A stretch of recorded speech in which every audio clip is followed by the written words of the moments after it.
missing girl found dead in singer David's Tesla. We now know police have searched a home in the Hollywood Hills where David had been living. This video shows crime scene investigators carrying out a laptop and other items. You just seem very lively and friendly. I just hope that the truth comes out and she gets justice for what happened to her. Messages between Celeste and her friend at the time she was missing. Are you going to talk to David or go back with him, because I don't want you to get into any more trouble with him? Nobody ever caught me, but I've spoken too soon in the back of a police car. You're not looking good, dude. David is going to find himself behind bars because investigators are putting together a case that exposes him for grooming an 11-year-old girl for several years. David isolated her from her family and eventually had her trapped as his personal prisoner as she was reported as a missing person. His victim, Celeste, was found dismembered in a trunk, and now her family is starting to speak out about her boyfriend, David. Even her brother admits that he tried to warn police about David because he's a dangerous man. But now everything is starting to line up, and it's clear that David is somehow involved in Celeste's tragic death. So let's get into it. Let's talk about this singer named David, who's currently under investigation in a case where a teenage girl was unalived, dismembered, and disposed of in a Tesla left to rot. Now, I've heard of David's music before on TikTok, and he's currently on tour. But his tour is currently being overshadowed by this case of a teenage girl who went missing and now was found dead. Things have gotten so weird in this David case. Like, while he's on tour, I've seen TikToks where there are little memorials for this teenage girl. Now, why the fuck would the artist do that? Now, her name was Celeste, and she seems to have an inappropriate relationship with David. David is currently 20 years old, and I've seen various reports online stating that Celeste, she's either 13, she's 14, she's 15. Now, I'm not exactly sure how old she was. I don't think she was above the age of 15. And at first, it seemed like David wasn't involved because he's on tour, minding his business. I mean, what would he have to do with a teenage girl being dismembered in his Tesla? But now that this investigation has been going on for a couple of weeks, people are starting to look at David and his connection to this young girl. And maybe part of the reason why he would want her out of the picture is because she's underage. I mean, they must believe that David has some type of connection to this, because why would they be raiding the home that he's currently living in? This home is where David was living, although he does not own the home. LAPD investigators served a search warrant here last night, collecting evidence. Right now, however, this is only being called a death investigation and not a homicide, and we're told that is because the LA County Medical Examiner's Office is still working to determine how exactly this teen girl died. This video shows crime scene investigators carrying out a laptop and other items from this home on Doheny Place. That's possible evidence. Police remaining very tight-lipped about the investigation. One neighbor we spoke to remembers seeing that distinct Tesla for a while. First, parked in front of the house, police searched, and then at two different spots along the street. It's a little weird to see a car that I haven't seen here for a long time. Had a big dent on it, had a Texas plate on it, so all a little odd. Now, I don't want to get ahead of ourselves, so let's go from the beginning. Some people were at an impound lot in Los Angeles, and they noticed a really foul smell, kind of like decaying flesh. Once they were able to figure out that there was a Tesla they hadn't seen there before, they quickly learned that there was something dark going on in there. Now, they were able to quickly figure out that this was Celeste, even though she was supposedly dismembered. I'm not entirely sure what the state her body was in. I believe she's currently getting an autopsy so they could figure out how she died, but she was reported missing from a town near Lake Eleanor. The remains were found on September 8th after police were called to the Hollywood Tow because of the foul odor. They saw that the license plate actually were from Texas, so it seemed like this vehicle was out of town. Also, why is a car in an impound place like a Tesla with Texas license plate? Also, aren't Teslas like relatively new? Why would it even be in an impound lot? They quickly learned that the car is actually registered to David Anthony Burke, our guy David we're talking about today. Well, David is currently on tour at this time, so why would his vehicle be at this lot? I mean, you would think that somebody had probably stolen it and committed this horrific act, but his vehicle was never reported stolen. Now, the car itself wasn't put in the impound lot. It was actually towed from the Hollywood Hills after it was abandoned there 5 days before the body was found. So we're talking like September 3rd. The medical examiner's office said the girl was wearing a tube top, black leggings, a yellow metal chain bracelet, and stud earrings. It appears that the girl had been dead for an extended period of time, and she also had a tattoo on her finger. Now, this tattoo, was tattooed on her finger, and it was one of the first ways they are able to identify who she was.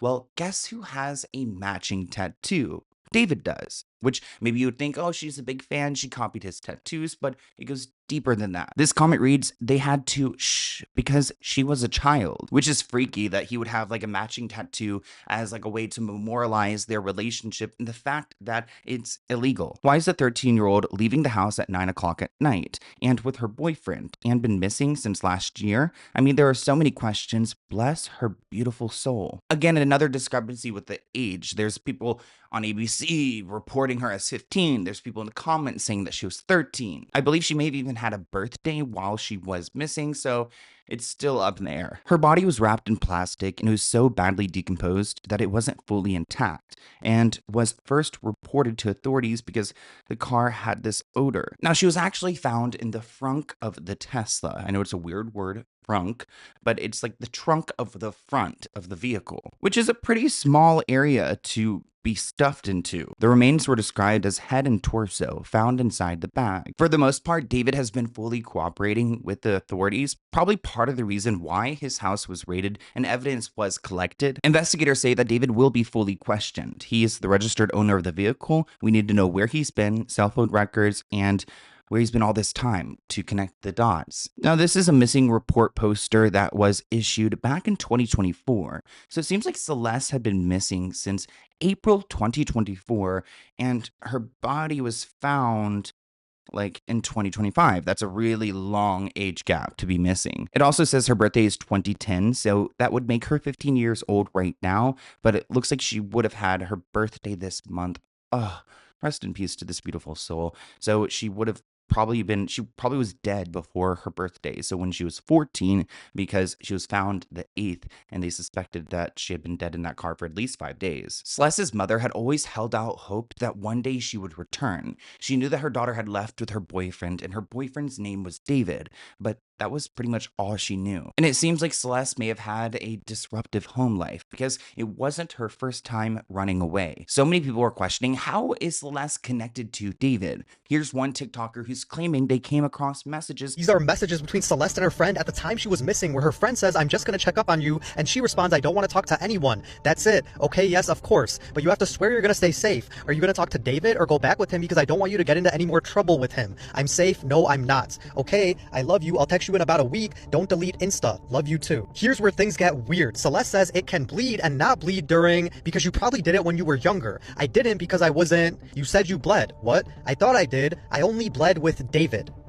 With Gus, I was just, and did it because he got mad at me the first time for not having with him. Now, Celeste has a brother, and supposedly he's only stated that the family is currently grieving. But in the past, her brother has publicly claimed to have wanted law enforcement to go and look into David potentially being dangerous, especially a threat to his sister Celeste. He claims that his concerns were not acted upon. He also shared disturbing details about their relationship and events following her disappearance. This person shared some screenshots on Twitter about Celeste's brother speaking up and how he claims he was threatened by David and his people about raising alarms as far as his sister's safety. I don't know where these text messages came from. I cannot verify them, but it seems like the internet has been appointed as like the chief investigator, and they're going to be the ones to solve this case. So somebody asked this account, dude, why does David follow you? All the respect to your sister, and I hate how bad people are being. Was it really him? Jesus. Well, the brother responds, yeah, it was him, because he found my account out of nowhere and followed me. Well, F. Well, he has it coming. That's wild. Just randomly. Did you ever get to talk to him? This guy responds saying, I met him in person once. Did you and your family know of your sister being with him? Like, was she living with him? The brother responded, I knew, and I went to the police about it, but there was a lack of evidence, so it was waved off. BS. Now there's 1,000 people backing you, and that won't happen again. But if they had listened, the brother responded, even then, they don't do anything. They haven't even done anything towards him. They ask, how long has Celeste been dead for? Her brother responds, dead? For 2 weeks. This person shares that other people have been speculating that it's been about a month. And he goes on to say that this David dude is a weirdo. His songs all have weird messages and imagery. Since this person mentioned David's music to Celeste's brother, let's take a look at his music. So David released his music video for his song Romantic Homicide on the birth date of Celeste, who had died in his car. In the lyrics, he sings, in the back of my mind you died and I didn't even cry, no, not a single tear. And I'm wow, can you imagine? So Celeste died for him and not even a single tear? Like, what are we talking about? And I'm sick of waiting patiently for someone who won't even arrive. In the back of my mind, I killed you and I didn't even regret it. I can't believe I said it, but it's true. I hate you. Now, the song was released in 2022. It's just interesting that the music video was released on her birthday. There's another one of David's songs I want to play for you guys. It's unreleased, so hopefully it won't get copyrighted. We'll see if YouTube allows us to listen to this, but let's give it a shot. Nobody ever caught me, but I've spoken too soon. In the back of a police car, I forgot whatever I knew. I ain't telling Oh, so his music, he's just asking for this charge. them nothing. Do the same if they ask you about About her. I wonder who her is. Well, if you take a look at more of his songs, he has a song titled Celeste. Oh, Celeste, the girl with my name tattooed on her chest. Smell her on my clothes like cigarettes. I hear her voice each time I take a breath. I'm obsessed. Oh, Celeste. Missing you so much makes me depressed, but I digress because, well, shoot, I mean, right here he's got a song dedicated to this girl that he was supposedly dating. The relationship, because it's illegal. Somebody shared this on Twitter. So David has a song, Decide, that dropped March 2022. Celeste, who was born in September 2010, was only 11. The lyric, save your tears 7 years, points to her being 18 in the future. People say that they had been talking since she was possibly 11. And as people started to dig, they noticed that there was a pattern that David released a song every year on Celeste's birthday. Dude, so it's nothing, right? So it's not, so I can go like this? Yeah. No, I didn't inspect Element. I swear to God, I'm in LA and it says September 7 for me. Case correct. It's actually the most, guys, everything lines up. Like, guys, you're talking about what would be the other list? Guys, just for this one, just for this very one coincidence, it'd be 365, 365. We're talking about 133,000. It's not 3, so you take the first line as the baseline. You guys might be thinking, Sloan, is this a conspiracy video? Well, let me show you the evidence that these two were around each other. We have photos and videos to prove it. So now it's starting to add up a little bit more. Like, David has this random car that's in an impound lot. There's this random girl in it. Like, how would he know? Well, there's a long history here. Seems like David murdered her to hide evidence. Yeah, that's it, water. This it, water. This it, water. This it, water. So we've got David and Celeste. Don't be shy. Don't be shy. Don't be shy. One person wrote, that is her. It's literally what she was wearing in the missing person's photo. And they've got that right because it is the exact same outfit that she's wearing in this photo that's out there for the public to see, to like recognize her by. It's crazy to think that she's with someone famous and on streams, yet considered missing. Here's another photo of Celeste with David. So again, they clearly knew each other. Somebody even shared this screenshot of a FaceTime where they wrote like, Celeste and David don't let me sleep. So we know that it is Celeste. Here are even more photos of these two together. This photo that is allegedly him covering her face. I'm not sure if this is her, but people on the internet believe that this is her. And this purse is seen in the background of one of his TikToks from April. Like, is this not so scary? Like, you're not looking good, dude. In these photos, you can see that David is a fan of Hello Kitty, which is relevant because Celeste went missing wearing Hello Kitty. So interesting that he would become such a big fan of Hello Kitty because his girlfriend is also a fan. One person shared on Twitter the fact that Celeste went missing wearing her Hello Kitty keychain, and seeing this, David's profile picture, disgusts me. She was just a baby. It's weird that David also likes Hello Kitty. It kind of seems like he's immature, and some people allege that he had been grooming her since she was 11. So this dynamic, this relationship goes far back. On the screen, you guys are going to see more video and photo evidence of these two having a relationship. And besides the fact that she's a child, everything seems like it's a normal relationship. I mean, again, besides the point that she's a minor. They posted a bunch. They shared social media clips. They said they missed each other.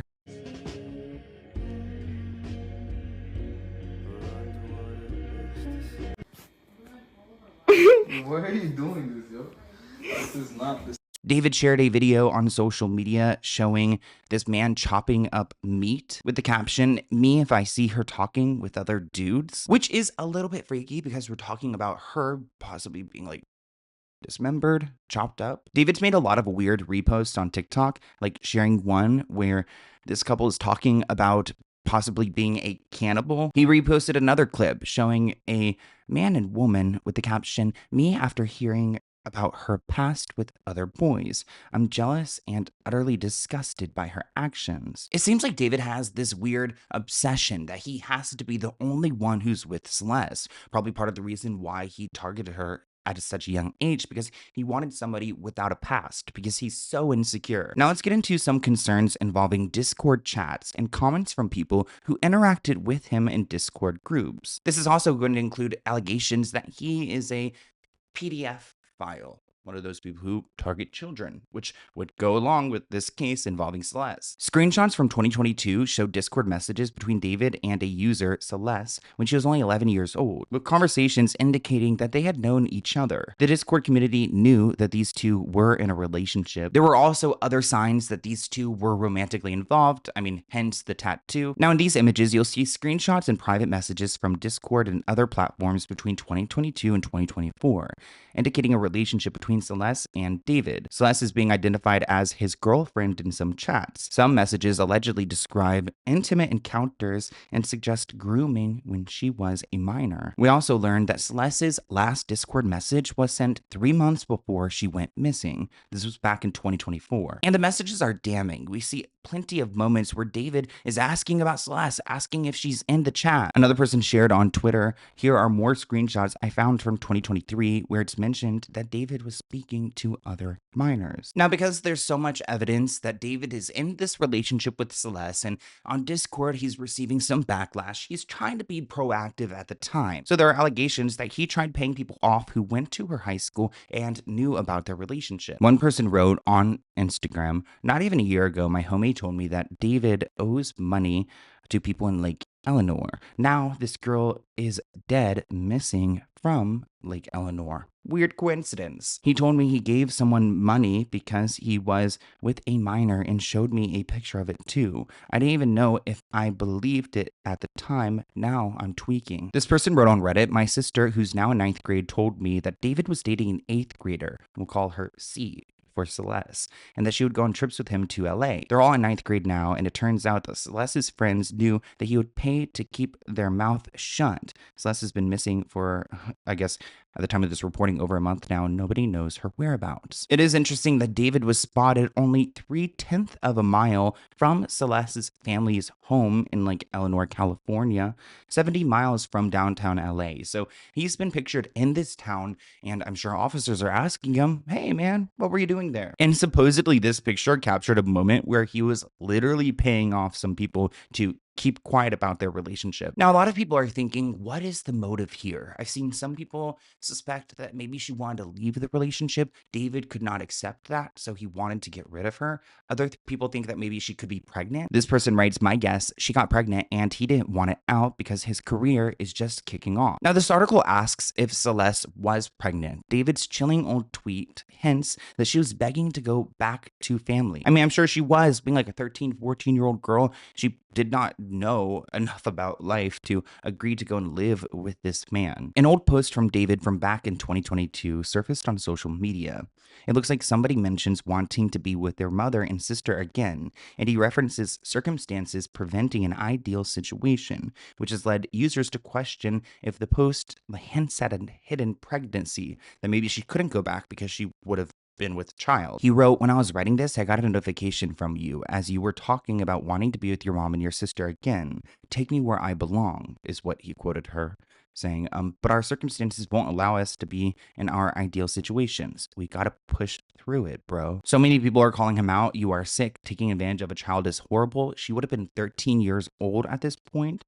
Nothing about your situation or your circumstances look ideal, which is part of the reason why we're here now and his home is being investigated and people are starting to really think that he's guilty. I mean, at first people thought he was innocent. There's no way he could have done this. But I mean, after this information, what do you guys think? It's interesting. It looks like another woman's body was found by investigators.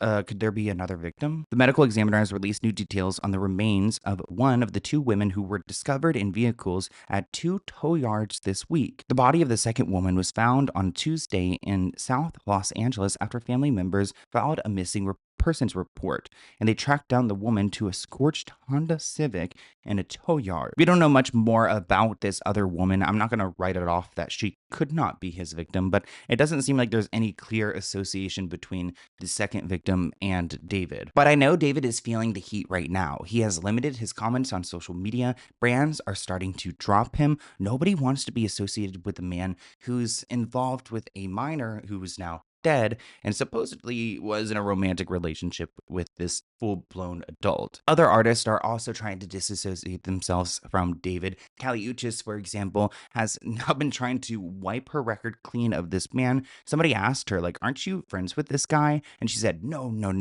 I'm not friends with him. We collaborated on a song, but she wants no association with him. So he's supposed to drop an album today. As you guys are watching this video, I don't know how he's going to be able to get away with this. I mean, investigators aren't investigating this as a murder yet because they have to do the autopsy and figure out how Celeste actually died before they could say she was murdered. But after they determine that, if I was David, I would, I don't know what I would do. Well, first, I'd never commit the crime in the first place, but if I did, and I would never, can you imagine? I would you'd have to run away, right? Like go to a foreign country, get a bunch of plastic surgery, completely erase your whole identity.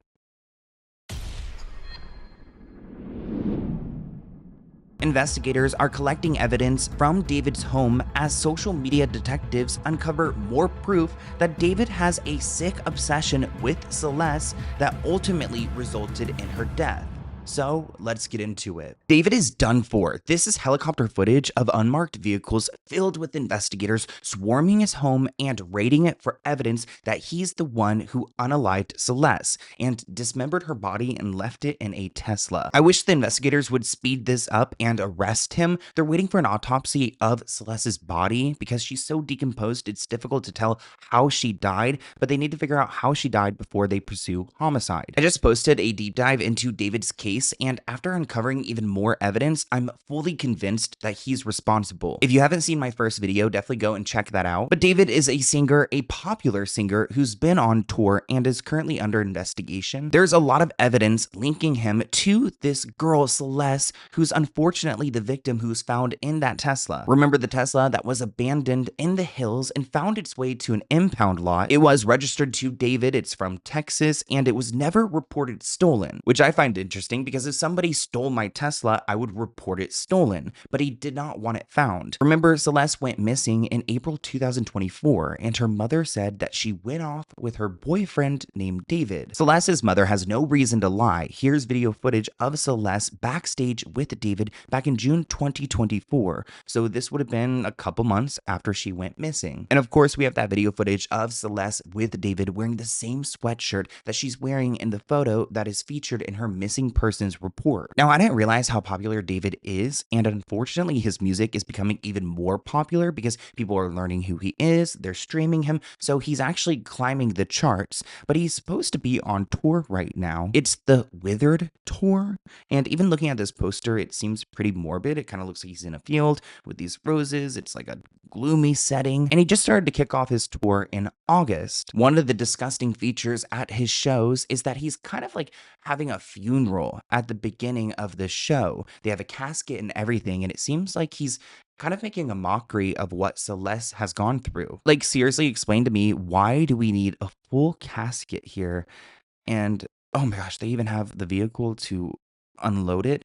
It just seems like he's doing this in like a sacrificial way at his shows, kind of glorifying the fact that he's gotten away with this. He's singing about it, he's performing about it, and now he's bringing in a casket to just make a joke of her. It's disgusting. One person shared on Reddit that David even made custom bloody shirts asking his fans to wear this at his tour. Now, I don't know if this is some like PTSD from what he had done to her. Why would he want everyone to be dressed like this? Like, the blood splatter really scares me, especially when you think about like what Celeste could have gone through. I mean, her body has been decomposing, so it's difficult for them to tell. I don't know how long it could have been. It could have been a couple months, a couple weeks. It could have been since 2024. I mean, there is a really weird video clip of David going viral of him cleaning off some shoes. And just after seeing that blood splatter, I wonder what he was cleaning off of these. Okay, so I checked out his burner account, and there's this video of him cleaning shoes. And there were like Hello Kitty shoes that he was cleaning also, but he's cleaning these pair of shoes right here. This is Celeste's profile picture on Facebook, and she's wearing the exact same pair of shoes that are in that video. Now, in my deep dive, we did talk about some of his music. He has one song that's dedicated to Celeste, titled Celeste. We also revealed that he releases music on her birth date every year. Unfortunately, she did not make it to her 15th birthday, which just passed because her body was recovered on September 8th, the day after. Now, David was actually coming out with a new album today. I can't believe he was supposed to release a new album, but the record label is stopping it. This is how you know everything is going down the drain, because now that the record labels are starting to pull him, they must know something that we don't know. I mean, let's be real. We all know what happened here. But now they're finally getting concrete proof enough to go and void a contract with him. Universal Music Group and Sony Music Publishing have pulled promotional activities for his album. Now, I don't know if anyone at Universal or Sony was aware of his relationship with a minor, but he made it really clear through his music and his work. You cannot tell me that that doesn't look like Celeste right here in his music video, and then she disappears like she is dead. Put that on the screen so you guys can see how she just fades away like she never existed. We see her one more time where he gives her a white rose. I don't know what this shirt says. I will sink you. I will sink low. Comment below if you guys know what this shirt says here. Remember how Celeste was stuffed into the frunk of a Tesla? Well, in this music video, it looks like he has some people stuffing a body into the trunk and then closing the door. I don't know who this woman is. She doesn't look like Celeste, but maybe he's telling a story here. Really bizarre to think that he is showing video footage of people stuffing a person into a trunk, then later his registered vehicle has somebody stuffed in the trunk. His song Romantic Homicide, which is one of his biggest hits, seems like it is a confession that he had killed Celeste. Now, he did an interview with Genius about this song and its lyrics, but none of it really adds up to me. Like, in my mind, why are you chanting over and over again, I killed you? I didn't kill her physically, but in the back of my mind, she died. And I didn't even cry, not a single tear. I killed you. So it's not like the thought of her is gone by itself was something that she did. It was something that I decided to do. And I killed her in the back of my mind. It was really more of a figurative I killed you, especially in the back of my mind. I try to stress that in the back of my mind. That's why I say it so loud. In the back of my mind, you died. In the back of my mind, I killed you. So it's all in the mind. David's really trying to clarify that it's all in the mind. It's like, well, I mean, yes, sir. I mean, I would hope that you're not admitting to murder, but now seeing all of this evidence, it might seem like you are. Here's another one of his unreleased songs. Nobody ever caught me, but I've spoken too soon. In the back of a police car, I forgot whatever I knew. I ain't telling nothing. Do the same if they ask you about her. Now, when David performs his songs, he gets emotional. I don't know if it's because of the artistry or because it's kind of like a trigger, a reminder of what he had done in his past. Love you from left. Like, he's only 20 years old. Why is he so deeply emotional?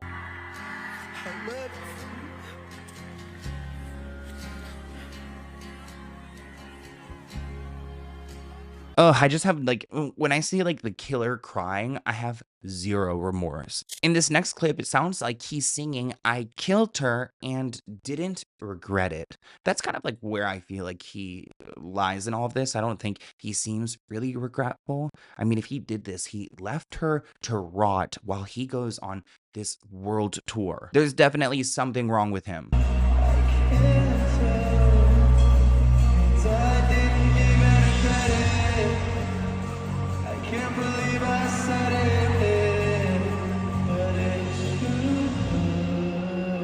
Why are his songs like this? All the weird lyrics in his songs and TikTok likes about murdering and dismembering, this guy is a complete psycho. I swear to God, you could see the psychotic energy in his effing eyes. Without a doubt, complete psycho. One person added that if you look at his music videos, most of them have women that look very similar to Celeste. God, what an effing sad and horrible story for this girl. Can you imagine how her mother feels? She already had to deal with her missing daughter for that time. Now she finds out that her daughter was dismembered and left in a tow truck. I mean, that is heartbreaking. Now, besides the official music videos, there are other clips going viral, like this really concerning one of both Celeste and David on stream. He trained you. No, you didn't. That's controversial. It's controversial of kids. So she goes mute here for a second, but essentially David said, like, this is controversial. And she said, like, controversial, like, R-wording kids. And then she goes mute. And I don't know if she's maybe making a joke about him doing things like illegal with her. Really good. Okay, it's been a good one. Bye. Bye, guys. Mwah, mwah, mwah, mwah, mwah. Oh my. Delete everything. Delete everything. Everything goes. Everything goes. That's David at the end telling his moderators to delete everything to make sure there's no trace of this video clip. But we've got it. Now, remember that photo going viral of David paying off some of Celeste's classmates so that they stay quiet about his relationship with her? Well, it looks like a teacher from their school is going viral because he's speaking about his connection to this student over here and Celeste. And he's kind of warning his students of the dangers of what Celeste's situation is. I mean, meeting someone on social media. And I hope if any of you are young or even if you're not, please be careful when you're talking to people online. That's her in my classroom in front of this poster right here. Okay, hold up. I got another one because I got a picture on TMZ of this other kid exchanging stuff with the rapper who we alleged did this stuff. Hold on a second, because he's also in my classroom. Wait, how long ago was this? We all just found out yesterday who it was, but she's been missing since I taught her. So when I taught her, she met this dude on social media. He was a rapper in LA. He came and got her. She ran away from home. She was gone for like a month. The cops found her in Hollywood, brought her back to our school. She came back to our school, kind of told people this story. She disappeared again in May of that year. May of 2024. That's when her friends told me what happened, that it was this rapper, that they were like blackmailing him, all of this stuff. And then I found out yesterday that she's now dead in that rapper's car, cut into pieces. You want to know how they met? I feel like I just said it. Social media. Let me tell you another story. Hold on. So scary to think about and a good story to tell because there are so many people who were kind of involved in this or at least slightly aware. And if there is more communication, more community, maybe they would have been able to try to protect her from him. But David seemed like he was determined. If it wasn't Celeste, it would have been someone else. Now, I don't know what the police are doing. This kind of pisses me off. They're supposedly following several leads. Like, who are the several leads? I could tell you one right now, and he lives like 5 minutes away from me. Part of me wants to go and drive up to the home, do some boots on the ground investigating. So the investigators are following up on several leads, and I hope that they are asking David about his side. I think that they're trying to kind of wait and figure out what their story is before they confront him. They did remove some evidence, including a computer from his home, which I'm sure includes information from the Discord days, so hopefully they can just catch him on that. There's no denying that David was probably the last person with Celeste. Since she disappeared, she had been seen with him. Celeste's brother even said that it was true that David was dating Celeste. When she ran away from home, her mother talked about her daughter dating a guy named David and having matching tattoos with him. So I hope the family can get some justice here. It is a disturbing and disgusting situation. A pop singer is now finding himself in the middle of a murder investigation, and I'm not going to stop reporting on this until there's justice for Celeste.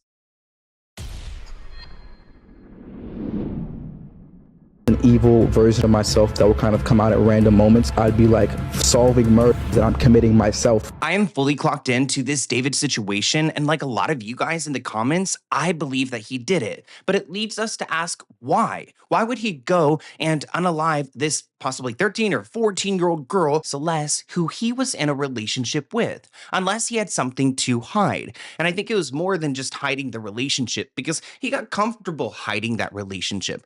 I think that there's a possibility that she was pregnant. And there's a lot of people talking about this on social media, so I wanted to explain to you guys how they've gotten to this conclusion, and we're going to go through some metadata that's from Discord and things like that to show you that there are messages from David's own Discord admitting that he was in a relationship with her and she was pregnant. We're going to get to that, but there's a lot I want to talk to you guys about in this video. First off, I want to mention David's alter ego, Tommy. Supposedly, this alter ego comes out of him and commits these murders and horrible things. And I don't know where he came up with this or what a Tommy is, but it kind of feels like a Tommy would be the one who's responsible for this crime. So he's talking about this bizarre situation where his alter ego comes out, commits crimes, and then he himself has to work as a detective to solve them. Now, I wonder if this freaky fantasy that he's created has become a real life thing. And that's like what he did to Celeste. An evil version of myself that will kind of come out at random moments, and he would commit the crimes that I would have to solve as a detective.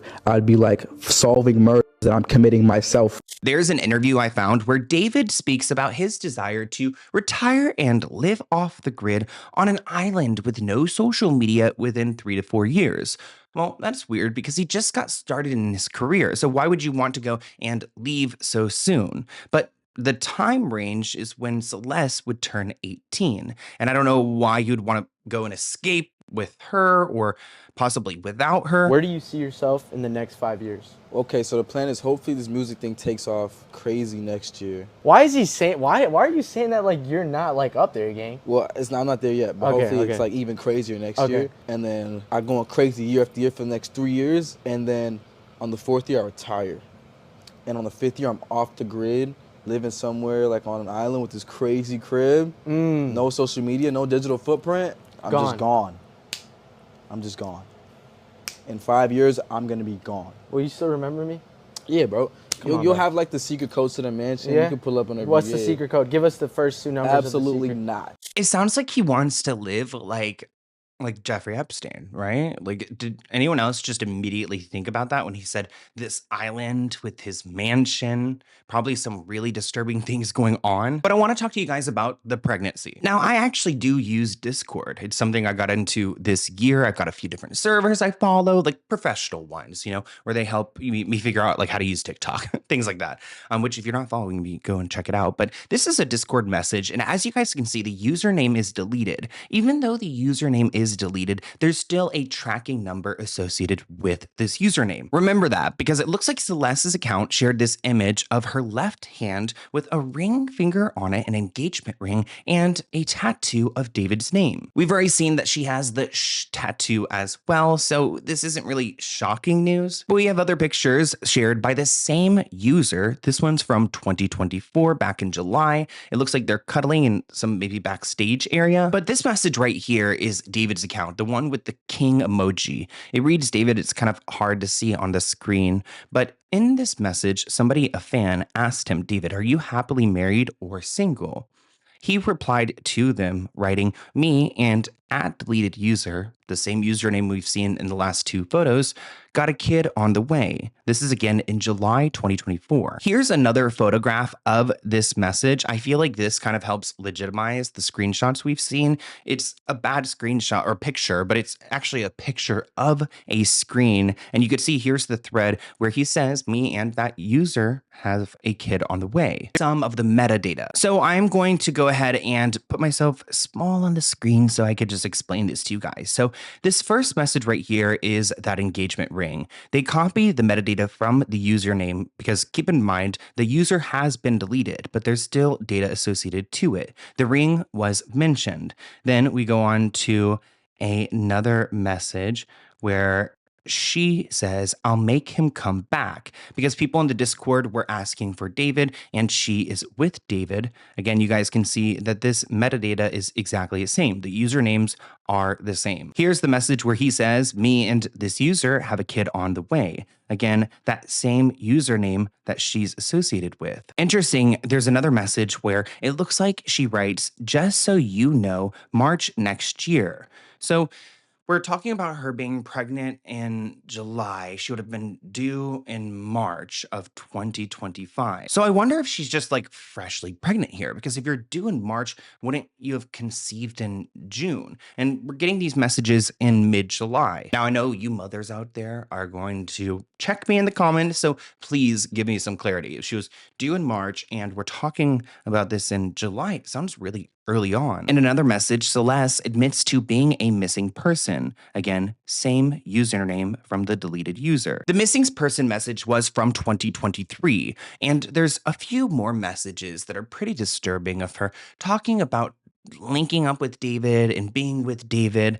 And in one message, we see that Celeste even confirms that she's only 13 years old. I mean, thinking about it now, I wonder if she was possibly 13 when she would have been conceiving this baby. What this proves to me is that there is a timeline here and a paper trail of where Celeste is admitting that she is a missing person, admitting that she is 13. Later on in that server, a year later, she's admitting to being pregnant, to being due in March. And we don't necessarily know how long Celeste's body has been sitting there. Could she have been like unalived when she was pregnant? Could it have been because of the pregnancy? How long could it have been? I mean, they say she's very decomposed, and I don't know how long. Like, what if he did this to her, put her body in a freezer, and then, you know, he went on to tour and decided to put it in the Tesla and to create this whole drama? I don't know. Clearly, he's a sick man. You guys know Celeste was obsessed with Hello Kitty, like many 13-year-old girls are. This has become an obsession for David now. Even his Instagram user picture is a Hello Kitty graphic. In this comment section, though, on TikTok, somebody asked him, please adopt me. I need it. He replied with tagging a user 0907 and asked, should we? Well, that 0907 date is a familiar date to David because he releases a bunch of music videos on this date because it's Celeste's birthday. So here he is tagging her, asking, should we? Kind of acknowledging that they're a couple. Also notice he was obsessed with Celeste. He would release songs or music videos on every single one of her birthdays every single year. Even a music video for his song called Romantic Homicide, where he kept hiring girls that looked like Celeste to be in the music video. This is actually in January of 2024. So this would have been, again, before she had gotten pregnant and things like that. More evidence linking Celeste to David include this photo that's been going around of her face being hidden while she's with David. And you could also see that this same purse that's hiding her face is in the background of one of his social media videos. In this image, it looks like that's Celeste there in the back, kind of hiding her face. She has the same side profile and she's got this bandana on. Say she's got the red curls. She's got the ring finger on too. I mean, you see that ring finger, right? I'm going to zoom in onto that so you guys can really see what I'm talking about. You can see he's also got the same bandana on that she's got in that photo. Look at these lyrics on the screen too. I don't care about the law when I'm with you, because I be breaking it all the time. Here's a picture of David's hands. As you guys can see, he's got a bunch of these bracelets on. Notice the pink ones. Interesting that those appear to be the same pink ones that are featured in this photo, this missing photo of Celeste. This makes me wonder, looking at the Discord messages and seeing how far back they go, looking at the TikTok comments, how long did he actually know this little girl? I mean, people are suspecting up to 7 years, which is crazy. She would have been like, what, 10, 11 years old when he got connected to her. I mean, his songs and his music videos, if you guys have not seen my last video, go and check that out because there are so many instances where he's clearly referencing her. But in his song Decide in 2022, it seems like he's talking about his relationship with Celeste and talking about a relationship with someone who's 7 years away from even becoming an adult. And that's not it. Look at the song Decide by David that was dropped in 2022. It says, I know what the problem is. Save your tears, 7 years. I know life is complicated. In 2022, Celeste was 11 years old. 7 years until she was 18. The case is over. It's wraps. Lock him up. Now, you guys might be wondering, why isn't David behind bars right now? Well, they're trying to figure out how she actually died because I guess they need to prove that it was homicide. I mean, if you are chopped up and left in a Tesla in a bag, I don't think you did it yourself. So I would safely say that that's homicide, but I guess we got to go by the rules. A lot of people are going to be asking the very obvious question of why hasn't David been brought in at least for questioning? Law enforcement doesn't have the answers they want in order to be able to confront or question David, especially without an autopsy report as to the cause and manner of death. Now, I don't love the idea of the police handling all this. I feel like we need the FBI at this point, but you know, they're trying their best. They did go and raid his home and collect a bunch of evidence, and I'm sure if they turn on that laptop, they're going to see the Discord messages and things like that because you might delete things, like maybe even Celeste's username was deleted, but like I showed you, there are indicators that show that this was all the same user and enough proof to identify it as Celeste. Posted what they found in David's house when they searched it, and you can see them leaving with his computer. They were allegedly checking for any signs of They were even checking his drains to see if he tried to get rid of anything, and they ended up leaving his house with about 2 bags full of evidence. I want to hear what you guys think in the comments below. This is such a mess, and I suspect that David will be behind bars by the end of this week, right? We need to address the elephant in the room because there are 2 Celestes involved in David's case, and there's been a lot of confusion on whether we have the right Celeste or not. Believe it or not, there's a lot of people who are currently defending David. Yes, there are David defenders out there saying that we've got it all wrong, that he was actually in a relationship with a Celeste who was of age and she's still alive. Here's a great example of the 2 different Celestes. We have our Celeste Hernandez, Celeste number 1, who's unfortunately no longer with us. And then we got Celeste Rivas, who is 23 years old, according to this little screenshot. I have a TikTok video I want us to react to where they break down some of the differences between our 2 Celestes. Why are there 2 Celestes in this mysterious and tangled story? Celeste isn't just one person. She has 2 faces. The first Celeste is 15-year-old Celeste Rivas Hernandez. When her body was found, she had a shh tattoo on her arm. Through her family's confirmation, the police learned that she had a boyfriend named David. The second Celeste is 23-year-old Celeste Herrera, who frequently interacts with David on social media. Strangely, she not only shares a similar name with the first Celeste, but also bears an uncanny resemblance in appearance and temperament. Why do so many coincidences exist? One possibility is that he had developed an obsession with the younger Celeste. The photos and tattoos hint at a once sweet relationship, but something terrible happened, and he could never see the younger Celeste again. So he's searching for the next substitute. The older Celeste's appearance seems like fate sending him a stand-in with the same name and similar. Now, I'm not gonna go there. I don't think that our new Celeste, Celeste number 2, was like a replacement for Celeste number 1. I feel like she was more of a way to confuse the identity of the younger Celeste so people would think that it's just her. Kind of a convenient way for David to live his life because now we've got 2 different Celestes to decipher. Now, there are two individuals coming forward who claim they had interactions with both Celeste and older Celeste. It actually turns out that older Celeste went by CC when the two were around. So these two Celestes knew each other. One person said, "One thing I can talk about is I'm 100% sure that there are two Celestes because I've met them both and spoken to them both. One thing about that, looking back, is that I find it weird that when they were both in the same room, the older one calls her CC. If one was there and the other wasn't, then she'd call herself Celeste. So interesting that the older one would change her name just for the younger one when they were in group hangouts." One person claims that at one of these parties where they met the two Celestes, actually a tattoo artist was there and refused to tattoo the younger Celeste because they did not have proof of her age, so she could not sign a consent form. Now, I want to read a little bit from their statement they gave. "I believe the last time David contacted my friend was when he played a show in San Diego August 5th. Also, I'm hearing that the older Celeste is claiming that she never knew or met Celeste, and that's a damn lie because this is Celeste in the back, and that is her looking annoyed and miserable as usual." So people are calling Celeste, the older Celeste, on her BS, and I wonder why would she want to lie about meeting this dead minor unless she had some information that she knows could get her in trouble. During group streams, David would pull the younger Celeste aside, telling her to watch the stream from a separate room away from others. This behavior drew attention, especially at the tattoo party, because the female artist, referred to as Jay, refused to tattoo the younger Celeste due to her suspected minor status. The artist insisted on proper identification despite David's insistence that Celeste was 19. I mean, I know why he wanted her out of the room when they were streaming, because he kind of knew that this was going to happen in the future. He didn't want to be linked up with her. And I don't think that the older Celeste wants to be in cahoots with David either. She recently unfollowed David on social media. One person suspects that he got the first one pregnant, and if people discovered it, that would have ruined his career. So he unalived her. Well, apparently there's a new third Celeste. What the hell? Which is who he made the song about. The first and second Celeste are people he did hang out with, which is kind of sketchy.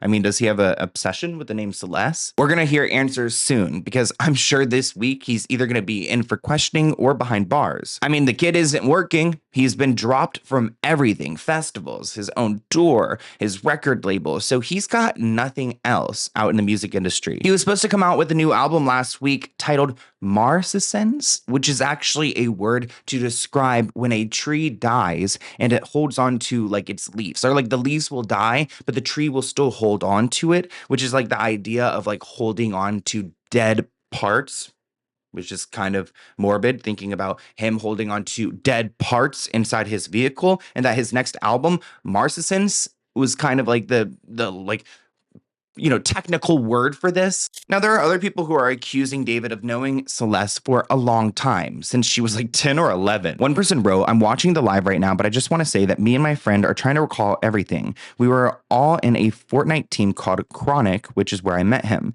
He met her in 2021 through Fortnite, I'm pretty sure, and then he made her get a Discord. Everyone in the team knew about her, and he would joke about it and brush it off every time that it was mentioned. That's all I personally know, but my friend Pistol knows more because they talked way more. So I guess Pistol would talk to Celeste, and she claims that she would say that David would harm her, R-word her, but then would follow it up with a joke, so she wasn't sure if she was being serious or not. Well, David is about 5 years older than Celeste is, and if she was 10 in 2021, that is pretty creepy that a 15-year-old was looking into a 10-year-old. Now, I'm going to put this video on the screen because David's been called out by people in the past. In 2024, he was called out for messing with a 13-year-old girl on TikTok.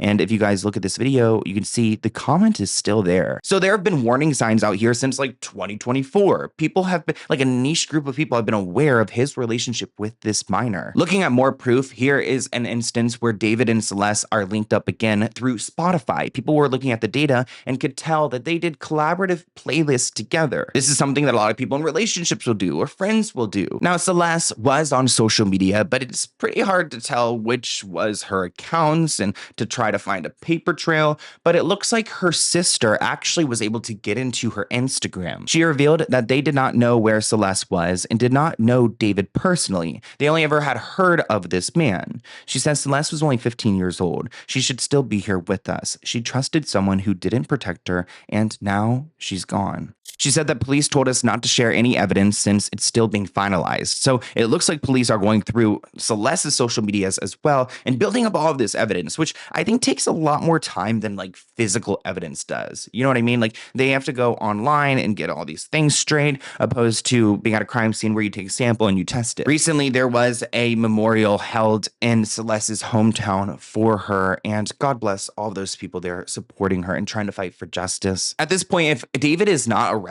then like what is the justice system? Like it's truly failed us. I found one creepy clip of him talking about his music, and when he played it for his mother had an adverse reaction to the fact that he's singing about killing people. It was cool if she hated it.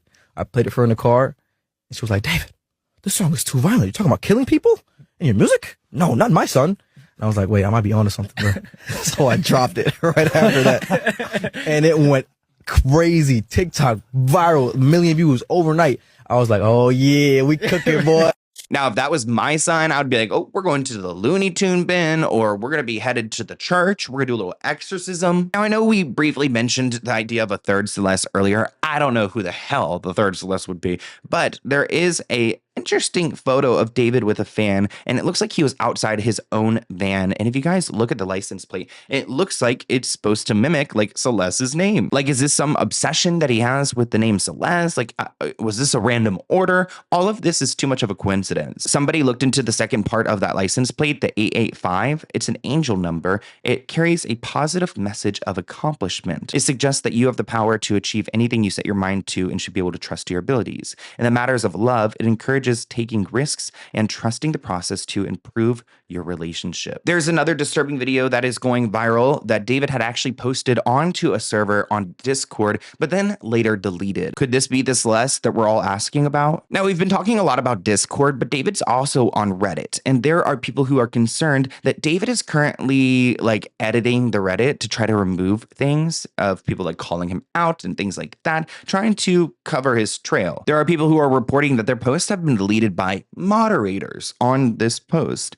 and they're all suspecting that it's David because most of David's team have turned against him. Some people actually suspect that David has several accounts, one of them being titled Failing for Me, which is where he goes and removes people's posts that question him. Now, David wasn't in this alone. There were other people supporting his life and his lifestyle. Like this guy, Josh Marshall, who worked with David in his day-to-day life. So if there was a 13-year-old girl hanging around David, he 100% knew about it. He's also the one that helped David secure the house that he lives in, that probably Celeste was at some point. David was living in a house rented by his manager, Josh Marshall, who has a partnership with Interscope and also manages Little Mosey, who was acquitted of an R-word case. And he also represents Ruby Rose. Now, it looks like the company that Josh works for, it's called Mogul Vision, actually unfollowed David on Instagram. So he's trying his best to disassociate from this man. TMZ confirmed the house is rented by Josh Marshall, David's manager. Photos from February show him slouched on a piano bench,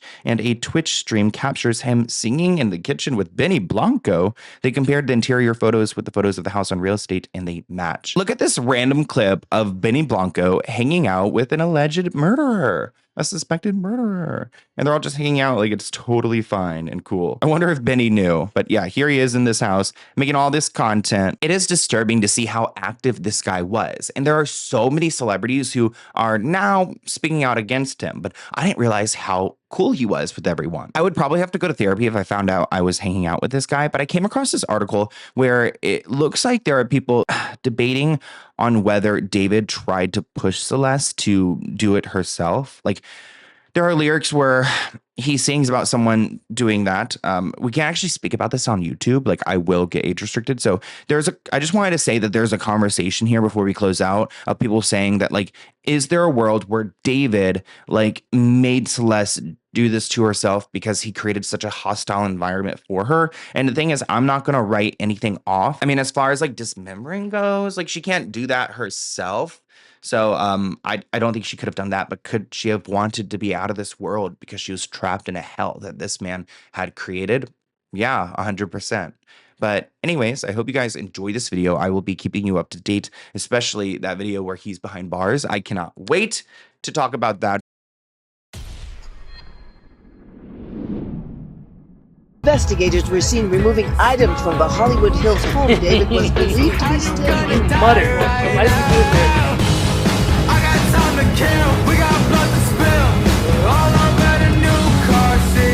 We've got some updates on the David case because nobody knows where he is. He's no longer in his mansion in the Hollywood Hills because it looks like he and his manager broke his $20,000 a month lease. Now, I'm surprised that they can go and cancel the lease right away because this house is currently a crime scene. The guy responsible for putting David up in this home is this guy, Josh Marshall. So the home was technically under his name. Now, Josh Marshall was a big part of David's day-to-day life. So there's a lot of people online convinced that he had to have known that there was a 13, 14-year-old girl living there. Because it's not just like Josh just threw David up into that mansion and let him go. He's with him planning his schedule, getting him to the recording studio, so he knows who's in that home, and I'm sure he was in there plenty of times. Now, the homeowner, Mladen, said that Josh Marshall signed the lease in February 2024, the same month that Celeste was reported missing from her family's home in Lake Eleanor. Now, she briefly returned to her hometown, but she vanished again in May of that year, in 2024. This homeowner, Mladen, is doing a lot of talking. He told the Daily Mail that Josh, David's manager, asked him if he could go and terminate the lease last week. I mean, given the situation, I'm sure that the homeowner doesn't want this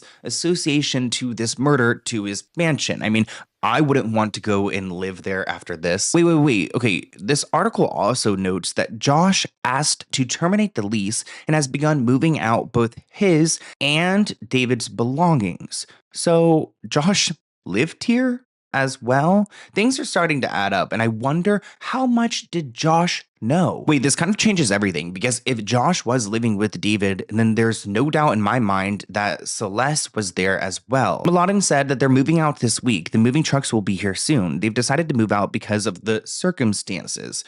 Interesting. Also, I hope the police have approved of moving all this stuff. The owner says they didn't want to be there anymore, adding that he had no idea who David was or that he was living at the home until his real estate manager told him about the raid. He said that this has been such a big shock. I'm trying to process everything, and I'm anxiously waiting for the story to conclude itself. It's very disturbing.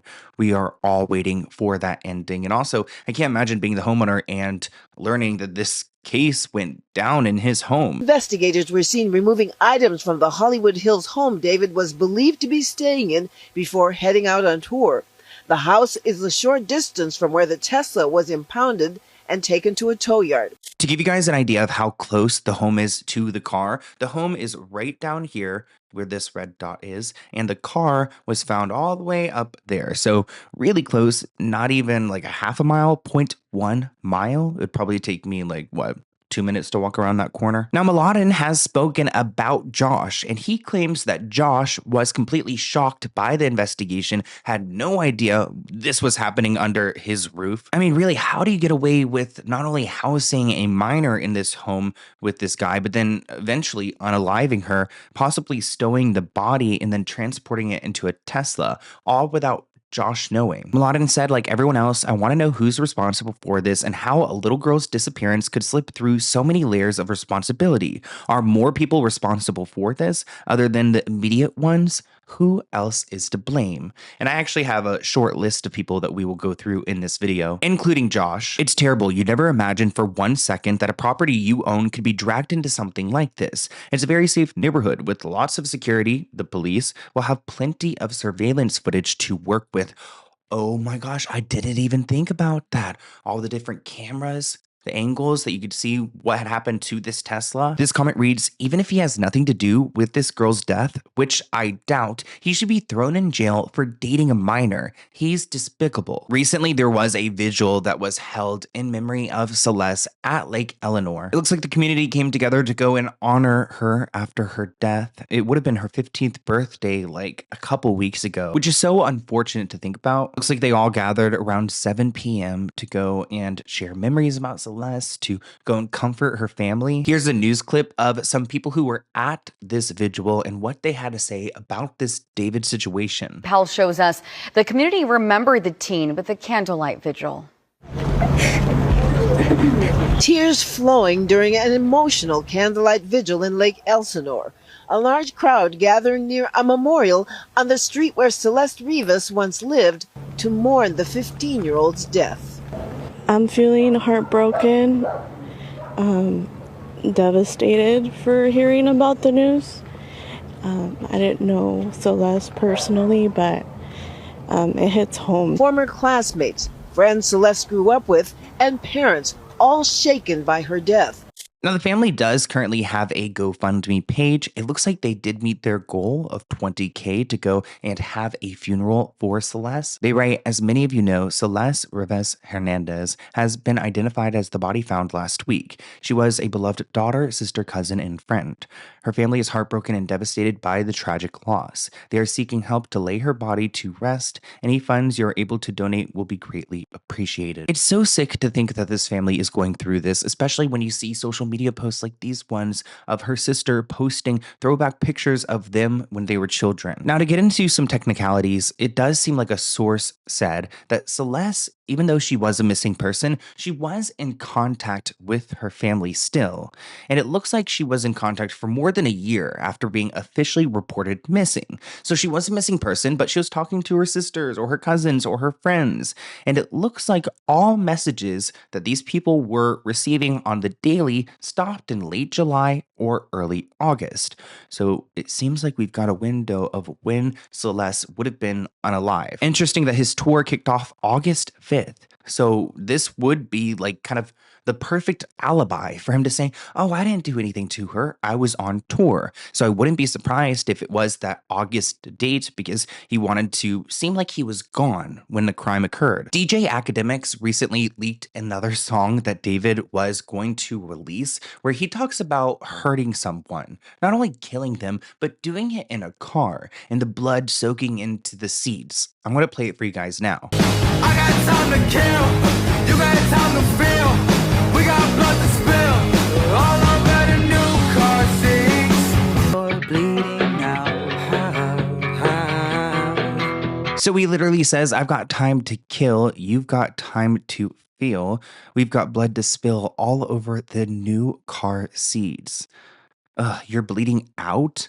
This is so, like, descriptive. So far, I have raised some of the suspicion about Josh, but I want to talk about another character in David's life. Now, this guy named Marky next door, he seems like a online troll or like kind of like a, what is it called when those people just like hang out, like a groupie. He seems like a groupie of people who do Twitch streams and things like that. And this guy at one point was like a bodyguard or a friend of David's. Again, there's some confusion about his connection to David, but there's definitely a connection here. To set the scene for you guys, it seems like Marky is a creep. I don't know what his deal is, but there are so many clips of him online being inappropriate towards women, grabbing them while they're on stream.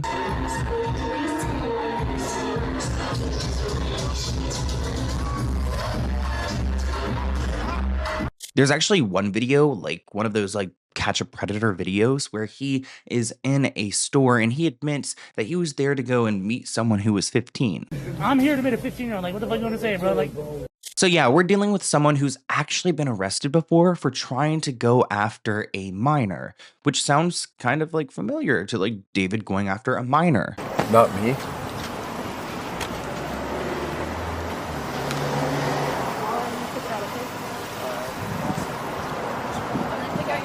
They don't like people behind them. Yeah.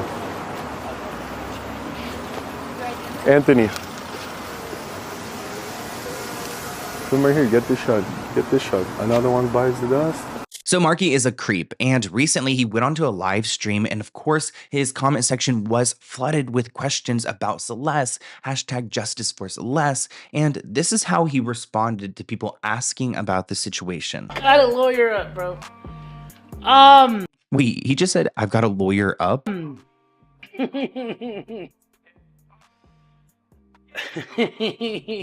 He's laughing. You muttered. Why did you do it to her? Yeah, I ain't gonna lie, bro. I thought we were just having this talk about, like, joking about shit is weird, like, joking around about death, and then y'all are sitting here just making jokes that I'm a pedo and a murderer, bro.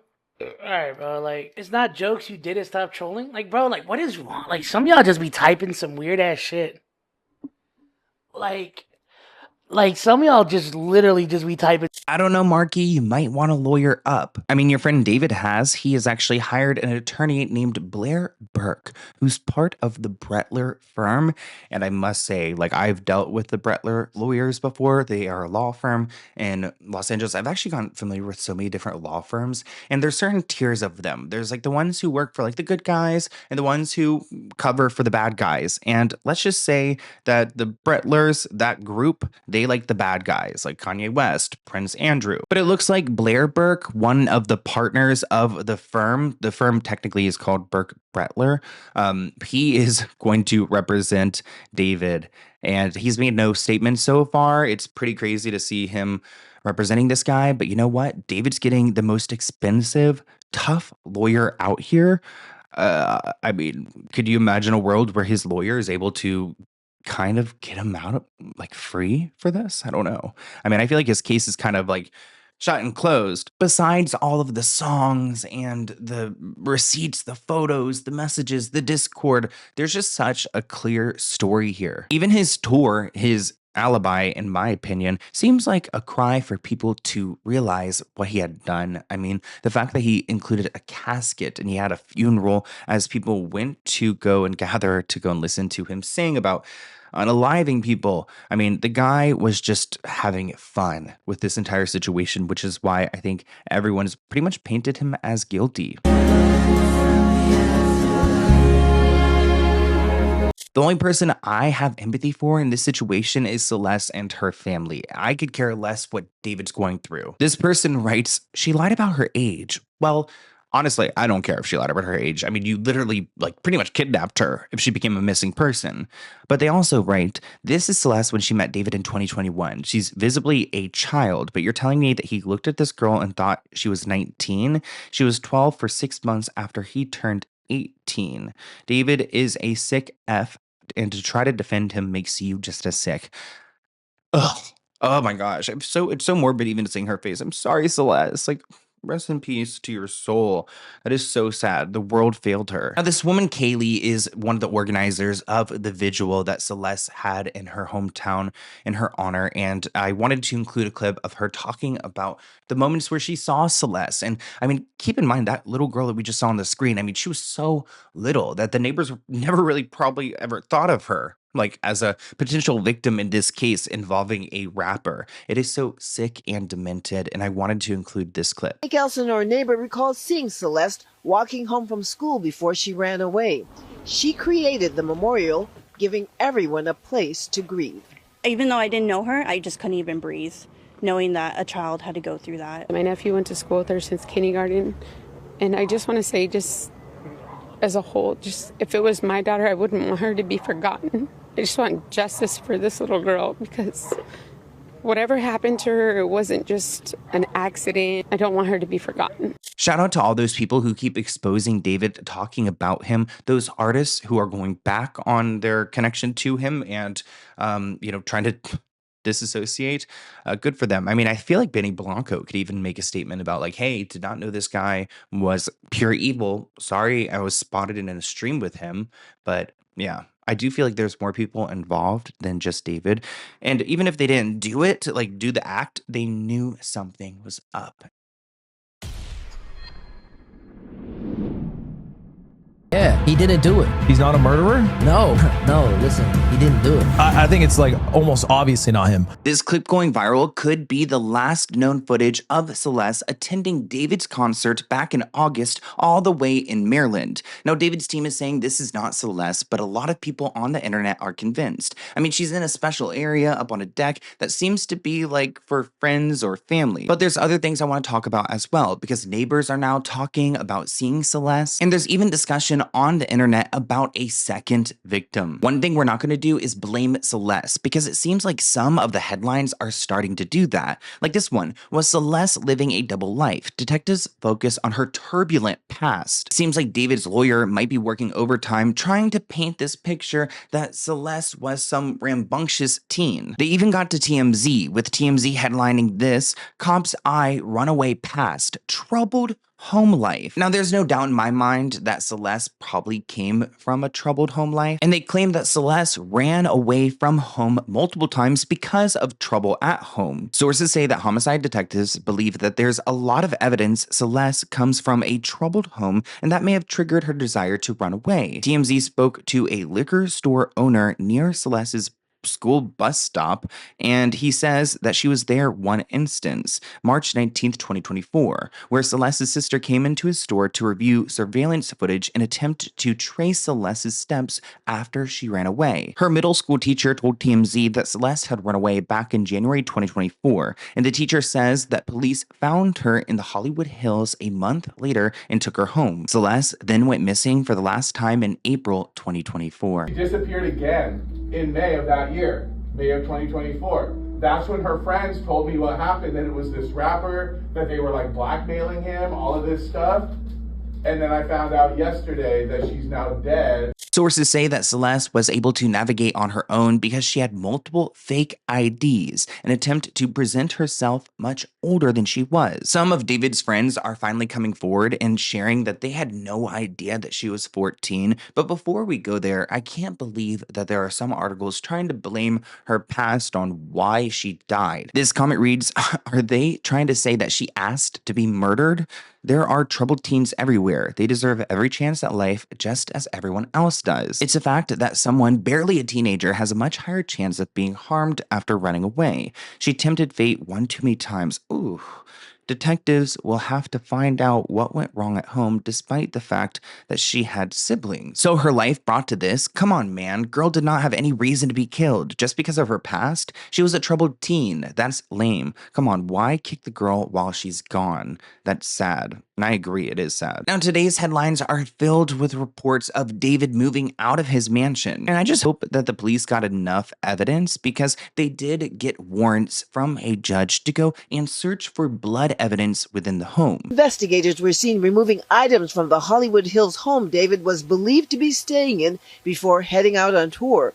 The house is a short distance from where the Tesla was impounded and taken to a tow yard. So they used a chemical called luminol to go and check if there's any of Celeste's blood anywhere. You've probably seen this in crime shows when the blood lights up under a black light. That is luminol. We're told investigators didn't just look for traces of blood on floors and surfaces. They also looked in sink drains. So I guess they're checking if there was a cleanup there. Sources also say that the cops swept the home for fingerprints and collected hair samples. We do not know if the prints and samples are significant to the investigation. David was living there, and it seems like his manager, Josh Marshall, was also living there. Remember this guy right over here that may have known that Celeste was around? I mean, if he was living there, I feel like he would know. I mean, this article reports that he and David were moving their stuff out of this home. It reports Josh Marshall asked to terminate the lease and has begun moving out both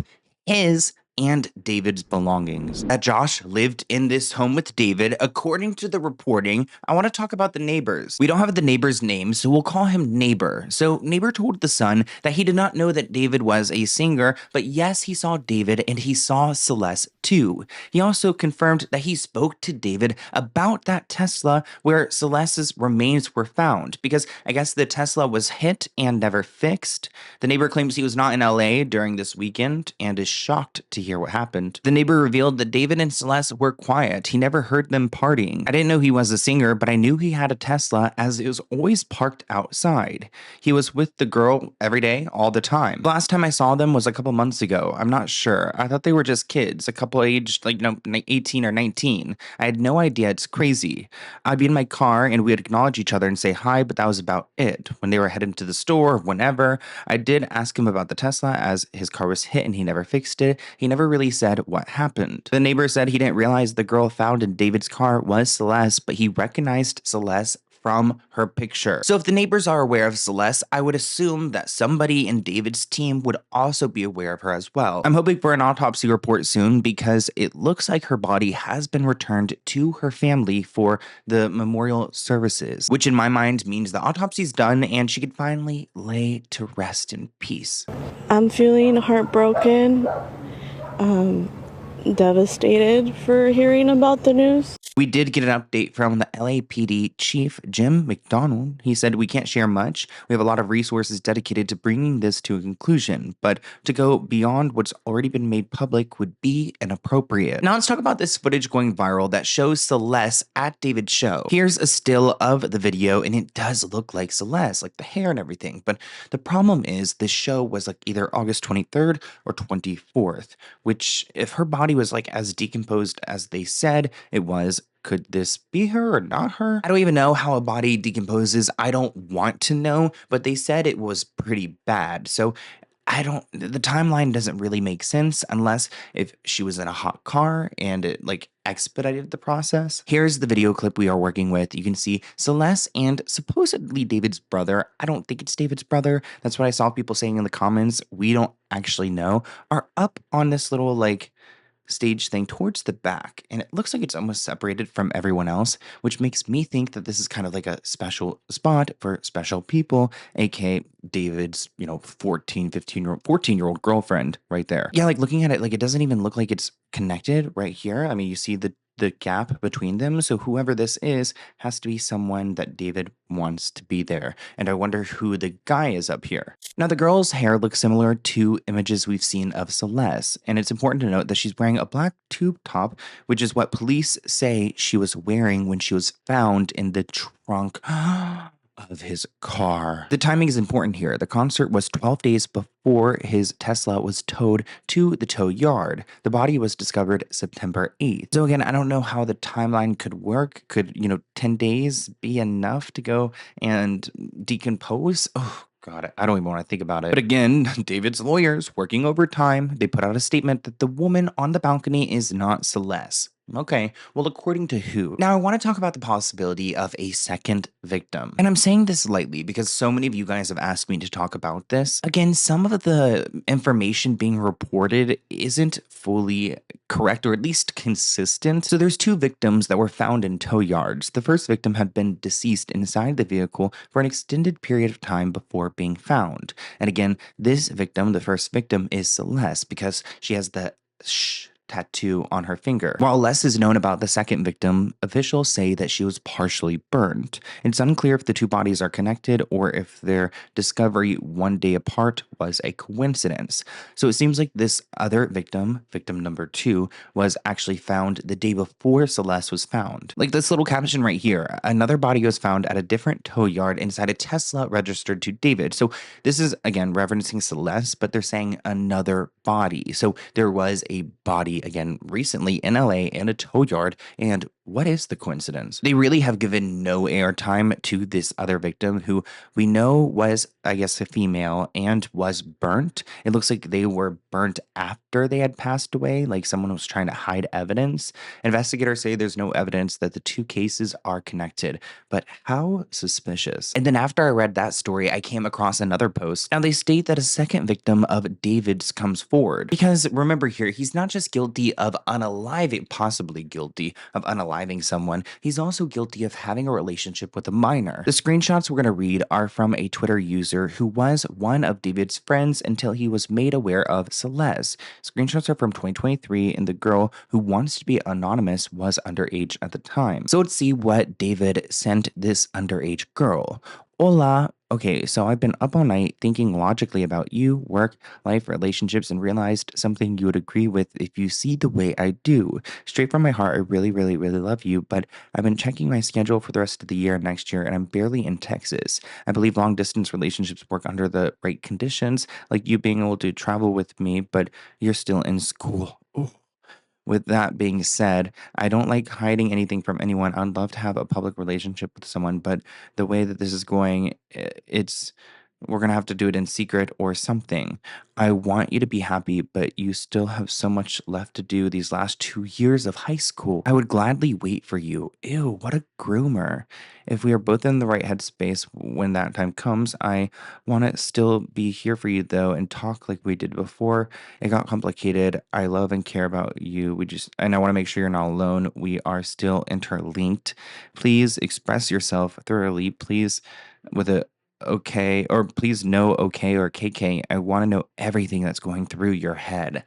Okay, so we're talking about a grown man messaging a little girl like all of this, even acknowledging that she's still in high school. The person who exposed this was one of David's friends, and they claim that they have gotten multiple screenshots of what happened between them, and I think that they're going to plan to share this evidence, so I hope they do. Yeah, he said me and someone else are cooperating with authorities right now. Well, get to work. Let's talk about some of David's other friends, like the ones who could not tell that Celeste is clearly a 14-year-old girl. She looked young. Friends who partied and knew David were under the impression that his girlfriend was of age. They would see David and Celeste at these parties and hangouts, which is crazy because, again, it confirms that they have this relationship. We're told some of them were under the impression that she was a student at school, and they believed that she was 19 years old and presented herself as such. People are also freaking out because she was in places where you had to be over 18 years old to be there, so probably those fake IDs. I saw a video going viral of some of David's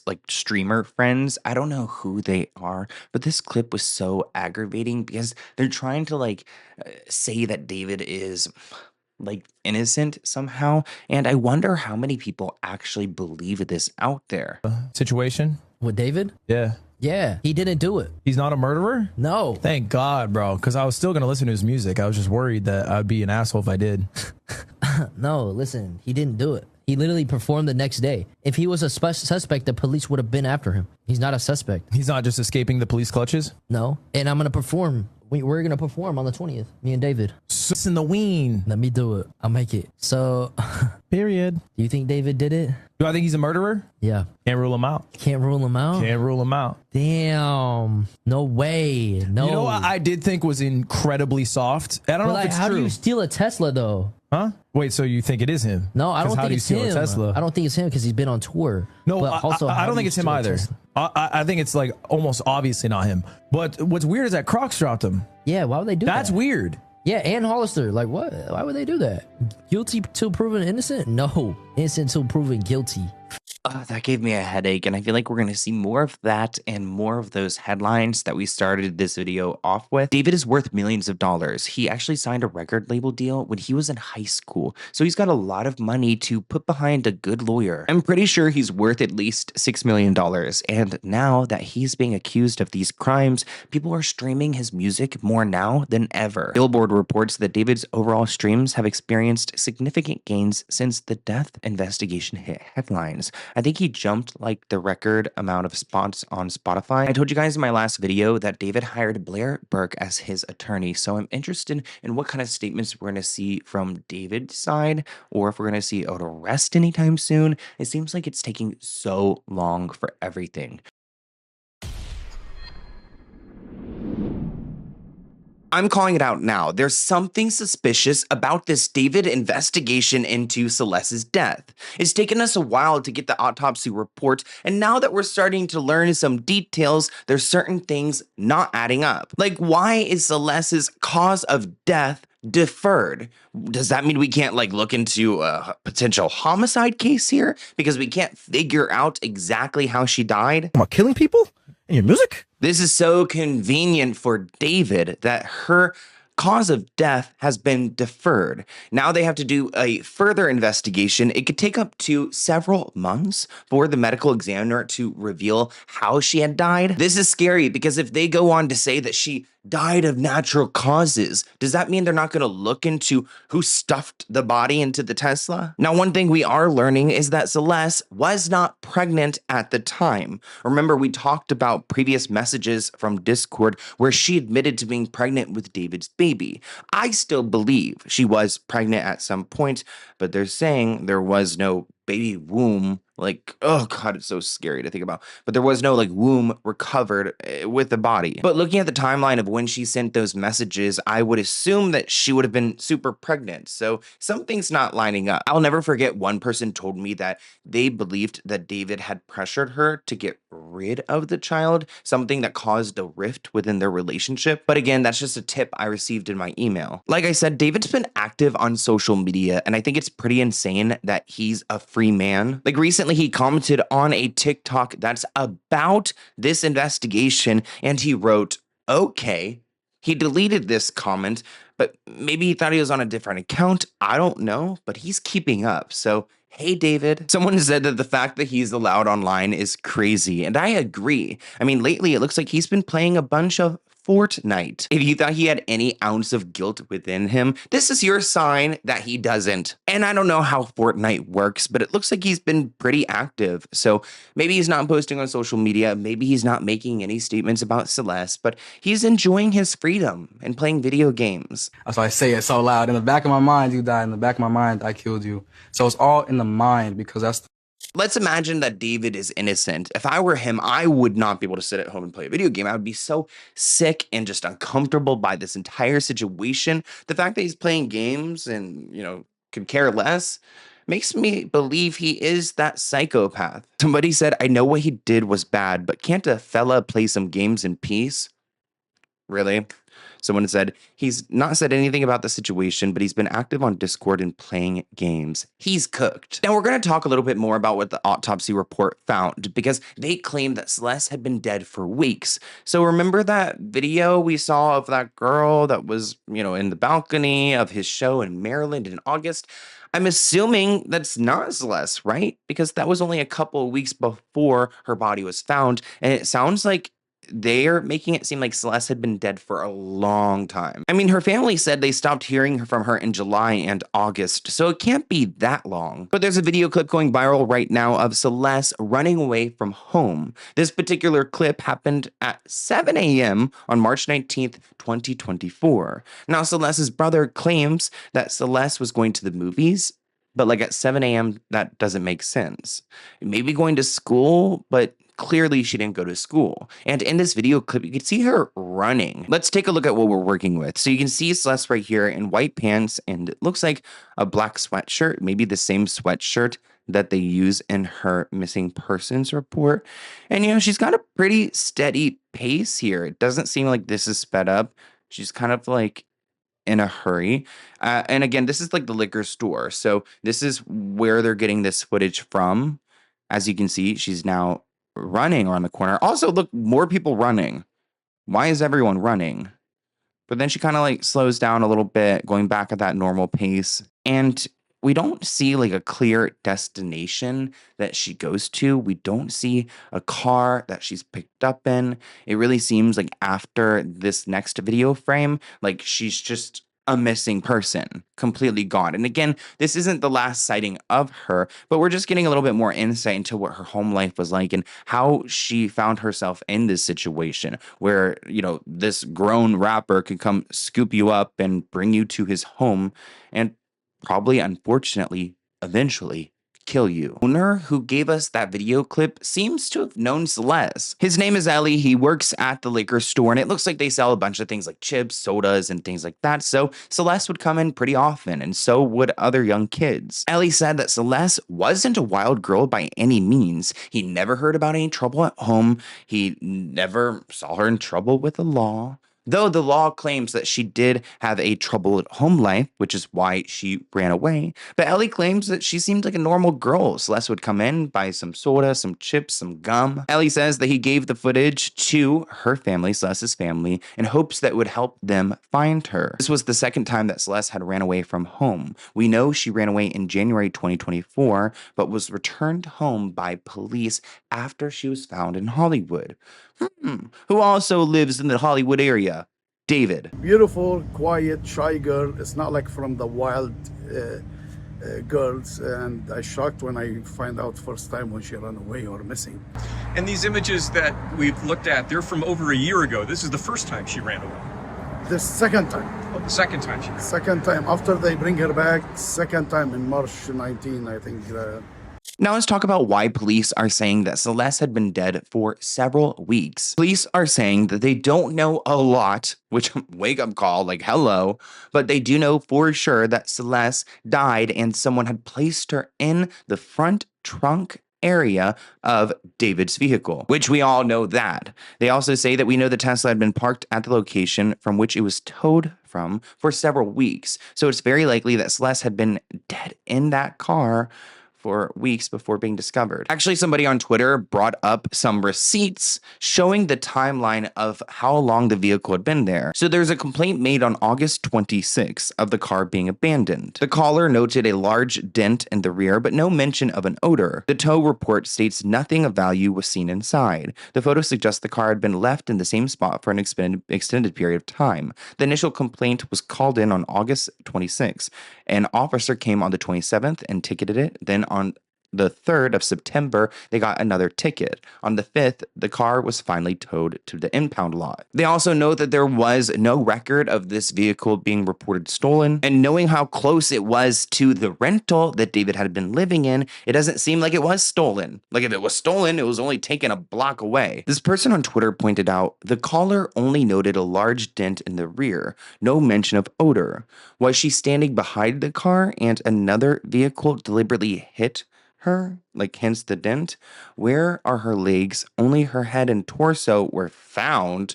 What? Or did a passing car hit the back of the Tesla while it was parked? I think they're trying to figure out exactly when did the Tesla get this dent. But they pointed out a really good note here. This aligns with what I said about the car being in the same spot for over a month. I mentioned before, it's not easy to get a car towed for abandonment in that particular area of the Hollywood Hills because it's not permit parking. I think the car was there since mid-July, maybe even earlier. This could actually prove problematic to investigators because retention from most of the home surveillance system is only 30 days at most. So more like the cameras, the views, the different angles we would get, they would be expired, which her family did note that her messages ended in like July, August. I mean, that's a really big time frame, July to August.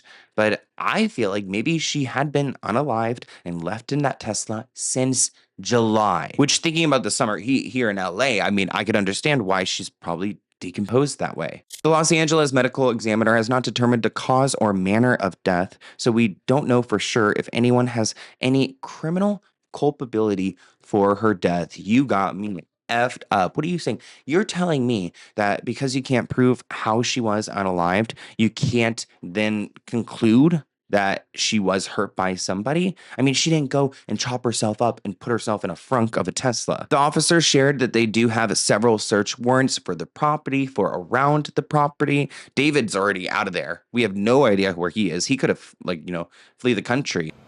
And on the 5th year, I'm off the grid, living somewhere like on an island with this crazy crib. The officer said, as far as their relationship, David and Celeste, their relationship goes, it would be premature for me to say anything. So at least they are paying attention to the illegal relationship. It actually looks like the police now are joining forces with the medical examiner office because they can't tell how she had passed away. So they need the cops to kind of fill in some blanks. This is critical because up to now, it hasn't been clearly established whether she died from foul play or other causes. So since the ME can't figure out how she had died, they need the police to go and fill in the gaps, which they should be. I hope they don't just close this up as oh, she died mysteriously and just ended up in a Tesla. The captain is also still processing the Tesla for evidence that includes possible digital or video evidence because Teslas have a bunch of cameras all around them. Speaking of Tesla, they are such advanced vehicles that if there was anything going on with the car, if there was something in the frunk, David would have been notified by this on the app. So they can go back and look at the Tesla app and be like, hey, this is last time it was turned on. This is when the frunk was opened. These things directly go to his phone. So he can't really act oblivious when it comes to where his Tesla was. Thankfully, they got search warrants for around the Tesla as well. But people have been going around the home up the street to go and look for evidence themselves. And one person actually uncovered a Tesla car key. Their car keys are kind of like a credit card, and somebody found it outside of that Tesla. So it seems like, in my opinion, David did not want anything to do with this vehicle, left it behind, left the keys behind, and just forgot about her. Now, they did share that they are working with authorities and provided the key to them. Thank God, because I think the police need all the help they can get. Now, David's been pretty quiet on social media. He's been playing Fortnite, but he's quiet on social media. I found an interesting short I wanted to watch with you guys. It was David getting back home on September 1st. So this is about a week before his life completely changed and they found Celeste's body. This is actually after he performed with Kali Uchis, which I'm sure Kali is super spooked that she ever even knew this guy. I mean, the collaboration that they had together has been wiped from the internet. So if you didn't know they had a song together, you wouldn't know looking it up, because Kali has wiped her hands of David. Air Canada stuck here. Random bag search, so with nothing in our bags. So now we're currently either getting our bags and going home or going to a private jet where we can also go home. See you guys either in Houston or Detroit. She said go for it. She's so gangster. Send it. So we're now doing a private jet for an obscene amount of money, but we're gonna do it for Cali. For you, Cali, we do anything.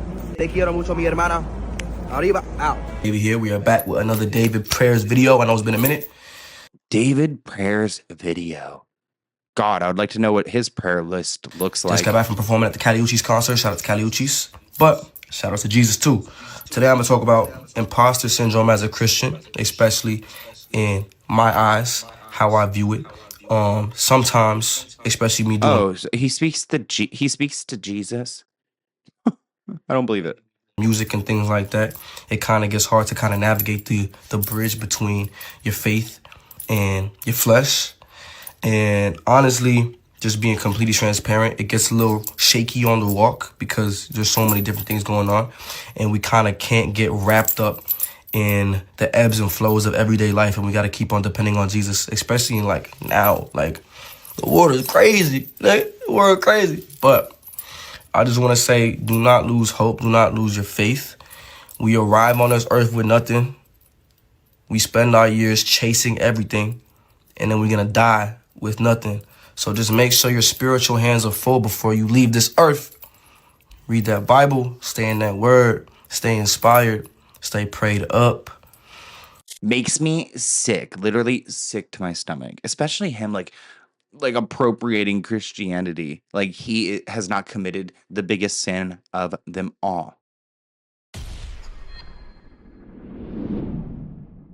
I've got some updates for you guys on the David investigation. His parents were recently swatted by police. People who knew Celeste are now speaking out, and there's demand to know, why is Benny Blanco connected to David? Wow. So let's get into it. You guys have been asking me in the comments to talk about Benny Blanco's connection to David, but before we get there, I want to talk about the police situation. Now, this isn't the home in the Hollywood Hills. This is in Texas, where his parents and his siblings live. Now, swatting is a serious situation, and his parents were met by a bunch of police with a bunch of big guns because they were convinced that there was a dangerous incident going on there. So the local authorities received a 911 call claiming they heard gunshots outside the home, and a woman was screaming and someone was dead. Now, we've got video of this. You can hear in the audio captured by body cam David's mom telling cops that there are 4 people who live in the home, that her daughter and her son are upstairs, but David was not home. He has a younger brother and sister. But it's just me and my daughter, the only females here. She's 8. Yeah. Who was 4 the of us person? live in the house. My son? Your son? Yes. Okay, he's upstairs? Yes. My daughter is upstairs as well. David's dad could be heard saying that somebody's messing with us, and his mom seems concerned that there's somebody on their property up to some funny business. David's mom, Colleen Burke, has been spotted shopping at a Texas pawn and gun store. She was seen leaving the Tomble Pawn and Jewelry near Houston on Thursday, holding an instruction manual for an AR-15 semi-automatic rifle. She's the first person close to David to be seen since the news about Celeste broke. I'm sure she is spooked, especially with her son being involved in this this situation, I would probably be paranoid. I don't know how I could sleep at night knowing my son could have done this to a 14-year-old girl. They called on themselves. You know what I mean? It was like, hey, there's somebody dead. Someone's dead. But we do have body cam footage, so let's go ahead and take a look at that together. We got a phone call from here saying that somebody was dead. Is there somebody else that lives on this property that has your address? What's your address? We got an address. There was a gunshot and a woman scream. What? I'm serious. That's why we came up here like this, because and then they talked to the caller. Whoever they were talking to said that there's a person dead. No, sir. They sound confused. Somebody called and said there was something. I mean, there was a person that they called on themselves. You know what I mean? It was like, hey, there's somebody dead. Someone's dead. That's why we gotta take caution. You know what I mean?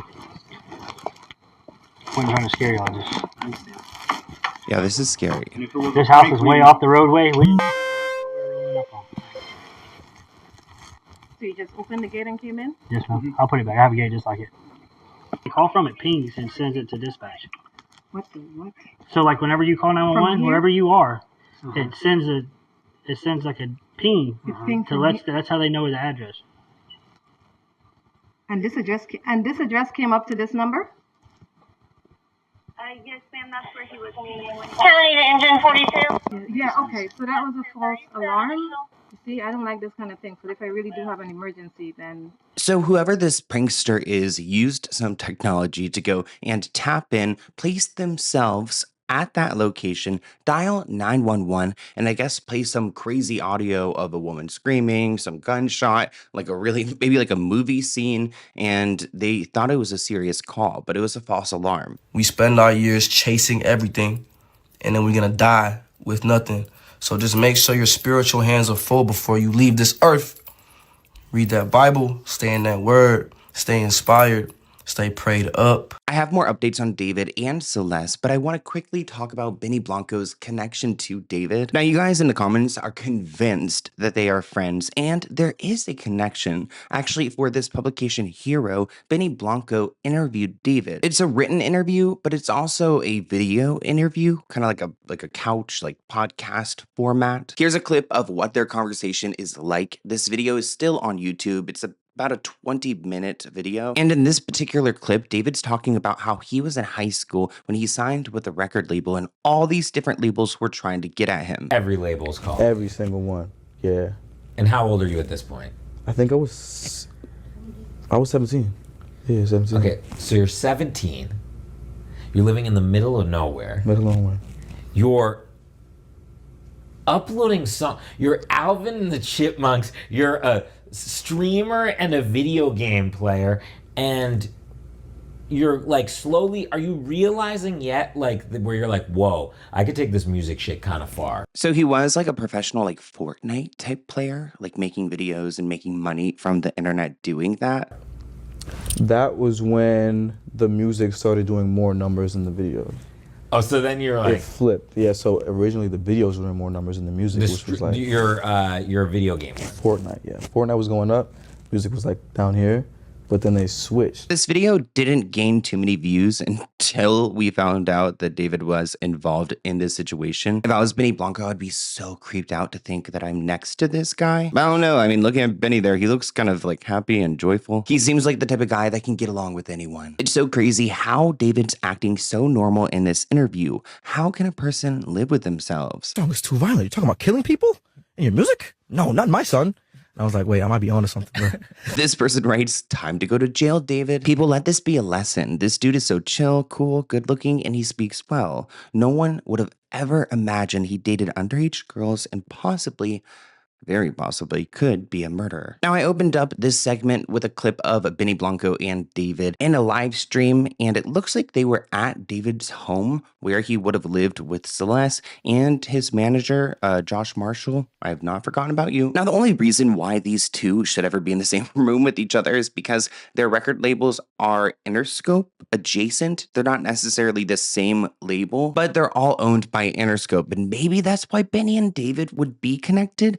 I I mean, I don't see any credits like under David's music that Benny was a part of producing it. But then I decided to go and read their interview together, and I realized really quickly, just because he's not listed on anything doesn't mean they haven't worked together. In this interview, Benny Blanco brings up the fact that they worked in this studio together. He said, the first time we worked together, you were going to work on the studio mic, and I was like, I want the sound that you made with all these songs. Do you work on a real mic? How do you do the majority of the songs on your phone? So it seems like Benny Blanco was actually trying to learn some strategy from David. Are you taking music seriously at all or not? Dude, really? no. I couldn't care less. You were just about like, it. oh, this is like a cool meme thing. If I keep making these like Alvin things, people are going to download them. So every time they'd watch a video, they'd go to YouTube and see I was a Fortnite player / streamer. And then like that went up. And then, so did you start streaming more? Like were people like every day? Benny says, I remember the first time that you came to work with me, you were like, oh, I don't have my mic. And I was like, what's your mic? And you were like, Apple headphones. So there is some like work history together. There's just nothing that's actually within the credits, which I feel like, you know, business behind the scenes, there's a lot of people who probably work on projects who aren't credited. So I don't know, you guys were on to something in the comments because there is a connection here. But I don't think Benny Blanco wants anything to do with David because he's now unfollowed him on Instagram, which, you know what, maybe Justin Bieber could go and take a hint and unfollow David. But it seems like Justin Bieber has a thing for people who are problematic. Honestly, wouldn't be surprised if he like hooked up with like Kanye West sometime soon. I got time to kill, you got time to feel, we got blood to spill, all over the new car seats, you're bleeding now. But now let's talk about some of the Celeste updates because I do feel like there's an active campaign working against her, which is sick because she's literally dead. She cannot defend herself. So I don't know why TMZ is now sharing this video that was recorded on a Nest camera by one of her neighbors, Celeste's neighbors, back on September 8th, 2024. You could hear Celeste screaming, arguing with this family, using swear words, and perhaps using the end slur. It looks like the man yells back saying he isn't black, therefore, like, I don't know. This conversation is too much for me. So everyone's having a good time, and this one is supposedly Celeste. Right there, I'll tell you where that. See that door right there? Number 2, not on it. Number 2 right there. Let me talk real quick, okay? You gonna let me talk? I ain't gonna let you talk. No, you ain't gonna let me talk. Why you not gonna let me talk? You tripping. I ain't tripping. Nah, you tripping. How about you ain't tripping? You gonna let a woman talk? No, alright, I'm not gonna let your woman talk. Why is she over here? Again. Your little house, you don't even got a house. Hey, bro. You talk to. Yeah, ain't nobody black right here, homie. We're Southsiders right here, homie. We're Southsiders here. Get it right, homegirl. Shut up with your black talking. Shut up. You talking like you black, girl, with your black talking. Yeah. Yeah. Ain't nobody black right here. What are you talking about? So this video has no meaning besides the fact of making Celeste look like she got into an argument with her neighbors. Like, it does not help the case. It doesn't add any detail to where she was because she had gone missing multiple times. I mean, she was reported missing in April 2024, and this video was in September 2024. But clearly she had a dysfunctional relationship with her family, going back and forth and losing communication. This person writes, somebody put this video out to make her look bad. If it was the family, I can't say how insensitive that would be. No, the way that she behaved in this video is not the innocent little girl that people want to think that she was, but she still deserves justice regardless. I agree. I mean, it doesn't make like Celeste look good, but she's also like a dead like 14-year-old girl. Like, she does not deserve that. It doesn't matter. Also, everyone's been a 14-year-old and they've like yelled and gone into fights and things like that. This person notes that her family doesn't appear to be forthcoming with the timeline of dates when they saw her or spoke to her on the phone or texted her. And that's a conspiracy I'm seeing pop up time and time again that her family could be responsible for what has been done to her, but that's something I don't even want to try to explore because it doesn't even seem possible. Plus, like, the family needs to, like, mourn. But it is fascinating. We're seeing these headlines talking about Celeste's troubled past, she living a possible double life, her being turbulent. I don't know why these articles keep popping up. It kind of seems like David's lawyer is working on a really good campaign of getting this type of footage and these headlines out there to make the public feel maybe, I don't know how this is possible, but less bad for Celeste. I said we're not black over here. Why you keep calling us? You keep saying we're not black. Hey, let it go. Go back to your house.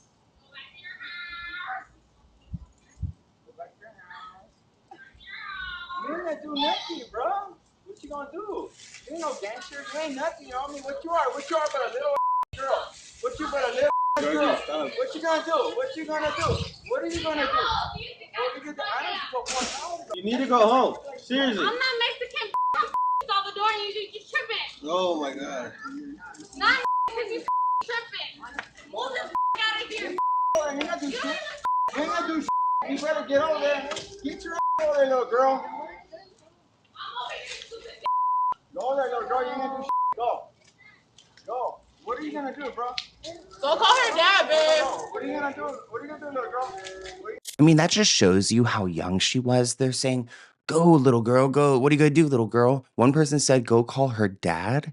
It's really sad to think that, like, David was in a relationship with people who, like, grown adults are looking at this girl who maybe, you know, talks like an adult, but she's clearly a little girl. After this confrontation, it looks like the neighbor's boyfriend went to Celeste's house to apologize, and Celeste's dad answered, but seemed unbothered by the situation. The date of the video, September 8th, is notable because it's one day after her 14th birthday and 1 year before authorities opened the frunk of David's Tesla. Now, this is a great question. Why wasn't she reported missing again in September 2024? She obviously had issues. Bottom line, though, she was a child and last seen with an adult. What's the point of this article? Poor girl was the victim, and what teen doesn't act out and rebel? Which I agree. But this person points out that one of the main points in this video is to show that she was home in September 2024, even though she was reported a missing person in April 2024. Which I do wonder what happened in that gap. Did she go home towards like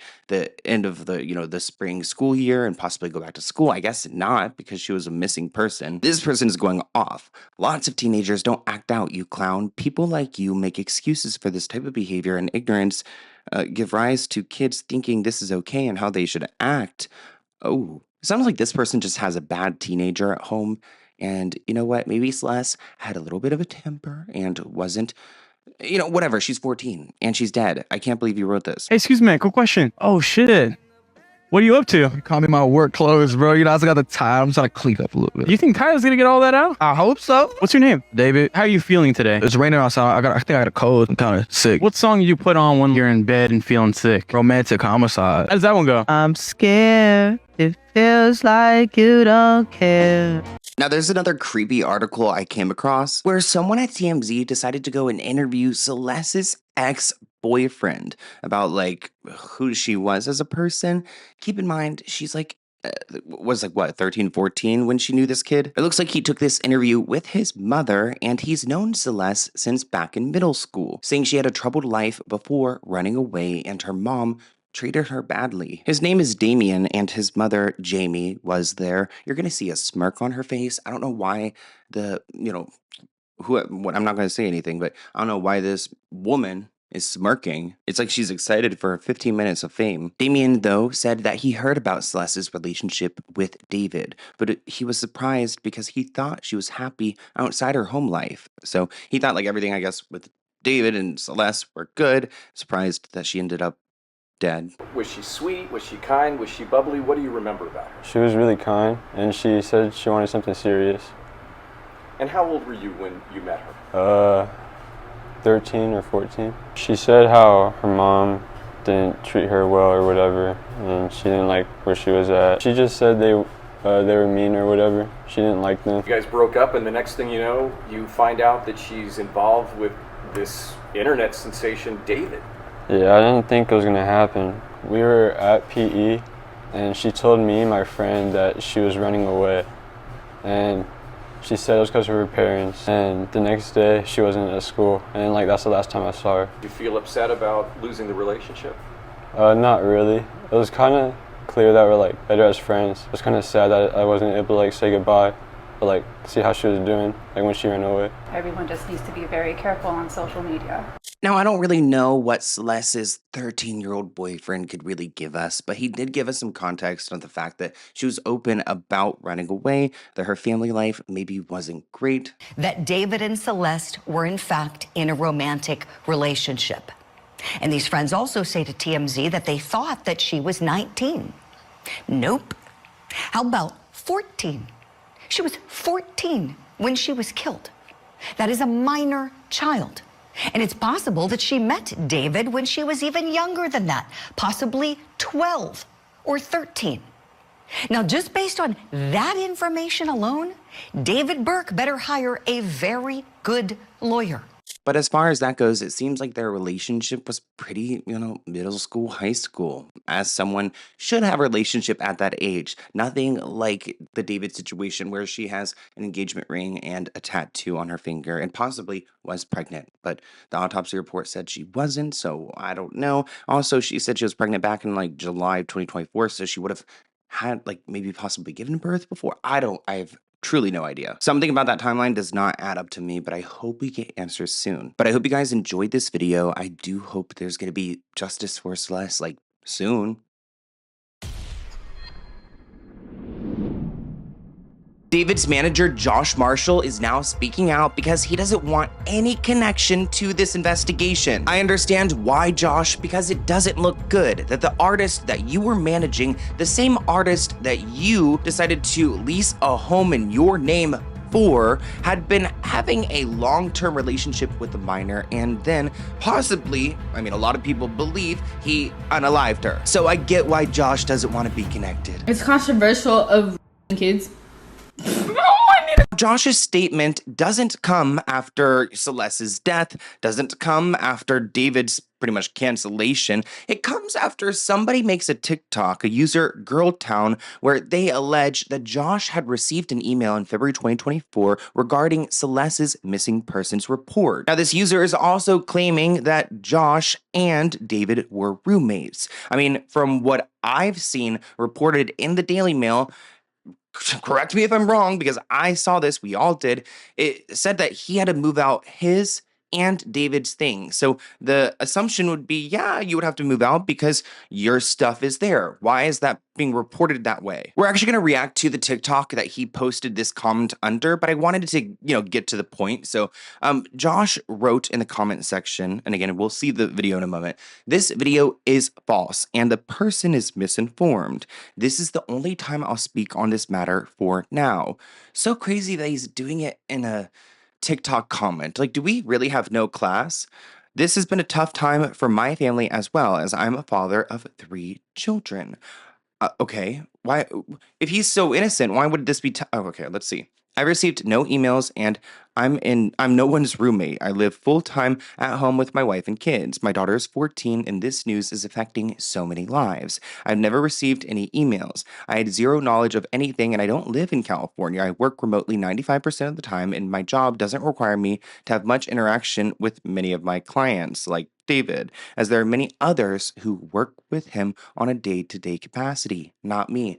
Well, Josh, I would say name them. Name them. I actually would love to know. Comment below if you guys know some names. Or at least who's if you're not managing him, then who is? Because you're known as his manager. This news is tragic for so many and for her family. I hope the proper authorities get to the bottom of it soon. Let me remind people, a lot of this is speculation and alleged. In the meantime, I'm with my family, helping them emotionally get through the news of this tragedy.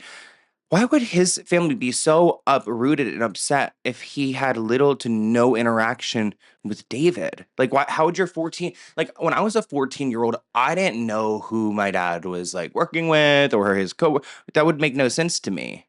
I don't understand how the children would even be affected by this.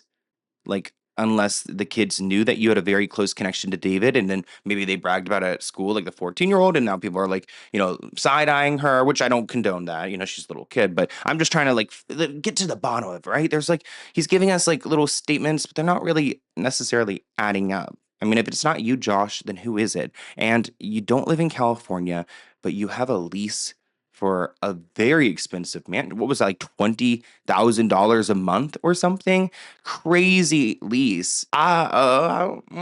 Something's not adding up. Comment below. Now, I don't know who this Girl Town TikToker is, but I love her content, and I wanted to go and give her a shout out, but also just like react to it with you guys so we can kind of understand what Josh saw and why he responded to only that video out of everything out there. A family friend of Celeste Rivas Hernandez sent an email to Josh Marshall, who is David's manager and roommate, back in 2024, February 2024.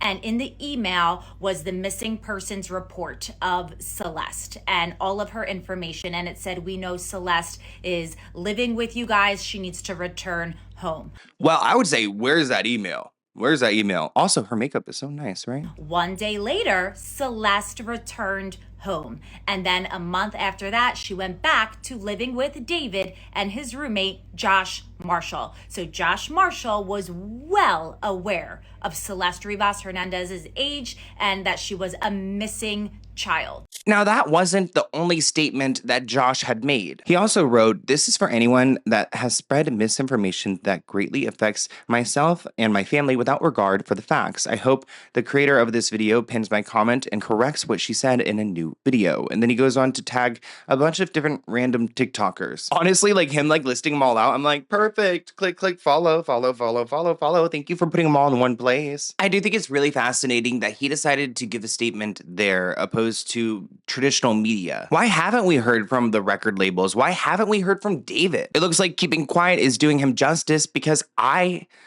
have a bad feeling about this case involving Celeste. Ever since we got the autopsy report, I'm like, damn, we're kind of screwed because her cause of death is deferred. How are you going to defer something? She was chopped up and put into the frunk. Like, I truly don't understand how they can't figure it out. They say that the extensive decomposition and mutilation of the corpse introduces, I'm getting the spins. You guys know I got medical anxiety. Introduces a high probability of inconclusive autopsy findings, which can cripple traditional murder prosecutions and necessitate high-risk circumstantial theories. I mean, come on. I think we can all agree that he was in some kind of relationship with this girl, Celeste. The expert says that Celeste's remains were not merely decomposed, they were dismembered and left in the Tesla. Yeah, we know that.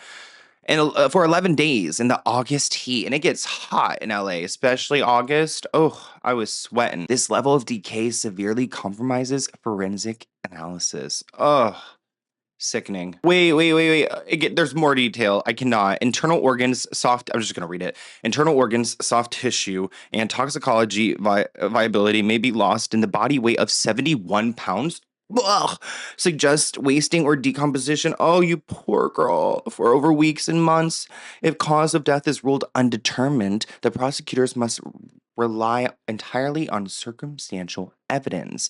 His car, their relationship, I mean, come on. What really scares me about the situation is that David could get away with it, especially because he's got some good lawyers. And if they can't prove like how she even died, how are they going to prove this? At least that's what his lawyer is going to say. There was a moment I saw on TMZ's live stream, and this person on Reddit pointed it out that TMZ knows something that we don't know because it got heated while talking about Celeste and David after Charlie said he got something off camera about two theories that he can substantiate with evidence. Essentially, there are some people who believe that, like, and I'm going to say allegedly because I don't know, I don't want any bad blood with TMZ, but that they know something more because of their reaction. And also, I have been seeing their reporting about David isn't really, it's really been focused on Celeste, videos of her cussing out neighbors, things that just don't make Celeste look good. And she's not here to defend herself. Easier for a defense attorney. Totally. And so I just think when we ultimately are told, at least what prosecutors believe the theory is on how the body ended up in the car, we're going to say, oh my God, it's going to be a wild story. I'll tell you off camera, I got theories. 2 theories I can substantiate with evidence. All right, no, Sherlock. Why are you? Yeah, he's got evidence, yet I can't say. Yeah, exactly. Well, okay, Also, why are you holding on to evidence? You don't want... It's Devin, evidence you calling that... bullshit because I'm calling bullshit. You don't want me to say it because no, we it's don't. sensitive. You just asked me what the theory is, dude. You just Yeah, literally but you asked saying me. he's excited to share his theory. But you didn't release information that we have. I'm going off information we have that the public doesn't. You know what, man? We should have left well enough alone. Why are you not sharing it with us? Yeah, Charlie. We, as in TMZ. Has Jackson shared information on this story that we've been working on, David? No, he has not. Is there something? Is it? Am I talking to like brick walls right now? Has Jackson shared information with you? Jackson, you're standing here On with all the reporters. David, he This is apparently your has time cru- to critical show. What information. he's saying, don't. Oh, so right now, okay, I'll give you my theory. This is them trying to backtrack that entire situation. Like, hey, let's say like, oh, does he have anything? Does he have anything? No, he doesn't. He's full of crap. So that they could like dismiss having 2 substantiated theories with evidence because maybe they're getting their information from someone else and they don't want to make the client look bad. Who knows? Don't push him. Don't push him because he's already said more than he should. He's gonna say something. Just move on. Team player, right? Jackson. Team player, right? Harvey was pissed. There's something for sure, especially going off Harvey's reaction. He was getting heated. Isn't Harvey the one who's particularly close with Blair Beck? That's the lawyer who David had hired. They're hiding something because it doesn't fit with their narrative. He got paid by David's lawyers and he sees his paycheck flying out the window. Again, these are all comments I'm seeing online. Please don't come for me. Agree. Why are they not making any stories on David, but they're doing interviews and trying to find footage of Celeste to post? The only thing they did was talk to his friends, and they didn't even get great information like they could have. They did report that friends thought that she was of age. Like, for one, when did they last see Celeste with David? Did they break up recently? If so, when is the last time she was at the house? They're hiding so much. I'm glad that cameraman snitched on them. They were probably added to David's payroll. Interesting. Can you imagine, like, he would probably be in trouble. You're in trouble. That's all I have for you guys on the David situation. I wanted to do this quick update because I feel so invested in this case, and I'm just genuinely confused as to why we haven't had, like, an arrest or, like, an update or a statement or, like, is this how it normally goes? It doesn't feel right. Something feels really off, especially if the media isn't reporting everything that they know. I feel like that goes into like journalistic integrity and conversations about that. So let me know what you guys think in the comments below. Justice for Celeste. Victim in the David investigation, Celeste has been laid to rest, even though there hasn't been any justice, and her family still has a lot of questions. So let's get into it.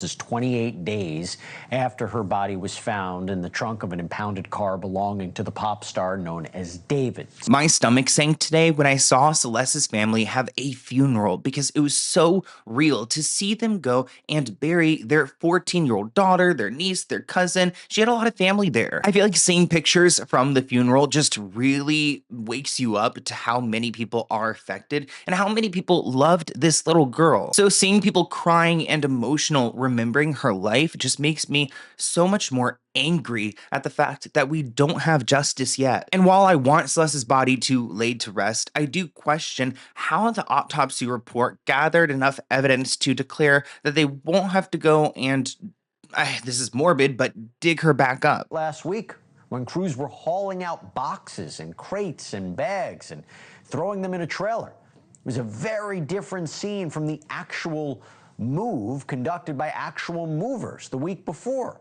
Like, currently the autopsy report is deferred, but is there a world where it could be just inconclusive? and we just don't have answers? Is there more that could be done? Her body was heavily decomposed, which is part of the problem when it comes to this autopsy. So I don't know if they could have done any more with the body. We don't even know exactly how long she was in that Tesla. I see that there are new conspiracies we'll talk about in a moment that mention that she hadn't been seen since early 2025. So really, we have no idea what the medical examiner is working with. So we don't know what her condition was like. I mean, they said that she wasn't pregnant, but that's pretty much all we got. They did report that she had been dead for weeks, but we don't know how many weeks that is. And honestly, I don't trust that they even know. They did try to keep this ceremony somewhat private. They put a big tent over where her body was placed. We also have some footage from the ceremony when they were taking her casket out to the tent. It is just so morbid to think about this situation, them burying their young daughter, and to think that there's a possibility that this singer, David, is going to get away with it all.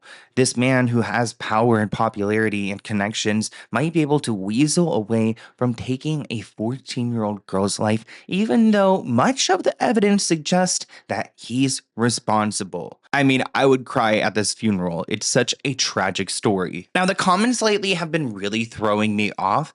I can't tell. Are there people who are anti-Celeste? Somebody said, why use a full-size casket for a body that was dismembered in a state of advanced decay? I mean, I don't know, just so like, isn't that just like a standard? You're not going to put them in like a box. Oh, that sounds so terrible. Why are people upset at the police? They didn't hurt the girl. Be upset with her family and David. I think people are mostly upset with the fact that like police haven't, we haven't seen them do anything yet. I'm still holding out hope. Dude killed her and probably told one of his buddies to get rid of the car, so he did. He abandoned it on some random street. Well, the street's actually right by his house, so no, that's not fact. She was a juvenile prostitute that met usual end of the... Oh my gosh. You guys are so vicious in the comments.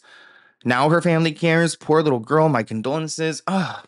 It's so toxic. I think this is what happens whenever there isn't quick action. There starts to be some toxicity that brews. And I get it. There's people also conspirizing, because how are we at this point where there is no arrest? It's 2025, people. It's pretty hard to get away with a crime with phone evidence and fingerprints, text messages, all of that. There were 911 records obtained by the Daily Mail. It was revealed that the police were called 33 times to Celeste's home in the last 3 years, which is a lot. The logs indicate that 11 calls came in from her home in Lake Elsinore, California, prior to her disappearance, while 22 came in after she was reported missing. So it seems like, I'm glad they clarified that, because it's not like the police were being called a lot to the home because of Celeste. They're being called a lot to the home in general, which kind of feeds into, that she had a dysfunctional family, and kind of gives us more motivation on her end on why she wanted to get out of that situation. Police were constantly called. It was a mess. I can understand why the 13, 14-year-old girl wanted to run away and thought she could trust this creepy David. Investigates Steve. Steve has been doing a lot in this case, and he shared a tweet. I'm starting to believe that the information I was receiving claiming a family member messaged with Celeste in July was incorrect. Whether that's accidental or intentional by the family member, I'm not sure. There's no trace of Celeste after early 2025 that I can find. The parties attended by a family member were in 2024 during the missing but not really missing time. The Tesla's registration expired in January 2025. It was ticketed twice in late 2025 in Hollywood, then not again until it was impounded. I can't find any trace of Celeste since very early 2025, although I fully admit that some sharp people on Reddit and YouTube are more dialed into her digital footprint. At this point, I'm starting to wonder if something may have happened to Celeste many months ago, early in the year, being the weather and a sealed compartment and little oxygen, no insects, which is an important component of decomposition. I guess if you have insects, it can make it a lot worse. So maybe she was decomposed a lot, but not as bad as she could have been if it was like back in like February or March. Seems like he's thinking it could be Feb, or March. This person shouted out Steve, saying Steve, the private investigator, has been right on most things so far, and he says he thinks within a week there will be an arrest. I have a clip from the news I want to play for you guys. So there's been a lot of reporters lurking around Celeste's neighborhood, and one of them recently spoke to neighbors about a Tesla. Why do I feel like Tesla is a new trigger word? But a Tesla that would go outside of Celeste's home. They didn't give us much details, but they did a full segment about this on News Nation. Take a look. We're out here at what we know as Celeste's home that she lived with her family. And right over there is the beautiful memorial we have seen in her honor. But today we confirmed with a neighbor that they had seen a black Tesla coming in and out at all hours in the night. We can confirm it was when Celeste was still here, and that it was near her home. Her home is right here, and the area that the black Tesla was seen was over in this vicinity. There's a parking lot in this area back there, and then there's also street parking. So we were told, and this— I feel like where there's smoke, there's fire. So if the Tesla was there, neighbors saw it, they noticed it, it seemed odd, it kind of adds up. It probably is him. I noticed this as I get older, that like usually your gut feeling or what the evidence points to is typically the conclusion. Ever since David hired Blair Burke, I've seen a lot of headlines saying that David is not involved in Celeste's death. And I see that there are these claims that authorities say there's no evidence connecting David to the death of Celeste, which is interesting because they collected evidence from his home. David hired Blair Burke, known for representing Harvey Weinstein, Lindsay Lohan, Kanye West, Mel Gibson, Britney Spears. Here again is another article saying David's attorney says no public evidence connects musician to the death of teen found in his car. But I looked through this entire article. There's literally nothing within it that says where his attorney said this. So why are these random headlines like popping up like bots? One law expert said that David better be shutting his mouth. He better be absolutely quiet. He better be at home, whatever he's doing nothing, not going anywhere, not talking to anybody, just doing everything that Miss Blair Burke tells him. Now, the actual statement from the LAPD that went out to the press says that the department has been working on the investigation for the past few weeks, and they confirmed that she is deceased. Her body was found in the Tesla belonging to David Burke. The vehicle had been parked at the location for several weeks. The medical examiner has not been able to determine a cause of death, which means the investigators cannot look into criminal culpability. Essentially, they cannot name him as a suspect just because they don't have anything to suspect him for, because they cannot determine if a crime had occurred because the decomposition is so bad. Now, I have seen some quirky things on social media. Like, why did someone post that David was active on TikTok? Like, literally yesterday, following people's TikToks. He looks like he followed Playboy Cardi's new TikTok account. So he's actively following people using social media. On Reddit, somebody said, I don't support his actions, but the way you guys be stalking this man whenever he opens his phone has me crying. Nothing like spending your last days of freedom on TikTok. That is right. So does this prove that he's on one of the accounts and not law enforcement? Which is a good question. So has law enforcement not seized his social media accounts and his technology? An evil version of myself that would kind of come out at random moments, and he would commit the crimes that I would have to solve as a detective. I'd be like solving murders that I'm committing myself. One person also noted that on Celeste's Discord page, the bio had changed. At one point, it had KYS within it, which means kill yourself. And then the bio just magically disappeared, which doesn't necessarily make sense unless someone logged in and changed it. You guys know how he recently spoke about TMZ. Harvey owns TMZ. He runs it. He's the mastermind behind it. And he's been doing like live streams recently and giving us little clues to what he knows. Why are you? Yeah, he's got evidence, yet I can't say. Yeah, exactly. Well, okay. Also, why are you holding on to evidence? You don't want. It's Devin, evidence are you calling that bullshit? Because I'm calling bullshit. You don't want me to say it because we it's don't. sensitive. We all believe that he knows a little bit more than what he wants us to know. And in this recent live stream, it's more apparent than ever. So in this clip, Harvey's talking about some of the connections he has and how he's been trying to get tips from people, but they keep like hanging up on him and ignoring him. And he's saying that this case is different than anything else because nobody's talking. They are being so closed-lipped on this. I've never seen this. People I know who I'm friendly with just hang up. Really? It's weird. It's weird. They just put the phone down. Unless he's, I mean, our boy Harvey's smart. You know, I respect. Maybe he like said too much the last time we spoke, so he's trying to make it seem like he's got no intel now. Down on you? No goodbye? Weird. Maybe they don't know anything. I don't know. Maybe I did something. What could the reason for that be? It makes me think there is a big twist because they don't act this way. There's something. But my gut tells me they're going to move on somebody not too long from now. This is really interesting. Yeah. Yeah. Okay. And I think it's a combination of surveillance video, Tesla video, and DNA that I think is going to crack this. People are asking about Blair Burke. Anything about Blair? We need to get some answers as far as surveillance videos go. I mean, you would think investigators have everything they could have gotten at all, you know?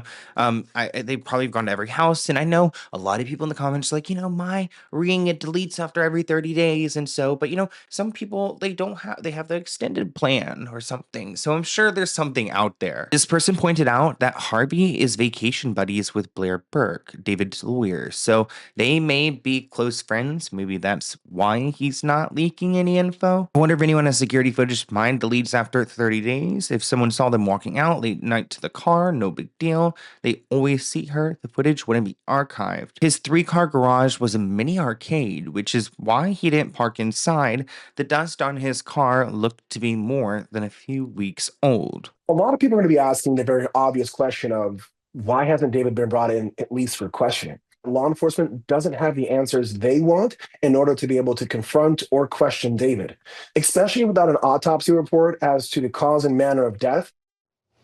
I just hope our private investigators, Steve and Harvey, are correct that there's going to be some movement in this case, because I feel uneasy thinking about poor, deceased Celeste buried in her grave without any justice.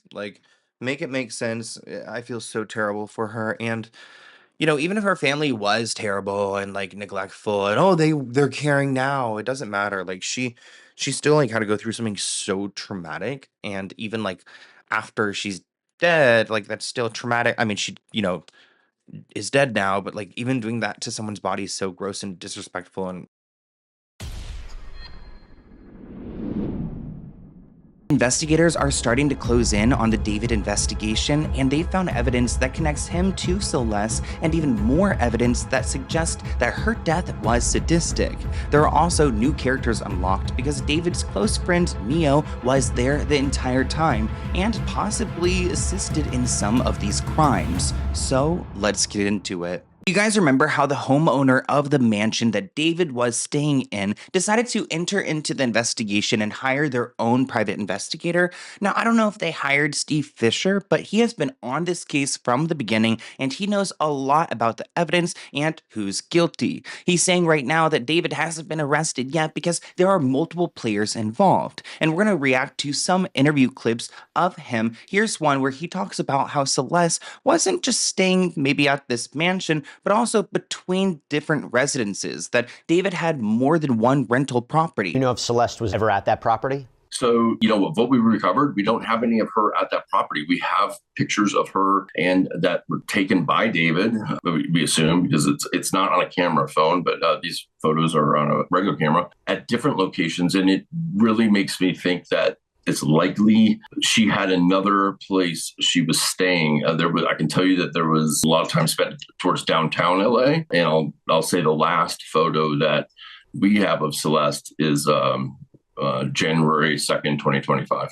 Something that really scared me was that Steve shared that he thought initially this was like an overdose gone wrong, that they didn't want to expose the relationship or show that there was an overdose here, so they disposed of the body and made some wrong choices, which still sounds evil, but he says it's way worse than this, that they have been like working together to keep this going, some kind of like humiliation thing. Thought this was going to be a tragic overdose, which it very well still could be, and they made a bad decision because they didn't want to expose a potential relationship and put her in this Tesla, and then maybe he thought he could get somebody to get rid of that car, and they were just like, no, I'm not doing it, and just got left there.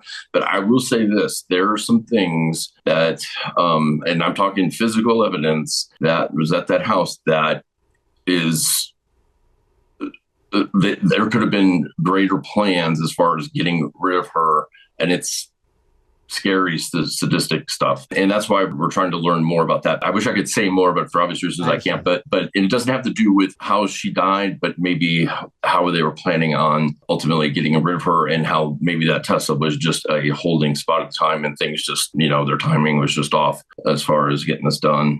But there's a few things that were just like, will blow your mind. A few things that will blow your mind. What did he uncover that he believes is sadistic? Sadistic means deriving pleasure from inflicting pain, suffering, or humiliation on others. So what was their plan with her body? David is such a creep. Seeing him with these knives and things in his stream just make me feel really sick to my stomach about what they put her body through. There's a strong possibility that the reason nobody has been arrested is because there are multiple people involved in this, and the police are building a case against all of them. Finally, I feel like we're getting somewhere. Big thanks to the landlord for hiring the private investigator, and I agree. Waiting for someone to be arrested, that poor child deserves justice. Now that Steve is on the job, he claims that he has obtained surveillance footage showing the Tesla being driven shortly before it was abandoned. The individual behind the wheel reportedly does not match earlier descriptions. The footage dated July 29th could be a pivotal date in mapping the car movements and identifying who last handled it before it was impounded. And Steve claims that his evidence includes digital data from the Tesla app, phone records, timestamps, and is now under review. Quote, if it helps establish a timeline or shows who Celeste was last seen with, prosecutors and defense attorneys alike will rely on it. Steve did say that there was scary and sadistic evidence found at the property, and it suggests that there was a possible cover-up attempt, though he admitted that there was no proof that Celeste was actually harmed within the home. Not to get too graphic, but I did see a couple rumors. Like this one, Celeste reportedly lived with David at 2 rental properties about a mile apart in the Hollywood Hills. That kind of goes with what Steve was saying, but Steve said it was closer to downtown, which is not near Hollywood Hills. There are also rumors that she was unalived and her body dismembered at one of these properties. He continued that there are rumors that Celeste's remains were chopped up and stored in a freezer for weeks or months until David went on to tour. So, I mean, the last photo, Steve says, of Celeste was taken back in January, which was quite some time. I mean, the family members say they were in touch with her up until July, but maybe that was someone pretending to be Celeste. Steve actually posted on Twitter, let's speculate that the Tesla was moved the last time and left in the parking spot it was impounded from right before tour started in San Francisco. Who actually moved the Tesla the final time? You don't get answers unless you ask questions. Was it Neo? We're going to talk about Neo in a moment because it seems like he was David's right-hand man. He definitely knew something about this Celeste case. I definitely know who moved that Tesla on that late July before they went on tour. I can't say who the person, and I don't mean I can't say but I don't know who exactly was in the house because it's just a report, but there's video, but you can't make a person out. But somebody was in the house, and being that there's only one key, it's like, okay, who had access at that time? So is it the same person that moved the Tesla? Was another last part of the plan about to go in motion as far as getting rid of her body? I don't know. Let's talk about who Neo is. Now, Neo is David's good friend. He would actually describe himself as David's personal assistant. Some would say it's like David's relationship on the side, like a boyfriend, but we'll get into that. There are so many photos of these two together hanging out, lounging. We also know that Neo knew who Celeste was because we have pictures of them together in video calls. This is Neo's Instagram, where he currently unfollowed David. He's trying to disconnect himself from the case, but a little too late. Neo hasn't just unfollowed David, but also scrubbed all photos of him from his social media. Well, that seems a little suspicious. This person speculates that if David had been the one to move the Tesla, I'm sure that he would have been arrested by now. But that's not the case, and in my opinion, based on everything we know and what has been revealed in these past couple of days, it really seems like someone else moved the car. Right now, with no arrest, the case is still open. Investigators need evidence. They need to determine what happened to Celeste and how she died. This person speculates, after looking at David's relationship with Neo, that he could potentially be bisexual because of his relationship and their like comments towards each other, which maybe they just have a little bit of a bromance. But in these comments, you can see Neo writes, "I'm never letting go. You are always beautiful, David." He writes, "Healed." Which, what are you healed from? Everyone seems unhealed here. There's an anime video where it seems like David is actually depicting Neo within it. Neo even commented senpai, which means crush in like anime terms. And this happened on like August 5th. Like not long ago. The song in that video, it's an Asian male, an African American who looks a lot like David, and a woman. Then there's Neo's comment, senpai. Is David trying to say something? Maybe they're overanalyzing, but I don't know. It feels a little too coincidental, especially considering the timing of everything happening. It was released on August 5th, which, remember, this all really started to unfold at the end of July, but we'll go through a timeline. Based on the photo that David posted on his Instagram, Neo was with him at his home on July 30th. According to Steve's interview with News Nation, the video he obtained was recorded on July 29th, so it looks like that's the same day the Tesla was last moved, and it looks like David and Neo were with each other. Neo has responded to this situation, but his response made everything worse. I mean, yeah, eventually I'm gonna say something, but I kind of hate forcing myself into solitude because people on the internet assume the worst in people and will legit make up anything out of nothing. So eventually I'll say some when I'm ready to. Love all the real people that have been kind to me and don't make false assumptions. So he says people on the internet will make up legit anything out of nothing. Nothing? A dead child in his bro's trunk? I mean, that's nothing. That's sociopathic. This person said that he was at David's house on April 18th, June 1st, 6th, July 8th, July 27th, and I'm sure there were way more that have been deleted. Main character syndrome, the lot of them, that is what it takes to dump the body of a girl you supposedly loved into a trunk and not even have the decency to pay for her funeral. Now let's go through a detailed timeline. March 8th, lease on David's property that Celeste was allegedly staying at was terminated. Unsure if Celeste moved in with him onto Viro Drive or something sinister happened before then. On July 20th, the police were called to his property on Viro Drive. It's Vireo. For loud music. On July 27th and 28th, these boys were partying, but on July 29th, David's Tesla was moved for the last time, caught on surveillance by an individual wearing identifiable clothing who immediately went on tour afterwards. This is suspected to be Neo. On the 30th, David has his show in San Francisco, so I guess on the 29th they would have left in the tour bus and now they're in San Francisco. What is so creepy is that on his first show, he wore this Hello Kitty sweatshirt that had Celestial written on it, very close to Celeste's name, but it says Divine Celestial, which is like interesting wording to put onto a sweatshirt. Again, kind of feeds into the sadistic, like, sacrifice kind of thing. Like she sacrificed herself for this album or for his career or whatever, like sick reasons they would do something like this. Here's a clip of them on July 31st hanging out at a show together. So Neo was there the entire time. Let's hear what Steve has to say about this timing and when the Tesla was parked and the tour bus took off. Do you have the precise date of when that car, the one with the Tesla, with Celeste's body inside, when it was left there? Do you know the specific date of when it was left in Hollywood Hills? I believe so. I believe it, late July. Very late July. Somebody quoted him, "What I can tell you is that right when the Tesla was moved there, the tour bus was waiting to leave. From the time the Tesla was left there, immediately the tour bus had left. That is very suspicious."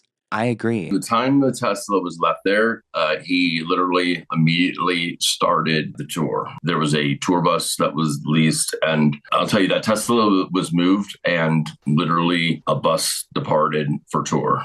Okay. Let's get back to our timeline. On August 1st, he's in Arizona, and then on August 2nd, he's in California. He moves on to more and more shows. Neo stopped being seen after August 8th. I don't know what happened with him there, but then we see him August 10th back in LA at a birthday party. He probably just got off of the road. On August 27th, it looks like maybe Neo and David were seen partying with a bunch of influencers while his car was being marked for potential abandonment. From the 29th to the 30th, it looks like Maximilian, this like photographer, is taking photos of Tara Yummy's debut show. Looks like everyone else was seen there. Seems like David had a close relationship with Tara Yummy, which is really spooky to me. Throughout this timeline, Neo was consistently hanging out with David before his tour and almost partying with him daily. Neo was present at David's tour dates in California, but not in other states. He was back in LA by August 10th. This means that he cannot be completely ruled out as the person who moved the car initially before David went on tour, or moved the car last, anytime before the 27th of August, when David's car was marked. You might be wondering, where's David in all this? And nobody knows but his attorney, Blair Burke. Do you have any indication about where David is right now? I don't. I have no idea. And it's kind of bizarre because his group has stayed so silent. What's left of his group, I guess. And I'm not even sure the conversations that the owner did have with his management in breaking that lease. I'm not even 100% sure his management knows at this time where he's at. I think his attorney might be the only one, and his parents. So David technically is still out there and a free man. So I hope that there are some arrests with an S. You heard that, right? Try to make sure the S was very clear because I want multiple arrested behind bars. Lock them up. But what do you guys think of this update? It gives me a little bit more hope.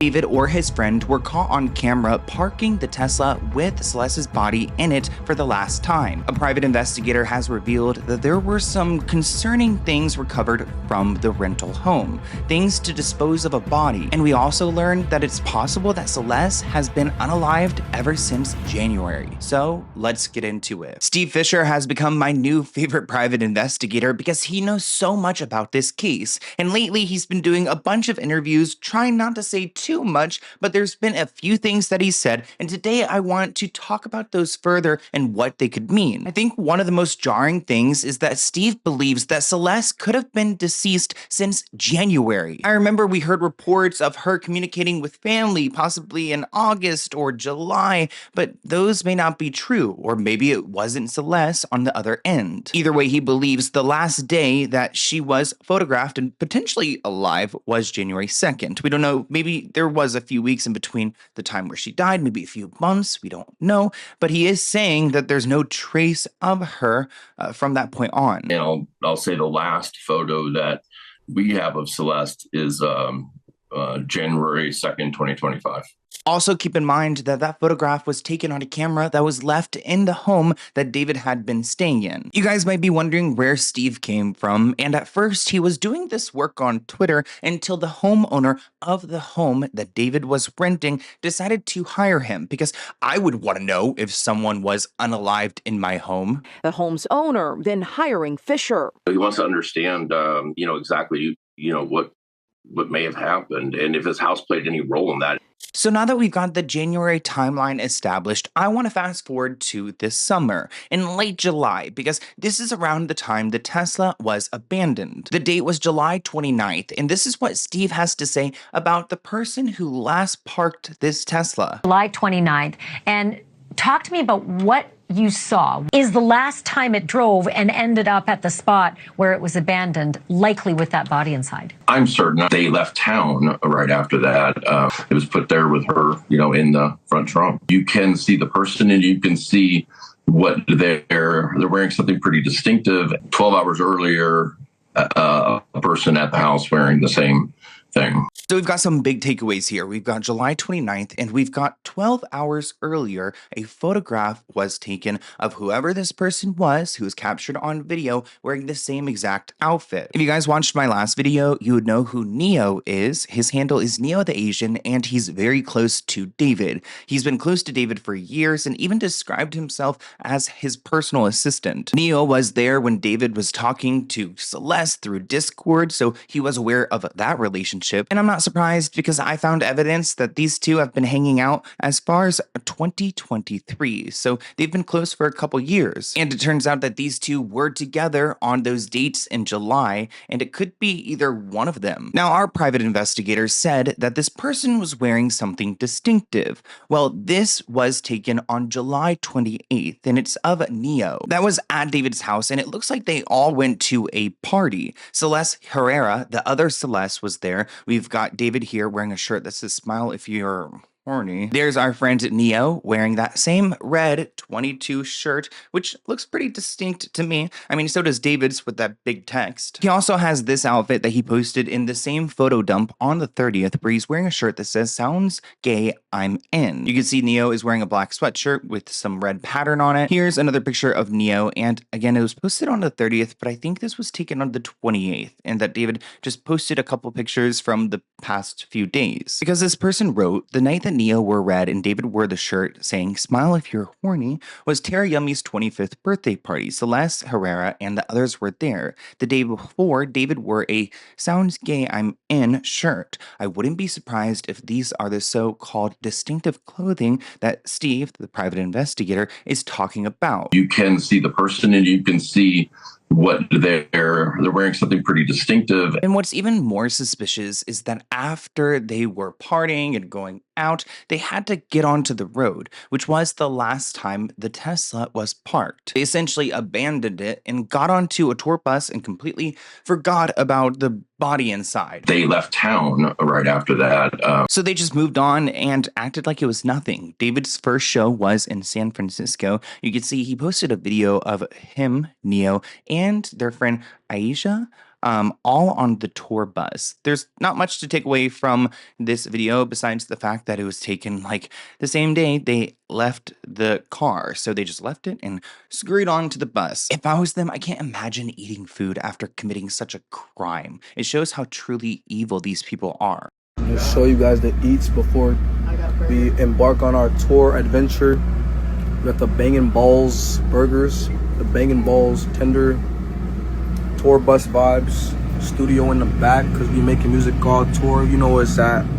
You know what it is. Why am I talking like this? I don't know. See y'all in San Francisco. First show on the way. We're gonna get naked on stage. And moving on to his first show, we see him wearing this very distinct, again, I don't think this is the outfit, but a distinct sweatshirt that has Celestial, Divine Celestial written on it. This was also the same performance where he had that huge funeral casket. It's so hard to watch, but he had this casket put into his show and on display. In my opinion, this is his way of mocking Celeste. I don't think it's honoring. I think it's making a mockery of what they did to her. Now, there was another party that David attended right after he got back from San Francisco. Here he is wearing all red. But of course, at this point, the Tesla has been parked in that spot and left there. Now let's talk about the evidence that Steve has uncovered, because he said some things recently that got some people confused, but then he's clarified, and it's made us all realize how premeditated this situation is. David had a plan. Possibly Neo allegedly had a plan. In what you went through in the house, did you find any evidence of criminal behavior? So, it's not a crime to think about doing certain things, but we found some things that had been delivered to the house that just don't belong there, or don't belong in any type of environment like that. And they are things that you could use to get rid of a person if you wanted to. And they're really, people say, oh, it's got to be tools and stuff. It's beyond that. It's really sadistic stuff. Now, LAPD didn't take it, but they have told us that they photographed it. But again, that's not a crime, just ordering these things, It is concerning to me that so much stuff was left behind in the house that Steve is collecting, as evidence, because he's working for the homeowner. Some of this stuff that Steve and I have talked about offline, it's weird. I'm sorry. It's just strange that the LAPD didn't take this stuff with them when they had their search warrant. Steve said it's sadistic stuff. It's beyond tools. Then what is it? Somebody asked him to clarify. He clarified by saying, I did not say murder tools. It wasn't tools that they uncovered. It was items to help dispose a body. Some people are suggesting huge buckets of acid. If it was acid, I guess he would put her body into this and it would disintegrate and they could get rid of the evidence. He did name some, but not all of the items, saying heavy-duty trash bags, cleaning supplies, and other materials. But the way that he said, like, a lot of these items, like, should not be in this home, I feel like he's just not giving away exactly how bad or, you know, suspicious these things are. I mean, if it's like acid to burn up a body, I feel like we could say guilty. But something else that Steve is revealing that people are starting to catch on is the fact that Celeste may not have stayed at that home, but David may have had other, like, rentals that she could have stayed in. The PI shared imagery suggesting that Celeste might have been staying with someone or renting an apartment in Hollywood or downtown LA. This reinforces his statement that he found no evidence linking her to David's home when he visited the property after being hired by the landlord. Somebody said, just theorizing here, but now I'm wondering if she was threatening to out him to authorities regarding their relationship. How would a 14-year-old support herself at another residence? Maybe he was covering expenses in exchange for being quiet. Somebody said, I'm pretty sure David was taking care of all that. She was a minor, missing, not in school. She couldn't work. So David was probably, keeping her on the side. Somebody said, with the new stuff about a second rental house and these photos of them inside, honestly, they changed my mind. I also don't get why he would be risking everything for a 13 or 14-year-old. But if it really started around when she was 11 and he was 16, I could see how it spiraled. Well, I don't, because who's a 16-year-old interested in an 11-year-old? The PI is right that there's no sign that she was ever in the newer rental. I think whatever happened would have been at the first house. Does anyone know if that place was ever searched? Somebody said that her hideout was the other house, the streaming house, where they would go live on social media. Doesn't mean that she wasn't at both places hanging out, but that could mean what happened didn't happen at the hideout and not at the mansion. So maybe it didn't happen at either places. I mean, people in LA, they move around so much that I wouldn't be surprised if she's been gone since January, that he has moved maybe once or twice. I don't know how long he's lived there, but they did have to break the lease to get out of it. PI also reported that David allegedly rented and was using a red Tesla around February, which if she passed away in January, then, like, was she in the car back in January? Because why would he need a rental if he's got his Tesla of his own? This is the rental that is in question that he had back in February. I don't know how they got this footage. Now, a news publication, the US Sun, obtained information through a Freedom of Information request showing a neighbor called 911 on Sunday, July 20th, 2025. We talked about this in my last video, but now that we got the information request, we have more details. The call was made at 4:30 a.m. and it was because of loud music, but police did not get there until over 4 hours later. And at that point, the music stopped. So I don't know what he was up to, but interesting the police were called then. There are actually clips of him streaming. It looks like he was possibly alone on the 20th.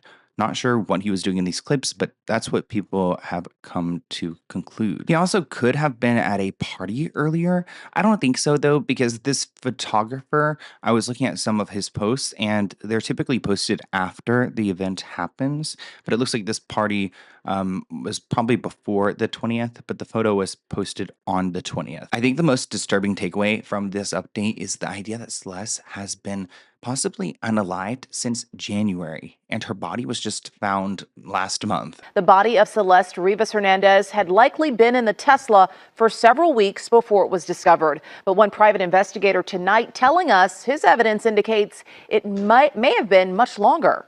As far as police go, they don't have much to say for themselves. They say it's an ongoing investigation and they have a lot of resources dedicated to bringing it to a conclusion, but to go beyond what has already been made public would be inappropriate.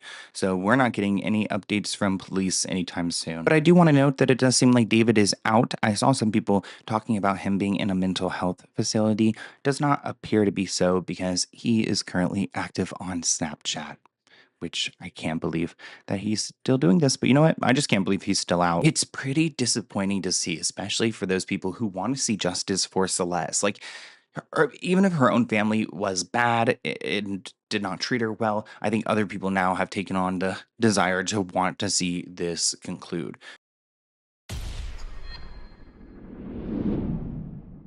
David has released a new song about Celeste and then immediately deleted it, and Celeste's family is starting to act suspicious, especially her cousins. So let's get into it. David must be getting bored because he released a song and then immediately deleted it. And this song, like a lot of David's songs, seems like it may have been written about Celeste. So a bunch of people got a notification from BandLab because David had uploaded a song onto there. I didn't know what BandLab was, but it seems like it's kind of like maybe like a SoundCloud, but on crack. Like there's a lot of different options. You can go and collaborate with people on there. And it's a way to release music without doing it through Spotify or Apple Music or dealing with record labels. If you were to go and access that link right now, you would get an error message or a private message because, like I said, he immediately deleted it. Then why upload it? I feel like David really thinks that he's this mysterious character and he's getting off seeing all this discourse online about him. So he decided to add a little fuel to the fire. Now we have a snippet of this song. Let's go ahead and listen to it together. Do I miss you? I can't decide if I have issues or I'm alright. If you love me, then please don't lie, baby. You're supposed to be mine. If something changed, can I at least know why? So the song is titled Rush, and I believe that this song may have been part of his deluxe album that he was supposed to release. In the lyrics, he sings, I thought we were taking it slow, but you don't wanna wait. Don't wanna wait on me. I just need you to know, no. There is so many things that I need. So he's talking about a relationship where it seems like they're not really getting along. He wanted to take it slow, which kind of like is reflective of his relationship with Celeste. He wanted to wait until she was legal. This gets cryptic. Say you love me, then you say goodbye. Had a feeling you would leave my side. I still think about you day and night. The simple things that always made me cry. Do I miss you? I can't decide. If I have issues, then I'm all right. If you love me, then please don't lie. Baby, you're supposed to be mine. If something changed, at least can I know why? Because I don't ever want to waste your time. No, I don't want to waste your time. I don't never want to waste your time. Sounds like someone told him that their time was being wasted. He's holding on to that. Also interesting that he's asking, like, do I miss you? I can't decide. You get mad it didn't go your way, and you don't listen to a thing I say. The way I feel is written on my face, because you want somebody to take my place. You did, to take my place. You did. No. Thought we were taking it slow. So we get that chorus again, and he ends the song by singing over and over again, so many things that I need. What are these so many things that he needs? Like, what are the rules to be in a relationship with David? It kind of sounds like that's what he's setting up here. Things that I need, so many things, so many things that I need. Somebody said, bro thinks he's mysterious. What a loser. He really thinks that he's about to get away with this? Somebody added, I feel like he is. I mean, what's the holdup? And somebody else said, it takes time to build a case against someone, but how much time? Like years? Is it going to be 2026? Making more sad boy songs while facing murder charges shouldn't be allowed. People should hold these platforms accountable for allowing such manipulative pieces of crap to exist on their platform. Some sad girl's going to hear these cringe basic beats and songs, and through manipulation gets hooked to his music. Somebody said that this song Rush has to be a song that he made before her death. He's still singing like she broke his heart. He always makes her look bad in his new songs, especially these ones where he talks about her replacing him. Anyone else get the idea of him using that to cope with what has happened, whether she died accidentally or not? I feel like he would rather accept that she broke his heart than accept that she's gone, that they had some kind of falling out. I guess he's still kind of holding on to the thought of Celeste, which makes sense on why he tries to mimic her in his artwork. Somebody asked, has he ever written a song that wasn't about her or blaming her? You guys may remember that his album, his deluxe album, Withered, was scrapped because of this investigation scandal. This album is so cryptic to me because what do you mean that he titled it Withered Deluxe? The Narcissist's Out, which is about like plants dying and holding on to their dead parts. I mean, we all know what withered means, but marcescence is like that process of when like a living thing still has dead parts to it. And it kind of feels like Celeste was his dead parts. Or you could think about the dismemberment like claims and accusations. I just don't know what police are doing. I mean, Celeste was with him. There are so many different locations where you could see that these two were together out and about publicly. Him just casually dating a 14-year-old girl and hanging out with her, possibly 13 at some points, like when they went to a date to Bossa Nova Brazilian cuisine, or all the different moments where you could see that she was just casually living in one of his rental properties. And when I mean one, I mean, yeah, there's several. I mean, there's the huge house that was in the hills, but we're also going back in time because remember, our investigator friend, Steve, said that he believes Celeste could have died back in January. So David's lived in a few different places in this time frame. You guys remember our friend Steve, the investigator, he was hired by the homeowner of the Hollywood Hills home to uncover if Celeste was unalived there. Well, he posted something interesting about the family, Celeste's family, and I wanted to share it. The first time Celeste was reported missing was February 14th, 2024, the exact same day Josh Marshall took possession of the rental house. The last time she was reported missing was April 5th, 2024, but was she truly missing? On May 30th, 2024, Celeste attended her cousin's high school graduation. Her cousin's name is Esmeralda. In September, she was seen on a video fighting neighbors at the Lake Eleanor home. So at this point, she was considered a missing person, but was not missing because she was at her cousin's graduation. She was fighting the neighbors. Here is a photograph of Celeste at her cousin Esmeralda's graduation. And remember, there's that video where she was fighting with her neighbors. I'll insert a clip. Right there. I'll tell you where that. See that door right there? Number 2, not on it. Yeah.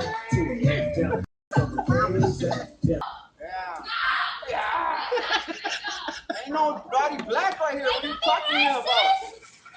I said we're not black over here. Why you keep calling us? So I think Steve is trying to ask, how much did Celeste's family know? Because I believe that Celeste's family possibly allowed her to be a missing person, even though they knew she was with David, because they didn't want to get legally in trouble for not for not having their minor in school, because you have to, that's the law. So if they labeled her missing, then she can go be with David and everyone's happy. They don't have to take care of her and they don't have to worry about the police coming after them. He asked, why didn't any family members notify law enforcement that she was safe? Possibly because they were worried it would trigger a CPS investigation. From the start, someone close to the situation in Lake Eleanor told me after the last report, certain family members instructed concerned neighbors not to search for Celeste because she was staying with a family member near Los Angeles. Well, Celeste did, her mom did know that her boyfriend was named David, but I don't know if there's any family that lives near LA. Maybe that's an excuse. Kind of disturbing if the people who were supposed to protect Celeste allowed her to go and be in this relationship with this man who ultimately unalived her. I mean, that puts a lot of the blame on the parents. I mean, why did they knowingly allow her to go and live in LA? Esmeralda, Steve asks, I have a question for you. Did you attend an event with David and Celeste on April 21st, 2024? I'm also curious to why Celeste was attending your graduation, but was considered a runaway and not enrolled in school. Well, it looks like Steve just dropped a bomb. Because he just told us Esmeralda was probably at an event with David and Celeste, so she was fully aware of David, fully aware of the relationship, kind of consenting to it. How much did y'all know? Somebody said Esmeralda is still a kid at 18 years old. Leave her alone. Celeste's parents are responsible for her. But Steve pointed out, well, the GoFundMe that's got $24K, 24 mannequins in air. $24,000 is a lot of money, and that's in her name, Esmeralda's name. So actually, Esmeralda, I can understand why there are questions for you, because you have made yourself the point person with this, especially when it's 24K, 24K. Sorry, every time I see a 24, anything is like a 6, 7, I'm like 24. Somebody said, I think the family did know, but they felt that there's nothing they could do but accept it, so she would come and see them rather than lose contact with her completely. And I understand. I mean, she's 13, 14. She probably wants to live with a pop star in Los Angeles if she could. It probably seems very, desirable from her perspective. But I mean, that's when discipline comes into the picture, honey. Because if I told my parents I was going to move to a big city and live with a pop star at age, 12, 13, 14, They would have said hell no. Somebody said the most obvious answer to me is that the family filed the missing person report so the school and truancy officers wouldn't come looking for her after she had stopped attending for months at a time. Another cousin came into the picture. Her name is Shelly, and I don't know where this message came from, so I can't verify it, but she claims that they didn't say anything about David because they were scared that Celeste was going to disappear on them. And she did tell David her age. I guess at first she lied about her age, but then told the truth. She also claims that she had met David, and I told him that she was 13, 14, and, you know, he wasn't grossed out. He got even more excited. Such a perv. You know what? Since we're talking about Esmeralda, we're talking about Shelly, let's go ahead and talk about Wendy. Celeste has a lot of cousins, and they're all active. Actually, this one, Wendy Rodriguez, shared on social media, be careful with who you talk to on the internet, guys. Don't make the same mistakes my cousin made. You don't know who you're talking to on the other side of the glass, which is interesting because this was sent out in February 2024, way before we had any, like, inclination that there was something wrong here. So what did Wendy know about Celeste's toxic relationship with David as early as February 2024? And the article says, stalker tries to steal our little sister. Here's another post that Wendy had made where you could see that she does have a connection to Celeste. She posted this on her personal platforms. I actually saw this video on Wendy's page as well. This is a short where you can see there's Celeste. Oh, it makes me so sad seeing this poor little girl that she was put in this horrific situation. It just, it's sickening. In September, it seems like Wendy knew right away that this was Celeste because she wrote, "You won't silence us any longer." If any of Celeste's family want to come and speak on my channel, and this goes for Steve the investigator as well, I am happy to speak to any of them. I'd love to welcome them on the show. Now, Steve has been active on Twitter. He got into a little feud with TMZ, and I don't want to go through that necessarily, but I do want to mention that he shared some body cam footage. Remember, back in late July, the police visited David's home, not very late. It was the 20th of July because remember, it was like the 29th when the Tesla was abandoned. But prior to that, police had arrived to the house and he shared a little snippet of body cam footage. So I wanted to share that just for the record.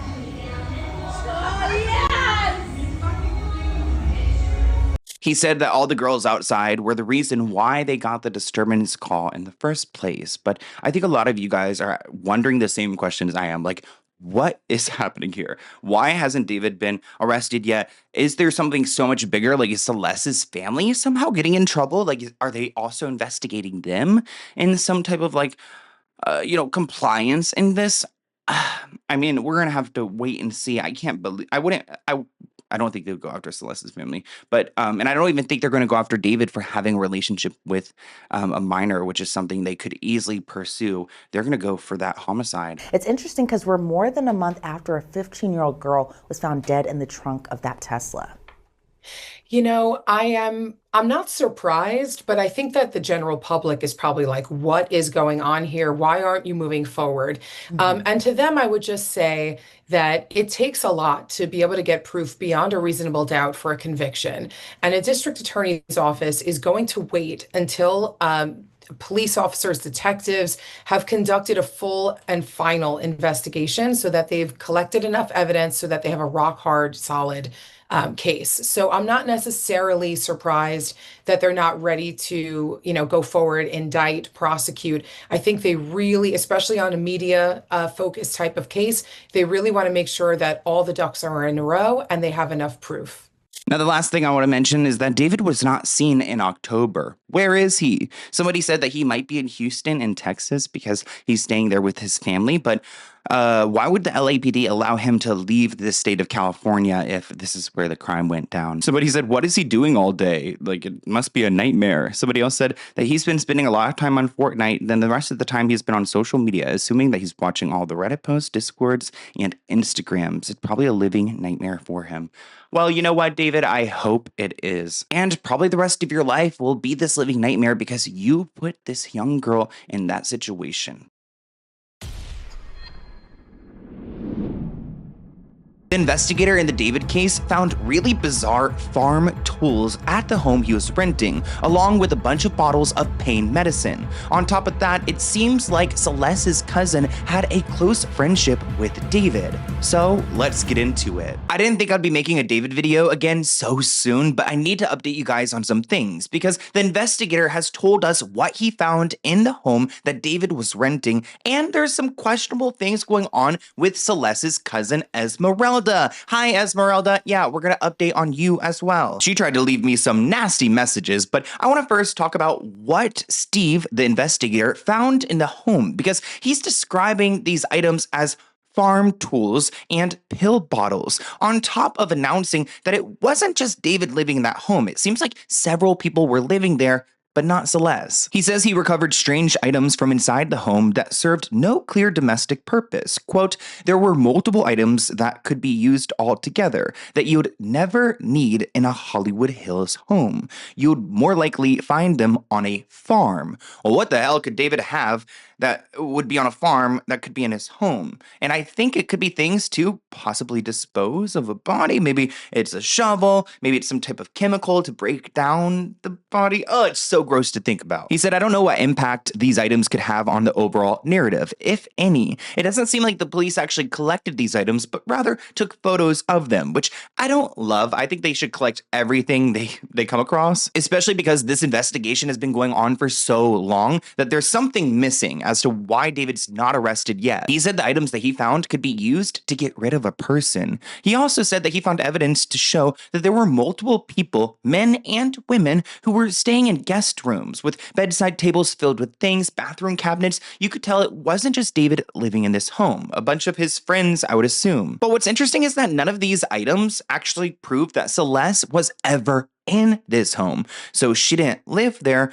What are all these people doing in this house, and how many of them knew of Celeste? Now, it looks like some of David's friends who have spoken out said that they were under the impression that Celeste was a 19-year-old student at the University of Southern California, and that she may have had fake IDs to continue this story. Like, her and David probably invested in getting these fake materials so they could continue their relationship. For example, there's one party from back in July 2024 where multiple people there had met Celeste and had no idea that she was a 14-year-old girl. Or she could have even been 13 at that point, but this person writes, I think his manager killed her. Well, I don't think so, but I do think the manager knows something. Somebody said, I think that this kid is innocent.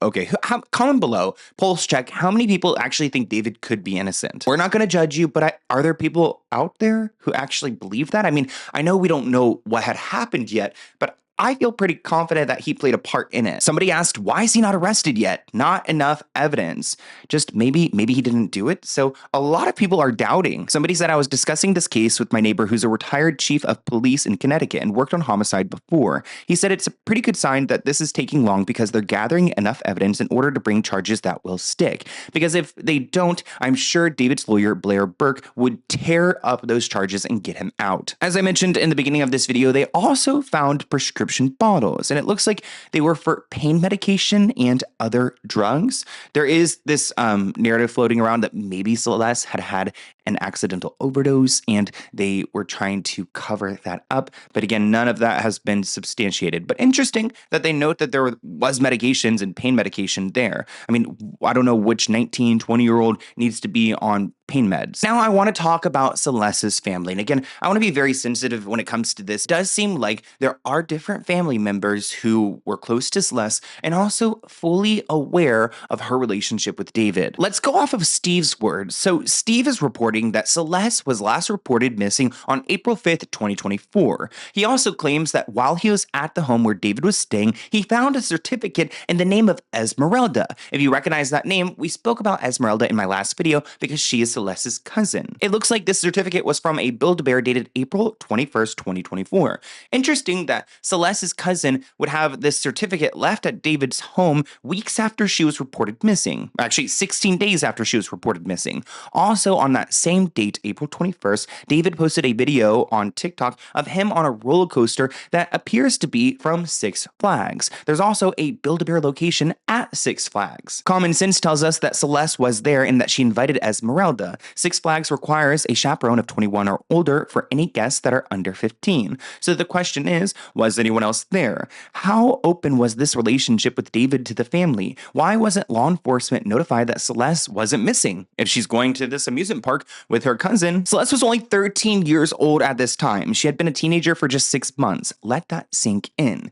Why would your, cousin who's around the age of David even allow you to be in a relationship with him? Gross. This man, David, groomed this 13-year-old girl, and it seems like her family was on board because they allowed it. They consented if she's over here helping them get into Six Flags. Now that's a crazy story, right? Well, there's some people who are doubting what Steve says. They don't fully believe that Esmeralda was there, that she could have been at Knott's Berry Farm, another amusement park. As you guys can see, here's Esmeralda, and there is a fountain in the background, which you gotta admit looks a lot like Knott's Berry Farm, which I've never been there before. Comment below if you've been. Now, because people are putting this together, they are questioning Steve like, hey man, I think you got it wrong. She could have been at Knott's Berry Farm, which also has a Build-A-Bear. Steve, though, said, find the roller coaster that David was on then. Remember that clip? Which I'm assuming that Knott's Berry doesn't have roller coasters like Six Flags does. But also, you've got to admit, it looks like Esmeralda was at Knott's Berry Farm here. Somebody said that Steve is messy as F. Come on, guys. Details are the name of the game in your field. So the cousin got a teddy bear at a park, and somebody said it's possible that David was at Six Flags and Esmeralda was at Knott's, and they weren't even together. The allegation is bad enough without proper receipts to back up this claim. The thing about Build-A-Bear is that these certificates include a little member ID on them. And if any of you guys work at Build-A-Bear or have access to their computers, you can type in this member ID and figure out where this bear was actually created. So if any of you guys have this, cricket, I'm waiting. I mean, if you want to email me, and I totally appreciate it, I will keep you anonymous, but this could really solve up this question of whether she was at Knott's Berry Farm or she was at like Six Flags. But nonetheless, why is that certificate at David's home in the first place? Unless maybe Esmeralda created this bear, gave it to Celeste as a present, and then it somehow ended up in David's home. But then Steve also argues that there's nothing to suggest that Celeste had been there. So something's not adding up. But speaking of amusement parks, I found this post on Reddit from about a month ago where somebody pulled up Celeste's old Twitter account and found a video of David, and it seems like Celeste's brother all at this amusement park. People were trying to figure out where this is, but it seems like it could be that Knott's Berry Farm that we keep talking about. This is the page, I believe, Celeste's old Twitter that I pulled the video from. Some screenshots where you can see David is in the frame. You could also see there is Celeste's brother. And here's a Google Maps screenshot of Knott's Berry Farm where it kind of seems like this is exactly where David was when he was taking this video. Let's go ahead and roll the clip. Little Blue Rider Hood, you heard? We outside. I'm on the scooter. You ain't see. Oh, we outside. Hold on. We outside. It is so weird to see how cool Celeste's brother, cousin, and all these people were with David. It makes me feel sad for them because obviously they were comfortable with this man for whatever reason, so they probably did not think he could do this to, Celeste, but at the same time, they shouldn't have been so careless. I do want to bring up that I brought up Esmeralda in my last video, which is why she does not like me. If you want to come talk on the channel, Esmeralda, you are welcome, honey. I will have you on anytime you want to come on. You may remember that Celeste was actually attending Esmeralda's high school graduation back in May 2024, despite being reported a missing person prior. Why didn't anyone in the family notify that Celeste was okay and at her cousin's graduation if she's considered a missing person? Steve asked, Esmeralda, I have a question for you. Did you attend an event with David and Celeste on April 21st, 2024, which is what we're talking about today? That Six Flags situation where it looks like David has some of Esmeralda's possessions, like the Build-A-Bear certificate. He says, I'm curious to why Celeste was attending your graduation, yet was still considered a runaway and not enrolled in school. Now, I don't think Esmeralda likes that she is being put on the spot, and I think that she could easily relieve herself of this if she does tell the truth. I mean, if she apologizes, like, yeah, I did not know this guy was a monster, I'm not going to label her the murderer. I mean, we all know who that is. You guys know I'm staying on top of this case, and I'm not going to act like Esmeralda doesn't exist. I'm not ignorant. So when she's got $24,000 GoFundMe in her name, she is now the point person. That is enough about the family. I do want to talk about a few other things I came up online. That's why we've got this update video again, because there's so much out here. Somebody did a voice analysis of a song that David has released. It's titled I Never Needed You. We're going to try to play this clip as best as we can, but this next clip is going to include a few different audio voices. You're going to hear Celeste in a stream talking to David about R-wording kids. We're going to compare that to some of the vocals that are used in some of David's tracks, along with that clip of Celeste going off on her neighbor back on that Ring camera, just to see if this voice does match with the tone that David's using in this song. It's really cryptic if he used Celeste's voice in his track. You need to delete this. Oh, look it. Answer that one. That's so mean if you don't answer. So this is again the clip in the stream. Hi, guys. Someone calling my phone. Please go away. You calling? This is the track. Sorry. I didn't want to go and change the narrative and say something completely different. You gotta figure whatever you got going on. Figure that out. I've been so selfish and I can't stop thinking about you and what I did and how it's affecting everything. I just wanted to say I'm sorry. You don't even go to house. Hey, bro. You talk to. I'm not Mexican. I'm Salvador and you tripping. Oh my God. Not because you tripping.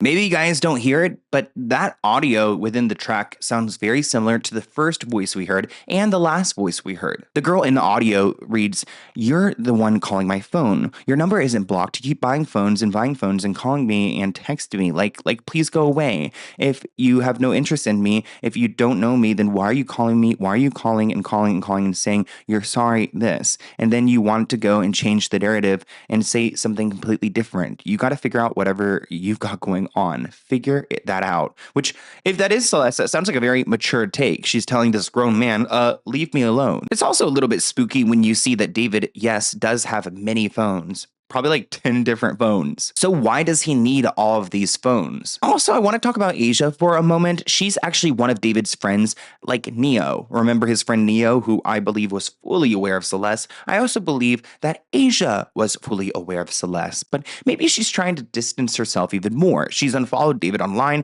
and she recently posted a video where it seems like she's trying to shade David. Let's play it. I want to go back to streaming so bad. Don't get me wrong. I actually loved streaming, and I hopefully will come back to some platforms soon.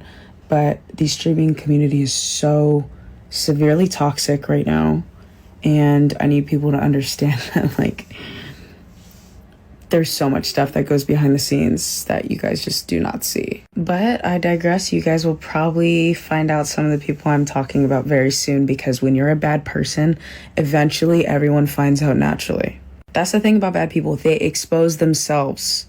I don't need to do anything. Karma's a To give some of his friends the benefit of the doubt, if I found out one of my friends were capable of doing this, I would have to go into therapy. I would be shook. I can't believe I was so close to a monster. Speaking of monsters, yesterday was Halloween, and why were there so many people dressed up as David? Why are you dressing up as David? It's not cute.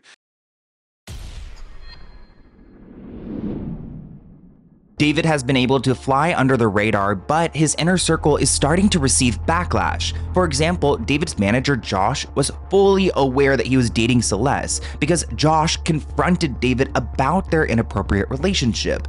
David's brother, Caleb, was also friendly with Celeste, and it appears that he and Celeste's entire family approved of this disturbing relationship. So let's get into it. Now, this is something new I wanted to make sure I included in this video because there is a music video that people are talking about that David created, and let me just unpack the situation for you. He filmed this back in January 2025, months before Celeste went missing. In this music video, you see David blindfolded. You see him wearing a shirt covered in blood. You see him dragging what it looks like a body bag, and it's set in a forest. Schoolie Films posted 5 weeks ago, writing on Instagram, "We were part of the production team behind David's One More Dance video, a project that now feels different in light of the investigation surrounding David and Celeste." They write that in recent interviews, David spoke about his alter ego, Itami, this weird alter ego he has that does evil things, and how he killed Celeste in the back of his mind. His music videos are now being re-examined frame by frame. I had the idea to kind of make this first music video introduce a character that I had been kind of ideating for a really long time. That's why you see him with the blindfold and the bloody shirt aesthetic and the bow tie. I'm really big into anime and I'm really big into manga. And I wanted to make my own manga series at one point, and I was writing a lot of poems and writing a lot of things for it. And a big part of that manga was an evil version of me named Itami, which means pain in Japanese, and he wears this blindfold, and he's basically an agent of chaos and kind of my alter ego. And the story of the manga went like I was a detective, and there was an evil version of myself that would kind of come out at random moments, kind of like Fight Club with Tyler Durden. And he would commit the crimes that I would have to solve as a detective. So like when I was as a detective, I'd be like solving murders that I'm committing. As soon as the BTS footage surfaced on social media, it quickly went viral and sparked discussion on Reddit, where a lot of people are talking about David's case. I feel like Reddit might ultimately solve this, but finally, a production team that isn't scared to speak up. And honestly, good for Schoolie Films, because if I was them, I wouldn't want to be associated with this project, especially when they're talking about him acknowledging that he would kill someone named Celeste, and then what the coincidence, our victim's name is Celeste. But these updates are also starting to spark curiosity into David's alter ego, this Itami character that seems to be violent. You guys may remember that he has talked about this alter ego in past interviews, and the way that he casually speaks about it is concerning, because I feel like he's like breathing life into this character, and then he's using this as a way to maybe disassociate from the really horrible things he's done. Because how does he go on tour and live his life after committing such a crime? More information is coming out about Celeste Rivas Hernandez and David. Private investigator Steve Fisher, who is looking into this case, releasing photos to the public of Celeste and David from a camera that he got out of the LA home after David moved out. In this post that he makes when releasing these photos, he talks about the timeline, wanting to know crucial questions. He says the last picture that he has of Celeste in this camera is from January 2nd of 2025. He said David was still using this camera because on January 8th of 2025, he was taking pictures at a video shoot. I talked about this video shoot. I was pretty sure it was probably the One More Dance video. Now I'm like 99% sure I was exactly right, because I found this post on Instagram of some of the production team that was working with David on making this music video. They say they made this video January of 2025. I did send this to the private investigator Steve Fisher, that way he can reach out and ask them if they saw Celeste when making this music video. But I think that they probably didn't the way they worded this post. Said that they were part of the production team behind David's One More Dance, a project that now feels different in the light of the investigation surrounding David and Celeste Rivas. And they said that they started to feel uneasy about this when all the information was coming out, and they saw recent interviews of David talking about his alter ego Itami. To me, I feel like this is just too much to be a huge coincidence. This private investigator is saying that there was thousands of photos of Celeste on this camera, and then all of a sudden, after the last photo of her on this camera is shown, you are recording a music video for this song where it's depicting a girl that looks like Celeste and also putting somebody in the back of a trunk in this music video. Makes me even more uncomfortable as this photo is on this camera, and it's December 30th of 2024 at 11:57 p.m. Literally 3 minutes later, on December 31st at 12:01 a.m., David takes a picture of his hand with this. What makes this even weirder is the fact that 3 days after he filmed this creepy music video, he was live streaming and showing his streamers the, I really just don't get what in the world is this. This person asked, where's Celeste's phone? Sam writes, I bet David has it because all her stuff got deleted. Somebody said he probably bought it, so it's his, shaking my head. Somebody else asked, right? Like, where did it last ping? I just don't understand how he said that she was just another fan, but yet there's multiple photos of them together. It is scary how much control David had over this young girl. I mean, it makes sense because she's 13 years old, 14 years old, living in Los Angeles. There's no way someone could survive on their own that way, so he controlled where she lived, probably what she wore, because she was always wearing that Gap sweatshirt, and probably who she communicated to. And I do wonder how long her phone was on for, and if he ever potentially used her phone to communicate to her family. This headline says that David's brother and manager are receiving some backlash after this video went viral. Officials have not confirmed any new suspects, but recent discoveries have shifted focus towards individuals within David's close circle, in particular his his brother, Caleb Burke, and his manager, Josh Marshall. The case is getting even more attention after a new video appeared online showing Celeste backstage at one of David's shows in August, which doesn't really add up with the timeline if her body was left in late July. Observers noted that she was seen in the same outfit later on, right next to David's brother Caleb. I mean, there's no doubt in my mind that Josh, his manager, was probably fully aware of what he was up to. I'm sure David's brother knew. I wonder if David's parents knew. A new video has been released of Celeste backstage of David's concert. And at this point, I really want to know when they are going to charge David with at least being around a child. Because in California, the age of consent is 18 years old, and also Celeste was a runaway child. She was literally missing. In this video, she's wearing Hello Kitty sandals just like in her missing person poster. And here's the Crocs that Celeste has on her feet. And I talked about these Hello Kitty sandals already and tied them back to David also because her friends were leaking pictures out of text messages. And here's those sandals, and she's holding on to this Hello Kitty keychain. This is the same Hello Kitty keychain that David can be seen in this TikTok video wearing on his pants. This is literally just like a week after this person is saying that they caught this video of Celeste backstage of David's concert. They're saying this person that is with Celeste backstage is David's brother, and I'm going to show you a close-up of her face in 1 second.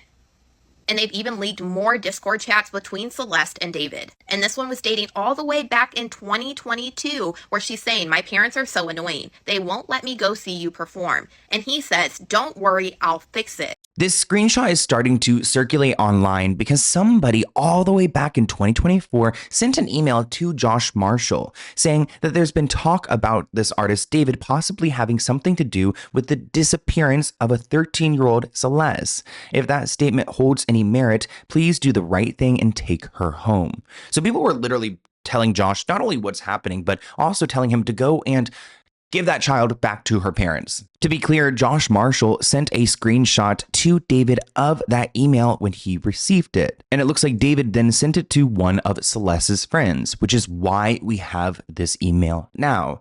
So we can confirm on record as early as 2024, Josh was fully aware of his client's relationship with a minor. Well, that explains how Josh said that no one ever emailed him. They didn't. They technically emailed the David email. So I guess he's not technically lying, but he's also not giving us the full truth. Just because you didn't receive the email in your personal Josh Marshall inbox doesn't mean that you weren't aware of it, especially when you are managing your client and you have full access to this David email, which is why he screenshotted it and asked David about it. Josh said, quote, "I never received any emails. I had zero knowledge of anything and I don't live in California," trying to wipe his hands clean. But it is interesting that back in 2024, when that email was sent to David's work email, it looks like she was returned to her family right after that. Like 1 day after the email was sent, then Celeste was back home. So obviously everyone in this inner circle knew about the relationship, knew it was wrong, and when they got caught, they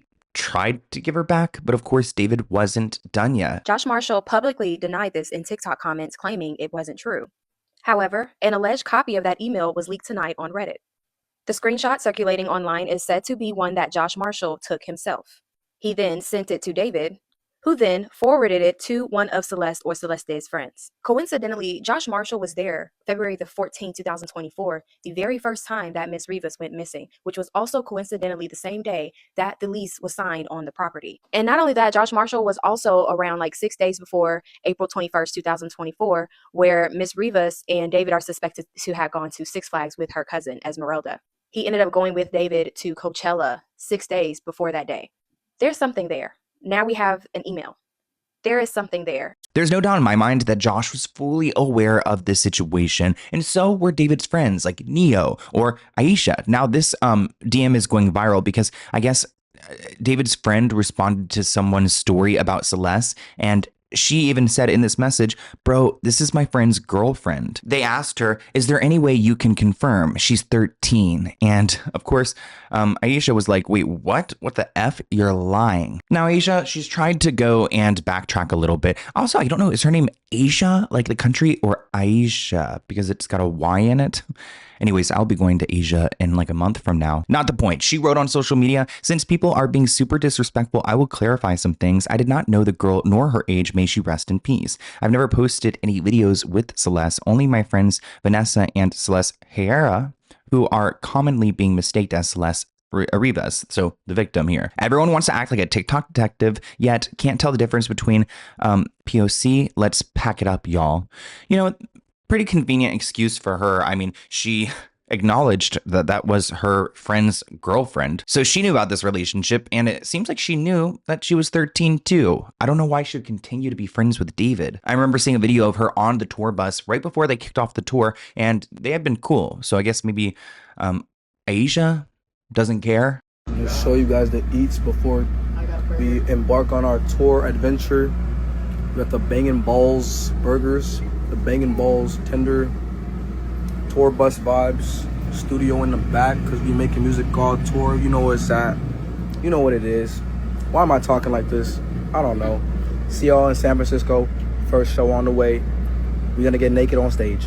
This person writes, if my homie had a young looking girl around him that's supposed to be 18 plus, but we got to make sure she's hidden, and my friend has money, but his GF is wearing the same clothes every day, I'm going to notice.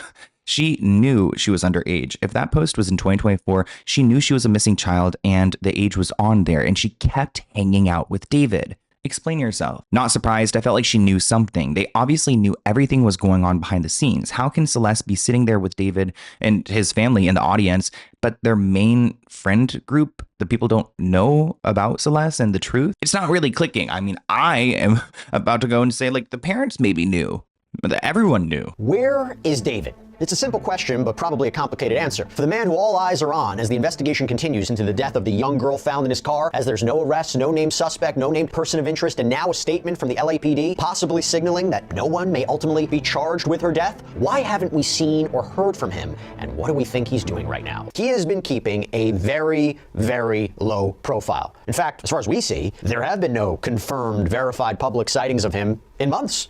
Where is he? Why haven't we seen him? In fact, the day after the body was found, he performed in Minneapolis to a sold-out crowd at the Fillmore. His social media presence has been radio silent too. I mean, if you look at some of his past posts in September, right before this news broke, this is what you have, and it kind of mirrors what was on TikTok too. And it's really disgusting how many enablers are not only on David's side, but also Celeste's own family. You guys know how David likes to use Discord and a lot of his friends. Well, Aisha, she actually posted within Discord this weird message back in July of this year.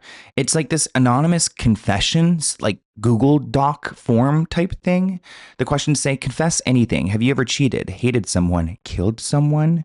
You could let me know, but I won't know who you are. Really bizarre to write that, like, if you've killed someone. Maybe he, like, is she sending this like as like a sub tweet to like David, trying to get him to like fill this out and admit that he had killed someone? It's interesting that she likes to play on social media like she did not know who Celeste was or her age, but she was clearly aware for a long time and possibly even aware of the crime. This person writes that Aisha, Neo, and the other Celeste Herrera, are absolutely disgusting. All these people around David only cared about the money they were getting from him. There's no denying at this point that the Gap hoodie the older Celeste was wearing was originally Lil Celeste's, the victim. The fact that these people are not completely blackballed at this point is absurd. There was a lot of confusion when it came to Celeste Herrera versus Celeste Rivas, and it is really disturbing to see like Celeste Herrera wearing Celeste Rivas like sweatshirt.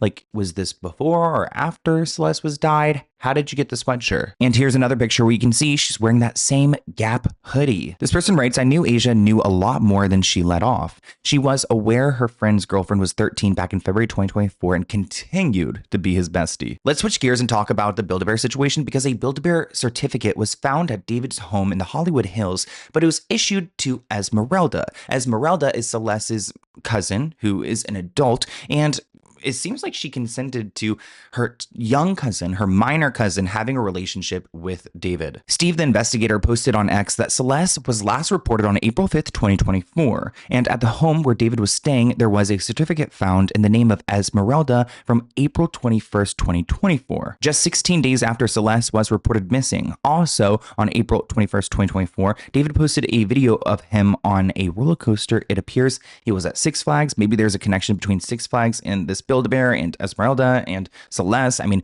Celeste, to get into the park, you have to be accompanied by an adult. I wonder if Esmeralda was that adult for Celeste. Six Flags requires a chaperone of 21 or older for guests that are under 15 years old. So who was there to get Celeste in? I don't think her fake IDs would have worked there. An adult male groomed her. David groomed her and committed these crimes against her, and I sincerely hope the LAPD and the attorney's office do not let this slide. Let's talk Build-A-Bear.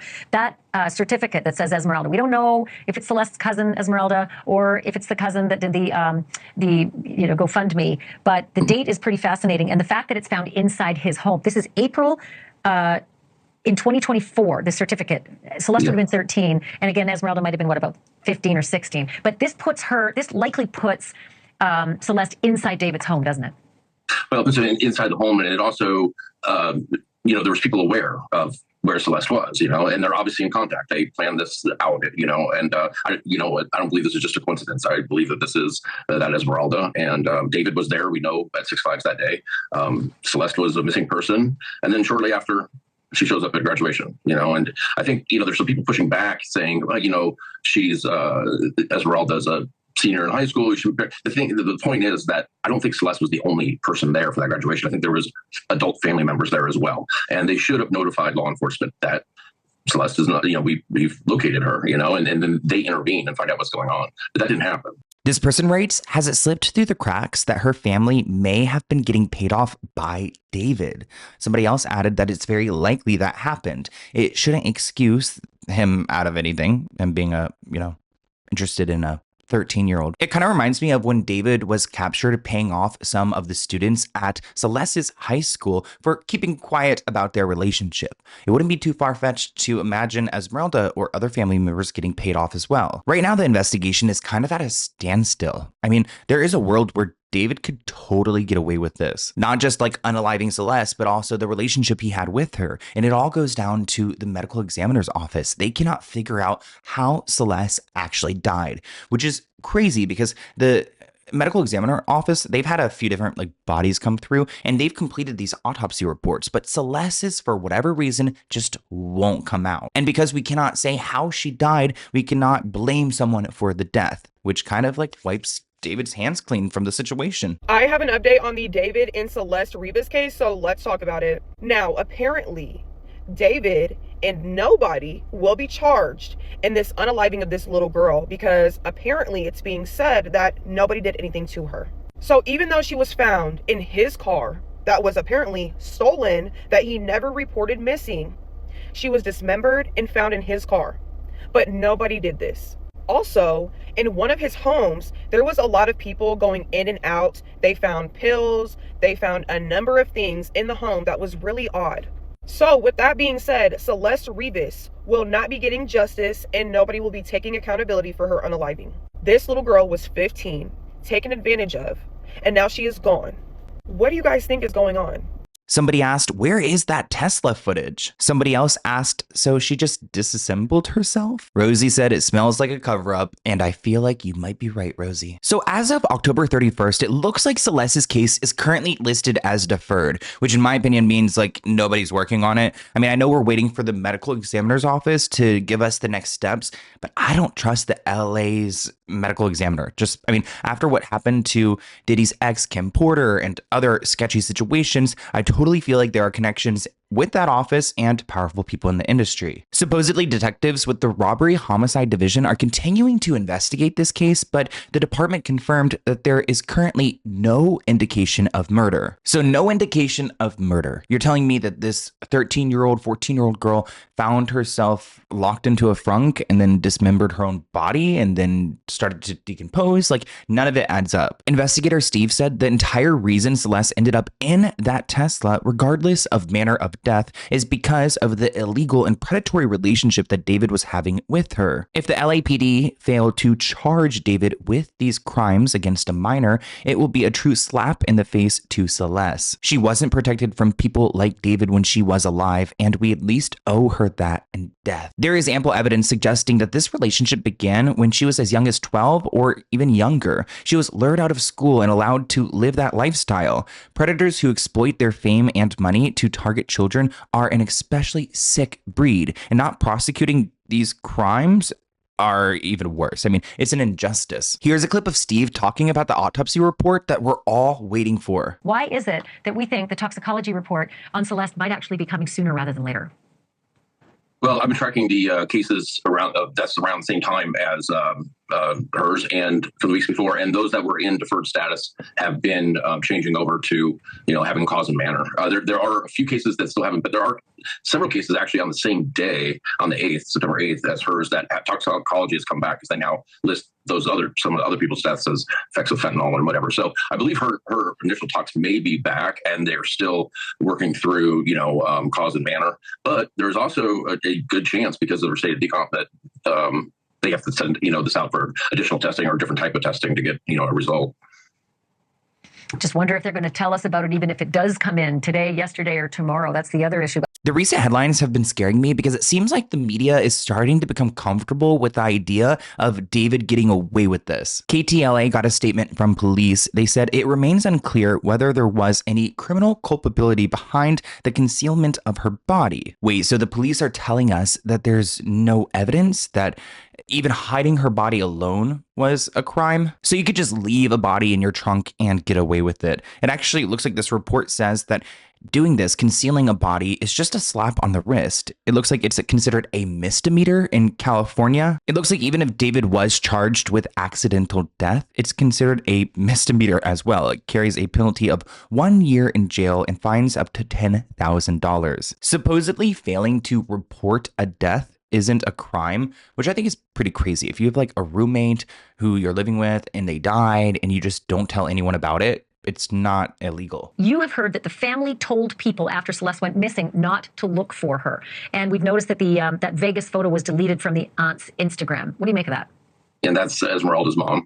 And so I was told by a source very close that on the last time she went missing, the family members were saying, don't look for her. She's staying with other family members near LA. And all of a sudden we see a lot of interaction with Esmeralda and Esmeralda's mom. So it's, these are all dots we're collecting, and, and then we'll connect them.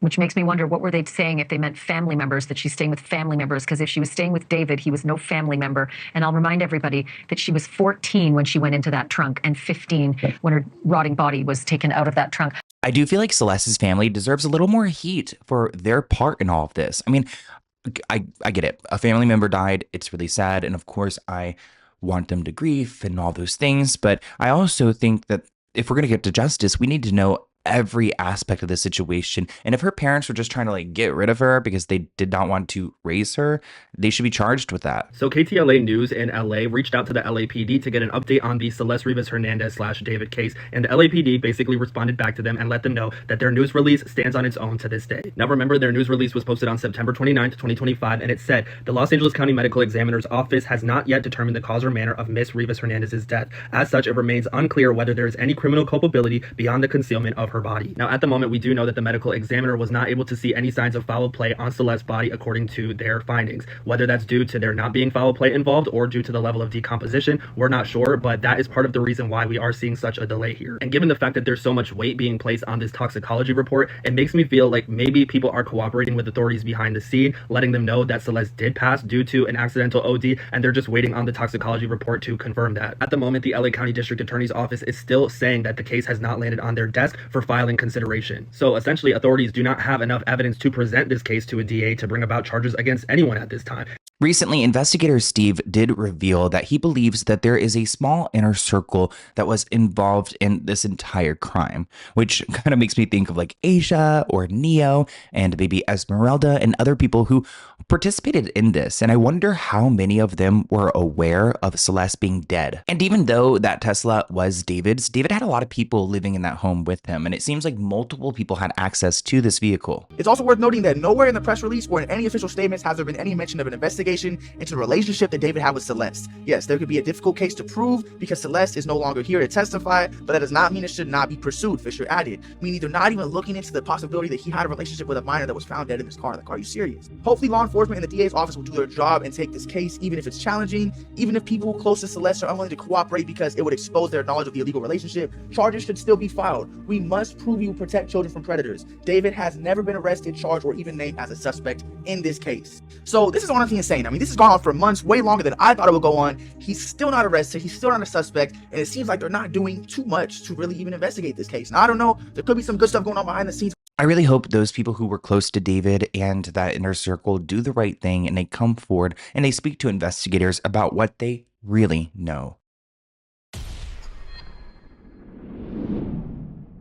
David has been named a suspect in the murder investigation. Police revealed that Celeste was taken to Santa Barbara sometime in spring of this year, and that is when she died. Prosecutors also revealed that David is not cooperating with authorities. So let's get into it. Now to some breaking news. Singer David now considered a suspect in the death investigation of Celeste Rivas Hernandez. A source with knowledge of the investigation telling Eyewitness News the 14-year-old was found dead on September 8th in the trunk of a Tesla registered to the singer. It has been over 2 months since that date, September 8th, when Celeste's body was found in David's Tesla, and police are finally naming him a suspect. Now, the medical examiner has not figured out exactly how Celeste has died, but it seems like the police are okay with that. Like we've been saying for weeks now, why hasn't the police arrested him or at least named him a suspect? And maybe it's because they wanted to gather more evidence before they made that step. And I'm sure the autopsy report would have been helpful, but they've got at least enough to go and pursue this, which means that charges will be coming soon. Celeste's family was aware of David. They knew that he had a relationship with her, and her brother also was aware. He claims that she was headed on this date when she disappeared. Family members who still live in Lake Elsinore were aware that Celeste knew David and said when his sister disappeared, she was on her way to see a movie with David but never returned. We are finally inching closer and closer to David being arrested and Celeste getting justice. I'm not going to judge the family right now. I don't know if they were aware of David's age. I mean, he was at least driving and she would have been like 13 years old. So I would assume they would be worried, probably why they reported her as a missing person. No social media, no digital footprint. I'm just gone. I'm just gone. Now let's get into some of the details because it seems like police know when Celeste died. They believe that her death occurred in the spring and that David likely had help in dismembering and disposing of the body, or at least maybe parts of the body. Police told NBC4 that Celeste's death occurred around then, and I don't know when he dismembered it. I would assume like shortly after the crime had occurred. I did find some sources note that there was a strange trip that David took in spring to Santa Barbara, a really nice area in California, and he stayed there for several hours. And it looks like it was a late night trip. Now, I don't know why investigators are bringing up this Santa Barbara trip, but I am curious. So what happened in Santa Barbara? Did something happen between Celeste and David, and he planned this trip out there for all of them with this mindset, this intention to go and unalive her? And if that's the case, whoever was there and helped him do this was also probably in on the plan. Adding Rivas' death likely occurred in the spring, and that the singer likely had help in dismembering and disposing of the body. Law enforcement sources have said the remains were not intact, and according to the medical examiner, it appeared the girl, who was described as having wavy black hair and weighing about 71 pounds, had been dead inside the Tesla for an extended period of time. The singer David, whose real name is David Anthony Burke, rose to fame on TikTok and was on tour when the body was found this summer. There are some mixed reactions online because people are confused as to how now he's being named a suspect. Like, didn't we solve this 2 months ago? People are questioning just now. I mean, why did he have this much time to go and I guess, I don't know, maybe figure out his plan for how he's going to explain this away? I'm sorry, I cannot tell you where this came from. I cannot remember. I just put it into one of the files I have on my laptop, one of many. But they list the date as when David meets Celeste back in late 2021. Then we've got, Celeste's 12th birthday in 2022. On September 7th, 2023, Celeste's birthday, it looks like he releases the song Birthday Suicide. I can't even say that word. December 23rd of that same year, David releases a song, Celeste. On January 11th, 2024, David goes live with Celeste. Trained you. No, you didn't. That's controversial. It's controversial of kids.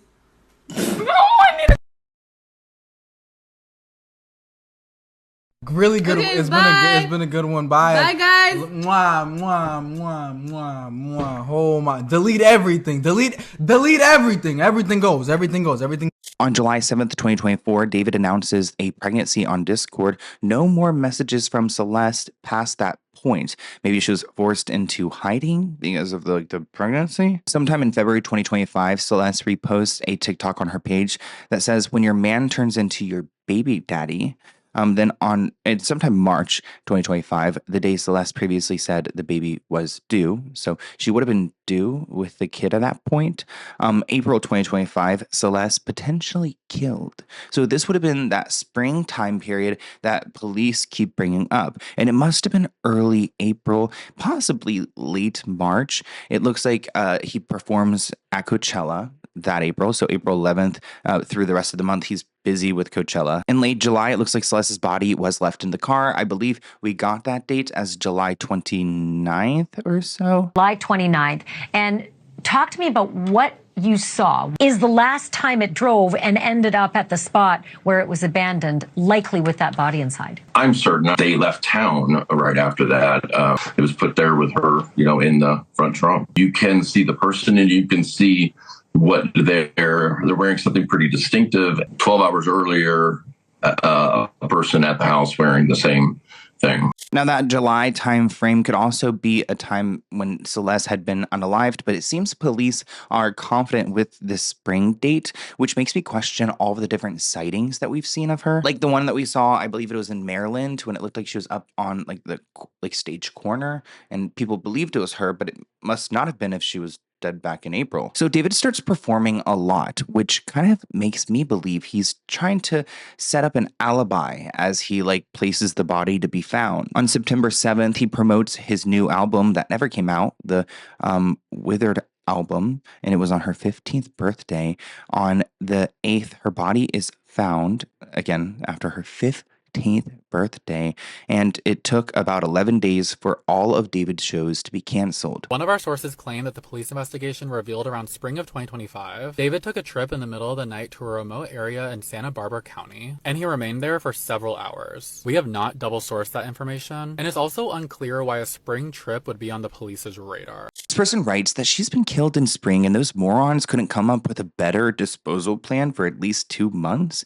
It's good that they didn't, though. But he also asked, could one of his accomplices be a Spanish speaker? It could explain how they managed to text Celeste's family from her phone without them suspecting it was her. Which investigator Steve, the guy who was hired by the man who owns the home in the Hollywood Hills, he has alluded to the idea that there's a lot of people involved here, which if there was someone who was speaking Spanish and could, pretend to be Celeste, that would make sense as to how she's been gone for so long, but the family did not realize. I know that Celeste's family wasn't really taking care of her. She was here with David, but I do think they were keeping up with her and texting her and believing it was her. This person says that I suspect that someone was supposed to dispose of her body while he was on tour to give him more of a firm alibi. Somebody said that that couldn't have been the plan because of the farm tools that were left at the home, but I don't think David really had a plan here. This person says that there's no way his short ass could have done it alone, and what drove him to do this? I like this comment here. Sometimes the most simple answer is right. He probably didn't want to get exposed. Controversial of kids. Delete everything. Delete everything. I mean, remember, we're talking about a guy here who just started off his career. He's got so many opportunities, and now he's got this relationship with a minor, and she's got a lot of power over him because if she wants to go and expose everything that she had gone through, he's done with. And I mean, it's not okay, but he probably, it's evil, but he probably thought I'll just get rid of her so that nobody could find out because, accountability, he would never. Some people are shocked by the news that he's just now being named a suspect. 3 months later, mind you, he sings songs like, in the back of my mind, I killed you, and I didn't even regret it. I can't believe I said it, but it's true. I didn't kill her physically, but in the back of my mind, she died. And I didn't even cry, not a single tear. I killed you. So it's not like the thought of her is gone by itself was something that she did. It was something that I decided to do. Found her body in his car months ago, and he's just now a person of interest. His vile ass should have been a suspect from the damn beginning. I hope he rots. Somebody used this meme of Adele, and they write, the FBI looking for suspects when David is right there. This person writes that he groomed her when she was about 12, 13 years old. They lived together. He has songs about her and about unaliving his significant other. Police found her underage body in his car, and he's now considered a suspect. Justice for Celeste. The word dismembered was thrown around a lot in the beginning of this case when people were talking about it, and then there was discussion about her not being dismembered. Now we've got updates from police saying that they believe that he had help doing this. Investigators were seen removing items from the Hollywood Hills home David was believed to be staying in. It brings me back to some of his artwork where you see him in this video slicing a girl apart, specifically her arm. I mean, it's cartoon, but it's still kind of graphic in my opinion, especially when you see things like this. Okay, let's move on. Someone pointed out, I wonder if body parts are missing, like if her right arm could be missing. That would be even more disturbing because he would have been depicting that within his art. These images are from one of his music videos, which was posted on Celeste's birthday. I wanted to go and confirm which video this came from. It looks like it's from his song Rehab, which is from September 7th, 2023, which is again her birthday. Let's see what the comments look like. People are calling it out. Celeste's birthday, the same date the song was released. He's fighting his dark side, literally confessing to something he will do in the future. Somebody said, even if Celeste had not been killed, this is disgusting imagery to put into a music video. Because, yeah, if this was in 2023, she would not have been dead yet because think of it, they're saying in spring 2025. So what a coincidence. He made a video where you could see there's dismembering, specifically a hand, there's a stabbing in the stomach, and now we see this dismembering. I just wonder if there's any connection. Now, the biggest update I want to give you guys is that David is not currently cooperating. I know this probably doesn't come as a surprise. I don't think that he would be cooperating, but it's interesting because his PR reps said in the past that he was. So this article back in September said that David was fully cooperating with authorities. They said that he was aware of what had happened, he was briefed, and he was cooperating, and this was coming from, I guess, his PR agency. Of course, they're trying to make him look as good as possible despite all of the evidence, and this happened early on, September 10th, when we got this statement. We haven't really heard anything else from his team. We still don't know how or when the teenager died. Sources are telling ABC News David is not cooperating with the investigation and has never cooperated despite what his PR reps have claimed. But it's interesting to see that the authorities are calling him out for not cooperating because, one, it makes him look guilty, and two, it shows that they were lying in the beginning trying to create this narrative that he's innocent. But really, with farm tools, disposal items, late night trips to Santa Barbara, he doesn't look innocent. So investigators feel comfortable naming him a suspect because of the information they have, and it looks like they're also noting that the medical examiner office will determine the cause of death soon, and I think once they do that, they will pounce on him. Sources say that the conclusion on the autopsy report is coming soon, a step that will be critical in making an arrest and formally filing charges. Remember, they reported that her body had decayed down to 70 pounds and was found in his Tesla frunk.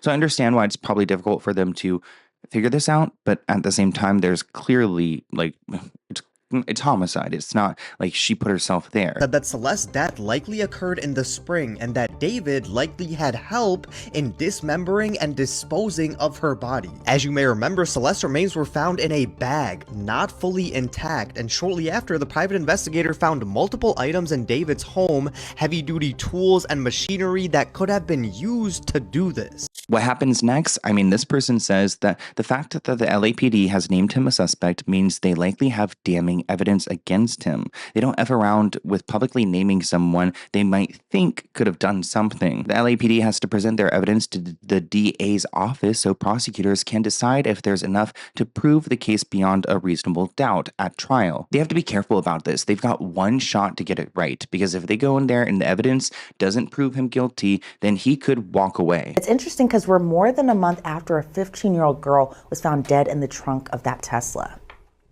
You know, I'm not surprised, but I think that the general public is probably like, what is going on here? Why aren't you moving forward? And to them, I would just say that it takes a lot to be able to get proof beyond a reasonable doubt for a conviction. Those are the updates I have for you guys so far. Let me know what you guys think in the comments below, and hopefully my next video, I've been saying this for so long, but will finally be an arrest video. and then we'll take him to trial. I mean, I can't imagine him trying to fight this. It would be like a huge trial, like the OJ trial or something, but even worse, even more disturbing. Investigators reveal that David didn't just dismember and freeze Celeste, but he also had an accomplice. So let's get into it. Now that David has officially been named a suspect, we're starting to get some of the disturbing details on what he did to her, and this gets graphic. Now in the beginning, there was debate on whether Celeste was dismembered or not, and now we have confirmation that she was. And it seems like Celeste's body was in such bad shape because she had been stored in a freezer for months. This report says that her body was found in the Tesla decapitated with her arms and limbs cut off. I told you guys, it's graphic. They suspect that her body could have fit into the freezer if the shelving inside was removed. And this right here is the freezer in question, which would be crazy to have a body stuffed in your kitchen freezer. I mean, it's already all crazy. The fact that he even did this to a 14-year-old girl. Be able to determine a cause of death for Celeste. This is due in part not only to her being dismembered, but frozen. According to sources, when the medical examiner received Celeste's body, it was in, quote, horrendous condition. They said it was decapitated, and while the torso was intact, the limbs had been removed and cut into multiple pieces. So to get more specific, investigators say that the body parts were partially frozen and had begun to thaw inside the car. And it seems like it's been hard for them to figure out what happened to her, whether she was unalived, like right then and there when they did this to her, if it was maybe a drug overdose, because at this point, being frozen for so long, they can't tell. Freezing remains can distort or destroy forensic evidence, including toxicology results and signs of trauma. Investigators believe the body was frozen deliberately to hinder the investigation and delay discovery. So they can't figure out how Celeste died, but they're going to list it as homicide so they can go and start to make some, criminal charges, hopefully. This article also pointed out that there was an appliance box that appears to be another kind of like freezer. This was captured in a video back in September 2024. The last video of Celeste was seen from September 2024. So it's, the dates are interesting, but I mean, investigators believe that she was unalived back in spring of this year.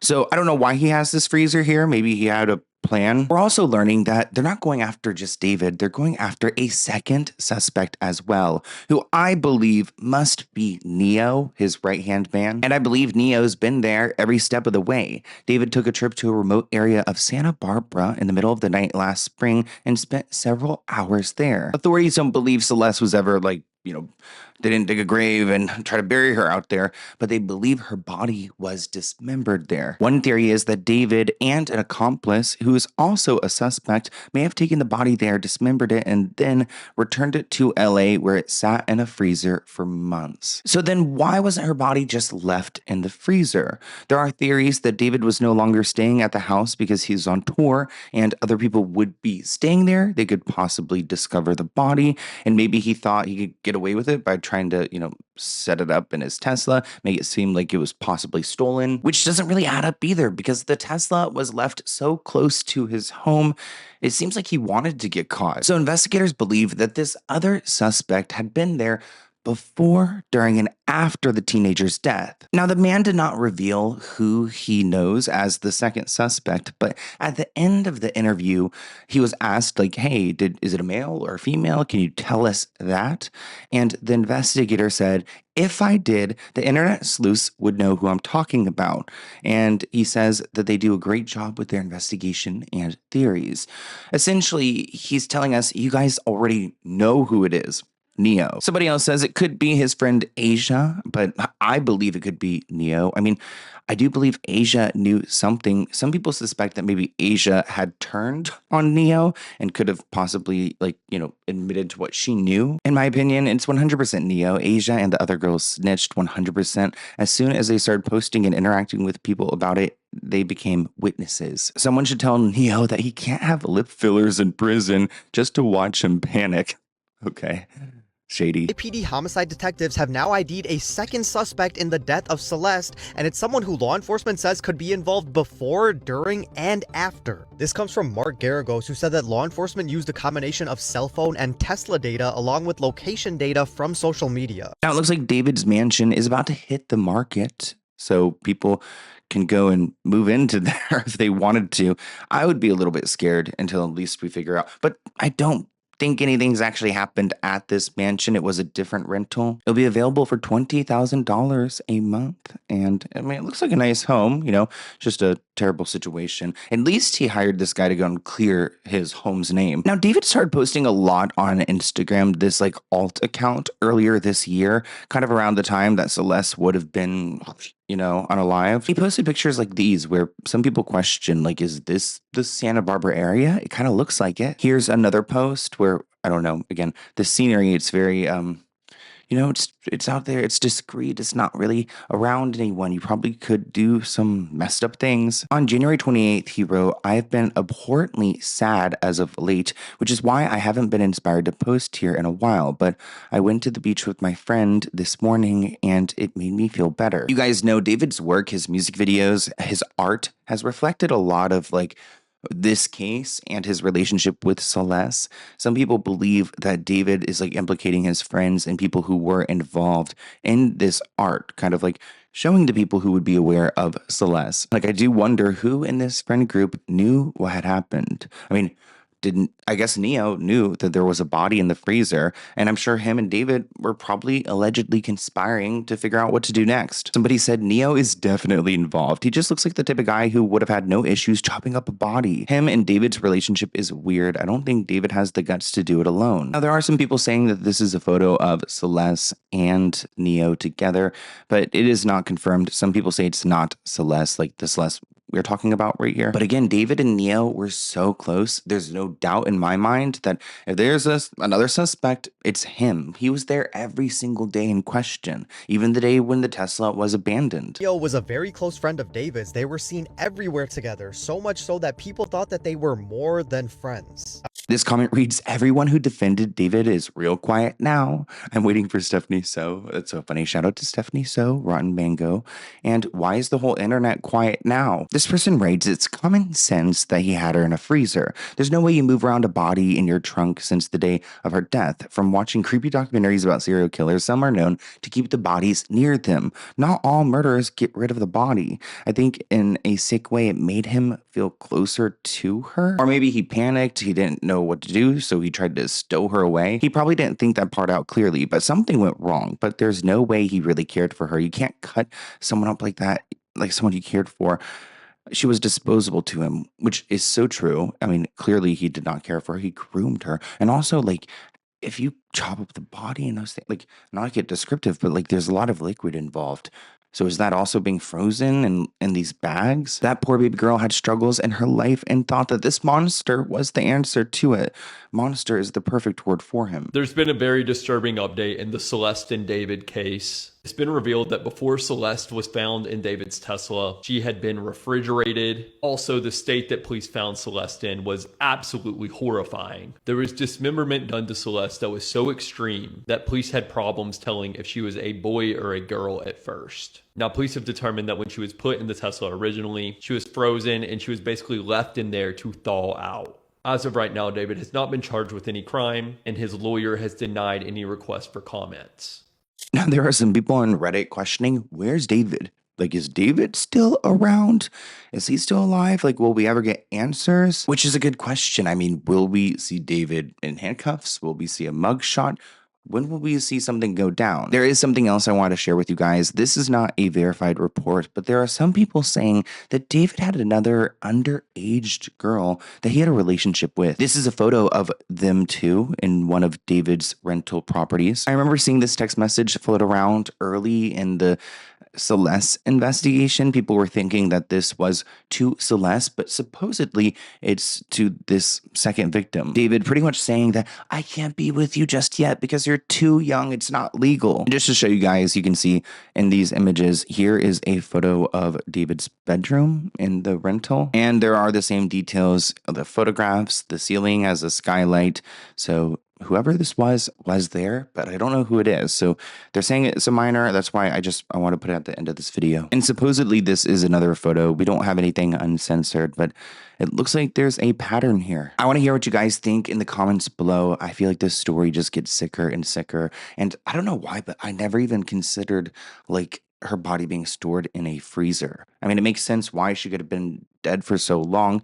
And I'm a little bit relieved that the medical examiners, they're not just like, you know, gaslighting us. Like, they really did have to take their time because he destroyed her. And he's got a first-class ticket to hell.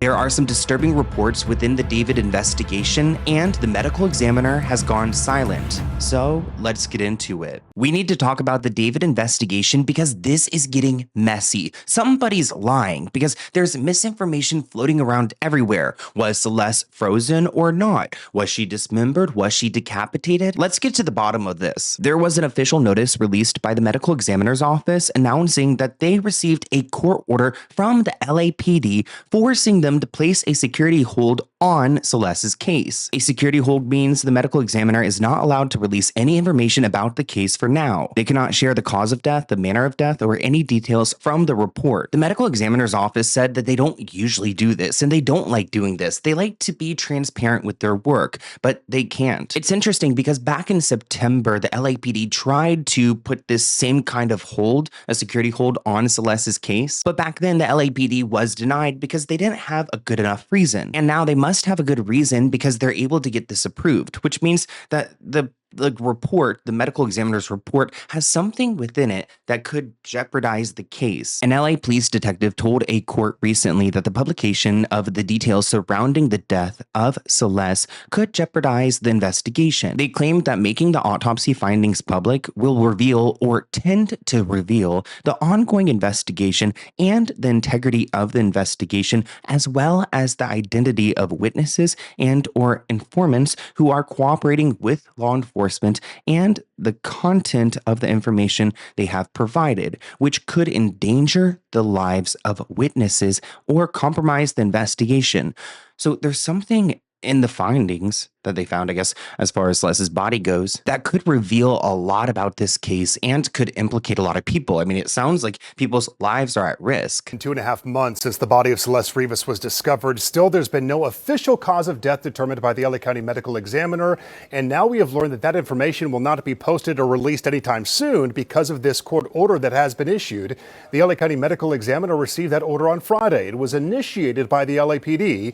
It means that no records or details associated with the case, including the cause and manner of death, and medical examiner report can be released until further notice.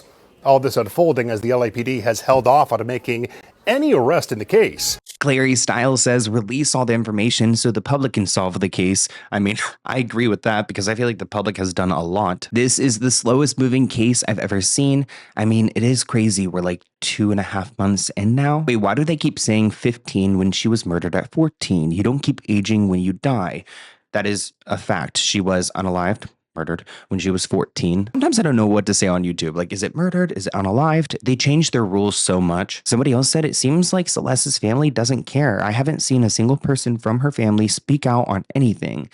I wouldn't say that, you know, per se. I mean, it could be part of the investigation. They've been told to be quiet. To give them the benefit of the doubt, maybe they do have information against David, and if it became public, or they made posts, or they started speaking about it, then it could maybe not be used in court, or, you know, David's team could find a way to discredit them. Now, this recent announcement we got from the medical examiner's office isn't the first time that they have spoken. Remember back in September, the LAPD tried to silence the ME, but the ME did say back in September that they found Celeste wearing a tube top, a size small black leggings, jewelry, including a yellow metal stud earring and a yellow metal chain bracelet. She also had that tattoo on her finger. Well, you guys remember Steve the investigator? He's in a feud with TMZ right now because he's calling them out on their fake news, including the frozen bit and her being possibly chopped up. Steve writes, "So you're telling me that someone supposedly went to such an extreme that they severely cut up her limbs, as TMZ claims, yet the yellow metal chain bracelet somehow stayed on her wrist. They supposedly did all of this so she could not be identified, but they left identifying items like her bracelet and her earring, which can be tied back to photos of her and whoever purchased them. They also left the leggings and the tube top, which now could be collected clothes for DNA of the person or the person's responsible. The chief medical examiner released an official statement earlier today saying in part, quote, "The practice of security holds is virtually unheard of in other counties and has not been proven to improve outcomes in the legal system. We are dedicated to serving our community with full transparency.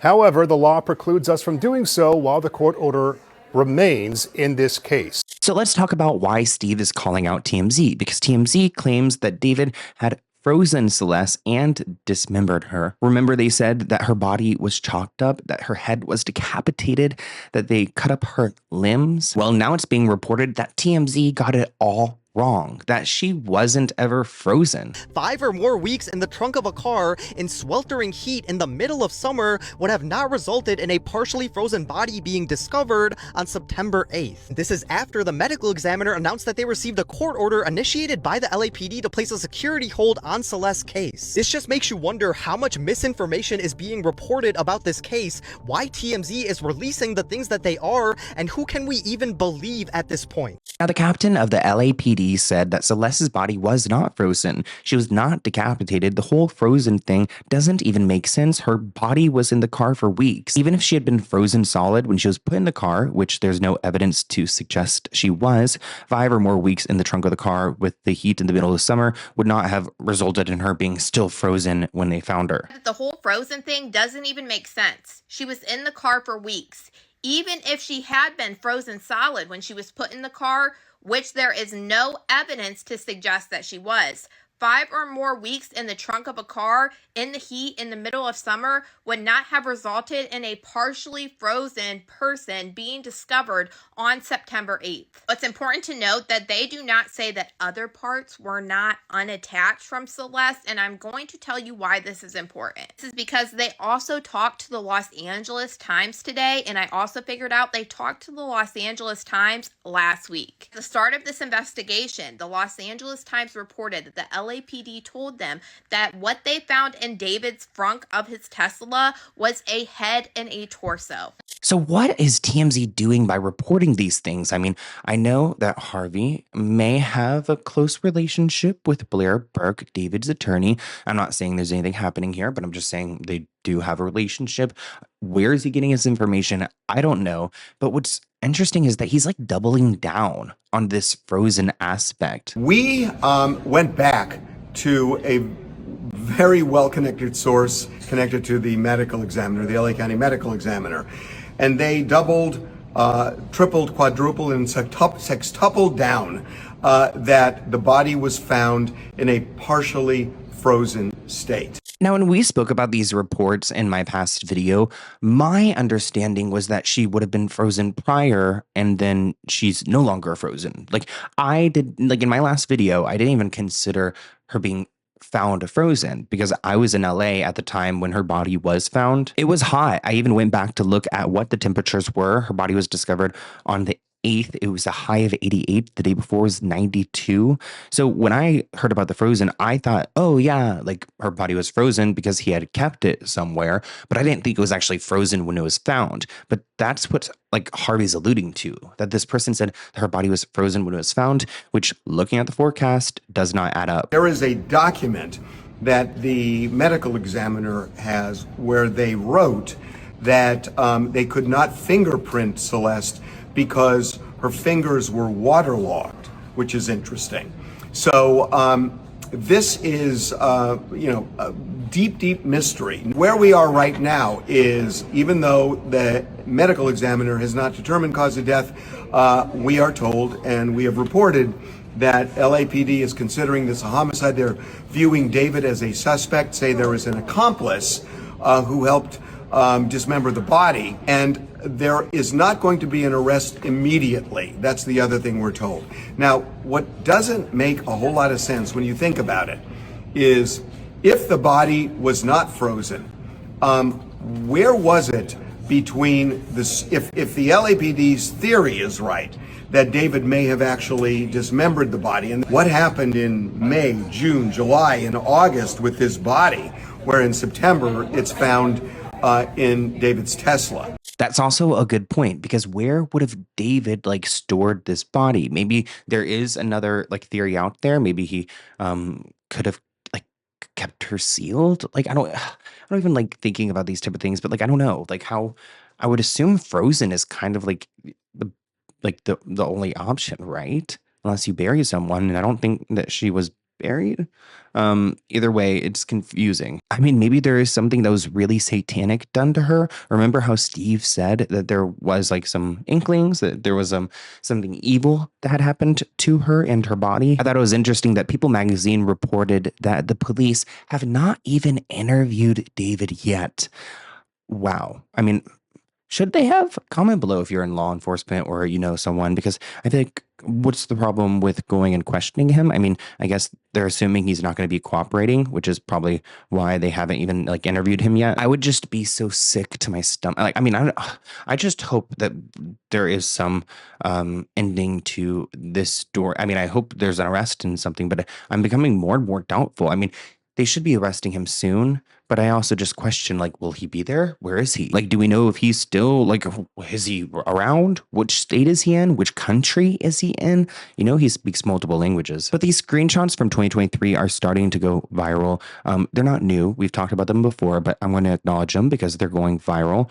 It's David on Discord talking about how he used to be addicted to watching gore videos. He said, I used it to desensitize myself. I saw a cartel execution on Reddit when I was 14. He said, I remember laughing at one point. It got bad, man. I watched because it disconnects the part of my brain that feels empathy to wrong things. It got to the point where I don't even cringe when I see it no more. The fact that David would go and watch these horrific videos just make me really upset with what could have happened to Celeste and her body if he's watching these terrible things online and he's getting off on it, even when he's like a young kid, like a teenager, you know, watching these things on the internet. Imagine where his brain's like developed to now and what sick things. I don't even want to go there. Rest in peace to Celeste, and sending condolences to her family, even though we don't really know what's going on with them. I'm holding out thinking that they're really helping with the investigation because hopefully they knew more than, you know, what we think they did. There's finally some movement within the David investigation, and it looks like there will be an arrest soon. So let's get into it. I want to kick off this video by introducing you guys to Robert Morgenroth. He's actually David's general manager at his record label, and he was on tour with David. He's part of the reason why David was performing these shows while Celeste's body was recovered from his Tesla. If you want to talk about enablers and people who allowed David to have this relationship with a minor and to get away with it, Robert is my first suspect. I mean, he's the guy that knew so much about David that there's no doubt in my mind he was aware of Celeste. Right now, there's a grand jury that's in session trying to figure out if the DA has enough information to go and arrest David. This grand jury has a bunch of different witnesses, and Robert is one of them. It looks like on Monday, he was asked a series of difficult questions in an ongoing grand jury probe. And one of the biggest questions that investigators have for Robert is, why did you not call the police on your client? And just the executive, the general manager.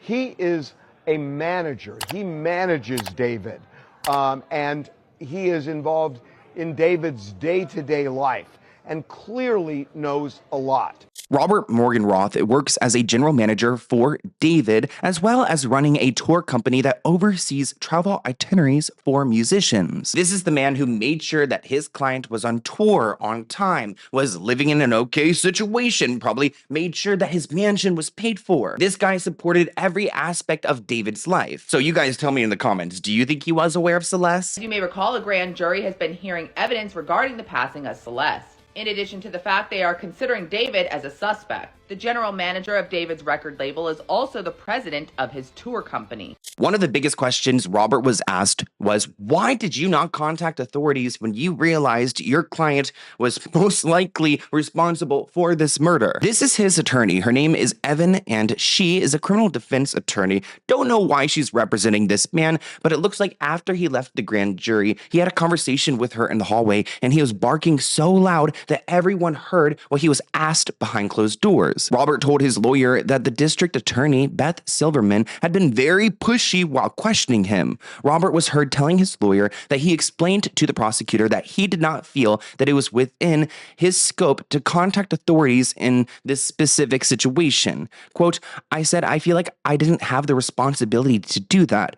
That is so sick. I mean, we're talking about a 14-year-old girl, and he's just wiping his hands of it like, not my responsibility, not part of my job as a manager, a tour manager, so why would I do it? God forbid somebody has some morals. Robert said that he just wanted to continue with the tour, and that's probably why David isn't behind bars right now, because his record label and the money-making machine is trying to save him. They would rather go and save that $1 million record deal than go and get justice for Celeste. He was recounting what happened inside the grand jury room with the prosecutor in the case. The prosecutor, Beth Silverman, according to Morgenroth, here's what he said. She was very pushy on why I didn't call police. We've also got other updates not involving Robert, because it looks like there is a female witness who will be arrested soon because they just decided not to show up to court. Now, what's interesting is that Evan, the lawyer who's representing Robert, is the same lawyer representing this mysterious witness, this female witness we're not aware of. It looks like the prosecutor told Evan, the lawyer Evan, that she was going to have the judge issue a body attachment to force a female witness to testify before the grand jury. It appears that the female witness was a no-show. This really frustrated the prosecutor. I would be frustrated too because nobody's taking this seriously. And it looks like because she's not coming into the courtroom under a summons, they're going to go and arrest her. Reports say we don't know who the female witness is, but it's interesting that she's represented by the same lawyer that Robert's represented by. So it seems like they must have some connection. It looks like Evan, this criminal defense attorney, is such a snake. She's the type of person who likes to find people who are guilty and then try to figure out how to weasel them out of here. I mean, I don't know how these people sleep at night. Now, if you guys told me that this was a male witness that they were going to go and arrest, I would have said, oh my gosh, it's Neo. Like, it's David's friend Neo who was there every step of the way. But now, knowing that it's a female, I feel like we're talking about Asia. Here's a clip of David with his two friends. Y'all don't understand, JB. Like, bro, listen. I don't think that song was my vibe. Listen. When Justin Bieber followed me, bro, I pissed myself. I pissed my pants. I'm so serious. You guys don't like JB like I like JB, bro. I'm telling you, bro. Okay. So this is Asia, and this is who I believe isn't showing up to court even though the judge wants to speak to her. What does Asia know that she's so scared to go and reveal? I mean, was she and like one of the suspects that like dismembered Celeste? Did she do the dirty work? Why are you scared, Asia? Somebody did note that she was on a trip to Oslo recently, but it looks like she is back in California. So, Asia, I would go and check in with your lawyer to see if a judge needs you. Somebody said whether or not she's the female witness that they're referring to, she had to have gotten some form of green light for her to unprivate her photos of David. It's interesting, like on her page, she made these photos that she had with David private, and now she's made them public. Maybe it's because she doesn't want to look more guilty than she already does by privating them. Or maybe she knows something more. She feels comfortable that they're going to get away with this and that David is innocent. I'm not buying it. I mean, if he's innocent from, like, if he didn't unalive her, he definitely groomed and had a relationship with a minor. TMZ reported that the female witness who was subpoenaed failed to appear, and prosecutors are now seeking a body attachment order to force her in that room. The no-show and the potential forced arrest suggests that there's tensions within the testimony. The only reason I could imagine that Asia wouldn't go and testify in front of the judge is that maybe there's someone else with power in the situation, like another lawyer saying, hey, just hold out, don't tell him what you know, because we might be able to get out of this if we don't have your information. So just lay low, hide, I guess, so you don't get arrested. I would have so much anxiety. Because they're refusing to testify, it looks like there may be conflicting accounts or attempts to protect someone.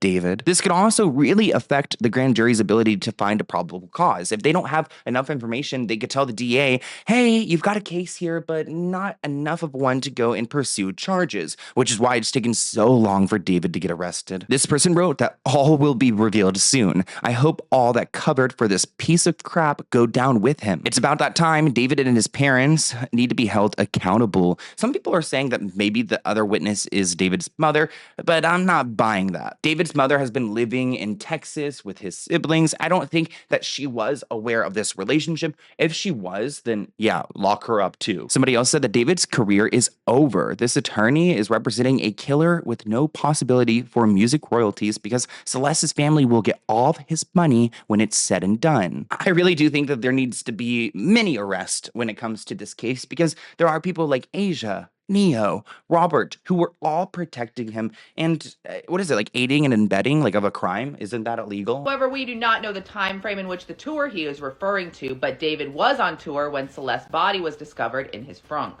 This clearly shows that David and anyone surrounding him at the time is in the crosshairs of this investigation. I want to hear what you guys think of this update in the comments below. Today is actually my birthday here in Thailand, December 11th, and the only thing I want for my birthday is for David to be arrested.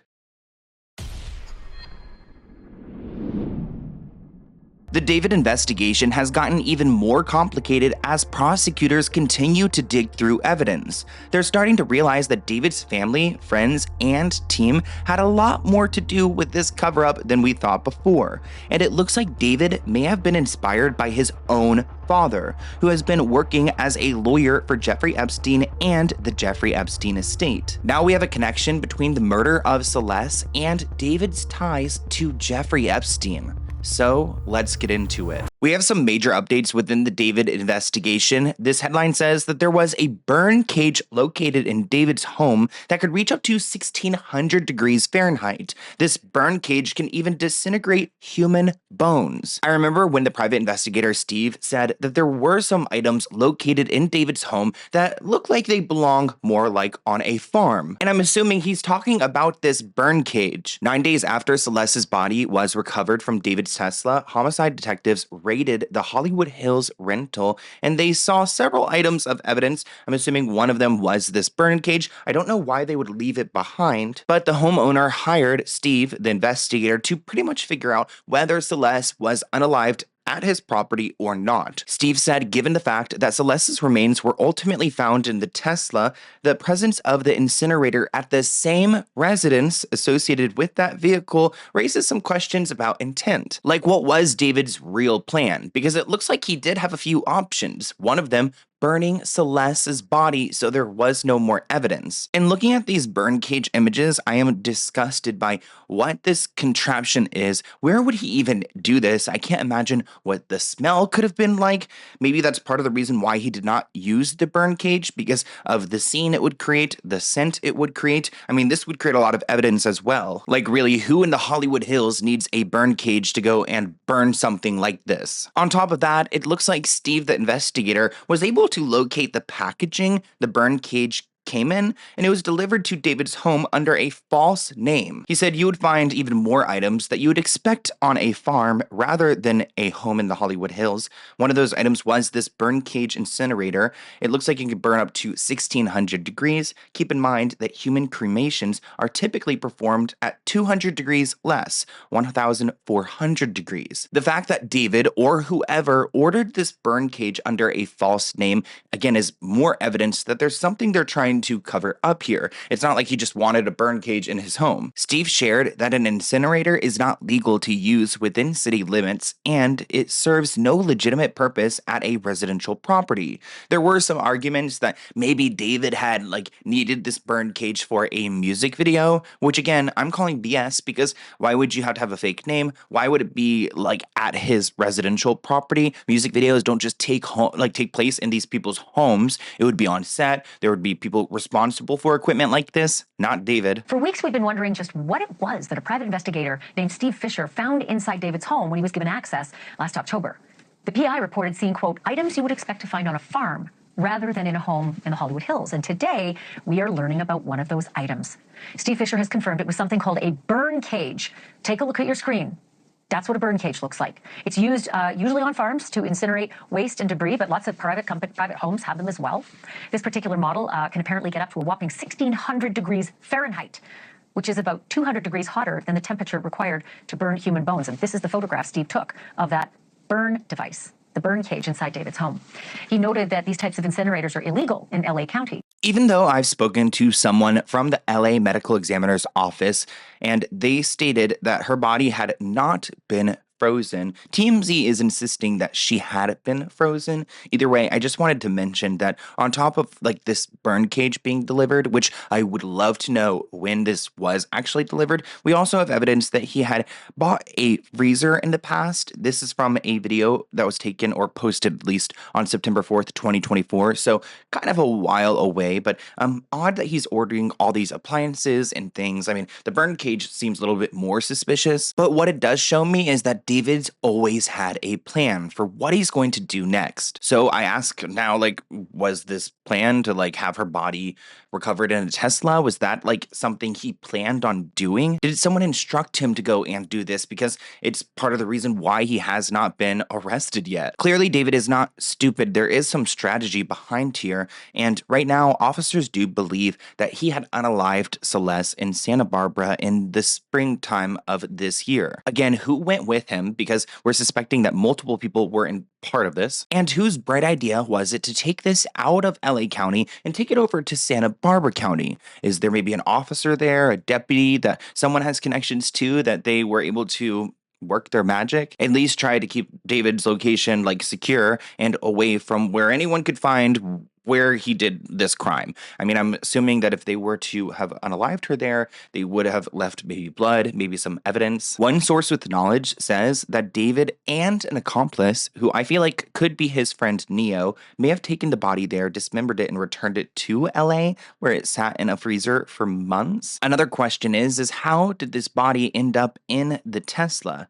Did David have other people moving into the home that he was sharing in the Hollywood Hills, and he knew that they could not keep the body in a freezer, so they put her into a Tesla? Is that when they decided that they needed to get rid of her and decided to buy a burn cage under a false name? Morning, guys. So last night I made a video talking about the freezer that is in the background of one of David's YT shorts from September of 2024. We were able to find out where this studio/residence is located and people who are associated and who have been in this residence/studio along with David, one of which is a producer that David has worked with in the past, Andrew Luce. This morning, Andrew sent me a message and he thankfully has provided clarity pertaining to the specific freezer in the background of one of David's videos. He says, the latest video you posted of the freezer is from the entryway of my studio. My girlfriend had an obsession with Dippin' Dots, which need a very cold freezer to keep their shape, and I thought it would be a sweet and funny gift to get her a sub-zero fridge so that she could enjoy more Dippin' Dots. He says that there's no connection here. He said that prior to David filming this video with the freezer in the background, that freezer had been sitting there for about 6 months because that was a gift that he had given his girlfriend for Valentine's Day in 2024. He said that the freezer was purchased well before he and Brian Barnes ever even met David. He even said that the freezer is still sitting in the same exact spot as it was in this video in September of 2024 because it's super heavy and he and his girlfriend have not figured out a place to put it. So this specific freezer right here, unrelated, still unopened, still sitting in the same spot. We would all love to ask David these questions, and authorities would too,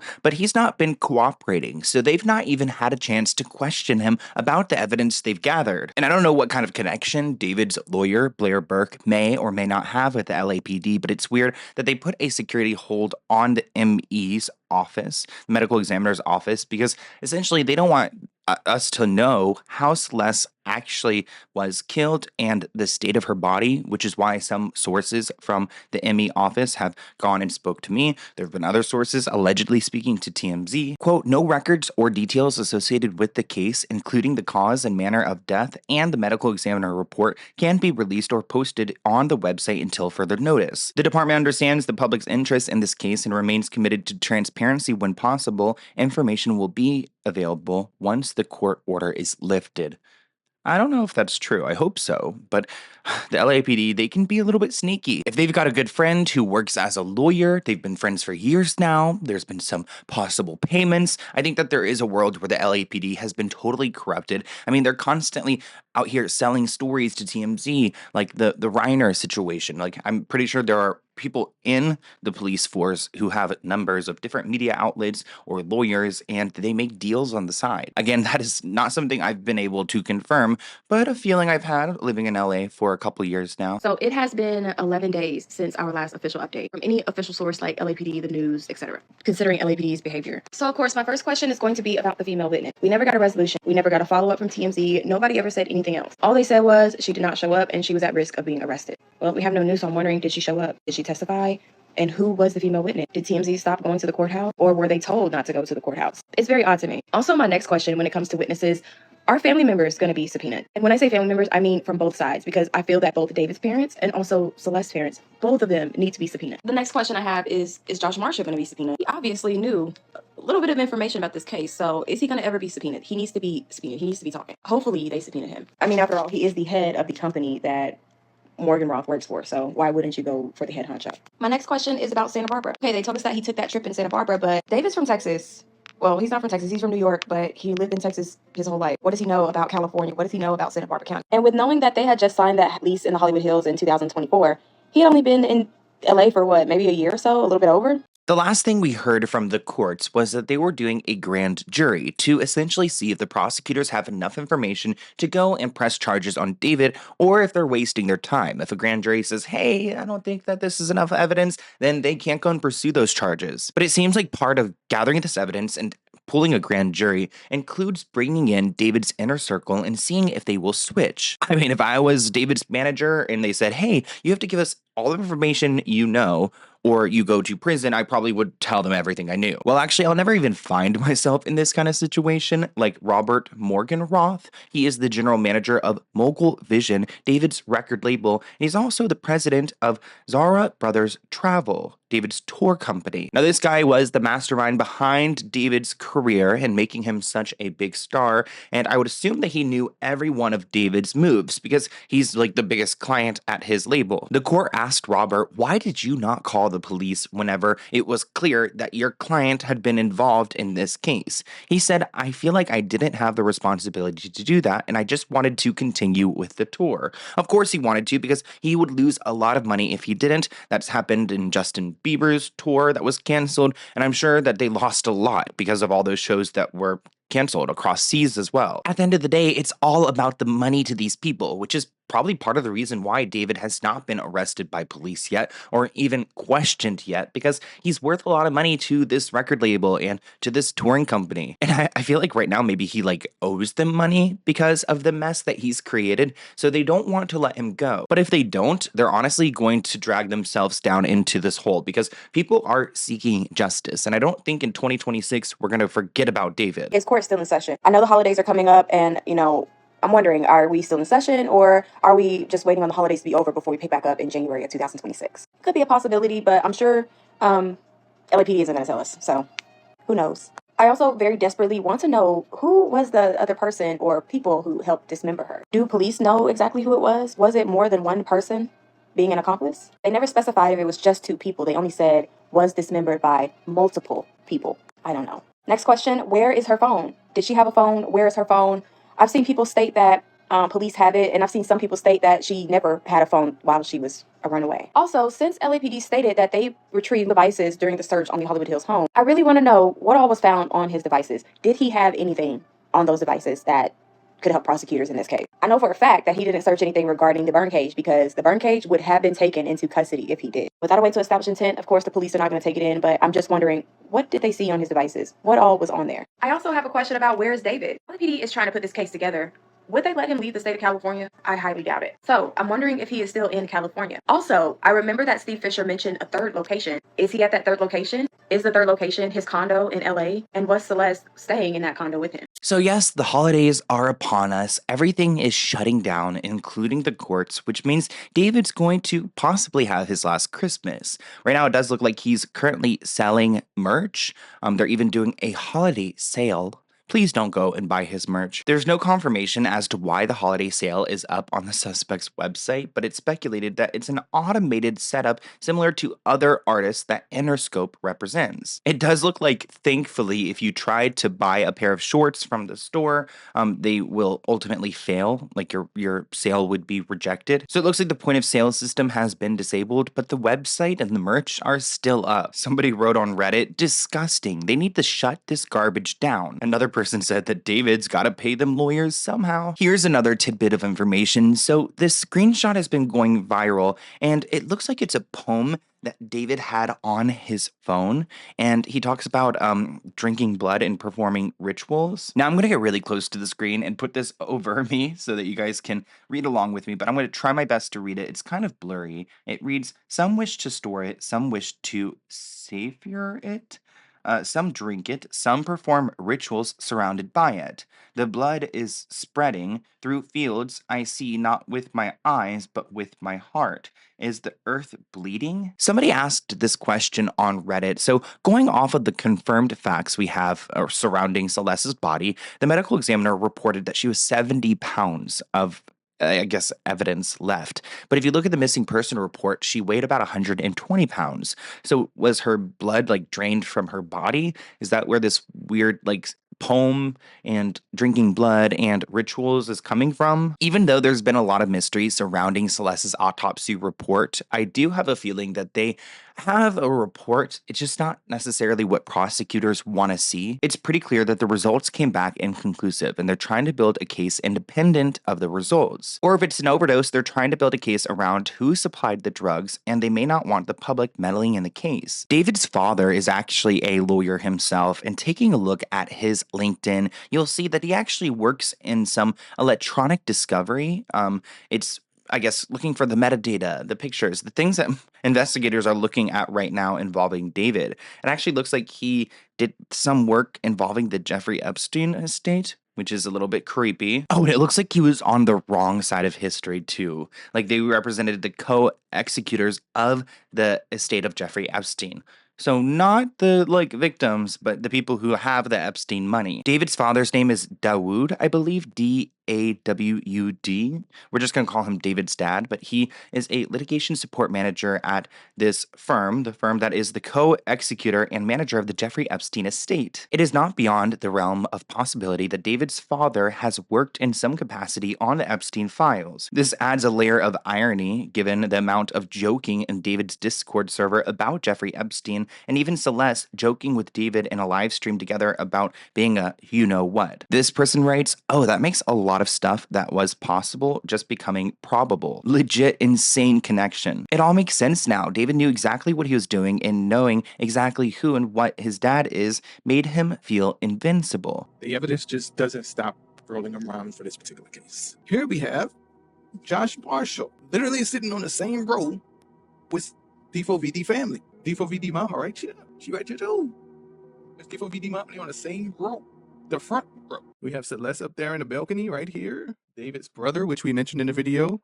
His sister, his mama right there. The two other people, and the Josh Marshall is on the end. He's been there. He's right here. Josh Marshall on the end. These two people right here. David's mother, his sister right there, Celeste, and his brother on the further end. Everybody knew. Everybody knew. This was at the Fonda Theater. Everybody knew who Celeste was, where she was, who she was connected with. How did she get on the front row with the family if don't nobody know who she is? She wasn't just on the front row, she was in the backstage. Josh Marshall here again. On in, like I said, that was him. There he is again. He's smiling, he's laughing. Who knows who he's talking to? Because the mama looked like she was looking straight. He could have been talking to Celeste. So it seems like his tour manager, Robert, his manager, Josh, his brother, his mother, his father may have all been way more hip to what he was doing than what we thought. Maybe that's part of the reason why David did what he did, because he was emboldened by the support of his family, in particular his father's career. And who's the one that's been giving David the advice to go and get a burn cage under a false name, or to go to Santa Barbara? Maybe it's his own dad. New evidence found at David's home reveals a chainsaw that was stored away in the garage and possibly intended to be used to chop up Celeste's body. Other rumors speculate that David was actually pimping out Celeste and other teenage girls to major Hollywood executives. And finally, on top of David being listed as suspect, his friends are starting to look extra suspicious as well. So let's get into it. We're finally starting to learn a little bit more about David's plan, and it's been revealed that a chainsaw was located at his home in the Hollywood Hills. This was the house that he was renting until the lease was terminated and he was out of there. There was also a burn cage that was located at this property. So what was his plan? To chop up the body with a chainsaw and then burn it? We don't know why he has these items in his home, but it is bizarre. There's no reason why you need a chainsaw up in the Hollywood Hills. He wouldn't be trimming any bushes or trees or anything like that. Steve, the private investigator, saw the chainsaw himself, and while he claims it was unused, it is weird that these items were located in the same area. I spoke to someone from the medical examiner's office, and they revealed to me that her body was found in 3 different bags. She was definitely cut up, and it looks like she was chopped up by other people as well. I don't know anything about a chainsaw, but it's clear that this item wasn't used, like the burn cage wasn't used as well. But Steve says it best, it shows the intention behind it. That before, that there was a chainsaw inside the home. Where was it? It was in the garage, and it had not been used. It still had the protective shield over the chain itself. But there it is with a burn cage, and you got to wonder what this plan was. And you actually went inside the home. What sort of was there any potential evidence? Did you see anything that really stood out to you? Yeah, well, so we announced previously that we found a burn cage incinerator there for one. And another thing I can tell you tonight is that along with that, we found a chainsaw, brand new. It was with the incinerator. And there's no purpose for a chainsaw to be at this rental house. They're certainly not in charge of trimming the trees or anything. It could go to show some intent of what this plan was, because whatever happened here, it wasn't a finalized plan. She was not meant to be left in that Tesla on Bluebird Avenue. And so, the plan got upended. This person writes, this creep belongs in prison. Why is he still free? What happened to the Tesla cams? Great question. And the data, the GPS data, can't they just get the cam data from the Tesla themselves? And I do remember hearing about the Tesla cam footage and that there was some available. You would think that, I guess, it must not be David. It must be the other suspect who is seen in that camera footage, because if not, I feel like they would have gotten David already. Found a chainsaw as well. Both of these items were never opened. Still, the burn cage was still in a box. The chainsaw still had the wrapping around the chain and everything, so never used. This person suspects on Reddit that David may be putting all this stuff back to make it seem like he never used them. So we know he had a burn cage. It was in his home, but it was still in the box. So did he try to cover up by putting everything back where they were to make it seem like no one ever touched them?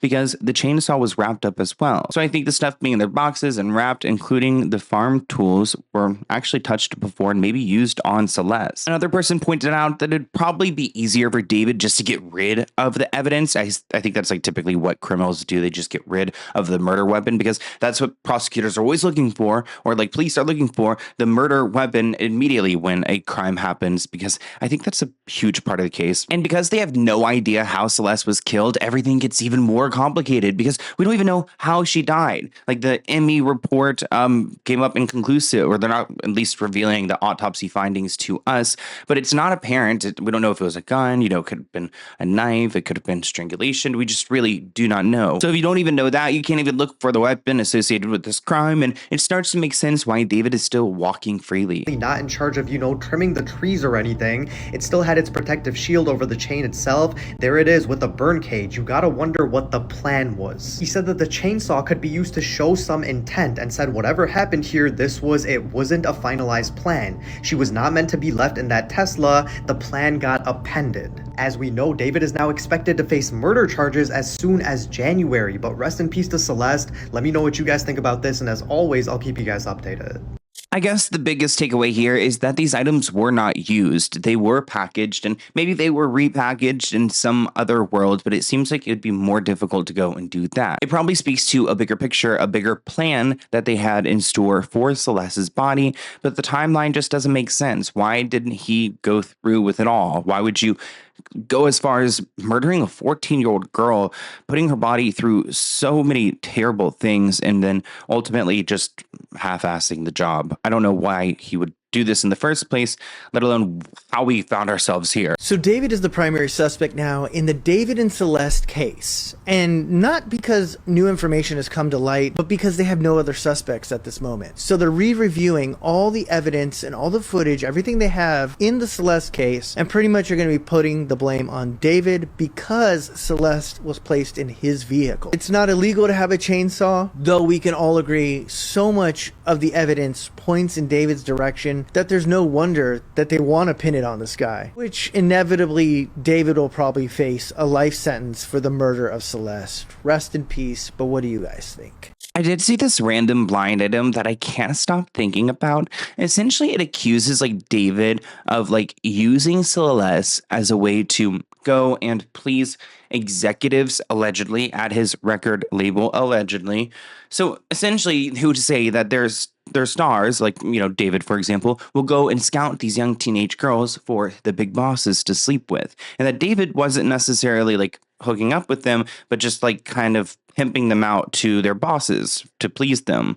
This blind item actually accuses Ronnie Radke of doing that in the past. The blind item reads, "Look no further. The financing of the music and recording and touring for this probable murder suspect David came from the rental of his fans. He actually learned the trick from rocker Ronnie Radke, who was temporarily canceled a decade or so back.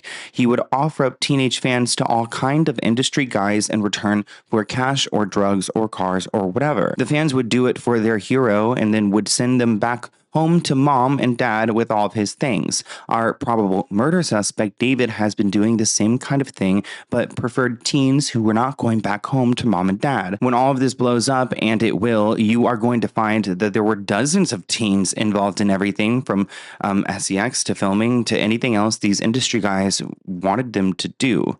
Now, one question I have, did the young record label owner just know what was going on, or did he also participate? We're not going to talk about the record label owner. He scares me. I looked into him. We're going to pass. We're going to keep this on David. But it is a really suspicious blind item that I cannot get off of my mind. These comments say this is getting worse and worse for him. They found an unused chainsaw, but she was dismembered when found? Question mark? I mean, honestly, same.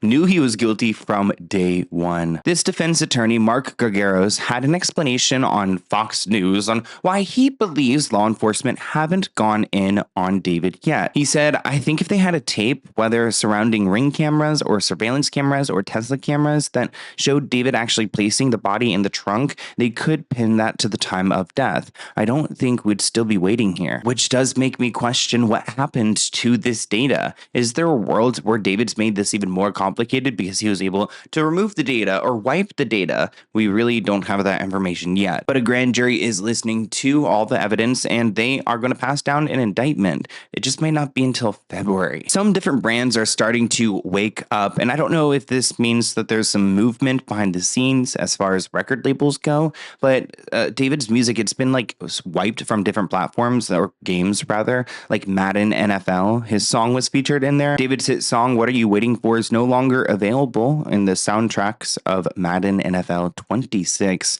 Are any of you girls out there playing Madden NFL? Let me know in the comments below. Of course, EA Sports hasn't provided a reason for the change, but I do feel like it could be because maybe the record label is firing him. They're going to remove his music from streaming. David also released a collaboration with Fortnite, so I would hope that Fortnite would get rid of this as soon as possible. Fortnite has not yet at the time of this video. I don't know if they have literally now, who knows.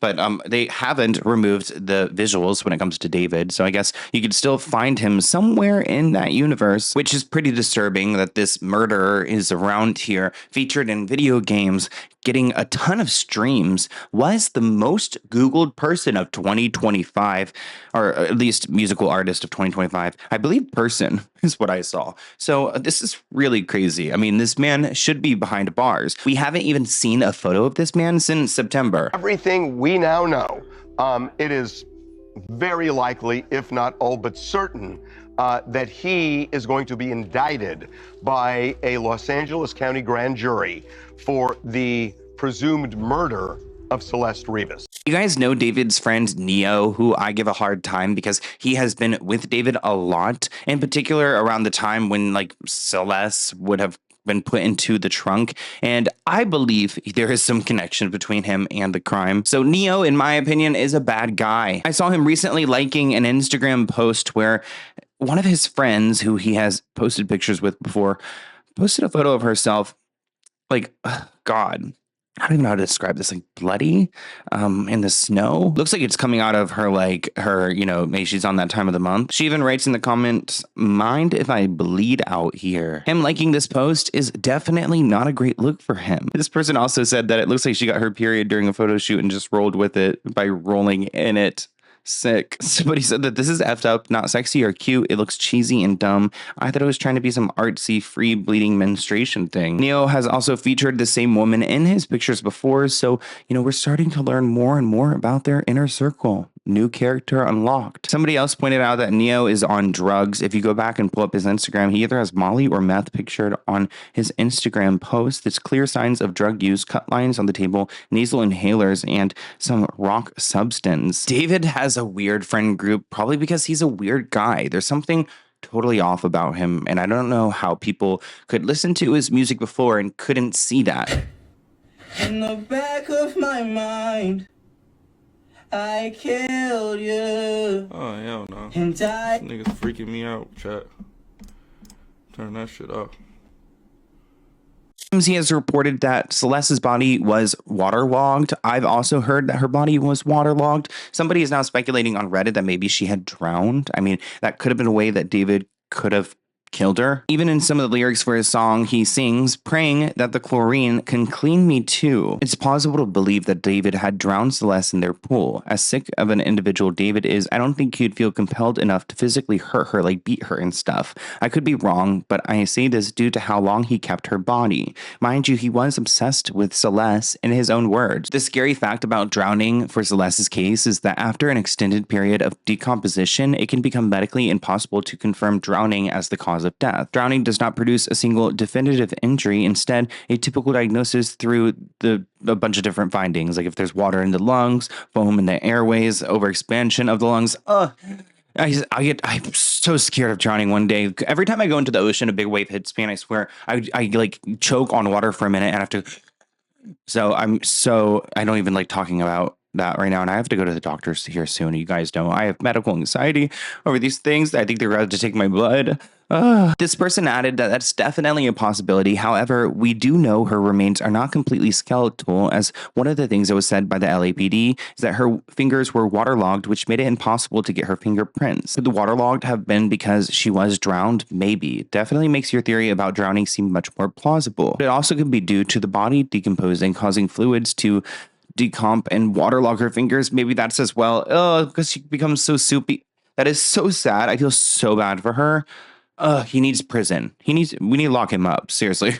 Like if I ever see him out, I probably will run because I'm a runner, but oh God, I'd want him to be locked up. Another interesting update in the David case actually involves his manager. Shout out to Josh Marshall. It turns out his business is actually located in Puerto Rico. I wonder why he moved it out there. Shout out to Puerto Rico, but it's unusual to go and file your business there, especially when you're not really operating there. You're operating in California where all the celebrities are. And this is a thing. It's been a thing for years. A lot of people will go and relocate there. That's kind of why the Paul brothers, I believe one of them, Jake Paul, right, has moved out there. It's a way to go and essentially keep your taxes because nobody wants to go and pay their taxes. There was another interesting shout out on TikTok. It looks like this creator named Skinny from the 9 actually worked with Mogul Vision, Josh's company that's based in Puerto Rico, the management company, and claims that Josh actually stole $250,000. He claims that Josh pocketed $250K meant for Skinny from the Nine in 2018 to start his management company that went on to represent David. Skinny from the Nine has his own personal struggles and legal troubles over the years, but continues to pursue his music. Josh Marshall is the Mogul Vision executive who claimed to be hands-off with his clients when trying to distance himself from David and the murder of Celeste, even though David and his entire family went to Josh's intimate wedding in Italy. And it's the same Josh who's photographed at the Fonda Theater in Los Angeles at David's show, sitting next to David's mother and Celeste in the balcony. Somebody else said that Skinny from the Nine isn't that innocent. He's faced some kidnapping and assault charges. Little Mosey, who's also connected to Mogul Vision, was named an alleged R-worder. And then we've got David, who we know what he's being accused of now. It seems like there is a pattern when it comes to this management company. But there are still people out here streaming David, listening to his music that's likely about the murder that he committed and his obsession with this teenage girl. There are people who are still defending him as well, saying that everything's alleged. But you know what? The LAPD has listed him as a suspect, which is a great move. But of course, we want more to happen. Switch up on David's music because he committed that crime is low-key kind of wild, because people are now trying to act like he's a bad artist and he's not even a good singer, which is just not true. Let me say allegedly committed that crime because we don't know yet. Everybody did this switch up with R. Kelly and Chris Brown, and yes, they are all terrible people, but you can't really just say their music's bad because they did it. But I'm not gonna act like this EP is not a great EP, because it is. And I think the people who are actually hating on his music because he did a heinous thing, I think you're performative, to be quite honest. Not listening to him is one thing. You can have your own preference. I truly do not care. But saying he's outright ass, you're just being dishonest.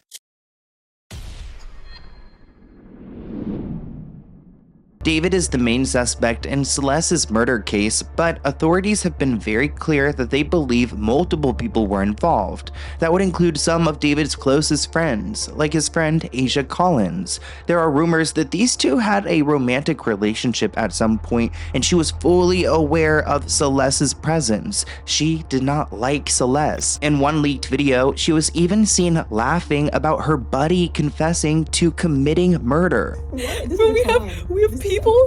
we have people admitting to literal murder in our confession. Do you report this?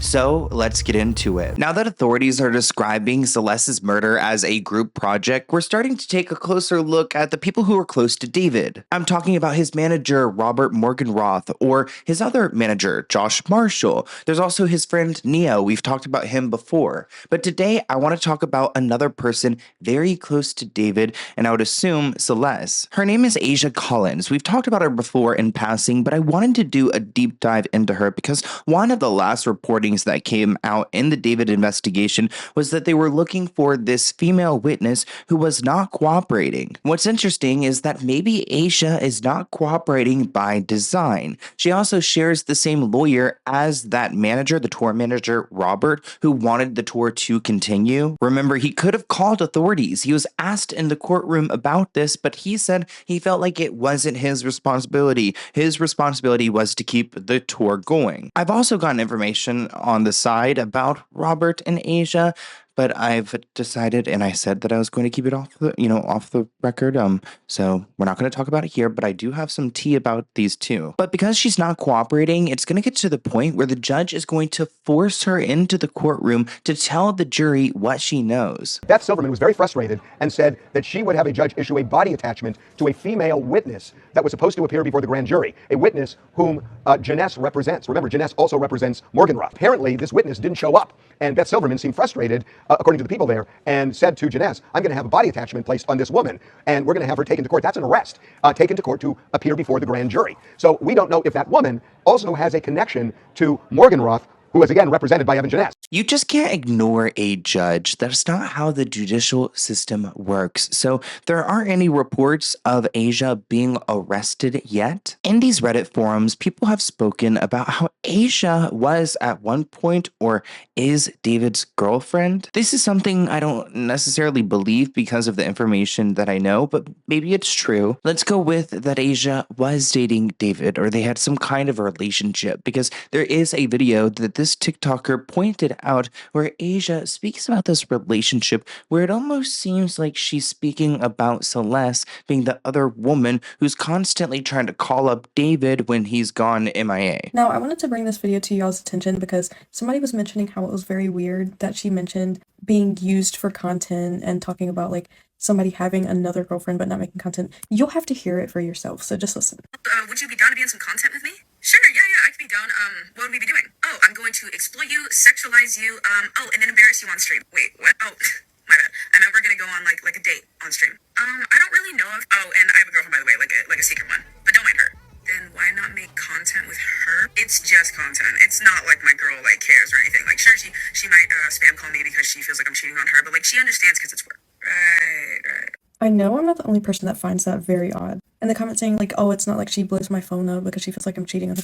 Like, that is really weird. Like, that could have been regarding Celeste. Asia posted on her Instagram story, for legal and safety reasons, I do not feel comfortable talking about the case. I will speak about it in due time. In the meantime, I suggest you don't believe everything you see online. Doesn't sound like she's very empathetic to Celeste, the 14-year-old girl who was brutally murdered. We've spoken about this message in the past, but it was Asia texting somebody she knows on Instagram who wrote, "Bro, this is my friend's girlfriend," in response to a missing poster of Celeste that was shared by this mutual friend. Somebody asked, is there any way that you can confirm she's 13? And Asia's response was, WTF, you're lying. We don't know when this screenshot was taken, but you could assume that Asia did not know at first about Celeste, but it does seem like she found out at some point and decided to keep this secret. Some other people speculated that she relocated to Norway, which I don't know if that is true. She was on a trip for a while. I do believe that she has come back to Los Angeles because people were starting to really harass her about the fact that she was gone and she is a witness here. Whether it's been confirmed by the courts or not, I can say with my chest that she's definitely the witness that's in question. So this person shared a video on Reddit and they wrote that Asia actually shared this clip herself to Twitch Tracker. And Asia is laughing and saying someone is admitting to literal murder in their confessional. I screen recorded it because she added it and I'm sure she will remove it once she sees this post. It's Asia Collins and this other user, and I don't know who the third girl is. What is this confessional? I'm not too sure, but she is in this stream. She's talking about murder, and this is in mid 2025, before we found out what happened to Celeste, but probably right after when she was murdered, at least several months after. They speculate in springtime, so this was June 2025. But we have people admitting to literal like murder in our confession. Can you like report this? Guys, this person is a criminal.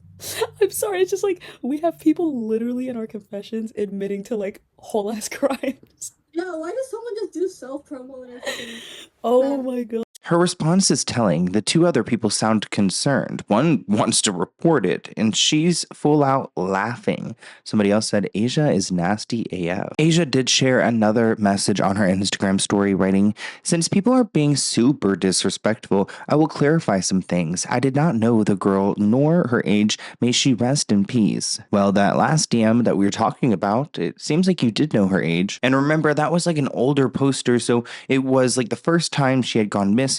So at this point, like, Asia would have known for some time. I've never posted any videos with Celeste Rivas, only my friends Vanessa and Celeste Herrera, who are commonly being mistaken as Celeste Rivera's. Everyone wants to act like TikTok detectives, yet can't tell the difference between POC, let's pack it up, y'all. It's almost like she's trying to say, let's pack it up, y'all. There's no case here. Let's move along. Yet she's the one taking extended trips in Norway, which seems a little suspicious. And maybe she's from there, I don't know, but it's an interesting time to be away because you are needed by the courts. Notice that she's not denying that she knew about Celeste. She's simply saying she didn't know her age. This means Asia must have met Celeste considering she frequently went to David's house for live streams. Caleb, David's brother, must have also known about Celeste considering they were spotted walking backstage together at a show. Never posted doesn't mean never been around Celeste. With the amount of photos of Asia and David together, I find it hard to believe that that she did not know Celeste. She's trying to distance herself,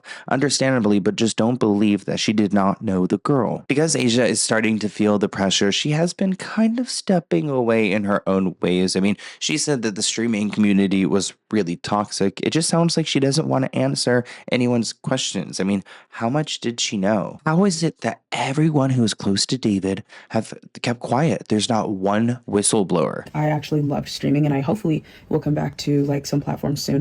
But the streaming community is so severely toxic right now, and I need people to understand that like there's so much stuff that goes behind the scenes that you guys just do not see. But I digress. You guys will probably find out some of the people I'm talking about very soon, because when you're a bad person, eventually everyone finds out naturally. That's the thing about bad people. They expose themselves. I don't need to do anything. Karma's a bitch. Asia's been hanging out with Neo and David for years now, since 2023, and there's speculation that David knew Celeste since she was 11. I don't know when they got together, but he's known of her since she was 11. Someone pointed out on Reddit that she claimed she didn't know Celeste at all, and then when the facts came out that she did know Celeste, she backpedaled and said that Celeste claimed to be 19 years old. She's not innocent. She's a clout-chasing loser who was well aware of Celeste's existence and didn't do anything to step in because she was so focused on pushing her own cloud-chasing identity. Wow, they don't like her. She was there next to him while he twerked to two little girls on the screen during his "I'm a Gooner" video. Oh god, yeah, this video is disturbing. I don't know what he was trying to do here, but I think it just speaks to how creepy he was and how there were so many red flags. Don't get on the chair, bro. Go ahead, fine, go ahead. Okay, let's see. That's how y'all get.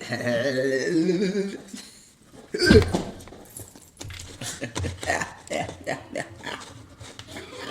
You should let me go through your TikTok likes. Woo! Let me go through your TikTok likes. No, you can't go through my likes. My likes too. What if I don't show them? Nah. What if I don't show them? Nah, you can go through my Twitter likes though. Your Twitter likes? Okay. You can go through my. What? No, you can't. No, you can't. You can't do that either. Wait, you can't. Wait, but isn't that public? No. It's not? No. Let me see. I won't. No, bro. I'm a gooner. I'm a gooner. 4 months ago, it seems like Neo and Asia were feeling the heat because they both unfollowed David on Instagram, and they were like posting a lot of pictures with him prior. He posted a lot of pictures with them, so they were like the best of friends. Somebody else said shocking, since it's now come out that Neo may have been the last person to move the car, and from his feed, it looks like he skipped back to Japan. Interesting. But back to Asia, because she has been defensive of David in different ways. On Instagram, somebody wrote, "Can't convince me that she didn't, at the very least, know what was going on." Asia wrote, "I have a life outside just my friends." They responded with, "There's no way that you were that close to him and didn't know that he was messing with a little girl for years. He wasn't even trying to hide it." Asia later responded with, "Life is expensive, bae, and I'm depressed. I didn't know her age. This stuff breaks my heart." On a TikTok posted on October 28th, Asia was making a joke about being locked up back around Halloween time. I don't know if she was locked up in the past, but she seems to love to make these kind of jokes. Almost like she's forgetting that the authorities said it's more than just David who was involved in this crime. And who was he around all the time? Neo and Asia. No. I love Halloween. Please. No. I love Halloween. Please. No. Seeing this loser and Neo act so unbothered and almost mocking the whole situation fills me with so much rage. I guess 2 months ago she did deactivate her TikTok, so again feeling the heat. Her making light of the situation makes me believe that she didn't like Celeste when Celeste was alive. She probably wanted David, and that's why she's acting like this. I mean, if she was his girlfriend, that would make sense. Defense attorney Mark Argyros, who does a lot of publicity, said one of the reasons why David has not been arrested yet is because there's just not video evidence that ties him to the body being placed into the Tesla, or really to anything besides his relationship with her. But Steve, the investigator, recently released one of the last, I think it was literally the last photo they could find of Celeste alive. Remember, this was actually confiscated at the home that David was renting. You found this photograph, this what we might assume could be a last known photograph, at least that, the public is seeing, because we don't know what the cops have. But talk to me a little bit about this photograph and what you see in it. Well, it's taken at the Baldwin Hills Scenic Overlook, which is kind of in the middle of the city here. And, one thing I will say is that a lot of the photos on that camera are of hiking and stuff like that. But this, I don't know, this looks sad to me. She looks kind of lost and alone. It's heartbreaking to know that this is the last photo of her that we have right now. I mean, investigators likely have more images of her, but it's just, I don't know, she just looks very alone to me.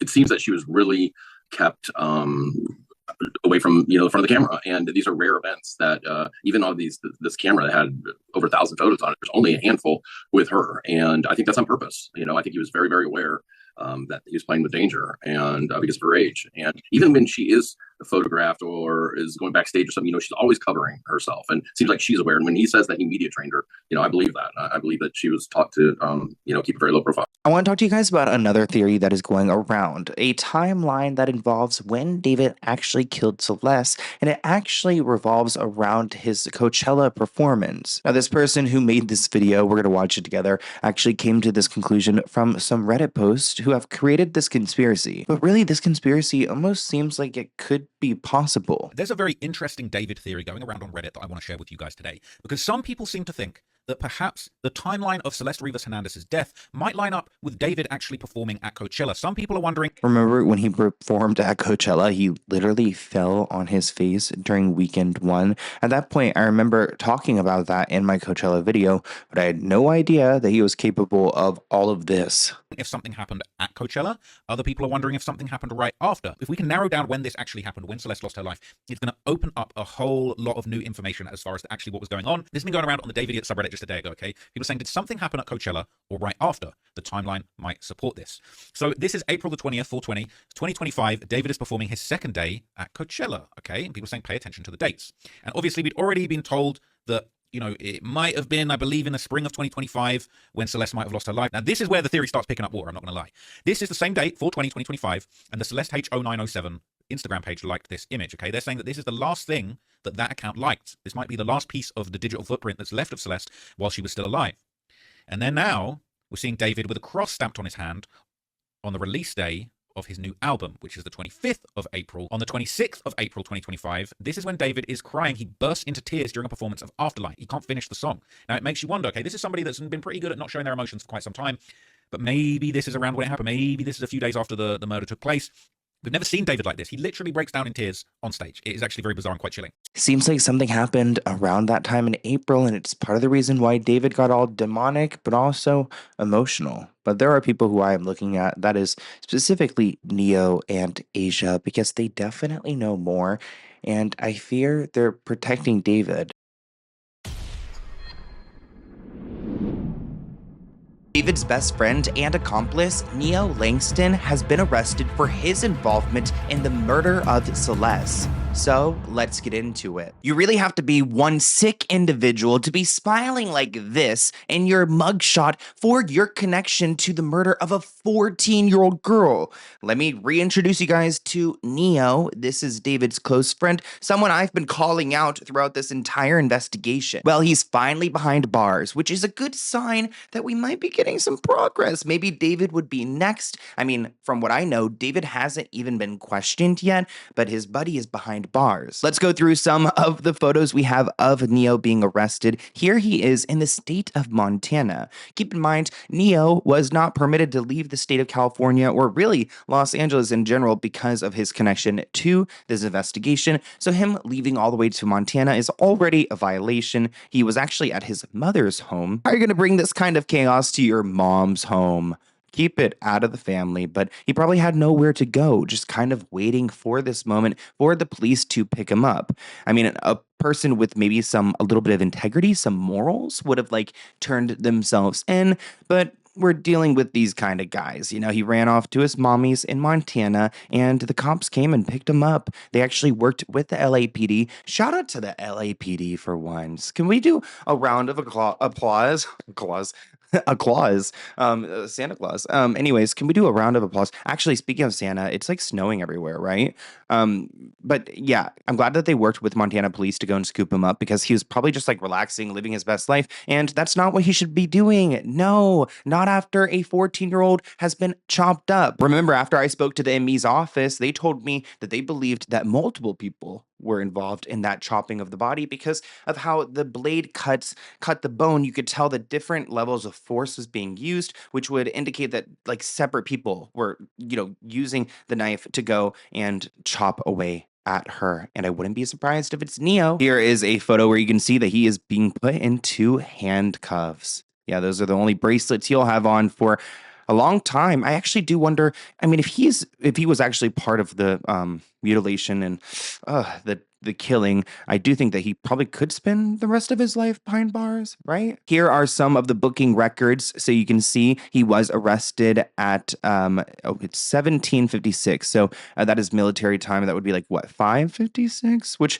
looks about right, like looking at the sunlight in those photos. And there he is, 23 years old. Here is more of the paperwork. I just want you guys to see the receipts. And it looks like he's not in Montana for much longer. They're sending him right to Los Angeles to go and appear in front of that grand jury, the grand jury that he's been trying to avoid so desperately. But really, smiling like this is going to give me nightmares. I can't imagine feeling so like comfortable and joyous. I don't know. He looks genuinely happy. It's not like a nervous smile. It's like a, hey, like I'm chilling. My man's gonna bail me out. Who the F smiles in their mugshot for an arrest tied to a potential murder trial for a child? Is he a sociopath also? Does he think he is shooting a commercial with his wide smile? Someone said Colgate endorsement.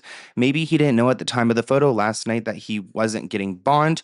Well, good thing they are not giving him bond. Wait, he's not getting bond? Amazing. Like, keep him locked up. Does Neo even realize how much trouble he is in? Why is he smiling? The people are confused. My theory so far is right. I've been saying Neo is guilty AF. They're just trying to get him to flip. I believe he probably moved the car last, and they'll use that to pressure him to talk in exchange for a lighter sentence or possibly immunity, depending on what he knows, and I guess also what he did. Like, if he did do the chopping, like, could he even get immunity? So eerie to be smiling like this when involving a murdered child. Another person asked, is this real? Yes, it is. What do they say about a lot of killers? Smiling in serious situations equal sociopathic traits. Not a good look for him smiling in his mugshot. Somebody said, what a loser. I wonder how much money his parents spent on his smile. Someone else said, enough, stick him in the jail cell. These people have no conscience. Which is so true. They really don't. A rep for the Lewis and Clark County Jail, where Neo was first locked up, said that there was an out of jurisdiction warrant from LA to go and get him. I'm pretty sure that they knew where he was. They just kind of coordinated with the Montana police. Saw this post on Reddit. David Burke, probably right now, the David we're talking about, wondering when his knock on the door is coming. I actually do wonder where he is. I'm kind of convinced that he's in this state of Texas. The theory that I believe so far as Neo goes, I mean, I don't know if he was involved in some of the gruesome things, but I feel like one of the reasons why he is this witness and he's so wanted in the case and he needs to go and present his side to the grand jury is because there's video evidence of him with this Tesla. Part of the reason why I believe this is because of what Steve the investigator, our buddy Steve, has said about the case. He was hired by the homeowner of the home that David was renting in the Hollywood Hills to go and figure out what had happened here, and he's been a great asset in the case. It seems like he also is aware of some footage that has someone who's involved in at least the placement of her going into the trunk, because this had happened right before they went on tour. They got into a tour bus. So it's like, it's disgusting. It's like they just like dropped their like trash off in this vehicle and then got into the tour bus and began tour and pretended like it was nothing. I definitely know who moved that Tesla on that late July before they went on tour. I can't say who the person, and I don't mean I can't say for, I mean, but I don't know who exactly was in that house because it's just a report, but there's video, but you can't make a person out. But somebody was in the house, and being that there's only one key, it's like, okay, who had access at that time? So is it the same person that moved the Tesla? Was another last part of the plan about to go in motion as far as getting rid of her body? I don't know. post. This is an older post, but I saw someone a couple months ago. They had this theory that like David did it on his own and he didn't tell any of his close friends, but someone pointed out that the PI said in a video that David asked people in his inner circle closest to him to take care of it and get rid of the body, but they got cold feet and decided just to leave it parked outside. That could be a situation here. I mean, I do wonder how much Neo was involved. And another huge question is, why did they just leave her in that vehicle like that, knowing that one day she will be found? It's like, a lot of people are confused as to, I mean, I'm glad they didn't like finish the job because we've got at least some evidence to work with, but why didn't they? These guys were best friends. There's no doubt in my mind that he was fully aware of who Celeste was and the situation. We do know that David took a trip to Santa Barbara in the springtime, and that's where a lot of this went down. And I wouldn't be surprised if Neo was with him because they were together all the time. David had like his groupies, Asia's one of them, but Neo was even closer in my opinion. Somebody has screenshots from Discord showing that Neo was actually in the calls, like with Celeste and David. So clearly he knew her. One article actually reported that Neo described himself as David's personal assistant. Sounds like the type of guy that gets like the dirty work done, huh? He did unfollow David at one point, maybe trying to save his ass, but a little too late. If David had been the one to move the Tesla, I'm sure that he would have been arrested by now, this person writes, but yeah, that's not the case. Neo had almost like an obsessive relationship with David. He would constantly post with him and write things on social media like, healed, you are always beautiful, David. In one post he wrote, I'm never letting go. Seems like he would do anything for this David guy. He was obsessed with him. I mean, David was the big star in the group. Some people even speculate that David actually depicted Neo in some of his artwork, so the feelings were mutual. Based on photos that David has posted on Instagram, Neo was with him at his home on July 30th. And according to Steve the investigator, the video that he obtained was recorded on July 29th. This is supposedly the same day the Tesla was last moved to the spot before it was abandoned. Neo did post on his social media addressing this situation, but only once, writing, I mean, yeah, eventually I'm gonna say something, but I kind of hate forcing myself into solitude because people on the internet assume the worst in people and will make up legit anything out of nothing. So eventually, anything out of nothing, we're talking about a 14-year-old girl.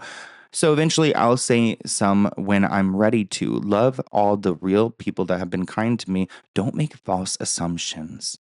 A little bit eerie now knowing that he's behind bars. So he says that people on the internet will legit make up anything out of nothing. Nothing? A dead child in his bro's car trunk is nothing? Seems like he's been sociopathic for a minute. To give you guys a reminder of the timeline, July 27th, Neo was seen partying on Instagram wearing David merch with a giant labubu.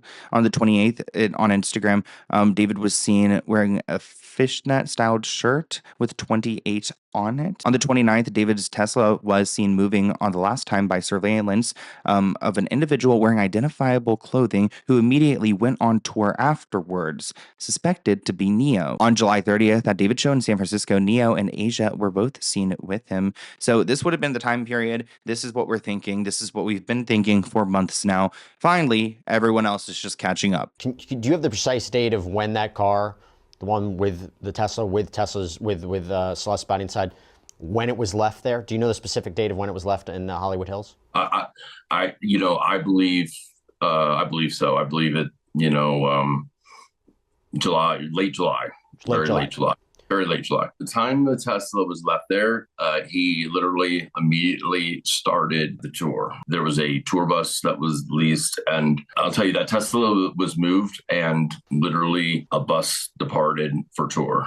Okay. Quote, what I can tell you is that right when that Tesla was moved, there was a tour bus waiting to leave. Very suspicious to see the tour bus leaving right after. Seems like it was just a dump and ditch. One of the things that Steve noted in an interview that he did in the past is how silent David's friends have been. They really are protecting him. They're like almost brainwashed in this cult vibes. And it's interesting, like Neo said in his statement, like, we're making nothing out of anything. Well, at the same time, why are you running off to Montana to go and be with your mom and avoid police and these requests from a judge to go and appear in court? Do you have any indication about where David is right now? I don't. I have no idea. And it's kind of bizarre because his group has stayed so silent, what's left of his group, I guess. And I'm not even sure the conversations that the owner did have with his management in breaking that lease. I'm not even 100% sure his management knows at this time where he's at. I think his attorney might be the only one, and his parents. But I want to hear what you guys think of this update in the comments below. I am glad that we're starting to get some progress as far as Celeste's case goes. Like, literally prayers answered. And I hope David's next. I hope my next video is David is arrested. David's parents are starting to be questioned by authorities. His father, who is a lawyer and connected to Jeffrey Epstein's legal team, has filed documentation on behalf of himself, David's mother, and David's brother to try to stop the courts from arresting them for not showing up to testify against their son. Either they're trying to protect themselves or they're trying to buy David more time. So let's get into it. This user, Cassie Loves Mflow, wrote on X, "I hate how everyone forgot about the David case." Well, we haven't. And I've got some updates for you guys because it looks like David's parents are throwing him under the bus. They don't want anything to do with his situation involving Celeste. So the prosecutors want to call David's parents, his mother and father, and his brother to come and testify before a grand jury in California. But David's family isn't giving in without a fight. Remember, David's father is actually a lawyer. What are your parents like? Are they musicians? Not at all. My dad is a litigator for a law firm. My mother was a teacher. So of course he knows exactly how to go and file paperwork to state that his due process and his family's due process was violated by being asked to leave their home in Texas and come all the way to California to testify. Actually, interestingly enough, the firm that he works in Houston also has ties to the people who represented the estate of Jeffrey Epstein. So it's kind of bizarre that David's father has a connection to Jeffrey Epstein. This person writes, "These people in these circles, they're always connected one way or another. I have a feeling that authorities know that David's connected with good lawyers, so that's why they're taking forever to arrest him. They're trying to get all their ducks in a row and failing." Also, I wanted to mention that David's father is also in the religious world. No surprise here, right? There's actually him preaching right here on a live stream at the Pentecostals of West Houston. But back to this legal filing, because it's really interesting that they're not standing by their son's side. And honestly, I'm glad they're not, because who could? Dawood, his father, Colleen, his mother, and his brother Caleb Burke, who all live in Texas, claimed they were denied due process because they were given redacted versions of the affidavits used to support a lower Texas court's order summoning them to be witnesses in the California grand jury proceeding. Now that's interesting because we know that there's been a grand jury convened since at least November in the Celeste Rivas murder case, and multiple witnesses have already testified. Remember, the grand jury is put together so the prosecutors can see if they have enough evidence to go and pursue, like, murder charges against David for the murder of Celeste. Essentially, they don't have that much evidence, like not great evidence, but they have enough to go and present it to a jury, and the jury will say, hey, yeah, you can go and convict this person of this crime. We're giving you permission to do so because most likely a new jury would think the same way. David's family contends that because the affidavits were redacted, they had no info on why they would be considered material witnesses in the case, and they didn't have the opportunity to challenge the trial court's determination that they are in fact material witnesses. So they just they want to know why they're being called, what kind of questions they're going to be asked, and like why are they being considered witnesses, because they're trying to act like they had no idea who Celeste was. So just like Neo, David's dad does not want to testify in front of this grand jury against his son, and he's filing this under the guise that him having to testify would be unconstitutional and against his liberty. Now, him citing due process could mean several different things. One, there was a lack of notice. He wasn't properly informed of why he was being summoned. Two, the summon is so broad and vague that they don't know how to prepare or what they are attending for. Or three, their right to silence. Testifying might force them to incriminate themselves or someone else that they are close to without proper protection. Which I know for sure that David's brother Caleb does know who Celeste is. We've seen them photographed together at concerts before. Luckily for us, the judge has to answer soon. They have to answer within 10 days. So at that point, the judge will determine if the family needs to come to court or not. I was actually caught off guard by this picture of Colleen, David's mother. This was actually when she was outside of an gun store, and I believe she left leaving with a manual for a gun. Ooh, and not just any type of weapon, an AR-15 manual she had outside of a Texas gun store. So why would she need that? Colleen was seen reading through an AR-15 manual in photos that were published to the Daily Mail. David's mom, Colleen Burke, has been spotted shopping at a Texas pawn and gun store. She was seen leaving the Tomble Pawn and Jewelry near Houston on Thursday, holding an instruction manual for an AR-15 semi-automatic rifle. She's the first person close to David to be seen since the news about Celeste broke. Colleen was spotted out in public down in Texas reading through an AR-15 manual. She was wearing a shirt that had the phrase "send nudes" on it. I'm just gonna hope to God that she just doesn't know what that means. But our friend Steve the investigator explained that he feels hopeful on X, stating that the footnote within this document stated California, the state of California versus David Burke, which shows that there is a case that has been formed, which pretty much tells me the grand jury has indicated that they will go and approve of charges being placed upon David. I just don't know why they're continuing to do this grand jury and they're not already arresting him yet. Maybe they just want to make sure they've got all the evidence in play, or they want to go and charge more people. I mean, I wouldn't be surprised if there's another suspect popping up and sometime soon. We'll actually get to that in a moment. So essentially, David's family was subpoenaed to appear before a grand jury in California. They live in Texas, and they were trying to avoid having to comply. It means they're refusing to answer the subpoena until they're provided with an explanation as to why they have to be there. It's a major defensive maneuver to ensure the investigation follows the letter of law. I swear his parents both knew that he was not right in the head, and for a very long time. I think they must know some of what has gone on, and they can't swear on the Bible and protect their vile son, which is interesting because they are religious people. Also, I do want to note that I do think that they felt that he's been demonic or whatever, possessed for some time. As we know, his father is a religious man. He participates in the church. His mother's also religious. So I could imagine them struggling to lie under oath to protect their evil son, who's been making music and imagery that is really disturbing. And at one point in an interview, David expressed that his mom was concerned about some of the lyrics he was singing. I knew it was cool if she hated it. I played it for her in the car, and she was like, "David, this song is too violent. You're talking about killing people in your music? No, not my son." And I was like, wait, I might be onto something, bro. So I dropped it right after that. And it went crazy. TikTok, viral, 1 million views overnight. I was like, oh yeah, we cooking, boy.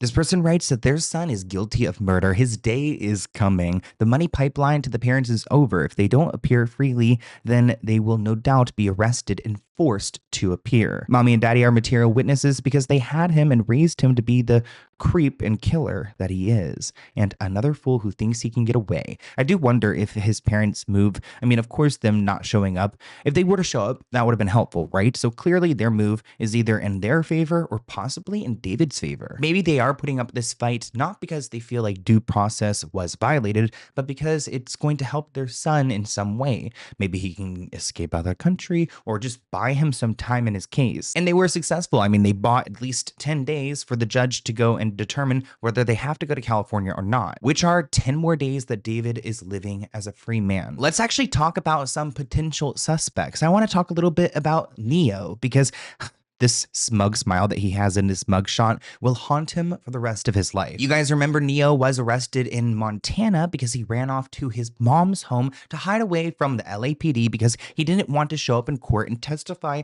against his best buddy, David. I mean, I'm assuming that, did Neo have part in dismembering and disposing of Celeste? Because I can't imagine him going into court and just lying to everyone, but he did appear in court finally after being dragged there by police. Reports are stating that Neo spoke for only 30 to 40 minutes. Quote, given Neo's friendship with David, who is a suspect in this murder, it's surprising that the deputy DA, Beth Silverman, only spent 40 minutes with him. The prosecutor has been aggressive with questioning witnesses. Maybe Beth has been aggressive with the witnesses. We do have a clip of her outside of court going into the hearing that Neo was testifying in, and she had nothing to say to reporters, which is actually how it's supposed to be. The lawyers cannot speak to the reporters. It would go against their ethics. Into court today.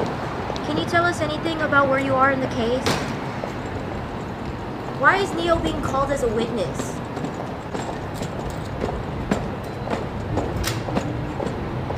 Why hasn't David been arrested, or where's David at? Can you tell us anything? Well, you guys are probably wondering, where is Neo at? Well, he was there as well, this time trying his best not to smile when he was being asked questions. Called to testify today. How did everything go in there? Why were you avoiding testifying? Do you think David is innocent? Is there anything you want to tell the public about the David case? Anything? One person stated on Reddit that he pled the fifth, which is probably what he did. Like, that's why he wasn't there for that long, because he just pled the fifth the entire time and didn't answer any question. One person writes, not even 30 days on contempt of court to penalize this jerk, which I agree, he should be penalized because there was a bunch of resources between the LAPD and Montana to go and get him together, bring him back to the city. I feel like there should be some kind of penalty. How no one seems to be getting in trouble is confusing to me, but the legal side of things, I don't have much knowledge on. So from the outside, I'm like, what are you all doing?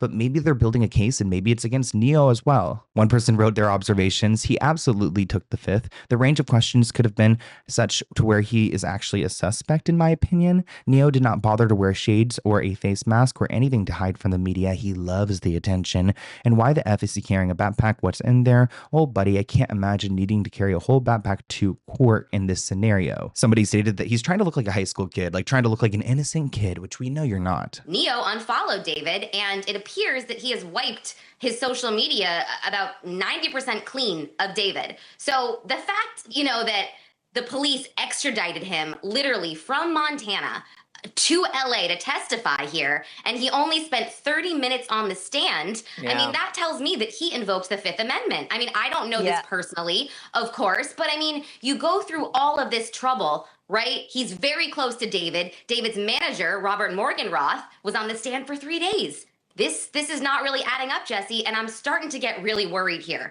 I mean, this is taking long enough as it is, but you've got a little girl, a minor child who was found in the trunk of a popular 20-year-old singer's car. I mean, what are we doing here? Now, this comment caught me off guard. Y'all want David to go down more than y'all want the people in the Epstein files to be arrested, and we got proof on them.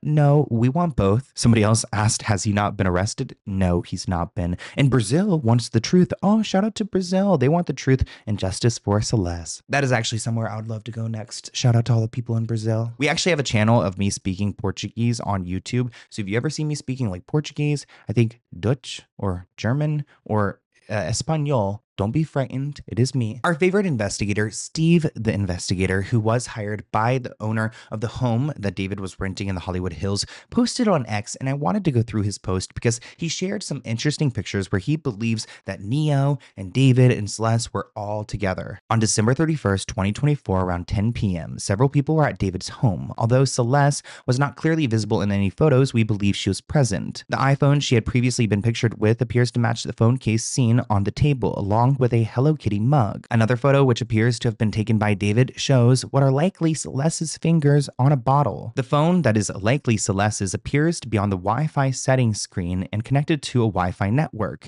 Even though iPhones use a private Wi-Fi address feature, the address remains fixed for a specific network, meaning it stays the same each time that device reconnects to that router. Hopefully, law enforcement investigators have reviewed the router logs to determine exactly when Celeste's phone and everyone else's phones were connected to the home Wi-Fi and compare that information against the statements each person has provided. Like, who was at the house? Why were they at the house? Like, who was aware of Celeste and David's relationship? Because everyone's trying to keep quiet. For example, if the individuals in the photos, including these photos and others, claimed they did not see Celeste or were not at the house, yet the router logs show their phone was connected to the Wi-Fi, that would raise serious questions. We cannot forget about Celeste or the justice that she deserves. It has now been more than 5 months and no charges have been filed. And finally, the last photo of Celeste in the car is just here for comparison, the cases, so you can see that that is Celeste's phone, and that was Neo and David and all these people hanging out with a, at this time, 13-year-old girl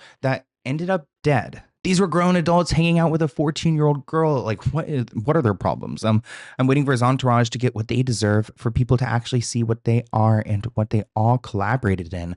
That's what I'm saying. As you see, the crew is there, no denying their involvement in this this criminal activity involving a young girl, and most likely the involvement in her death or covering it up. Reminds me of the video I did about Asia Collins, David's close friend, who at first acted like she didn't even know the girl. And nowadays she's trying to go on social media, say RIP and her condolences, but she's just trying to backtrack and save herself. You guys don't even know some of the tea that I've been holding back that I would love to talk about Asia and, let's just say, maybe some of David's team, okay? I do have some information though, but I said I would keep it quiet and off the record. It's hard though. I just want to say that I think Asia is just as guilty and that all these people are actually all working together, possibly have the same lawyers. Maybe some of you guys on Reddit can do the math now. But before we heard about David's parents' news, I do want to note that there were reports of another potential suspect. So maybe that's why we're taking so long, because it's not just David's arrest, but maybe 1, 2, 3, maybe several others. Breaking news, a second suspect has officially been identified in the case of David and Celeste. We have some pretty big updates. So TMZ just released this article saying LAPD homicide detectives have now ID'd a second suspect in the death of Celeste, and it's someone who law enforcement says could be involved before, during, and after. This comes from Mark Garagos, who said that law enforcement used a combination of cell phone and Tesla data along with location data from social media. And they keep bringing up this mysterious trip that David took to a remote area of Santa Barbara County in the middle of the night last spring, and investigators believe that Celeste's body may have been in the car. And they said that various data shows that the second suspect may have also been in the vehicle. Now, they didn't give a name, but as you may remember, the private investigator who saw the last person to drive David's Tesla posted this, asking, was it Neo? I hope each and every one of them get what they deserve. As I told you guys earlier, David's father works in the church. He is a very religious man, and David has also shown some signs of being religious, in particular right before Celeste's body was found. David had a TikTok channel called David Prayers. He uploaded a video on September 1st, 2025. His car was towed on September 6th, one day before Celeste's birthday, which is the 7th. The body of Celeste was found on September 8th, and she was identified the 17th, one day before Neo's birthday, which is the 18th. Assuming that his most recent birthday did not go that well, which he should not be celebrating anything. Imagine the arrogance of David preaching while there was a dead body in his possession at the time. Now, to be clear, I'm a Christian myself, and I do hope at some point David gets right with the Lord, but you cannot be right with Jesus and hiding a dead teen in your car at the same time. Let's take a look at him preaching. What's up, everybody? This is David here. We are back with another David Prayers video. I know it's been a minute. Just got back from performing at the Caliucci's concert. Shout out to Caliucci's. But shout out to Jesus, too. Today I'm going to talk about imposter syndrome as a Christian, especially in my eyes, how I view it. Sometimes, especially me doing music and things like that, it kind of gets hard to kind of navigate the bridge between your faith and your flesh. Stay focused. You don't got to be distracted by the... Bro, Jesus got you. You got to have that build a personal relationship with Jesus. Think of it like Jesus and his 12 disciples. His disciples were through all different types of walks of life. Fishermen, tax collectors, people that was like, yo, Jesus, why you hanging out with that? Why you hanging out with him? Jesus does not dwell with people that think they're overly righteous or better than the next man. So when you look in the mirror and you're like, oh my gosh, why Jesus spending time working on me? I'm not worth it. You are worth it. Now, I know he's using the good name of Jesus in his preaching or whatever, but I have a feeling that we are not praying to the same God. Nope. Maybe it's the music industry that got him. Maybe it's something else, but he just seems evil to me. I don't think we're praying to the same God. Nope. David is tweaking. I can't stand David's facade. Poor Celeste. I don't know whether David is a psychopath or a sociopath. One person wrote that bro was trying to get in some last minute prayers. Even the devil knows the word of God. Jesus ain't letting you in, little bro. I don't think so. And finally, no wonder you're praying. Was that not my face?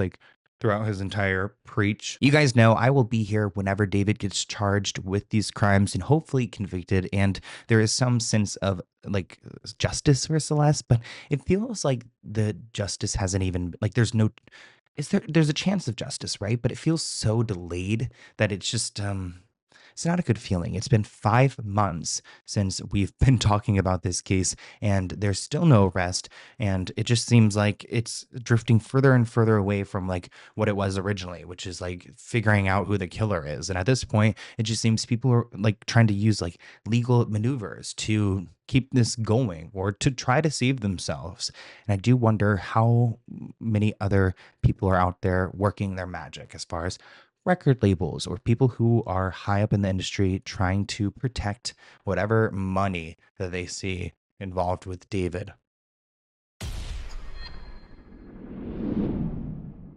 New legal documents revealed that a California grand jury is preparing to serve David charges for the murder of Celeste Rivas. The only thing the prosecutor needs is David's parents to come to the courthouse and explain how their son became a sociopathic murderer. But that's not all, because there's going to be other people charged in this case as well. One of David's best friends, Asia Collins, recently put out a statement on Reddit trying to remove herself from this case, even though she's conveniently been by David's side throughout his relationship with Celeste Rivas, and she was even aware of Celeste only being 13 years old while dating David. So let's get into it. There is no way that David killed Celeste on his own, which is why we're taking such a close look at his friends, like Neil Langston, who was avoiding police for weeks. He was posted up at his mom's home in Montana until he was arrested and forced to go and testify in front of the grand jury in LA.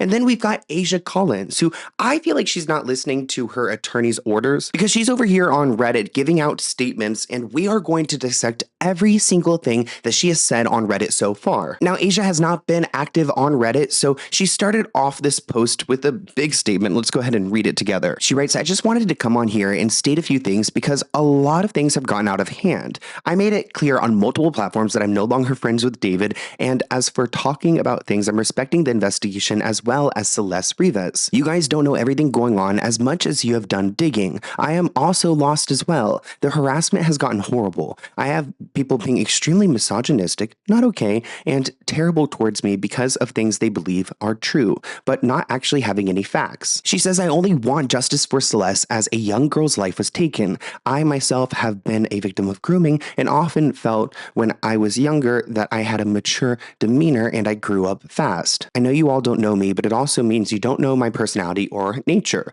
The post that was put on here that picked on everything in my life was not necessary. I guess some people were starting to drag Asia online and some of her personal details, and she doesn't like that. She says, all it was nitpicking every single job I've ever had. I don't understand what's wrong with working hard. As for the OnlyFans, the moment I started it, I ended it shortly after. I was scared. It wasn't who I was. It also didn't reflect things I was comfortable with, but growing up poor and a lot of girls do sex work, it makes you think it's okay putting yourself out there like that. Sounds like that's why she's making this post, because she wanted to clarify that she's not an OF girl. She said, I've had people track me down at work, stalk me, threaten to kill me, threaten to eat me, chop me up, you name it. Yet people don't know how hard I am working in silence to bring justice to Celeste. What is she doing?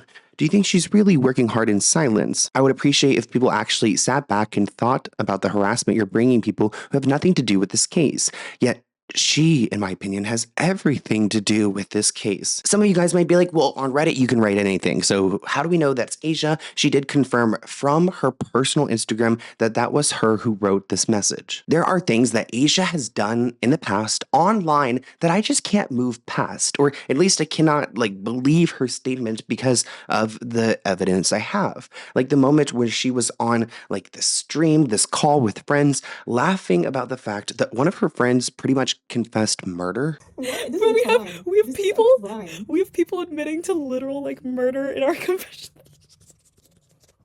Did you report this? Guys, this person is a criminal. I'm sorry, it's just we have people literally in our confessions admitting to whole ass crimes. Yeah, why does someone just do self-promo and everything?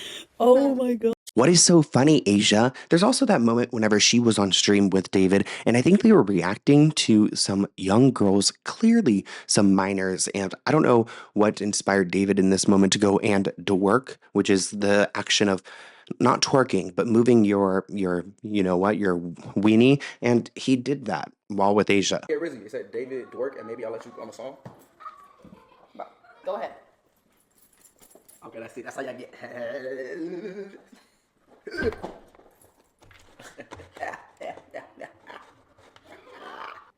let me go through your TikTok likes. Woo! Let me go through your TikTok likes. No, you can't go through my likes. My likes too. What if I don't show them? What if I don't show them? Nah. What if I don't show them? Nah, you gonna do my Twitter likes though. Your Twitter likes? Okay. You gonna do my Twitter? No, you can't. No, you can't. Can't do it either. Wait, you can't. Wait, but isn't that public? No. It's not? No. Let me see. I won't. No, bro. I'm a gooner. I'm a gooner. I'm a gooner. He said what? He's a goon? Oh no. And then Asia, of course, thought that was funny because she was sitting there laughing. This person pointed out on Reddit, with all due respect, Asia, you only respond when it attacks your character. You don't respond when it matters about Celeste directly. You don't care about anyone but yourself and how this is affecting your life. Now, granted, it's understandable to be worried about yourself with these accusations going around, but at the same time, I mean, I can finish this for you. You are not giving us any leverage or hope that you actually do want justice for Celeste. And it seems like you're just frustrated with people coming up to your work. And I don't think that's okay. I don't think that anyone should be showing up to your work and asking you these questions, but people have these questions and they want answers, and your little sob story isn't going to, appease anyone. Ultimately, nobody feels bad for you, David, Neo, or anyone involved in this operation hiding this relationship that David had with a child. This person asked Asia, why do you keep wearing David's hoodie? Also, why do you lie about not knowing who Celeste Rivas was in your first post addressing all of this? Well, Asia responded saying, I didn't know who she was. I met her once for 5 minutes. Is that knowing her? I don't think so personally. And the hoodie thing is dumb. It's my hoodie, not his. He just wore it one time. But they pressed her asking, did you not hang out together on December 31st? The PI Steve Fisher confirmed having retrieved pictures on an SD card of you all hanging out together. You guys may remember Steve, the investigator, shared some pictures. We talked about that in my last update, where you can see that David and his friends were all around Celeste Rivas. She was not pictured, but her phone was there and the clues are there. On December 31st, 2024, around 10 p.m., several people were at David's home. Although Celeste was not clearly visible in any photos, we believe she was present. The iPhone she had previously been pictured with appears to match the phone case seen on the table, along with a Hello Kitty mug. Another photo, which appears to have been taken by David, shows what are likely Celeste's fingers on a bottle. The phone that is likely Celeste's appears to be on the Wi-Fi settings screen and connected to a Wi-Fi network. Even though iPhones use a private Wi-Fi address feature, the address remains fixed for a specific network, meaning it stays the same each time that device reconnects to that router. Hopefully, law enforcement investigators have reviewed the router logs to determine exactly when Celeste's phone and everyone else's phones were connected to the home Wi-Fi and compare that information against the statements each person has provided. Like, who was at the house? Why were they at the house? Like, who was aware of Celeste and David's relationship? Because everyone's trying to keep quiet. For example, if the individuals in the photos, including these photos and others, claimed they did not see Celeste or were not at the house, yet the router logs show their phone was connected to the Wi-Fi, that would raise serious questions. We cannot forget about Celeste or the justice that she deserves. It has now been more than 5 months and no charges have been filed. And finally, the last photo of Celeste in the car is just here for comparison, the cases, so you can see that that is Celeste's phone and that was Neo and David and all these people hanging out with a, at this time, 13-year-old girl that ended up dead. But I want to talk about some of Asia's first postings because that is what some people are questioning on here. She hasn't really spoken out besides these. One time she asked somebody in the comments on Instagram about the Celeste Rivas missing poster stating, bro, this is my friend's girlfriend. And this person responded, is there any way you can confirm she's 13? In which Asia said, WTF, like what the F, you're lying. She also wrote, the investigation is ongoing and I will speak on things when I can and feel ready. Please respect my privacy and allow for the police to do their job. For legal and safety reasons, I do not feel comfortable talking about the case. In the meantime, I suggest you don't believe everything you see online. And then finally she writes, some people are being super disrespectful. I'll clarify some things. I did not know the girl nor her age. May she rest in peace. Well, we do know that you knew her because we have the hangout pictures and you've acknowledged that you met her in the past. And also you responded to that person on Instagram who told you she was 13. So you did know her age as of February 2024, which could have been before Celeste was actually murdered. Asia could have done something. I have never posted any photos with Celeste Rivas, only my friends Vanessa and Celeste Herrera, who are commonly being mistaked as Celeste Rivas. There was a lot of confusion in the beginning. Everyone wants to act like TikTok detectives, yet they can't tell the difference between POC, let's pack it up, y'all. She writes, clearly Asia was around Celeste Rivas and especially around David. So some people are like, wait, Asia, what did you think of like the burn cage or the chainsaw in the garage? Did you not ask any questions? She responded saying, I've never been in that garage. Who hangs out in their friend's garage? Well, actually in David's garage, a lot of people did because they would go and play like they had like games, like arcade games in there at some point. So people were going in that garage. Welcome to my arcade! So we got some arcade games. Oh my god! And this is the camera.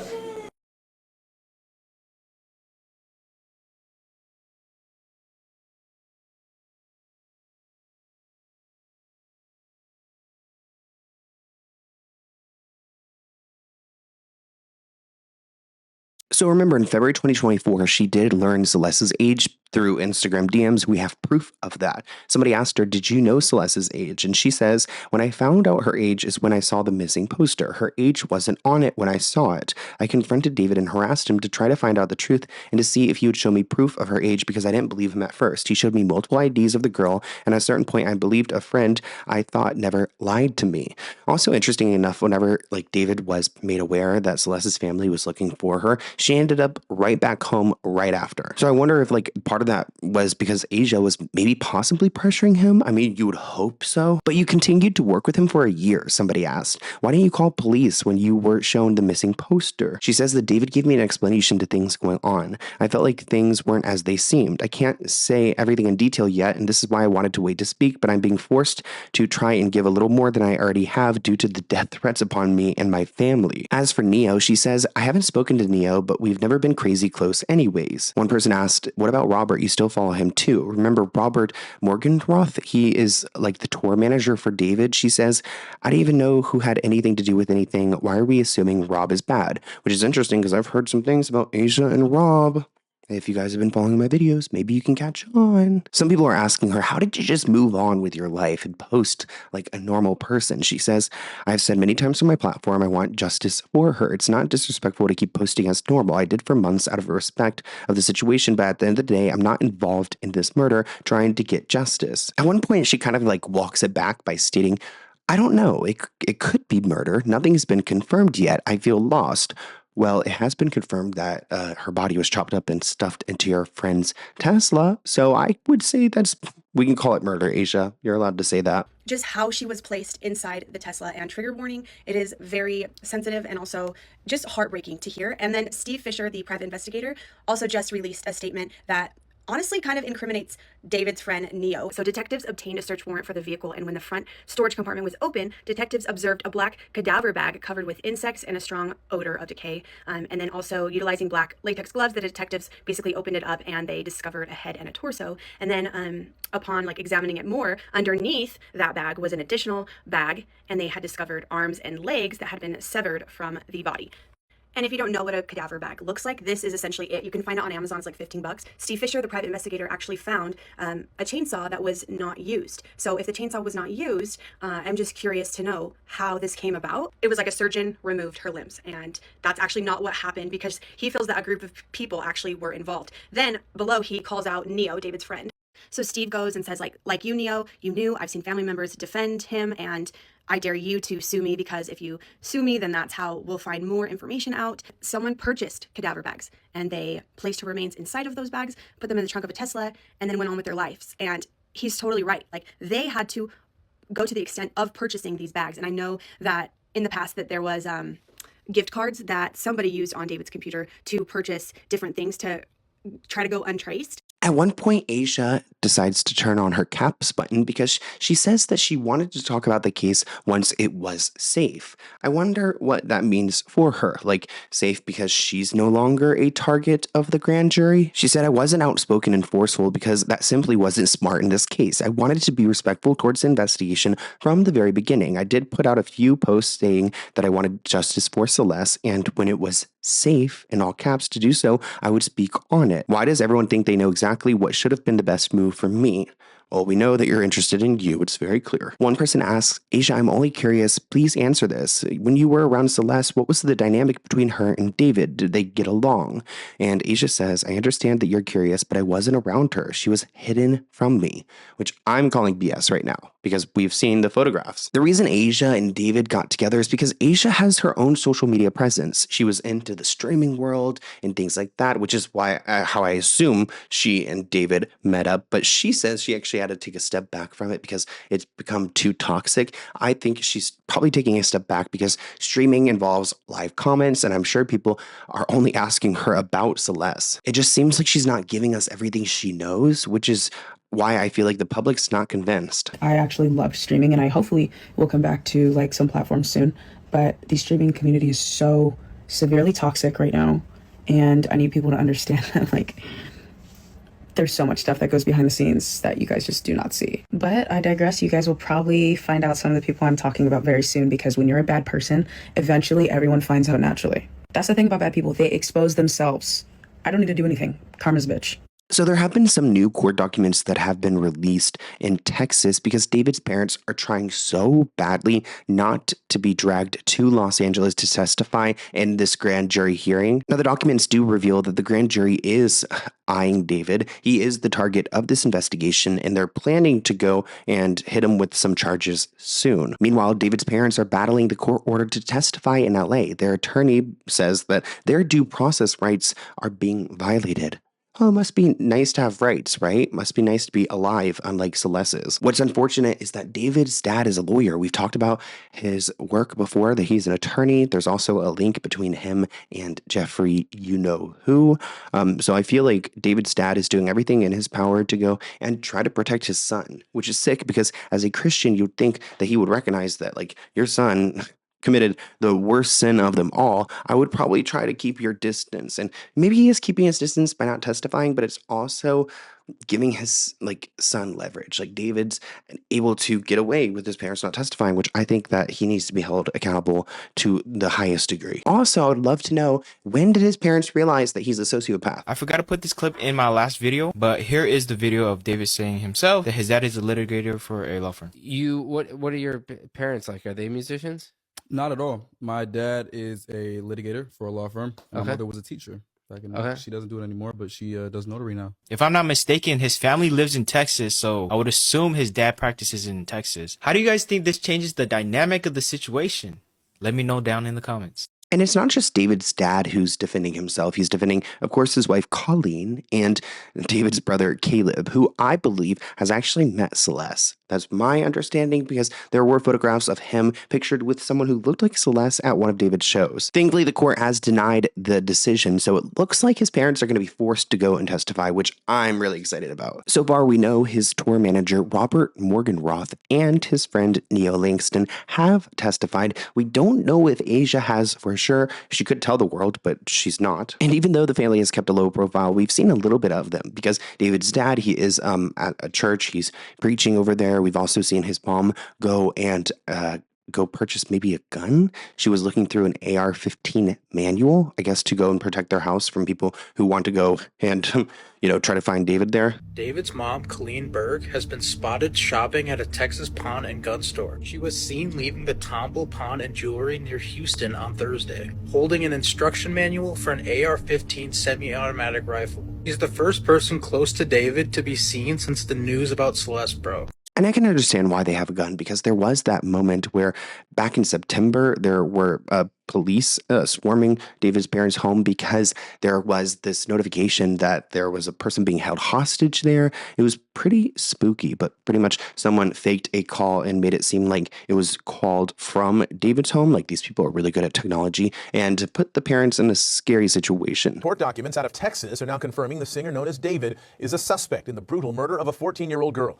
They back up what sources have already been telling ABC News. Our investigative reporter, Kevin Osbeck, has been sifting through the dozens of pages that contain graphic detail. In these petitions, David Burke is referred to as the target. They say the target may be involved in having committed the following criminal offenses: 1 count of murder, and that the target may be involved in the death of a 14-year-old victim named Celeste Rivas Hernandez, who may have been a victim of foul play. In these newly unsealed court docs, they also contain some new gruesome and very disturbing details. Not only was the body of Hernandez decomposing, it was also dismembered. These documents detail how her body parts were found in 2 separate bags in a front storage compartment of that Tesla. Now, as far as the petition to get David's parents to Los Angeles to go in front of that grand jury, their attorney tells me they're still fighting that appearance. Now, they argue their due process rights are being violated. Today, we did also reach out to David's publicist, but as of right now, we have not yet heard back. Social media is so ready for justice. This person writes, we provided evidence and everything. It took this long to make him a suspect because he's a celebrity? So our work meant nothing, someone else wrote. And almost a year later, and no justice for Celeste. How did the internet solve this faster than the FBI? And didn't we close this case already? More people questioning he's just now becoming a suspect? This has been the same update for the last 3 months. TikTok after solving this case the same day. And it feels like it's been so long since we've been talking about this case. I can't believe we're still talking about David, but when we've got people like Asia over here trying to, wipe her hands clean of the situation, I just don't think that anyone can do that until we've got some criminal charges and at least a court hearing. What is your theory of this case right now regarding what might have happened to Celeste? Well, what happened was vicious, and this was not. And we were hoping it was like an overdose and a bad decision made by some people to figure out how to get rid of her body. But she was hacked apart. She wasn't surgically taken apart. She was brutally pulled apart. With instruments and tools, and put in 2 separate bags, and then thrown in a trunk of a car, and they went on with their lives for many months. And while she was there rotting, and it's infuriating. It is just sadistic. It is. Listen, this is rare. This happens in the world, and this is why we need this person off the street. What led you to post all this today? And I'll be clear, you were quite vocal about your frustrations in this case. Maybe they're building their case, but 6 months is a very long time. Like how, this isn't like we found remains in a desert and there was nothing to go on. We're starting from zero. This is a girl that was found in somebody's registered vehicle in a wealthy neighborhood with a lot of cameras, in a car that has cameras. They have her phone activity. They might have her phone, but they have all those, things that they can tie together. And it just can't be that hard.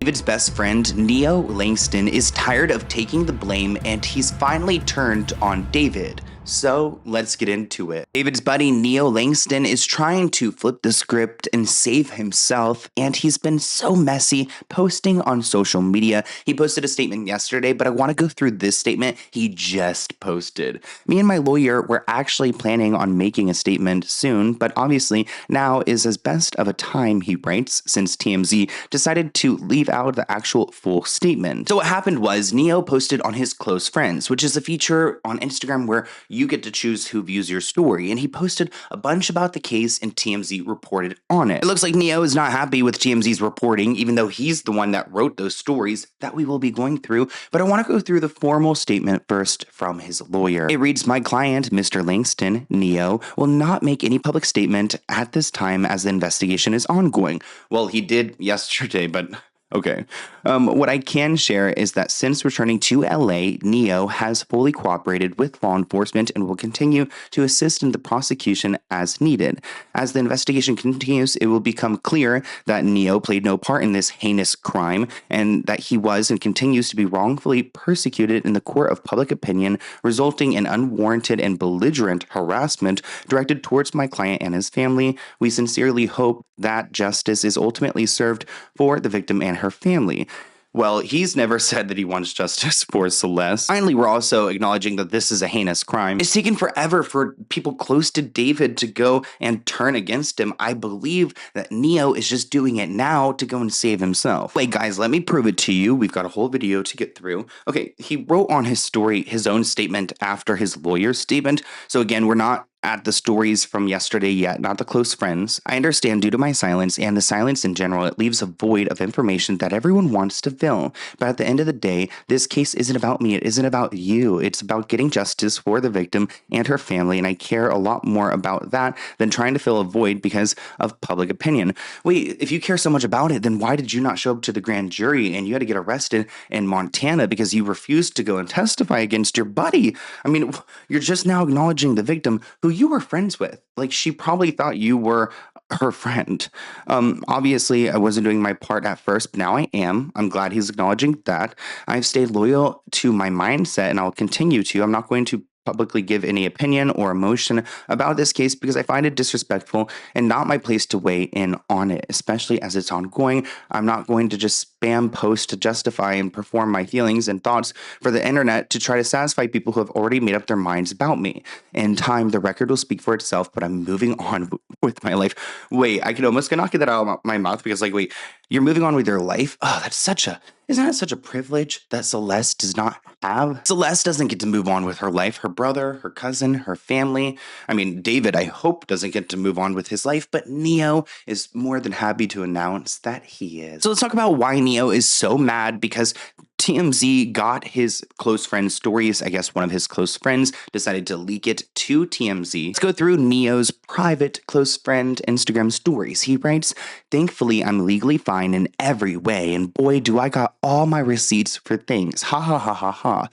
Wait, why is he so cheerful and happy? The ha ha ha ha ha is just really unnecessary. We're talking about the murder of a teenage girl who you were frequently around. It's like not even a guess. We've seen pictures. Like, we know that he was familiar with Celeste. He writes, "I think the worst part is that I've told so many people that I thought I trust and I thought knew me as a person, my side of things, all for that to be thrown out the effing window as soon as I get arrested, and they slap that dickhead's name next to mine talking about David. And for the record, the thing I was arrested for, I wasn't even charged. They never filed it, and my warrant was retracted because there is more to the story than what is on the news." Then what is more to the story? Also, he's just like trying to clear his name here. Clearly, he got upset that some of his friends like turned on him after he was arrested for these crimes. I can understand. I wouldn't want to go and hang out with that friend anymore. I don't want to be with someone who associates with people like David or defends David, and he has been for the past 6 months up until now. David's going to end up in jail after he's done spending all of the money he has to cover his crime against Celeste. The public and law enforcement are not stupid, this person writes, and besides, it's not like David is a big star or anything. Most people have never heard of him until he killed Celeste. This person writes that they say, "If you fail to report a crime, you are complicit in the crime," which I don't know why, but that's like how I was raised. Like, if you don't talk about if you don't go and tell police that there's like a murdered like teenage girl in your friend's like trunk and you are aware of it, I can't believe that there aren't any consequences. I don't think that there are any laws actually in California that make that illegal, which is, I don't know, shameful in my opinion. He says he knows a lot about it. He says he knows a lot more that was in the news, and has been in the news is a lot. And he's saying he knows a lot more. So it seems like he is just waving this in front of David, but something has happened between the two. In the meantime, we know that the grand jury had been meeting. They were supposed to meet this week. They did not. So we don't know if the grand jury has completed its investigation. The grand jury could recommend an indictment. Everything we're hearing is that an indictment is likely, and it could come soon. We don't have any kind of time frame. The DA's office has not given that to us. But again, there was no grand jury activity this week. And that's a sign that the grand jury may have done its job. Now, from my understanding, the grand jury, the last update we had when it comes to the grand jury, who the prosecutor brings together to see if they have enough evidence to go and file an indictment so they can go and ultimately have him charged. Anyways, they were going back and forth with David's parents and his brother, trying to get them to come from Texas to California to go and testify. They said it was against their rights, and they tried to argue it, but a judge ruled against them. So the last activity in the grand jury should have been David's parents and brother testifying. We don't know if that's happened. I haven't seen any reports of that happening. Maybe that's what they're waiting for. I mean, if they fought so hard to have the judge go and make sure they come and testify, they're going to make sure they go and do it. So I feel like they're not going to wrap up until that. Our friend Steve, the investigator, pointed out on X that Neo's little statement he posted on his close friends, he referred to himself 11 times within it. Clearly, he does not care about Celeste. I mean, I feel like his lawyer had to be the one to actually bring her up. He really just cares about his name and clearing his name, even though he used to hang out with her. We have pictures of them together. This person writes, "Neo, you weren't screaming to the heavens the whole time you knew this little girl was at that guy's place. All of a sudden, you get arrested, and now you want to claim innocence." This person says, is Neo doing this to cover for himself, or is he sincerely being effed over by a friend? This person adds that if David's willing to F a 14-year-old girl and have her chopped up and placed into 2 bags, it's not surprising that he would F over a friend. He already is the most heinous person. Betraying a friend is nothing compared to what he's accused of. Steve the Investigator is actually doing a special with CNN. I'm excited for it. You guys should tune in. I'll be tuning in. And he actually shared a couple clips on his X page, so I'm going to go ahead and react to those with you guys now. She is missing. Absolutely. She's listed as a missing person. And when she's having contact with the family, which first thing that you're supposed to do is call the detective or call 911 and say, listen, she's here. We knocked on door after door in Lake Elsinore trying to get an explanation from her family and friends. No one, including Celeste's family, talked to us on camera. She, for months, most likely months, was stuffed in that Tesla and just left there. I'm a private investigator that exclusively does missing persons cases. Steve Fisher was hired to unearth evidence in the case, which starts here, a search warrant on the Tesla. The registered owner, David Anthony Burke. Do you think David's going to watch that special? This person asks, is it possible that David made Neo move some stuff, like the car, for example, without letting him know what he was implicating himself in? Which is a good point. Like, maybe David is this, like, really smart, like, sociopath who was able to go and put Neo at the right time in the right place and, hey man, can you go and just like move my Tesla so I don't get a ticket on the street, and had him go in there and do that. But I don't understand, like, how did Neo not smell it? Time the Tesla was left there, he literally immediately started the tour. There was a tour bus that was leased, and I'll tell you that Tesla was moved and literally a bus departed for tour. Do you have the precise date of when that car, the one with the Tesla, with Celeste's body inside, when it was left there? Do you know the specific date of Very late July. Very late July. You got a decomposing body in the front of the car. I cannot, like, you're going to smell it. And also, David had a bunch of those, like, Christmas tree, like, air fresheners in this Tesla, which, like, Teslas are, like, pretty new. Like, your Tesla should not have a smell unless there's a reason to. And I don't understand how, like, only a couple weeks before, or like maybe even less than that, how like Neo could have moved the car and not smelt that before they got onto the tour bus to go on David's tour. Remember, there is Tesla footage of somebody moving the car. We just don't know who that is yet. Singer David, his friend Neo, was finally on the stand before the grand jury investigating the death of teen Celeste Rivas Hernandez today. TMZ reported that Neo was only testifying in front of the grand jury for 30 to 40 minutes. Let's unpack this, because David's manager, Robert Morgenroth, was on the stand for reportedly 3 days. Neo, by all accounts, is a very, very close friend of David's. Why would he only be on the stand for 30 to 40 minutes? Well, in some investigations, prosecutors can keep testimony very narrow or short if they have plans to possibly charge this person in the future, or if they are considering this person as a suspect. Or the other option here is that Neo, his attorney, who he walked out of court with, had advised him that he should plead the fifth on everything.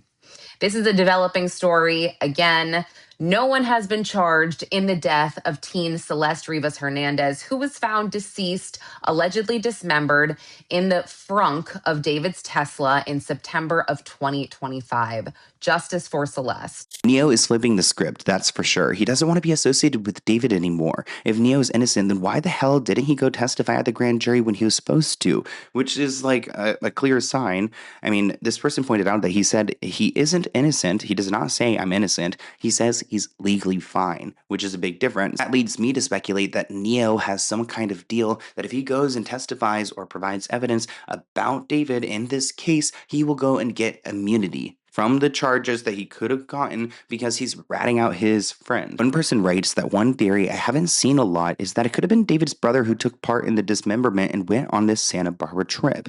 Who else would you have 100% trust in, and someone who likely wouldn't snitch? Obviously, not everyone's family dynamic is the same, but it's not a friend or a parent. Most likely your sibling, which is a good point. He does have a sibling named Caleb. Was Caleb a part of this crime? We do have video of Caleb, David's little brother, with Celeste backstage at one of David's shows on June 27th, 2024. You can see Celeste right there. And there is Caleb quickly taking her backstage to go and supposedly meet up with his brother. But I decided to go and look up Neo's name on X, and I found this interesting tweet, or at this rate, X post. I don't know what it is, but this streamer named Jason the Ween tells a story of David's best friend, Neo, being a creep towards his girlfriend, Sakura. So I guess this Jason guy was dating this girl named Sakura. Shakura? Hopefully I'm saying that right. It's not Shakira, it's like Shakura.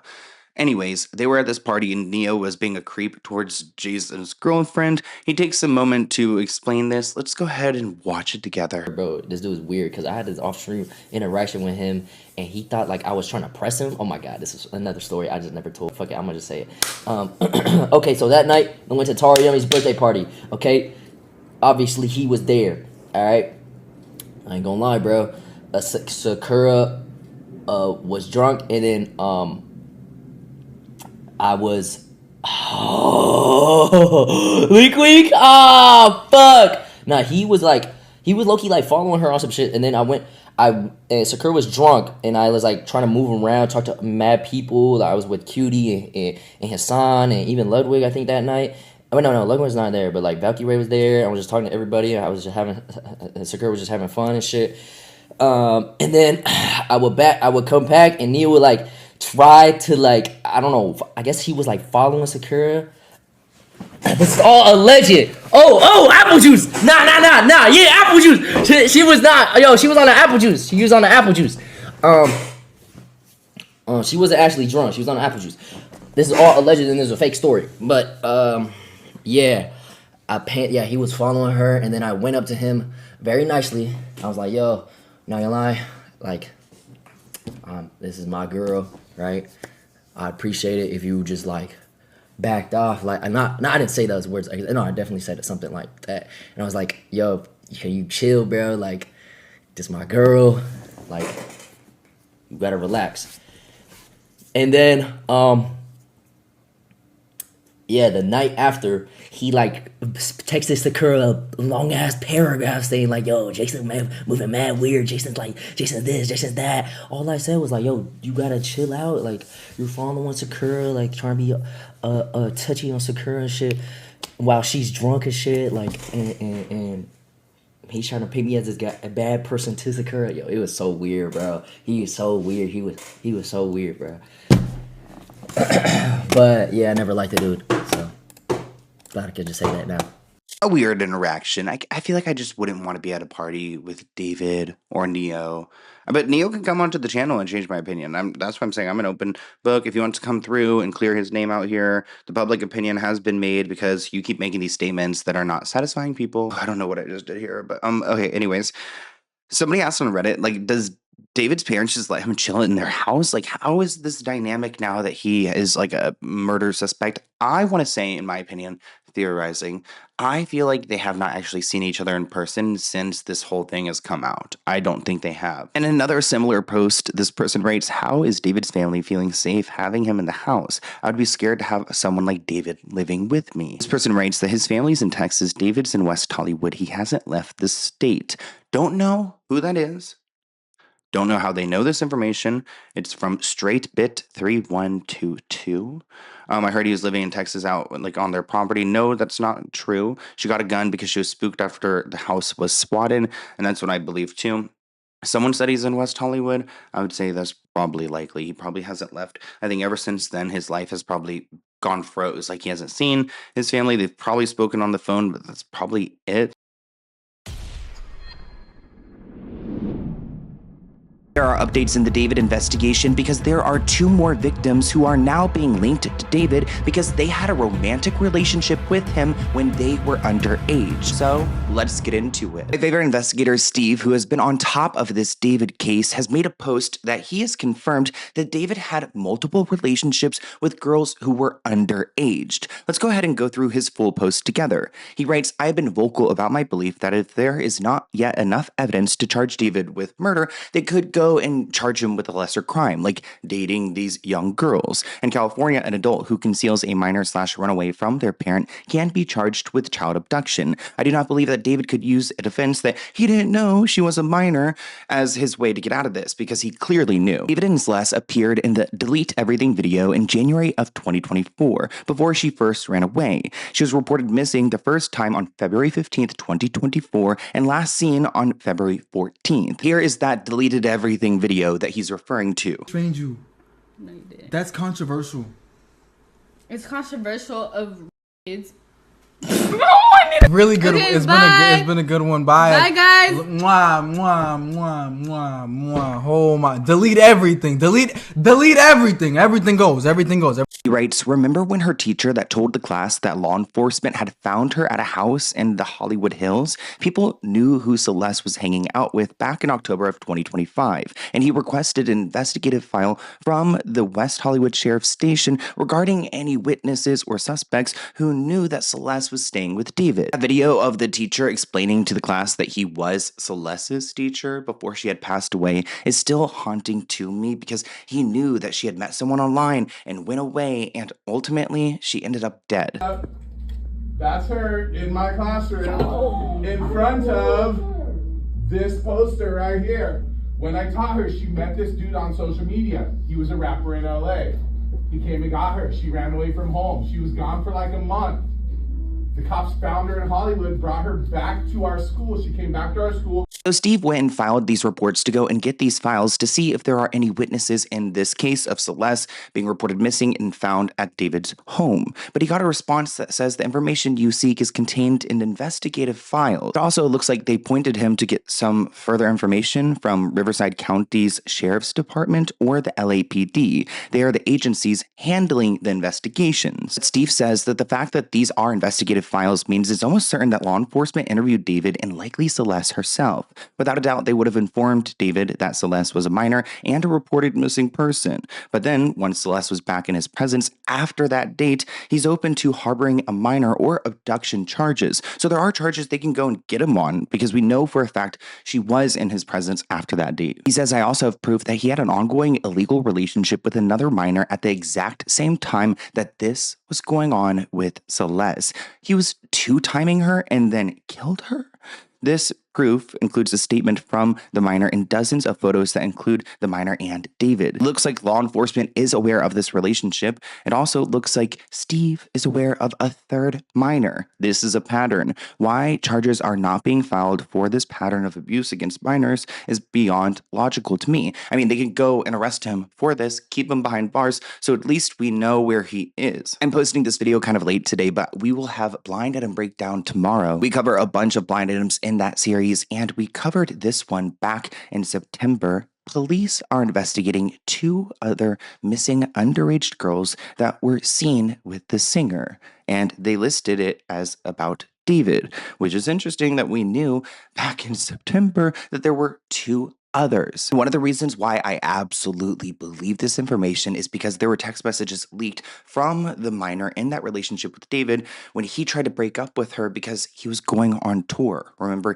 he went on tour at the same time that he left Celeste's body in his Tesla. I knew someone who dated David and was a minor at the time, and they post this photo right here. He got text messages from David that he had sent to another underage girl that he was talking to, and he was basically letting her know that he wanted to break things off because he was going to go on tour, she was still in school, and the long distance just wasn't going to work out for him. What is wrong with the police station or the prosecutors, or what is up with this case to where they have all this information about him dating these young girls? He's literally a threat to society, but they're not pursuing anything yet. I just don't understand. Are they going to go and take him into court for the Celeste murder and then also hit him with the crimes of dating these underage girls? Because I think they deserve justice too. As you can see, there are lights that are in the ceiling, circle lights, and then there's like a caved in part of the ceiling that I think is either a light or like a sunroof kind of thing. Pay attention to some of the details, the photographs on the wall,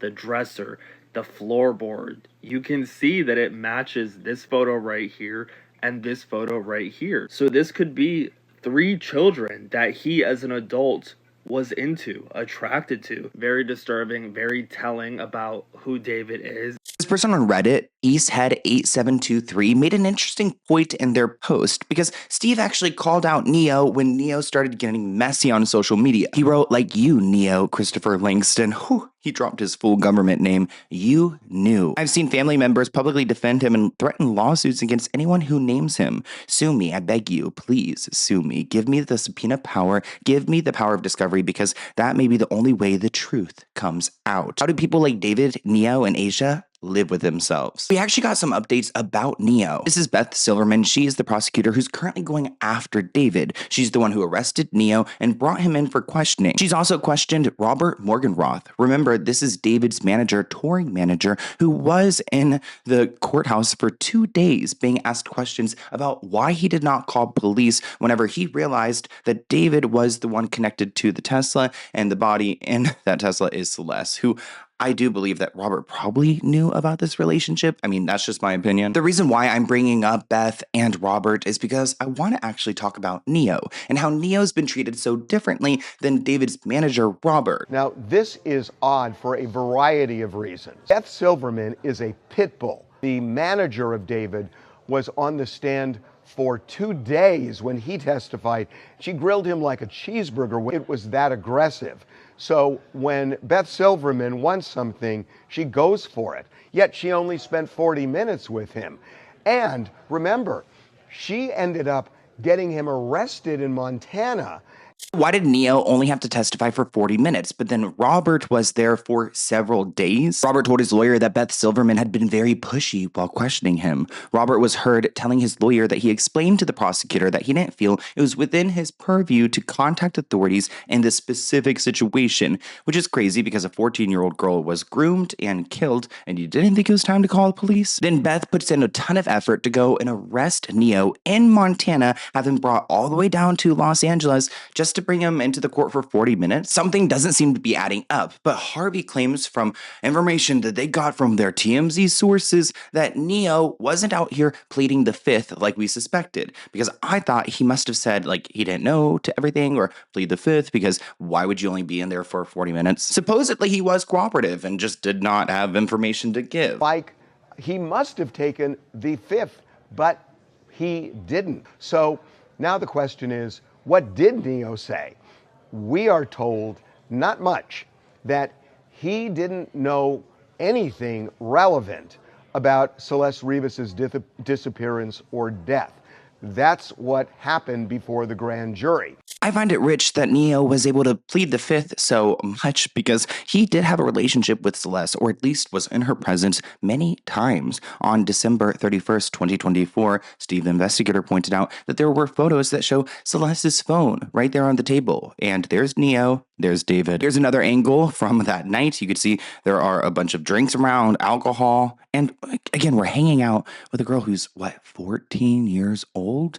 Like, is that cool to go and hang out with a 14-year-old? That's so weird. I don't even know what I would even say to a 14-year-old. Like, please stay away. And remember, Neo was the one who joined David on the tour bus along with Asia right after David went and had somebody move the Tesla for him that contained the body that I'm sure smelled really distinct. You know, I mean, she's rotting back there, and that's why the car was initially reported when it was at the lot. So I just don't believe that Neo didn't know anything. Show you guys the eats before we embark on our tour adventure.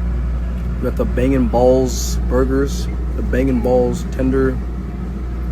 Money talks more than justice. That's bad. Where were her parents and his parents when David was with a 12-year-old? I mean, where were his friends? Because clearly they were around. Articles keep saying 15-year-old. She turned 15 a day after her body was found. She was 14 years of age and hanging out with David since she was 11. He should have been charged with anything surrounding that alone. What I suspect is that Neo wasn't really giving up the information that they wanted to hear. So maybe he worked out a deal with Beth to where now he's going to be working with her against David. Some kind of immunity deal, which I really don't think that anyone in this situation deserves anything like that. I think there has been a request for immunity. I think he is invoked. I think he is worried, and his lawyer is worried about any kind of obstruction or any kind of accessory after the fact. They're now negotiating, and my guess is that either he or his attorney are now doing to Beth a proffer of some kind, saying, you give me immunity. This is what I'm going to say.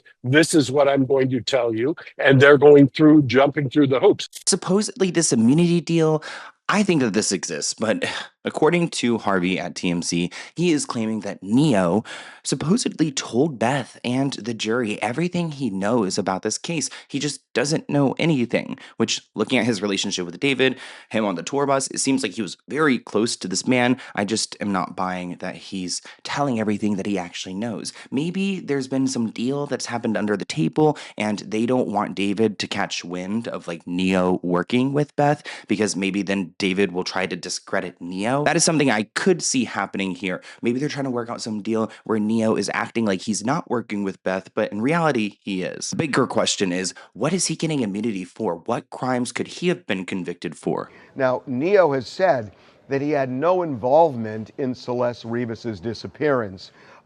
We know that law enforcement was really interested in Neo, especially in that mysterious trip that David took in the middle of the night to a remote area of Santa Barbara. So now Neo is on this campaign to go and to clear his name. We've got a bunch of different headlines running today. David's ex-friend Neo doesn't hold back during a grand jury appearance.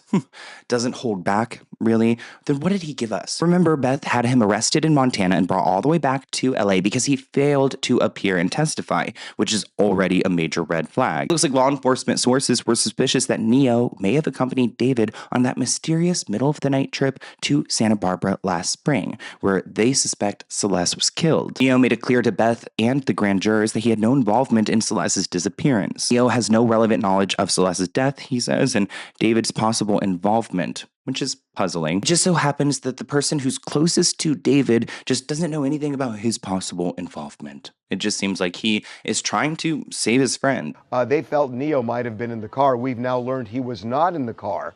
And Neo says that he had no involvement and even no knowledge of what happened to Celeste or David's possible involvement. So testifying for 40 minutes does suggest he doesn't know much. In my last video, we talked about Neo and how he is trying to disconnect himself from the David situation. He's very upset. He's been posting on his close friends on Instagram. I know he's probably upset about this photo they used, because why does he look possessed here? The person writes, who's all these unattractive people and why are they killing each other? Bizarre comment. More to the story that's not on the news. Yeah, guy, think these dudes were in a relationship together. Neo and David, and he's pissed that David won't come forward. They're both lying. Something huge happened. Then he left California and ignored court. It's only a matter of time before they figure this out. If they don't, one of us will. And simply, this person writes, he knows what happened to that girl. What do you guys think in the comments below? Do you think he knows more? I feel like everyone involved here knows more. Even David's parents. Remember, they were trying so hard to avoid coming to California because they did not want to go and testify in front of the grand jury. What was interesting is this point that Steve made on X, is that there was some information that was leaked pretty much in that filing in Texas that his parents were filing, and it kind of suggests that the medical examiner, the one who examined Celeste's body, had determined how she died, and it looks like the way that she had died was not due to drug overdose. There's been a theory for a long time that she may have overdosed on some drugs, and this was their freaky way to go and try to cover it up. But it looks like because of the filing, the penal code, and all these things in Texas, that essentially she was killed, and it's not like an overdose type of situation, which means they will be pursuing homicide. But the question is Neo working with David or now working against David? They were looking for people to roll on him. And when I say roll on him, that's exactly what Neo has done. Neo is not, he is now focused on David, and he's telling the story as he knows it, and this is David's worst nightmare. It is time, people, because David has finally been arrested for the murder of Celeste Rivas. So TMZ has reported that David has finally been arrested. This has been like months and months in the making, and finally David is behind bars. David's in police custody after being arrested for the murder of the 14-year-old Celeste Rivas. Rest in peace. Thank God. I feel like me and so many people were sitting here waiting and speaking out to avoid trying to fight for Celeste's justice in this murder, and I feel so shaky just finally getting to this point where David has been arrested. The singer was arrested Tuesday, according to the LAPD. Cops say detectives from the LAPD Robbery Homicide Division made the arrest, and David is being held without bail. I mean, this is such a huge moment because we have been waiting for David to be charged in this case, and at one point it felt like it was never going to happen. Actually, I was working on another video about David and how the prosecution has been really like fighting for him in a way by sealing these documents and protecting him. David's arrest comes 7 months after Celeste's body was found decomposing in his vehicle, and it seems like it's been about a year since he committed the crime. Pretty wild. I mean, I know that homicide detectives, it takes a while to go and figure out exactly what had happened, but like typically I feel like a year after the person was killed is a stretch.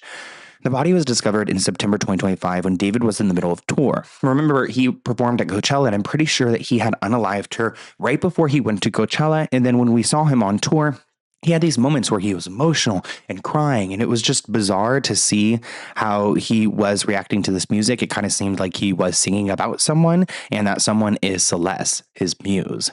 As the death investigation played out, our law enforcement sources say the LAPD considered David a suspect, and in November, they started the grand jury. The grand jury, I think, wrapped up in mid-February. They're waiting on David's parents and his brother to go and testify.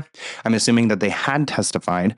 Her funeral was held October 6th, so her body was laid to rest without any justice. She did spend some time, though, at the medical examiner's office where they went through her body, the tattoos, the jewelry, the chopping up. Remember, I had a source in the medical examiner's office tell me that it appeared that there were multiple people who chopped up her body. So I would suspect that there would be another arrest soon. The reason why is because they said the bones were cut in a way to where there was force like left on the bones, and there were different levels of force. So you get to see that someone stronger was maybe chopping at some point. Oh, it's so morbid to think about.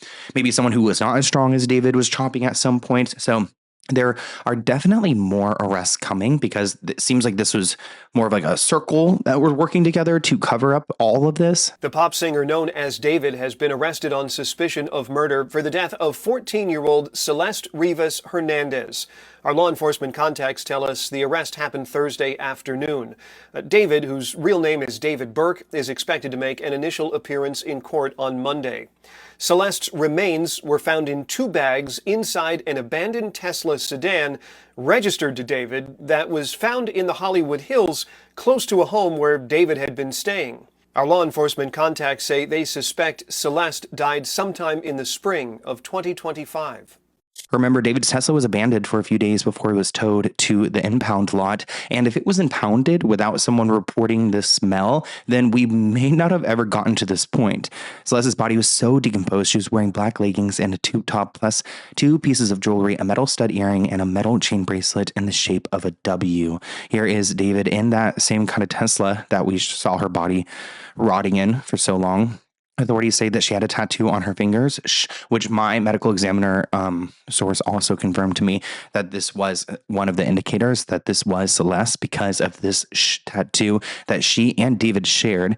Police have not revealed who was driving the Tesla before it was found abandoned. Remember, the Tesla was moved in the neighborhood, right before they went on to tour. You can actually see in video evidence someone moving this and then pretty much hopping on to the tour bus and leaving. They had no disregard for the body that they were leaving behind. This person writes, about time. I get it. This case must be solid, which I hope so. They spent so long. You can only hope that David's not going to be dragged to court, arrested, and then eventually end up out. Took you long enough. I've seen people with no proof get arrested quicker, which is so true. I don't know why he has been treated like a celebrity, hanging out in Hollywood, acting like he's not a criminal.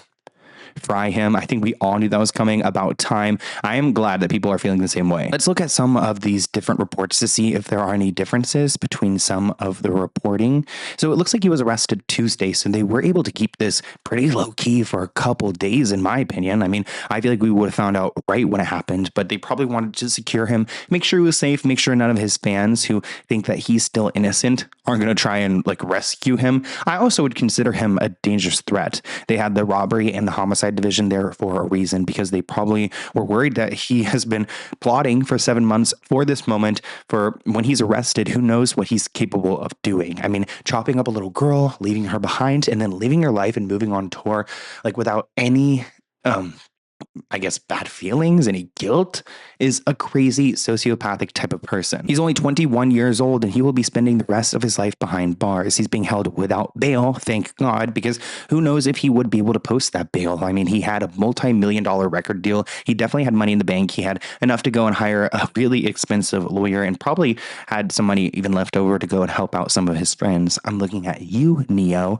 So I do wonder what his current situation is as far as the authorities holding him. I'm thinking that they're thinking that he's like a flight risk or a danger to society. I mean, if they really thought he was, then they probably would have gone and arrested him a long time ago. David has said in past interviews that if he had the chance in the future, he would go and run off to a deserted island and live his life there away from the rest of society, which kind of sounds like a certain person that we've talked about before, and the files. So it actually looks like David has been staying in the Hollywood Hills. I mean, I did get a tip that he was in the area. I'm not going to say where that came from, but it's not the same house as the original house that was searched. We had the owner, Malden. He was really standing up for Celeste by hiring a private investigator and trying to get to the bottom of this. It does not seem like he was staying at that house. It looks like David was staying at another home in the Hollywood Hills, which is creepy that he's like been in my neighborhood, been around. He could have been around the corner for all I know. Remember, Celeste was reported missing several different times. There were so many warning signs. And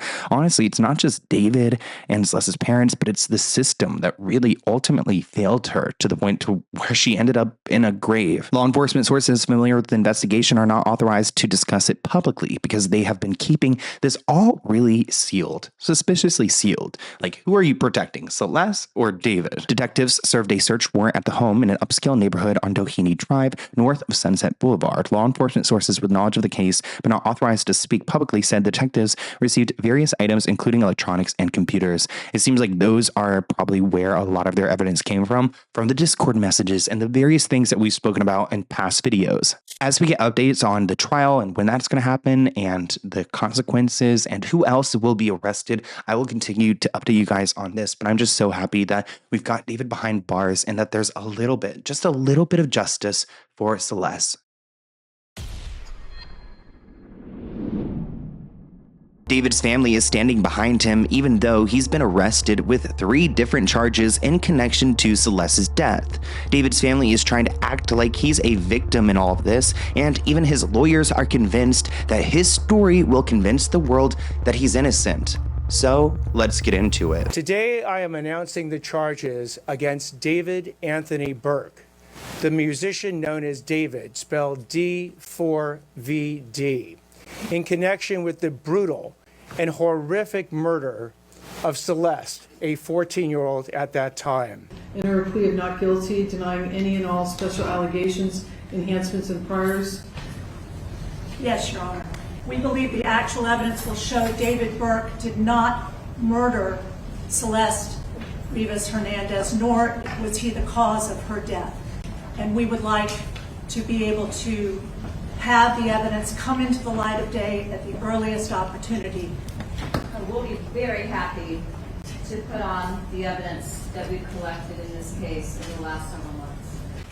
Thank you. So the matter will be set. Plea of not guilty has been entered on behalf of Mr. Burke. It's finally the day. David is finally being named publicly as the suspect in the murder of Celeste Rivas Hernandez. I feel like for the last few months I've been going crazy because it seemed like David was getting away with this, but not now. And now that they've released the charges, we've also gotten a lot more details, like updates on the timeline and what exactly went down and why David murdered Celeste. Let's talk more about the motive prosecutors and police laid out today. They made it pretty clear why they think this crime was carried out. What was revealed today, and something that had not been known until today, is that LAPD detectives believe that this was a way, the murder was a way for David Burke to keep Celeste Rivas quiet. That they are saying that he was on his way up and that he wanted to keep her quiet and not reveal a relationship that had been going on between the two of them when she was underage, under 14 years old, and that this was a way to keep that relationship quiet that she was going to expose. We're going to get through all that within this video. I've got so many updates for you guys, but first I just want to take a moment to recognize that he is behind bars. It looks like he has no soul in his mugshot, and at 21 years old, David is even up for the death penalty. Yeah, he might even die because of these crimes. David has officially been charged with the murder of Celeste. He's got a first-degree murder charge with special circumstances, which allows him to be eligible for the death penalty. I was curious to how often the death penalty is used in California. Like, could David actually suffer this? But it looks like he might not, because California does not like to use their death penalty, so don't get your hopes up too soon. Before I explain the two other charges, I want to spend a moment on this first charge, the first-degree murder with special circumstances. So there are special circumstances here that they note, like, for example, lying in wait. They claim that David actually lured Celeste to his home on April 23rd, 2025, and he was planning to kill her. Now we have an official date of death, which is April 23rd, 2025. We did not have that before. They also note that she was murdered for financial gain. David was trying to protect his career, his fame, his money, and Celeste was threatening to tell the world about their illegal relationship, which is why he wanted her gone. It's also interesting because David was already committing a crime before he killed Celeste, so Celeste was technically a witness of the crime of their relationship, and to get rid of that witness, he killed her, which is another part of this first-degree murder. The DA alleges that Celeste was killed to prevent her from reporting or testifying about the abuse that she had gone through mentioned in the second charge. That second charge is actually for his inappropriate relationship, for doing things with a minor under 14 years old. So he is being charged for that, and the third crime relates to mutilating a body because he had chopped her up when he was trying to figure out how to dispose of her. I also want to note that the mutilation charge gives us another date. They mention May 5th as the date whenever he would have done this to her body. So he killed her on the 23rd, and then, over a week, maybe like a week and a half later, is whenever he tried to dispose of her. And that's when he took that trip to Santa Barbara. Remember, David was also performing Coachella last year. So he performed weekend 1, he performed weekend 2, he got home, and then a couple days later, Celeste was dead. Nathan Hodgman says that David was lying in wait on April 23rd, 2025. And that appears when the DA says he killed her. He says another special circumstance was murder for financial gain. The financial gain was that Celeste was a witness to something, presumably their relationship, and he would lose his career if she talked. The DA suggested Celeste threatened to go to police or to go public regarding their relationship, so he invited her over to kill her. This person writes, "I'm so grateful that they were able to hold this monster accountable for his actions. I'm so sorry for that young girl. He's trash and should be convicted and have a needle in his arm. He offers no redeeming social qualities that contribute to a civilized society." Another person says, "Thank God." Simply that. The financial gain was for Mr. Burke to maintain his very lucrative musical career that Celeste was threatening on that particular night. Here are some reactions to his mugshot. This person says, "The look in his eyes, he was behind this. That's the look of a life sentence in 4K. Wait, he's 5'5" and 125 pounds? No wonder this man dated literal children." This person says, "I'm 5 foot and 95 pounds at 50. No reason to date kids." He genuinely looks strange. WTF. Bloated as hell, too. I honestly think he's gained weight, too. He's usually really scrawny, but even from photos of him getting arrested, it looks like he's packed on the weight. Probably preparing for prison. Another person said that he's not smiling like his friend Neo, which is interesting. Neo was all smiles for his mugshot. Another person suggested that he might off himself. I wouldn't be surprised if they're watching him extra, which I kind of had that thought too, but also at the same time, if he was going to do that, he probably would have done it before prison. Unless he wants to figure out if he can weasel his way out of these charges. I have a feeling that David has no idea how much evidence they have against him. I mean, they have all the digital data and who knows what they've done with that. But they also mentioned in the news conference that they have a bunch of testimonies. So there have been people who have switched up on David and they're ready to share what they know about him and Celeste, which is a far cry from where we were when they acted like they didn't even know who Celeste was. Evidence will be the witness testimony, the documents, and different types of admissible testimony. What's even more disturbing to me about these latest charges is the fact that David's family is backing him up. Wait, so you're telling me that your grown son killed a 14-year-old girl who he had been grooming for years now, and you're standing behind him? Kent Schaefer, the attorney for David's family, tells TMZ that we're disappointed but not surprised that the district attorney made this decision to go and charge David. But he shares, David's family stands behind him 100%.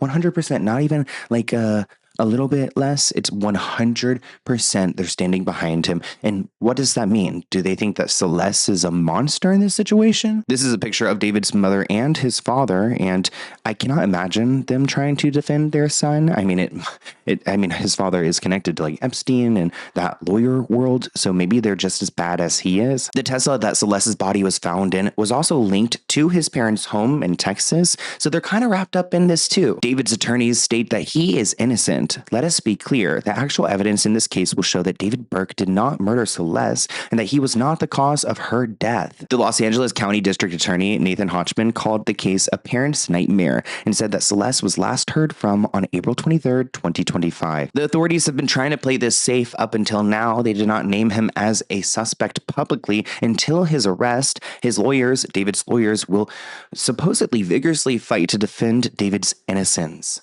which is kind of crazy that they're saying that he's innocent. I'm just not convinced that David's team has a plan on how they could convince the rest of the world that there's a story or a narrative where David is somehow a victim in this mess. I mean, Celeste was such a young girl. I don't know how David could be painted as a victim here. I would love to see them try. It's not just enough to have a really horrific scene where the body was abandoned.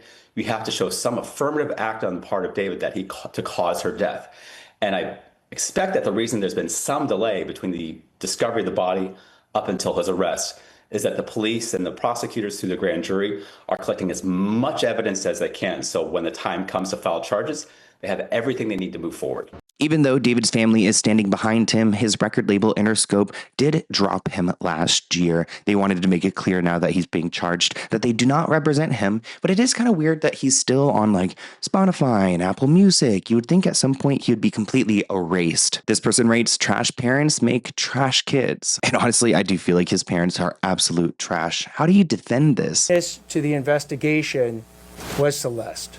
And the investigation was into the lewd and lascivious sexual acts committed by Mr. Burke that is the subject of count 2 of this complaint with Celeste while she was under 14 years old.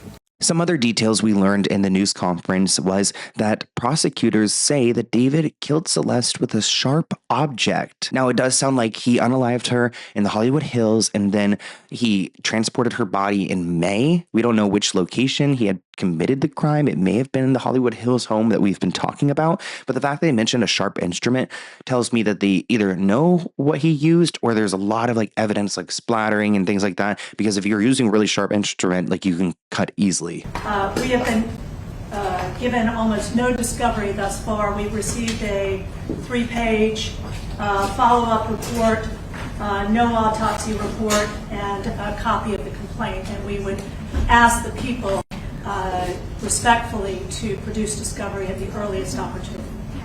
Your Honor, as I indicated to counsel, there's approximately 40 terabytes of discovery in this case. Moreover, in order to obtain the transcripts from a grand jury investigation, counsel has to file a motion. She knows the way the system works. Let's talk a little bit more about the timeline. So on or between September 2023 and September 2024, David committed the crime of like hooking up. It's so gross because it's not that, but you can't say these certain words on YouTube, like SA with and unlawfully engaged in 3 or more acts with substantial conduct with Celeste. So at that point, he already was committing crimes by being with a minor. It looks like Celeste was as young as 12 years old when it all started. Prosecutors say that Celeste went to David's Hollywood Hills home in April 2025 and was never heard from again. As for the charge, David was having sex with a minor under the age of 14.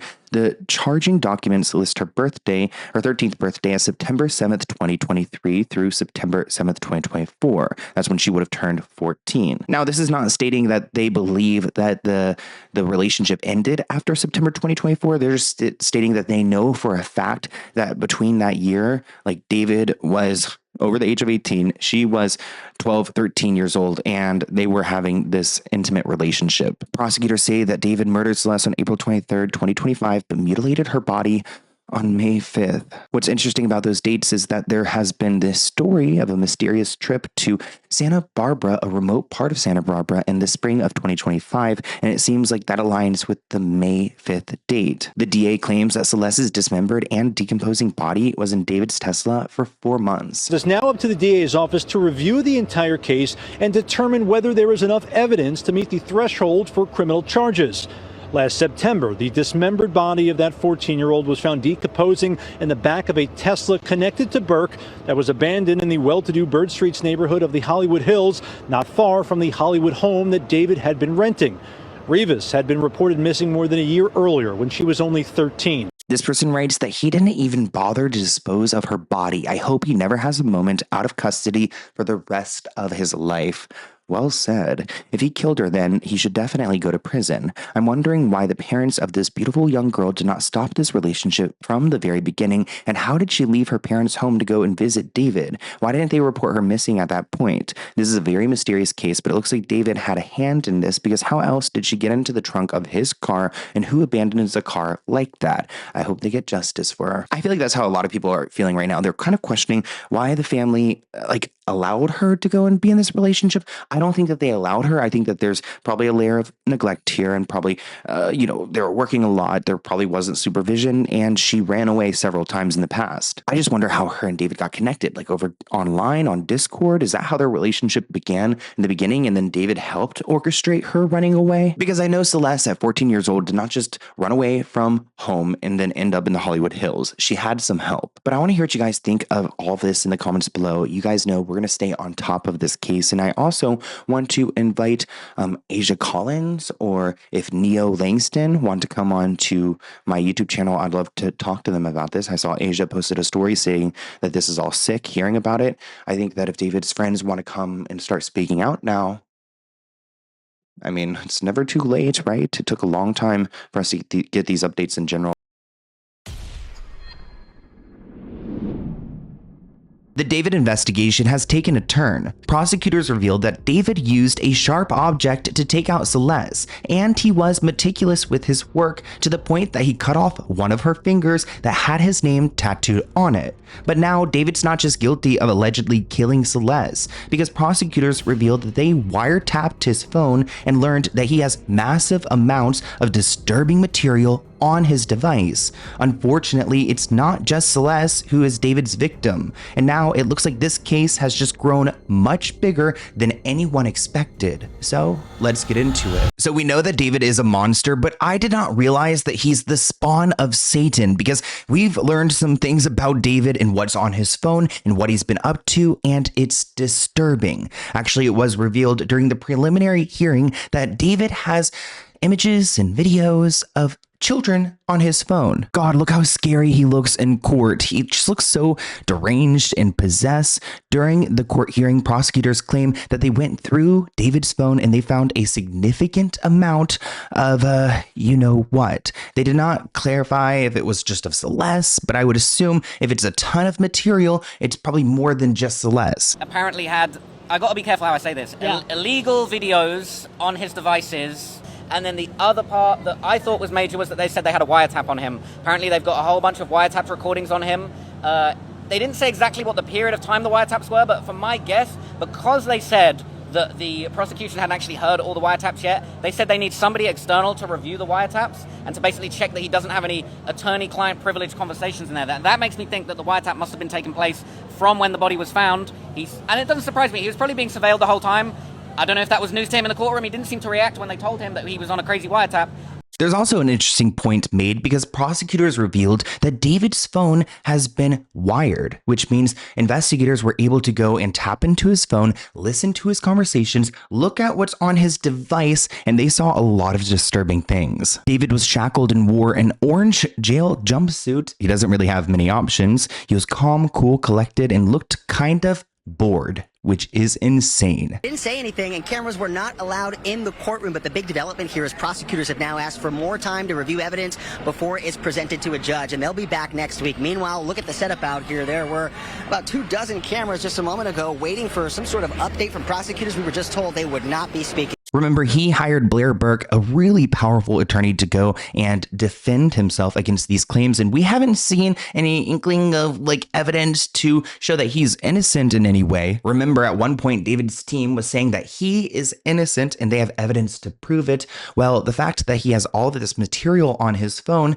is making it hard for me to believe. Prosecutors said in court yesterday that they were ready for the next week's preliminary hearing and that they want to go to trial within 60 days, which is a good thing to hear, because I was worried that this trial would be dragged out, but no, they want to get him convicted by summertime. Now, this is going to get graphic, but I do want to talk a little bit about Celeste's autopsy report. We finally got the report, and it is gruesome, including him cutting off her fingers. The day that I'm filming this has actually been the 1-year anniversary since Celeste was murdered by David. Her autopsy report revealed that there were multiple penetrating injuries and that this was clearly a homicide. Remember, at one point there was conversation about it possibly being an overdose. Some people suspected that maybe David was just trying to cover up the overdose, but an overdose doesn't include all of this. So the report says that Celeste's body was found with a discolored tube top shirt, discolored underwear, black leggings, and black socks. It looks like her shirt had 3 different cuts. It looks like there were,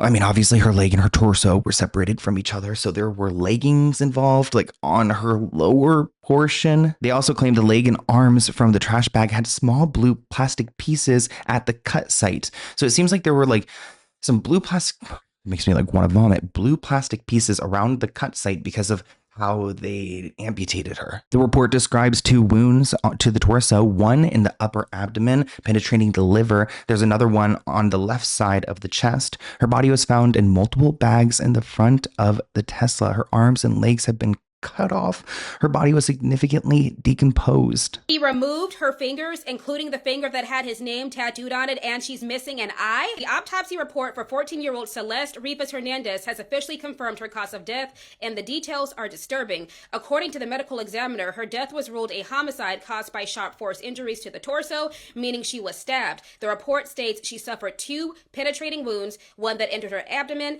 and pierced her liver, and another that went into her chest, passing between her ribs and causing significant internal damage. Both injuries impacted vital areas. Remember, on April 23rd, 2025, David had Celeste come to his home and he was prepared to do this. He used a sharp instrument, they explained, which I don't understand how he got away with the crime scene, because if he was stabbing and poking and doing all these things to her, wouldn't she leak everywhere? When the cops went to his Hollywood Hills home, wouldn't they like shine a light and be able to tell that something had happened? A lot of time had passed from the time that she actually was killed to when they came there. Maybe he was able to get it cleaned up. Disgusting to imagine what he did to her body. And knowing David, he watched a lot of like gruesome videos growing up, a lot of material online he should have never seen that desensitized him. So I wonder, like, once he did actually kill her, did he fantasize about doing these things to her body? Why are you going to go and get rid of the finger that says David, but not get rid of the finger that says shh, that you have a matching tattoo?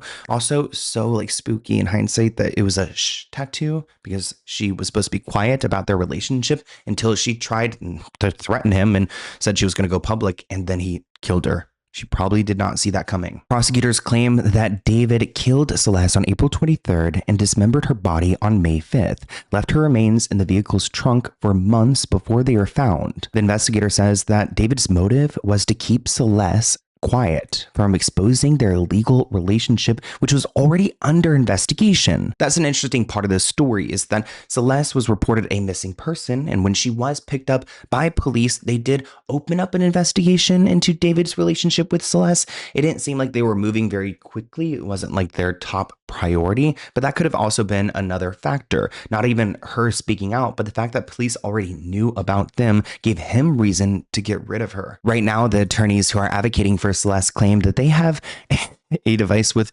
40 terabytes of discovery data on it. That's 40,000 gigabytes of information, which is a lot. That sounds like a lot of video. It sounds like a lot of screenshots, Discord messages, and things that they're using against him. And with how they're trying to move this trial relatively quickly, I can't imagine a world where Blair Burke and her team can even sift through all that in time. Your Honor, as I indicated to counsel, there's approximately 40 terabytes of discovery in this case. Moreover, in order to obtain the transcripts from a grand jury investigation, counsel has to file a motion. She knows the way the system works.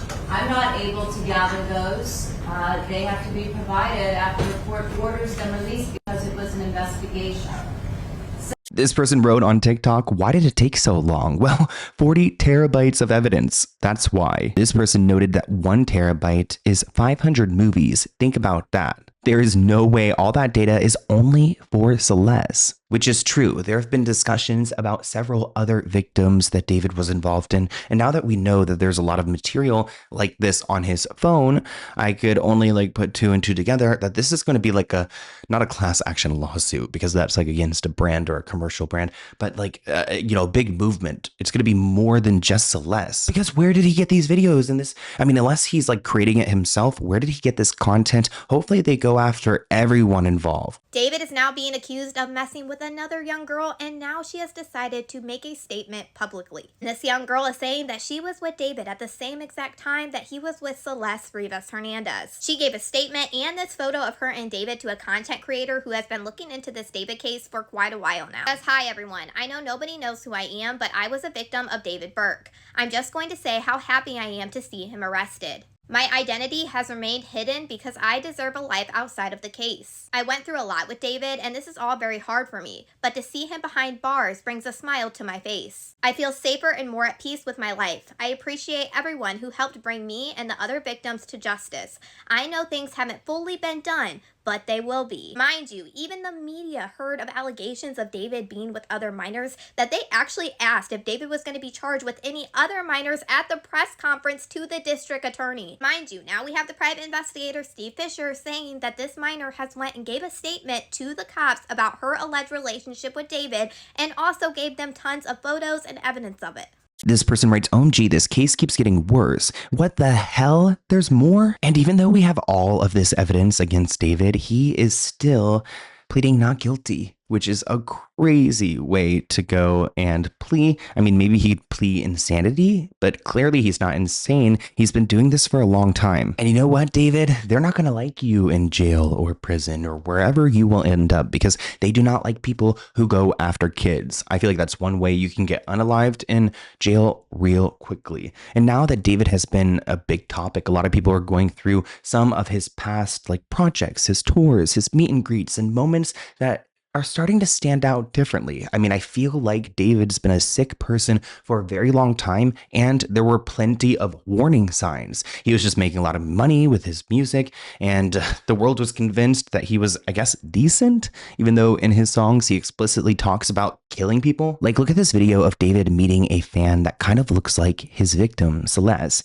You'd see in that moment, he seems a little shocked to be encountering this person, and it just makes it even more awkward because maybe at that point he had a reminder of what he had done just a couple months ago. Right now, David is locked up in jail. It looks like he's being held alone. They're currently not watching him 24/7 because they don't think that he's a risk to his own life. His situation is far different than it was a week ago when he was staying in a $15,000 a month mansion in Los Angeles. Now he's in a jail cell with strict rules. David is escorted from his cell to his shower, which is allowed every other day. The singer is only allowed to make phone calls on the days that he's allowed to shower. So I guess he's got one day where he really gets out of the cell, where he can call people and freshen up. David is allowed recreation time with fresh air, but only 3 hours per week, and he has no contact with any other inmates. David does not have access to television, and he cannot have visitors at this time. It looks like David doesn't even have a lot of money on his books at the moment, so he can't even enjoy the jail amenities. One law enforcement source said that the location that David is locked up in is dirty and it smells. The source described the facility as wild. He's not currently being on 24/7 hour watch, which I'm like, wait, why why aren't you watching him? Because I feel like he would totally just want to end it all. But clearly David doesn't think the same way as everyone else, because why would you want to go through this trial and do all these things? But at the same time, how did he commit all of these crimes in the past? He's so sick. Celeste's parents put out a statement. Her father, Jesus, said, "We would like to thank the Los Angeles Police Department and the District Attorney's Office for their hard work. Her parents remember her as a beautiful, strong girl who loved to sing and dance. Every Friday was a movie night and we spent wonderful times together. We love her very much and she's always told us that she's loved us. We miss her deeply." Steve Investigator Stan over here on this channel, and I wanted to go through some of his posts because he made a great point. On April 24th, just hours after prosecutors alleged that David killed Celeste, his management held a Withered album release party in Los Angeles. Now I want to remind you of who Robert Morgenroth is. He is David's day-to-day manager. Actually, he was in that same video clip that we saw where the person approaching David kind of looked like Celeste and he was a little bit scared. Robert knew what David was doing almost every moment of the day because that was his main client. That's part of the reason why he was brought to the grand jury trial. All of his managers were likely in LA for the party he had. So there was a party that was hosted on April 24th, so the day after Celeste was killed, to celebrate his new album, because he was coming out with a new album right after he killed Celeste. So all of his managers were in Los Angeles. The house that Celeste was lured to was leased by his management company. April 23rd and 24th were not quiet. It's like David just got back from Coachella. His album was being released. A party was being held in his honor. There were people around him and he was the center of attention. It's difficult to believe that he had so much time completely alone to go and harm her. If you attended the party and it brings back any memories, he says, contact him. You guys can always contact me too, and I will share. I talked to Steve, so don't worry. I would make sure if anyone needs to get something out there, because Steve has been really great when it comes to these things. I did notice that, okay, right here, this person was asking Steve, you keep ignoring the question. Are you going to release the footage of the person who last parked the car you claimed to have? So you guys may remember that before they went on to tour, they moved the Tesla a little bit further away from the home in the Hollywood Hills, and it wasn't David who moved it. At least it doesn't seem like it was, and that's something that Steve has referred to, has implied in the past, and he says he's not going to state who that person was in this video footage. I'm assuming it will come out in court. I think he's just trying to protect the investigation, but I mean, this is so true. There were so many people around David at this time. There's someone who knows more, or worse, someone who also participated in all of this. So I want to hear what you guys think of these updates in the comments below, and let me know if you want more updates on this case, because I'm going to be keeping them coming. David's brother is finally speaking out. Caleb Burke is David's younger brother, and he had a close relationship with Celeste. Like when David was on tour, David would send Caleb to go and get Celeste from the car or the hotel and make sure that she would get backstage okay. Caleb was not only an enabler in this situation, but he facilitated what happened between David and Celeste. And now he wants to make it very clear that he does not support what his brother did, and he's ready to expose this monster. So let's get into it. I already have updates for you guys in the David case because David's own family is starting to turn against him. At least his brother Caleb is. It also looks like Celeste Rivas Hernandez's brother is starting to speak out as well. But last time I talked to you guys, we spoke about wiretaps. We spoke about how much material was on David's phone, inappropriate material of children, which suggested to me that there's more victims than just Celeste. So honestly, I'm not surprised to hear that David has more victims coming forward, and I wouldn't be surprised if this becomes a bigger case than just Celeste. Well, Steve the Investigator, who we are a fan of, let me know if you guys want him to come onto the channel sometime, said that I have another minor that I've been in touch with for months, and there is photographic evidence of her and David together at his rental home, which is an illegal relationship. Now, Steve doesn't know if the officers will do anything with this information of David with another minor, but it does seem like now that he's locked up, more people are willing to speak out. He said in an interview that they're more comfortable now that David's behind bars. They still don't want to go public, but they're willing to talk to law enforcement. Which kind of reminds me of when a bad guy is taken down, a lot of people come out from the woodworks, not because they didn't want to speak up, but he's finally behind bars and they want to keep it that way, which I find really honorable vulnerable, that these victims are willing to go and speak to law enforcement to try to ensure that he never does this to any other girl again. This person wrote on X, a new girl that David had dated in 2013 while she was underage has gotten in touch with me, and she has multiple screenshots of everything that happened between them. Just know that there could be even more, and any people comfortable enough to come out, please do. We will do our best to help. You guys may remember that Celeste had a shh tattoo on her finger, which is one of the indicators that it was in fact Celeste. He has a matching tattoo. She did have a David tattoo, but he cut off that finger so they would not find it. David said in this text message to another underage girl that I would love to have a public relationship with someone, but the way that this is going, we have to be a secret or something. And it seems like David was an expert when it came to convincing these girls that they need to have these secret relationships, which is essentially like grooming by definition. This came from David. I would love to have a public relationship with someone, but the way that this is going, we have to be secret or something. I want you to be happy, but you still have so much left to do in these last 2 years of high school. Ew. And it may change your view on this entirely. And I will gladly wait for you if we're both in the right headspace when that time comes. I've actually seen past messages where he's kind of done this before. I wonder if he's kind of like Leonardo DiCaprio, where he has an age out number, like 2 more years of high school is like too old for him, which is disturbing. He added, please express yourself thoroughly. Please no okay or KK. I want to know everything going through your head. Well, I'm sure you do, because that's how you manipulate these girls. David had multiple minors in multiple houses at the same time. The private investigator Steve Fisher just did an exclusive interview where he gave brand new details on the case, and the stuff he was saying is crazy. So the investigator is now confirming that at the same time that Celeste was at that old house, he had another young girl at his new house, and he even says he has photos to prove it. He also confirmed that while Celeste was missing, her family knew where she was. She was seen at her neighbor's house, she was seen at family events, but somehow always ended up right back with David. I mean, everyone around her failed her.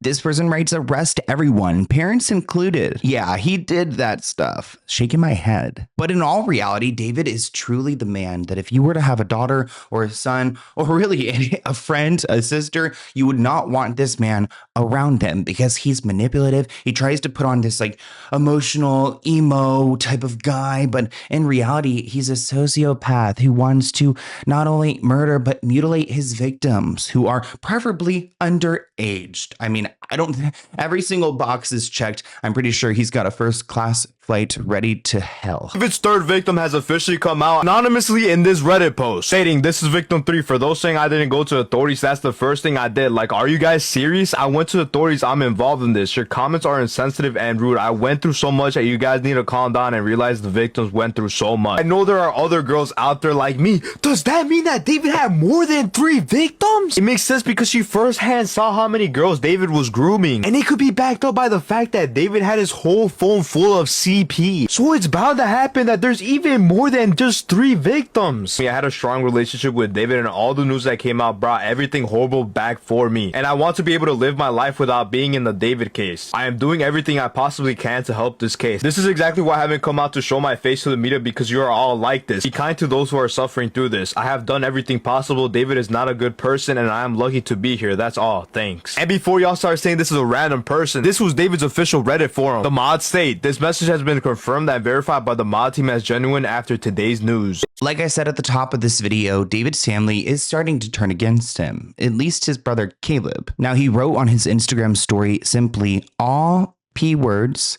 people interested in minors are, and R words, people who force themselves upon each other, should die, period.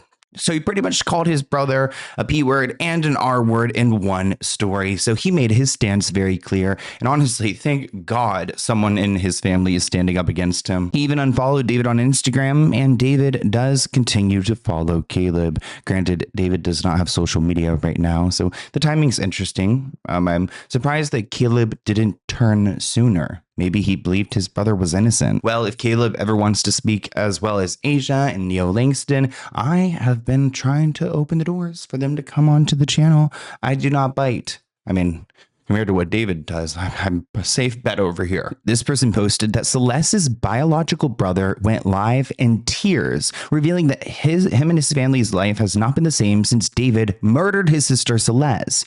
He said, quote, "Hopefully we are able to sue him so we are no longer poor. He's lucky he's locked up. I was going to handle him myself." Interesting take. I mean, I don't know exactly what he's referring to here. Maybe the family is struggling. Maybe that's part of the reason why Celeste left in the first place, if they are struggling financially. But it's really sad to see him so emotional, because I feel like he's had to hold this in for 7 months, maybe even longer, because he kind of had an inkling that his sister was dead a few weeks before her body was found. So poor guy, just kind of going through the emotions finally. All I wanted for you was to be silent. Sal. Bro, get out, bro. Sal. Está bien. Okay. Sal la vuelta, bro. What the fuck you talking about, bro? I don't care, bro. I don't care, bro. I don't care about that shit, bro. You just don't do that shit, abuela. You just don't leave somebody you love for somebody else, bro. Bro, no, well, that's some bullshit, bro. That shit hurt, bro. I'm sorry, Abuela. I don't want to scream at you, bro. Bro, my heart hurt, bro. I'm sorry, Abuela. Oh, that was hard to watch. Really difficult to watch. He is going through it. I did see some people speculating, like, was David like paying off the family at some point? I know there were stories of David paying off some of Celeste's high school friends so that they wouldn't go and tell on them for this relationship. It wouldn't be that far-fetched if Celeste's family received money somehow. Now, you guys might be wondering, who knew? Did Caleb know? Did Celeste's brother know? This one person shared an interesting post. An old video resurfaces of singer David's producer's page, Jack Hallenbeck, and there's this comment of someone asking David if he's still dating that minor. People are questioning if his entourage knew about him having this inappropriate relationship with teenage girls, because it seems like there were plenty of warning signs. We need to be investing in this. Which one? Is it Whitaker? If it's fucking farm boy, I'll beat the shit out of it. Freak out. Are you still dating that minor? I love him. This fucking farm boy, I'll beat the shit out of it. Freak out. Are you still dating that minor? I love him. Now that David's been locked up, it's like the stars are starting to align, because it's crazy, because there was a blind item back in 2025 that said that David was bragging about all of the inappropriate content. Remember, like the 41 terabytes that they have in court? A bunch of content he has of his phone of young girls. This blind item about David all the way back from September literally just confirmed exactly what prosecutors said that they found in David's phone. As soon as I heard these prosecutors say that they found inappropriate content of children on David's phone, I automatically gasped, because I kept thinking about the blind items that kept coming out about David. This blind item about David literally came out 2 weeks after they found Celeste in the front of his Tesla, and it said the rapper bragged about how he has hundreds of hours of pee recorded with underage girls. Now people are starting to catch up on David's weird ways, like this old van that he was pictured with, where it looks like the license plate almost spells like Celeste. Like, this can't be another coincidence. Looking at that license plate, it seems like he was obsessed with her ever since she was 11 years old, people. And this obsession has played out in some of his music videos and things like that, where he like essentially created these music videos where he was killing Celeste before he actually did the killing.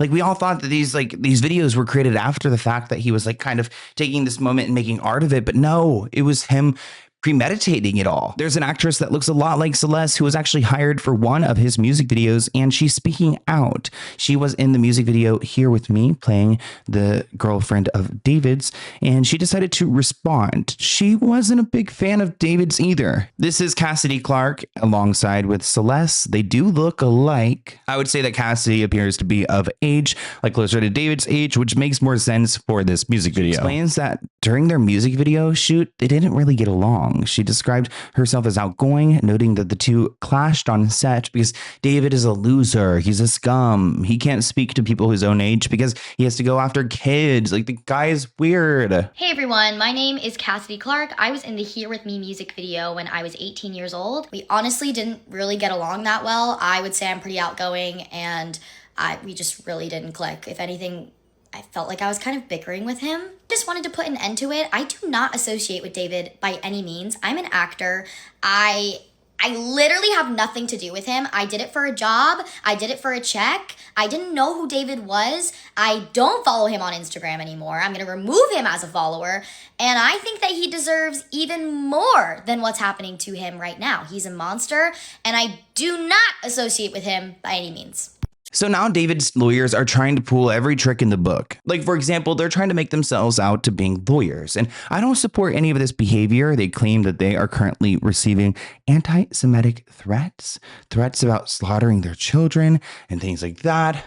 Not a fan of that kind of material, but I think that they're trying to push that story to show that they are victims in this, trying to switch up the narrative at least to make it seem like David's not that bad of a guy, or at least you feel bad for his lawyers. David was officially dropped by his record label, but I do have a question for a lot of his song collaborators. I saw a clip of SZA praising David, saying that she wishes she had him when she was younger. I see clips of Benny Blanco hanging out and producing with David. I mean, I know the record label has gotten rid of him, but there's still a lot of people who need to explain themselves. Incredibly sick. His music is being taken down from all streaming platforms. Interscope announced that they dropped him. People who had collabs with him have hit retractions that they do not want those songs out.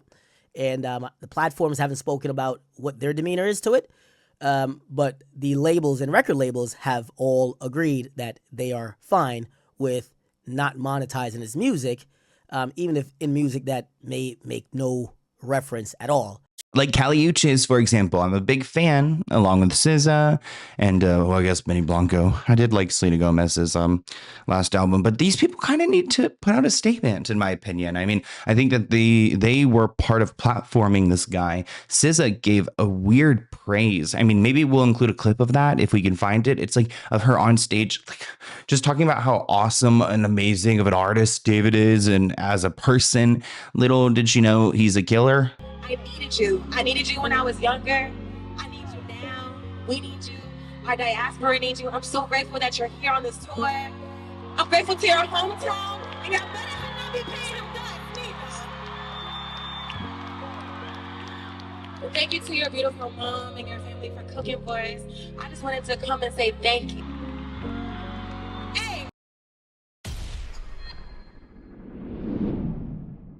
Prosecutors revealed that David's victim, Celeste, was pregnant. Right now, David is in jail in a holding cell for the death of 14-year-old Celeste Rivas. It turns out that during the height of their relationship, she was pregnant with his baby. She would have been 13 at this point. Prosecutors also revealed how David dealt with her body afterwards, and it looks like he created a crime scene in his garage by placing her body into an inflatable pool and cleaning up his mess with a chainsaw. These are disturbing updates within the David investigation, so let's get into it.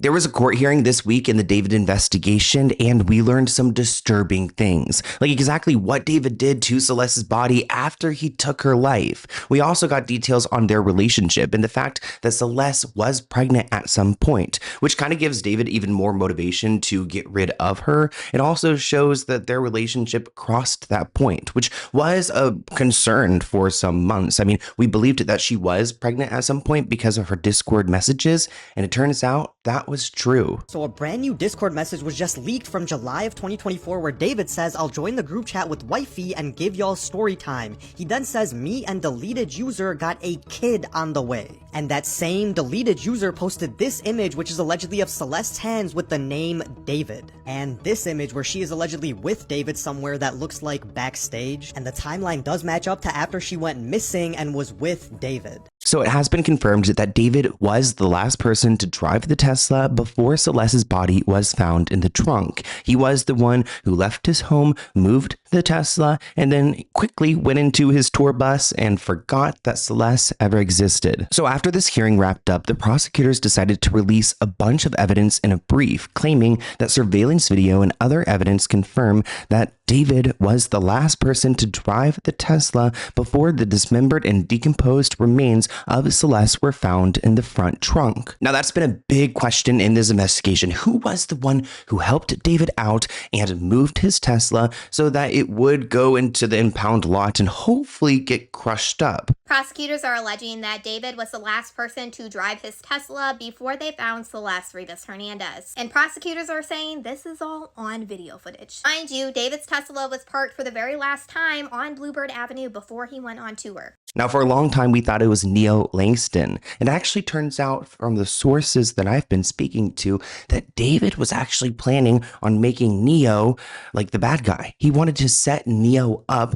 so that he would be the one getting in trouble for this crime. Shout out to my sources on that one, but prosecutors revealed that David first met Celeste when she was 11, and by the time that she was 13, they were having an adult relationship. Despite David being contacted by law enforcement regarding Celeste being a child and missing, David continued to pursue her. At one point, he drove her home to Lake Eleanor, and then he paid off a junior high school student in the victim's classroom $1,000 to give the victim a cell phone that I guess he had purchased so that they could stay into contact. Essentially, he was trying to figure out any way that he could stay into contact with Celeste. When Celeste went missing in February of 2024, the Riverside Sheriff Department actually called David to ask if he was with her, and he said that he only met her one time. And he also told the police at this time he didn't know she was a minor. Prosecutors then say Celeste returned home in February and her parents took her phone. And David then went to Lake Elsinore and allegedly paid one of her friends, which I assume is this picture, $1,000 to give Celeste a new phone. And again, we're talking about a grown-up who has a record deal, who's making these drives from LA down to Lake Eleanor to go and pursue this relationship. It doesn't get sicker than that. The prosecutor, Beth Silverman, is not holding back, and it looks like she's actually recovered text messages between David and Celeste that contain references to sex, pregnancy, having the procedure to remove the pregnancy, and the use of Plan B. It looks like they also came across explicit photographs documenting and corroborating their relationship, so there's proof that this did in fact happen. Now, it's really hard to go and pursue these kind of claims in court when there's not a witness to testify to their experience, but because they have all of this digital evidence, it's like Celeste doesn't need to testify. They can clearly tell what had happened here. According to prosecutors, David broke up with Celeste in November 2024, though they continued to communicate. It looks like David and Celeste engaged in lengthy arguments described in detail in their text messages on the night before Celeste was last seen alive. The brief says that the messages revealed that Celeste's jealousy over David's relationships with other women, as David led her to believe they had a future together, made her become extremely upset and threatened to disclose damaging information about their relationship with David to end his career and destroy his life. David then sent an Uber to pick up Celeste from Lake Eleanor on April 23rd, 2025, the same night that she was killed off, so he can go and protect his career. This is what Celeste Rivas Hernandez looked like when David first met her. She was just 11 years old, as if 14 wasn't bad enough. Prosecutors claimed that David texted with Celeste during her ride, and then the driver dropped her off at his home in the Hollywood Hills at 10:10 p.m. David then sent text messages to Celeste around 10:30 p.m. asking where she was. So I'm assuming that she was dropped off at 10:10. She probably got a couple minutes to get into the home, and then he unalived her pretty quickly, enough time to have a moment at 10:30 to go and text her and try to create this alibi that she had never shown up. The people contend that this was part of David's premeditated plan to cover up the murder. She was already dead by this time at 10:30. Knowing that he had to silence the victim before she ruined his music career as she had threatened, very soon after her arrival, David stabbed Celeste to death multiple times and stood by while she bled out. Ugh. That is so morbid and sick. He not only killed her, but then wanted to watch it. Prosecutors claim that David left his home at 11:30 p.m. and texted and called Celeste's phone asking where she was. Again, these acts were calculated and planned to set up his defense. Prosecutors claim that David left his home at 11:30 p.m. and texted and called Celeste's phone again asking where she was. And they're saying that this is acts of a calculated and planned setup to go and try to build him up an alibi, a defense. Celeste was upset that David was seeing other girls and she threatened his career. The next day, David invited Celeste over to his home and he ordered her an Uber in order to get her there. It was then that he took her life. He did so by stabbing her to death and allowing her to, quote, bleed out. David then takes Celeste's phone and goes to Santa Barbara. During that time, he is calling and texting her phone, quote, where are you, as to pretend like she never showed up. However, at that time, she was actually bleeding out in an inflatable pool inside David's garage. It seems like his defense lawyer, Marilyn Bednarski, asked the judge for a little bit more time because she needs to review this evidence.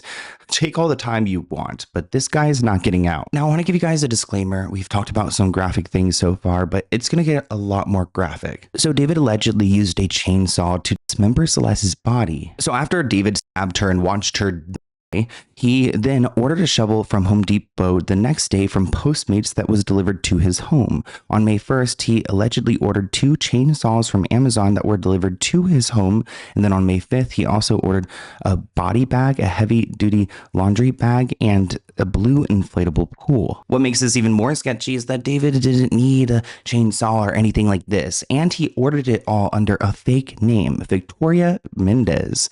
Sorry to any Victoria Mendez out there who just got wrapped into this. According to the prosecution, the night before they believe she was killed, April 23rd, the night of the 22nd, there was a big fight and they went back and forth with text messages. She was upset because he was seeing other girls and she was threatening in those text messages to disclose information about him that would get him in trouble and, quote, ruin his career.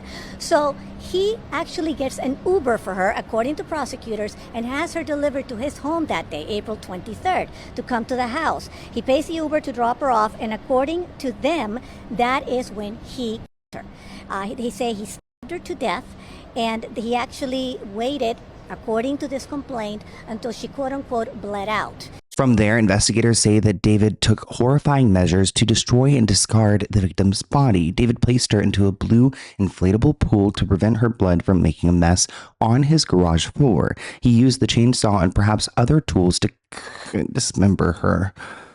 They found plastic fragments embedded in Celeste that matched those on the pool purchased from David. David also amputated Celeste's left ring and pinky fingers because her ring finger contained a tattoo of his name. Those fingers were never recovered.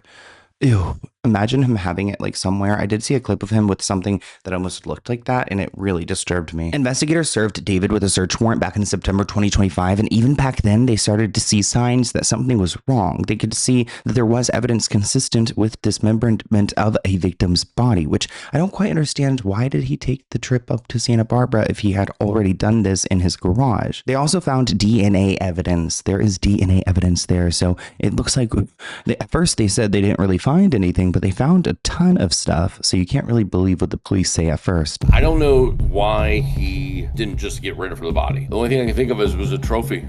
So do you think David had help? I think he had help. I think there's gonna be other people that go down. I think there's gonna be financial transactions that come out in this that are, if this goes to trial, they're gonna show that there were people that were getting money, and it's gonna look really, really bad. If you're wondering how David is doing, he's currently being escorted from his cell and shower every other day. He's only allowed to take a shower every other day, and he's in a stinky part of the jail. David's also only allowed to make phone calls on the days that he showers. I don't know who he would be calling. He also gets some recreation time with fresh air, but only 3 hours per week. He also does not have access to television and cannot access visitors at this time. Hopefully he doesn't have an iPad or anything like that, because he needs to be rotting in hell. One law enforcement source says the location where David is locked up is dirty and it smells, and the facility is described as wild. Well, in my opinion, David, that's exactly what you get.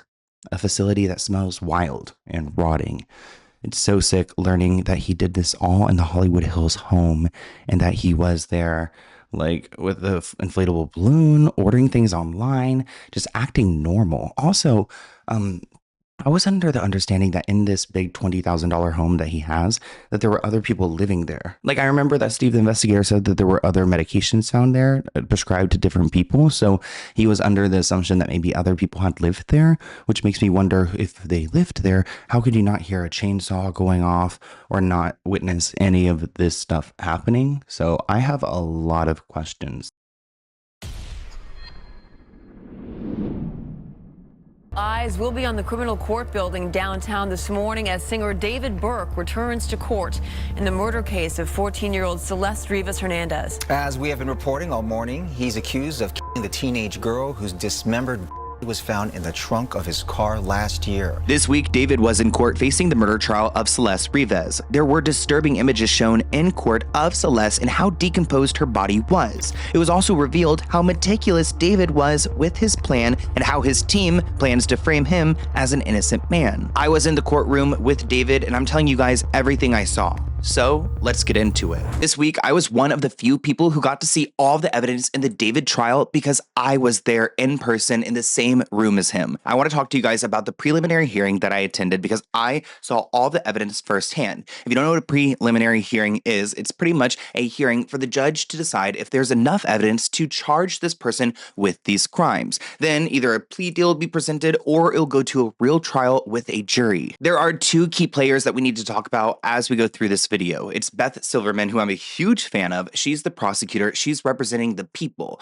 And then we've got Blair Burke. She is representing David, D4VD, also known as David Burke. Kind of weird they have the same name, but it's different spelling. These two attorneys went at it this week, and Beth presented some disturbing evidence in this case that you're going to learn about today. What I'm going to do is go through every single witness. So Beth, the attorney who's representing the people, trying to get justice for Celeste Rivas, she brought a bunch of people, so far at least 10 on record, that she believes can convey to the judge that David's a guilty man. So we're going to go through individually each witness number 1 through 10, and explain what they had to present and why I believe David's guilty.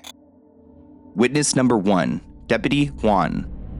So let's talk about Officer Juan. He is a deputy who responded to a welfare check that was called on February 17th, 2024. He went to David's home because Celeste's parents believed that she was there. She was reported a missing person, and they thought that maybe David had something to do with it. So the officers went there to search the home and to look for Celeste and ask a few questions. This was a 10-minute video that was played in court. No one else in the world has seen this but the 10 people from the public, including me, that made it in. In this video, David says the last time that he had spoken to Celeste was on February 13th. Keep in mind that this is February 17th. So he's acting like he hasn't spoken to Celeste. Her number is, I guess, turned off because he can't get into contact with her. And in this video, he says to the officer that she told me she was 18. She was 13 at this point. And I guess there was a photo that was brought up of Celeste. It's like, clearly, she was a 13-year-old in this image. At this point, David starts kind of over-explaining himself, saying, oh, there's beer in the fridge, blah, blah, because at this point,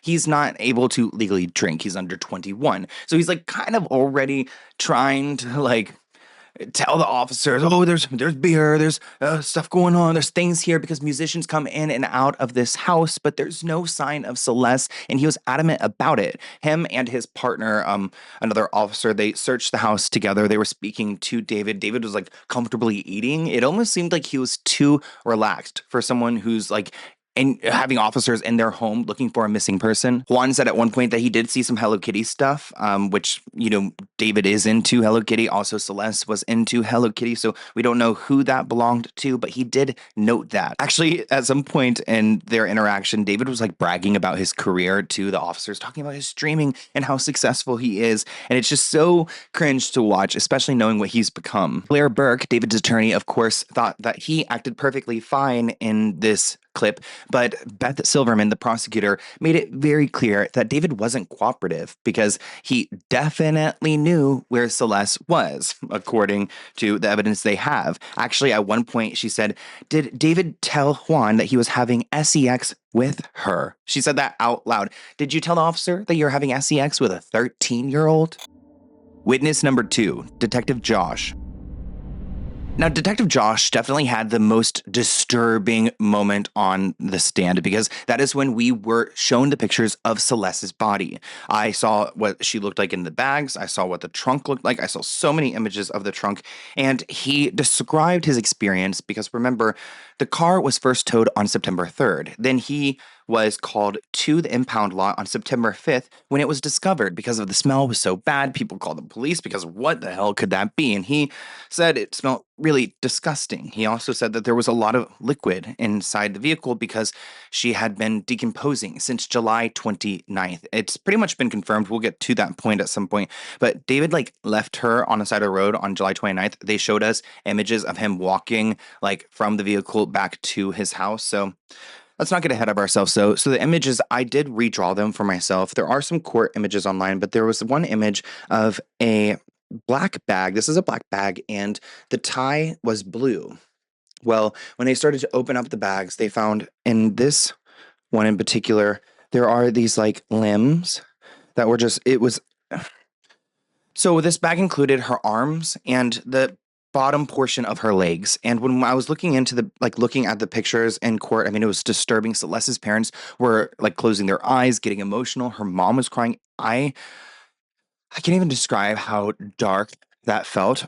Looking at how she actually appeared in the bags too, you could see the color of skin, and then you see these red marks, and then you just see it all lumped together into this bag. And the way that she was discarded was so gross. Celeste's parents are really disheartened, and they have a lot of problems just kind of understanding how someone like David Anthony Burke could allegedly take a chainsaw to a beautiful young girl and dismember her body and just throw her in the trunk of his car.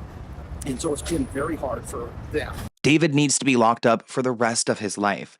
There was also an image that they showed where her head and her torso were laying out here. You really could not tell that it was a head, really. To be honest, it's really unfortunate. There was a line kind of where I would say this area of the torso is, and again, I couldn't tell if it was the back of her or the front of her, but there was this distinct line. I do not know what that could have been caused by, but it also seems like it kind of went along with where the arms would have been removed.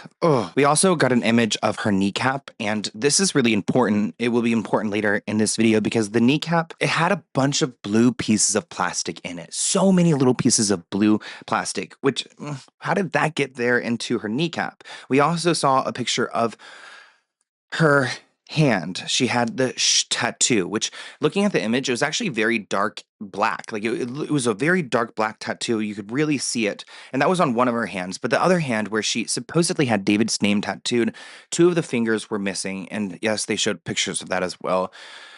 I feel so bad for the family and for what this poor girl went through. And honestly, it's really, I'm trying my best to keep it together for you guys, but it's actually really mentally taxing to be in there and to see these kind of things. I'll be talking to my therapist. What was interesting is actually the detective Josh found a receipt from Ross for Less. I'm sorry to bring Ross for Less into this, Dress for Less, whatever it's called, Ross, the TJ Maxx store. He found this receipt for July 29th, 2025. And that was his first clue of okay, why is this receipt in the car? How can this be important? He actually went to that Ross and he started pulling footage, and he found enough footage to track that David went all the way to Venice, which is an area in Los Angeles. He went to that Ross, and then he drove back through Culver City up into West Hollywood and went back home on that July 29th. I learned later on that he abandoned the vehicle around 2 p.m., and then he left the car there with Celeste's body in there from July 29th until it was picked up on September 3rd in the hot LA summer. Now, the Tesla also gave them a bunch of information, and I learned in court today that there were 3 trips that David took to Santa Barbara on April 23rd, the day that he killed Celeste, on May 9th, and on May 31st. And he went to Santa Barbara for whatever reason. I think, in my opinion, to discard evidence in some place that he thinks it won't be found, even though there was evidence located. What was really heartbreaking, in my opinion, is that Celeste's father, her father's name is Jesus and her mother's name is Mercedes. Actually, he was the one who called investigators right after news broke that Tesla was registered to David's, and he called investigators and said, I think that might be my daughter. They eventually got dental records, and that's how they were able to identify Celeste. Actually, at this point, there was a moment where Celeste's full name, Celeste Abigail Rivas Hernandez, was read out, and her mom just started sobbing hearing her daughter's name read out loud, and it broke my heart. Detective Josh also went to the home in the Hollywood Hills, and that is where he found the garage with this brick floor and these mats on top of the floor. Now, these will become important when we get to our criminalist. He also found a burn box, and this burn box had the name Victoria Menendez on it. So then he started looking on Amazon, and he found out that David had an email called Fall, Falloit, and this email he began to order things from. It also turns out that this was the email associated to airline tickets that he had purchased to fly him and a minor, Celeste, to London at one point and also to Texas. Yes, Celeste actually met David's family. I mean, can you tell? So his mom didn't realize a 13-year-old was in the home? But yeah, then they found a bunch of purchases. There was another name that he used, Travion Davis, where he purchased a plastic pool from Amazon and a bunch of different body bags, including multiple chainsaws. Now, I know because of sitting in court for several days, there are 4 chainsaws in this case. 3 of them are irrelevant. 1 of them is still missing. And that, I believe, is the chainsaw that was used to dismember her. There were also purchases made under the name Travion Davis from Uber. He actually Ubered a shovel to his house. It also looks like he Ubered some green plastic tarps. The blue chainsaw was also dropped off by an Uber, like a Postmate type situation. The email that he ordered that all from was TravionD0012@gmail.com. When they booked David, the investigator noted that he had not only the tattoo on one of his fingers, but he had Celeste's name also tattooed on one of his fingers. Even more evidence that he had a full-blown relationship with this minor. Whenever cross-examination happened, so when David's lawyers got to talk to Detective Josh, they were really trying to discredit him, asking him if they used protective gear and things when they went to go and uncover the body. This is an image I drew where the body was in the vehicle or in the bag, and there it was pulled out onto the ground, and there was someone stepping nearby with their shoe. And it seems like David's team is trying to paint the picture that the evidence in this case has been tampered with or wasn't collected properly, and that it has to be thrown out. You're going to see that especially when we get to our DNA portion. One thing they noted too was that the burn cage that was located at the house stayed at the house. They didn't pick it up as evidence. And the reason they didn't is because it was unopened. But it seems like David's lawyers are trying to make it seem like the detectives aren't doing a good job, because why would you leave the burn cage? Well, it showed that there was no evidence of it being tampered, and of course it wasn't used. There was a fire mat that was purchased by David, and this was never found. It looks like a fire mat that could withstand 3,000 degrees, so it did seem like at one point he wanted to burn her. Also, I want to note that all the chainsaw, the shovels, the bags, everything else was ordered after April 2025, and we suspect that he killed her on April 23rd, 2025. Witness number 3, Benjamin. So this guy named Benjamin was hired by Josh Marshall and worked with Robert Morgenroth. Josh Marshall owns this company that helped manage David. Robert Morgenroth was David's day-to-day manager, and then Benjamin was the accountant, and he was responsible for the money. He revealed that David made about $11 million throughout his time in his career, but I think the most telling portion of this is how his team switched to Signal as soon as they realized that something was up. They were aware that he took a trip with a minor to London. Robert actually told Benjamin this, and he revealed that on the stand. They also knew to go to a private messaging app like Signal whenever all the news broke, so they can keep it quiet. Actually, even Benjamin has a very close relationship with David's mother, Colleen, who's currently paying him $7,500 a month to help her find an entertainment lawyer. What actually seems to be the case to me is that these two are working in different ways to move David's assets out of his name and into her name. And you know what Benjamin said on the stand, or at least how I interpreted it, was that he said that they wanted to do that to make sure that Celeste's family was never able to sue David's estate and ever get a dime from him for what he did. So his mom's been, in my opinion, just working with this guy and under the radar, trying to move different houses into different trusts, to try to move different people in charge of these trusts so that Celeste wouldn't be able to get any, or family wouldn't be able to get any money for the wrongdoing done here. David, they actually allowed for them to take his handcuffs off, but they kept the shackles around his waist, chained to the chair. He has pled not guilty to all charges. Did you notice any reaction from Mr. Burke while they were showing those photos? No, he actually seemed really calm with his hand on his face majority of the time. David didn't care. He was just sitting there like, and it was just like, all that whole thing, it took a lot out of me. It's like, everyone that was there, we're all sitting there like, damn, they're about to cry. You know what I mean? And he was this is your mess, and you're sitting here unbothered. It's not looking good for him, if you ask me my opinion. I mean, with the evidence that we've seen just today. Celeste Rivas' family does have an attorney in court looking at the possibility of a civil lawsuit. They're not doing well at all. It's heartbreaking. It's absolutely horrible for them to sit through this, but they wanted to sit through this process and they wanted to observe it because they want to show their support and their love for Celeste. He also added, and this is interesting, he was surprised to find out, as most of us were, the amount of money that he was worth. Also interesting, this guy said that his salary is $100,000 a year, but he gets $200,000 in bonuses. I mean, that's kind of a crazy amount. Also, what I noted is that he was part of the grand jury, which happened through last fall into early this year. That is when everyone met privately and discussed the evidence. He contradicted so many things that he said in the grand jury. Almost every statement he said in the grand jury was different in the preliminary hearing. And I feel like the lawyer noted that kind of like, why are your answers changing all of a sudden? Who are you protecting? Because David didn't control his money and this Benjamin guy handled it, his team, Josh and Robert and Benjamin, hired this bodyguard named Sheldon Jock. We don't know much about him, but at one point the attorney said, "Did you know that Sheldon was driving David and Celeste around, taking them to clubs with her fake ID?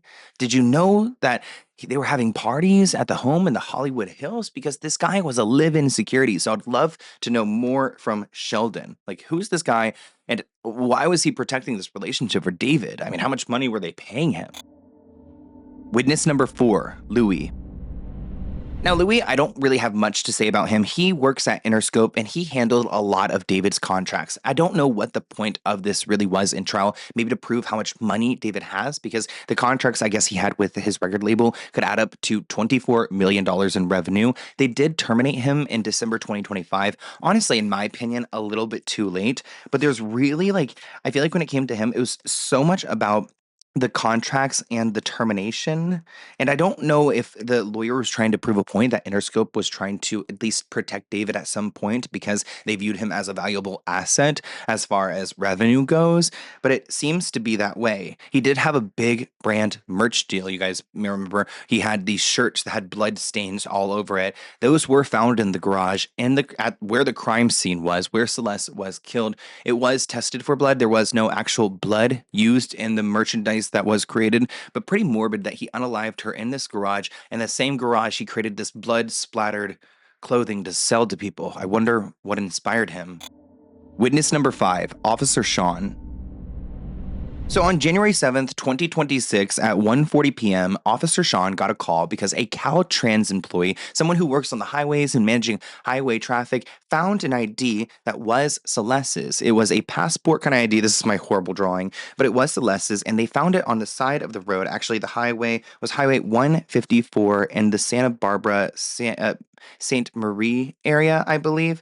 So pretty much this Caltrans worker, I guess, was walking around the side of the road and accidentally found this ID. He Googled who the ID belonged to and found quickly that she was a missing person involved in this murder case. Now, really, there wasn't too much that Officer Sean had to share besides finding the ID. But what I find interesting about this situation is that whenever David's attorney went to go and question him about this, they were like, okay, so the Caltrans worker found this ID on the side of Highway 154, but the Caltrans worker was there to monitor traffic, right? So if they're monitoring traffic, like when did the traffic stop? Like when did they get a chance to go and look around in like the woods for this ID?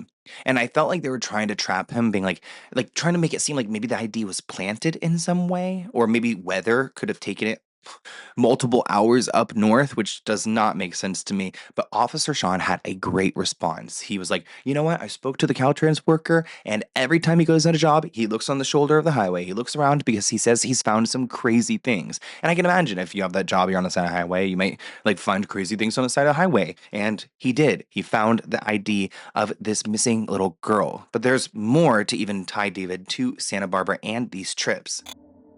Witness number 6, Chelsea. Chelsea is a criminalist, and she is the one who processed the Tesla. So after the Tesla was picked up from the Hollywood tow, it was sent to a processing center, and she's the one that processed it, got a bunch of swabs from it, did some tests, and you guys know what luminol is, right? Luminol is in those movies when they spray down a crime scene, and it gets really bright blue because there seems to be some bodily fluid. I believe it's blood specifically is what it mixes with, and it becomes this bright blue. Well, of course, they sprayed the entire vehicle, and they found a lot in the frunk. They found a lot of bugs, maggots. They actually showed us images of what it looked like. And it was really hard to look at because I've never seen so much larva and bugs. It had seemed like it's gone through multiple life cycles, like these organisms have. So the front of the vehicle had so much body fluid, and of course that did end up becoming positive for Celeste's DNA. But what I found really interesting that Chelsea shared is that the third row in the Tesla in the back right corner had a lot of blue bright blood. And what I take away from that is that before David put her into the frunk, had her dismembered and put into the frunk, he first put her, I think, in my opinion, in the back seat. Because why is the back seat of the Tesla bright blue and luminol? And I saw the pictures of it. It can only make sense that like David at one point was moving around her body and had her in the Tesla several times. So then David's attorney went to the podium and tried to ask Chelsea about their process. Were they wearing gloves? Did they mask up? Things like that. Again, trying to find a little like hole in their story to make it seem like the evidence somehow isn't valid. Also, when it comes to luminol, you can't really see it in photographs. You can only really see it in person. So when they showed these pictures and evidence, they put it onto a PowerPoint on the screen, and of course David's attorneys were pissed. They're like, we haven't seen this, and of course Beth had to quickly check her and tell her, yeah, we sent it to you a long time ago. You have this. And the reason why they do this is because luminol doesn't photograph well. There were photographers that took pictures of the Tesla, and they have to take these photos and enhance them so that you can see what it looks like. And the enhancement is supposed to match what it looks like on the naked eye. But David's attorneys could not get over it, and they kept calling it Photoshop, trying to insinuate that the Tesla was photoshopped in some way to make it look worse than it was. And she even said on the stand that that's not true. It's just how it looked to us in person, which is why the photos have been enhanced. Again, he's trying to the lawyers are trying to make it seem like, oh, this evidence has to be thrown out because, oh, you've photoshopped these photos. No, that's just standard protocol for these different groups and organizations to do their process and to figure out what had happened. Witness number 7, Lauren Wallace. Lauren was responsible for going to David's home, and it was really disturbing what she uncovered. She found that these mats on the floor had blood stains. She found underneath the mats where it's brick covered in blood. In the images that I saw, there was a rowing kind of like gym equipment back there, blood stain on that, a blood stain on a Tesla charger. There were 2 green tarps that were found with blood stains. And you guys know the theory is that David got this inflatable pool and that he killed Celeste in there so that she would bleed out in the pool and that so he could get rid of the blood or try to be clean about it. It seems like that's the case. But when they found the pool, they looked at it and it smelled clean. Like, why does this inflatable pool wrapped up in a ball and smell clean? Well, guess what? He put it into a washer and then he put it into a dryer because they opened up the pool and they found a dryer sheet inside of it. So he tried to cover up his trace in the garage, but he did not do a good job. And he left all the evidence just there. Actually, in particular, there's this black bag. I'll refer to it in a moment, but this black bag that was filled with a bunch of wipes. And the wipes in the images were like brown kind of in stain. And those ended up being positive for Celeste's blood. So not only did he like clean up with this stuff, but then he just left it there so carelessly. Prosecutors laid out a lot of that evidence. They showed the judge everything from deputy body cam video to very disturbing and graphic graphic images of Celeste Rivas' dismembered body, also photographs of the chainsaws, the body bags, even a burn box that they allege David Burke purchased in the days after her murder. And as you can imagine, the Rivas family sitting up there in that courtroom on the 9th floor wiped away tears. It was very tough for them to sit there and listen to this as David Burke in an orange jumpsuit sat there for the most part stoic and staring straight ahead. Prosecutors began laying out what they call a powerful trail of evidence against singer David Burke, from text messages, DNA, security camera video, and digital records they say connect him to Celeste Rivas' murder. We will be seeking to hold David to answer for 3 felony counts of which he has been charged. First-degree murder with special circumstances, the count of lewd and lascivious acts with a 13-year-old, and the count of mutilation of human remains. I drew some pictures of like the mats that were on the ground looked like they had some cuts into them, which almost seemed like maybe like chainsaw marks if he had used the chainsaw in the garage and like went through and cut the mat a little bit by accident as he was doing it, which would make sense because the pool does have like some cuts within it. There's also a moment where I saw this row and this pole, and this was like the floor, and the blob right here is just all of the bright blue. So that luminol that they spray, it was so bright and apparent that she was killed in that garage. Lauren did inform us that her team told her that they were looking for tools that could have been used in a dismemberment. They came across 3 different chainsaws. One was a handheld that was pink, and 2 other are like black and orange. None of these chainsaws were collected because none of them showed any sign of blood. It seems like David's attorneys were like, why didn't you collect the chainsaw? Why didn't you collect the chainsaw for like touch DNA? Well, they were under the assumption that these were used to kill, and if he did use these particular saws, there's no way you could just clean all that blood off of it. Witness number 8, Lisa. Now, Lisa is my favorite. She's another criminalist, and she actually processed the pool. So you guys remember that pool that I was just talking about? That was sent off to Lisa, and Lisa put it all on the ground, and she used a magnifying glass, and she went through it very meticulously. Remember that kneecap I told you guys about that had the blue pieces? Well, she was able to get blue little plastic pieces from the medical examiner's office. She got these these little tiny, they're like half of a centimeter is the size, she said. She found these little pieces, and she was able to find where in the pool inflatable that these pieces came from. She literally found a little sliver. There's 2 different, it was fragment A and fragment E. She found 2 little slivers that matched perfectly with the pool. These are very small little pieces of plastic. No, like there's no world where this could just happen. So this shows that these 2 things are related. There's also a texture on the inflatable pool. It's not like just like a plastic ball. There's like texture to it. And the texture matched as well. Like these little pieces that were found, particularly on her leggings, whenever from the medical examiner's office, ended up being from this pool. It's called a physical fit test that she conducted. She also was given Celeste's clothing. Now, this clothing consisted of, I'm going to put it in 4 categories. So let's see, where are we at? We've got Skechers socks, and imagine these are black fabric clothing pieces that they almost look like they were bleached. You know, whenever you get bleach on black, it like turns this like light brown color. It was kind of a mix of those 2 colors. It doesn't look like bleach, but it resembles that color tone. There were 2 black Skechers socks, a Victoria's Secret thong that was recovered, a Forever 21 tube top, and then these leggings, which if you look at my notes, you can see they're kind of like broken into 2 because it appears that David had dismembered her body with her clothing on, at least this piece of clothing, and cut through the leggings. They weren't able to do a physical fit test because all of the clothing was so sopping wet and it smelled like decomposing and things like that, you can't do a physical fit test with something so deteriorated. Witness number 9, Detective William.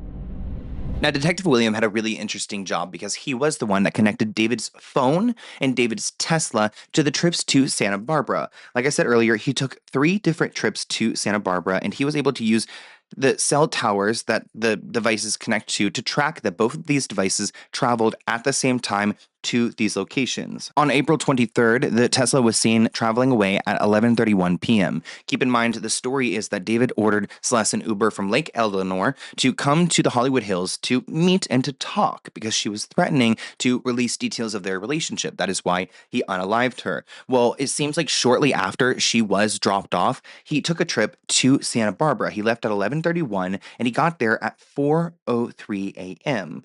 Don't know what he did there. Don't know what maybe he threw away a chainsaw, maybe he threw away her ID, maybe got rid of her phone, because when he first started this trip, he called her phone for whatever reason as he was driving, and it went straight to voicemail because clearly the phone was taken off. In my opinion, I think he was trying to set up the scene of like, oh yeah, she was coming to my house but never made it, and her phone was just off. He got home on April 24th, so the night after he had unalived Celeste at 7:06 a.m., and he was back at his home on Doheny. On May 8th, he took another trip through May 9th. He left at 8 p.m. on May 8th, and he arrived in Santa Barbara at 1:01 a.m. At this point, he just hung around there a little bit. It seems like he visited a Tesla charging station, and then he went back home. Again, he went by the location where the passport was dropped off 3 different times. So we don't know which date this was dropped off, but it was during this period, which is crazy because it was dropped off sometime in late April or May, and then it wasn't found until January of the next year. So it was really out there for a long time. Then on May 31st, he took another trip, this time kind of during the day, 11:25 p.m., and he got there around 5:51 p.m. But then he started making his way back by 6 p.m. and then got back later that night. And what he showed was that these cell towers, they ping every time they connect to a device, and the Tesla has like its own phone number kind of like in the computer that pings to these cell towers. So as you could see, this is LA, and he went all the way up to Santa Barbara, and the square right here is where he had where supposedly the passport was dropped off, the passport card. So he actually went past it and then back a few different times. The guy that I listened to, the guy that I admired, it's just not what I imagined. There was a darker side to him. He says that after seeing prosecutors present evidence that Burke's Tesla and his personal cell phone were tracked on at least 3 different occasions, going from his Doheny drive home to the Santa Barbara area where Celeste Rivas' passport was found off a freeway embankment. When David Anthony Burke drove to Santa Barbara, not only was his phone record there, but the Tesla was there too, allegedly. And one thing I never thought about, Tesla charging stations for your car. I didn't know they can find where you've been charging your car. Records seem to indicate he stopped to charge the vehicle during one of the trips. As to Burke's reaction to the evidence being presented, He's also, anytime evidence comes up, have you noticed he goes like this? He leans really into it with his hand, and it's like he's watching himself at a concert. And I do want to emphasize Burke has pled not guilty to all charges. His attorneys are actually challenging the police testing of all the evidence. Now, David's attorney does not understand how cell towers work. Like, it was giving like, come on. I mean, she should have read up on this because she could not get over the fact that like your phone automatically connects to a cell tower. So she was under the assumption like, oh, so David would have to be using the phone for it to attach to it. But no, you'll just be driving on the highway on the phone, and your phone will attach to whatever cell tower is the best. And you wouldn't even notice the change if you were on the phone. Ultimately, she wanted to confirm that like he can say that David's like car and Tesla were driving to these locations at the same time. But she asked him, can you confirm that they were together and that he was there? I mean, what do you think? It's the guy's phone and his car driving. You would assume it's him in it, but it seems like they're trying to paint the picture of, well, you can't prove it actually was David in the car and David with his phone. It could have been anyone doing that and taking those trips. Witness number 10, Samantha. Okay, so Samantha is a criminalist, but she works particularly with DNA, and I have 8 different items I want to go through with you guys with DNA. So there was the blood stain in the vehicle that was tested, and it came up a match for Celeste. Now, the statistic that this is her blood sample is a 1 septillion chance, which is the number 1 followed by 24 zeros. That number is so large. There's like 9 billion people on the planet, right? So that chance is like way more than there's even people in the planet, pretty much confirming that it is Celeste. We also had another blood stain taken from the lower trunk, which consisted with the same statistics. There was this item that was collected from the garage evidence in general, like the black mats. Like I told you, they had these stains on it and these cuts. Well, it turns out that this was a partial profile match. Not every DNA test is perfect, but 15 of the 24 indicators were correct. Then we have our next item, the 4th item, a red stain that was recovered from the rowing machine. This was another 1 septillion chance that it came from Celeste. Our 5th item is a Tesla charger stain. Same situation with the 1 septillion. Then we have the green tarp, same statistic, so it's pretty much a true match. And then there was this outer trash bag. So you guys remember that trash bag I described that had like a bunch of Clorox wipes in it? Well, the outer of it was tested, and there were 4 different DNAs that came up from those tests. None of them were Celeste. 2 of them were male and 2 were female. One of them being David's. Now, that makes me question, was there other people involved in this case? Because why would there be other people's DNAs on the outside of this bag that has all of this cleaning product that you used to clean up the blood from killing her? And the hand wipes that were inside of that bag were a partial profile. It was a 3 trillion chance, a 3 with 12 zeros, that it was Celeste's. There were 11 locations matched in the DNA sequence. Now, during cross-examination, it seems like David's team was just trying to confirm that DNA is very sketchy. You can't go off of DNA because DNA, it could be, I could handshake you right now and then touch this desk and your DNA would be on the desk, right? That's the point that they were trying to prove, to discredit the DNA, that really anyone could have had their DNA there because obviously Celeste was living there. Not that David's team would ever confirm that. Witness number 11, Dr. Grant. Towards the end of the day, someone from the medical examiner's office, Dr. Grant, actually took the stand and described Celeste's body as weighing 75 pounds and standing at 5'2". He didn't go into graphic detail. It was not as graphic as what the investigator showed in the images, but he pretty much said that the body did consist with dismemberment and extreme decomposition. What's even more disturbing is another reminder of how young Celeste was, because the doctor confirmed that Celeste actually had braces. Yeah, she literally had braces and was killed by this man, which I think is just so gross. David's entire family was aware of his relationship with Celeste, and specifically his mom worked with his team to protect David from ever getting in trouble. His mom knew that he and Celeste were doing you-know-what, and that she even got pregnant. The people in David's life, especially his mom, should be on trial for how they failed to protect this little girl from this monster. So, let's get into it. Not only do prosecutors need to prove that David committed this crime in court, but they also need to prove that he had a motive. And I think that there is a ton of evidence to show that David was not only proud of his crime, but he fantasized about it, even making music pretty much mocking Celeste's death. Like this song that is unreleased titled Trapped in a Tesla. Trapped in a Tesla. Hope you don't hate me 'cause I know I really messed up. This person quoted his lyrics, "Trapped in a Tesla, I really hope you don't hate me because I know I really messed up." I mean, shoot, they should play this in court because it sounds like a confession to me. This person writes, "Trapped in a Tesla? He is going to hell, OMG." And David's lawyer every 4 hours. I don't know how she's going to get him out of this. What do you mean he made a song called Trapped in a Tesla? He's like serial killer level crazy. And no, you absolutely cannot separate the music from the artist. But David's music video, his songs, everything that he created seemed to suggest that he had this obsession with Celeste, even coming out with a song titled Celeste.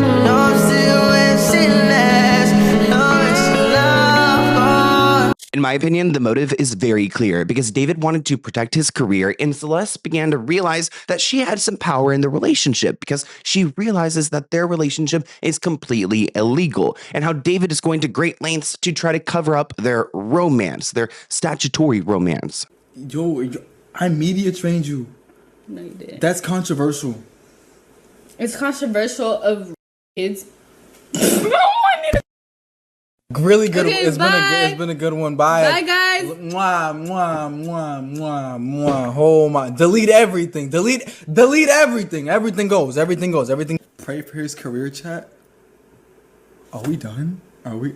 We need to delete this. Are we? Maz, can we delete all VODs and then as soon as the stream ends, delete the stream too? Celeste said point blank, "It is problematic that you are R-wording kids." That portion was muted, but David quickly tried to mute the microphone and erase that live stream because it's true. That's what he was doing. He met Celeste when she was 11 years old. There's no world where she could have consented to any part of their relationship at any stage. The text messages shown in court showed that David and Celeste discussed future plans, including marriage and wanting 2 kids, possibly adopting more in the future. Celeste's period is brought up multiple times in messages. Celeste frequently worried about another pregnancy, while David would tell her not to worry. According to the messages, David stated in the messages that He tracked Celeste's period and intentionally had sex with her when she was not ovulating. Throughout the reading of the text, Beth Silverman, the prosecutor trying to put David behind bars, asked the detective to clarify Celeste's age, specifically when the messages became graphic. Throughout most of the explicit messages, Celeste was only 13 years old and David was 19, and their relationship continued through her 14th birthday. To give you guys an idea of who we're talking about here, I mean, this is Celeste. This would have been how old she was when she was getting pregnant. Again, another photo of Celeste at 13 years old. And I think it proves how disgusting David is. The fact that he was interested in a kid. Here's a picture of Celeste at 11 years old. This would have been when she and David first started communicating on Instagram. Lock him up. Looked on as prosecutors revealed those text messages recovered from his cell phone, showing conversations with Celeste about a pregnancy, an abortion, and even plans to one day live together. Detectives testified the messages date back to 2022 when Celeste was just 11 years old. This is so sick. David wrote in messages that he did not want anyone to know that he was doing you-know-what with Celeste until they were married. On June 19th, 2024, Celeste asked David if his mom knows that the two have gotten intimate. He responds saying, she thinks that's the first thing we're going to do when we see each other. This is back in 2024. And it seems like David's mom was already under the assumption that he was doing you-know-what with his girlfriend, who is a kid. I have a feeling that David's mom needs to be brought into the courtroom because she needs to be questioned. What do you mean you had this 13-year-old staying at your home in Texas? You met her as your son's girlfriend and you can't tell that the kid is a kid? On June 19th, 2024 at 1:18 a.m., Celeste writes to David, your mom know we had sex yet? David writes, she thinks that's the first thing we're going to do when we see each other. Wait, so did David's parents like approve of this relationship? Did they help him hide this relationship? Because, I mean, Celeste went all the way to Texas with David. That means she got into a plane and took a flight, which you can't do that if you're a minor without an accompanying adult or a guardian who's supposed to be your guardian. And now that we're in court and we're looking at all the text messages, David was so sloppy with this relationship. They really didn't hide it. I mean, even posting on social media about their romance.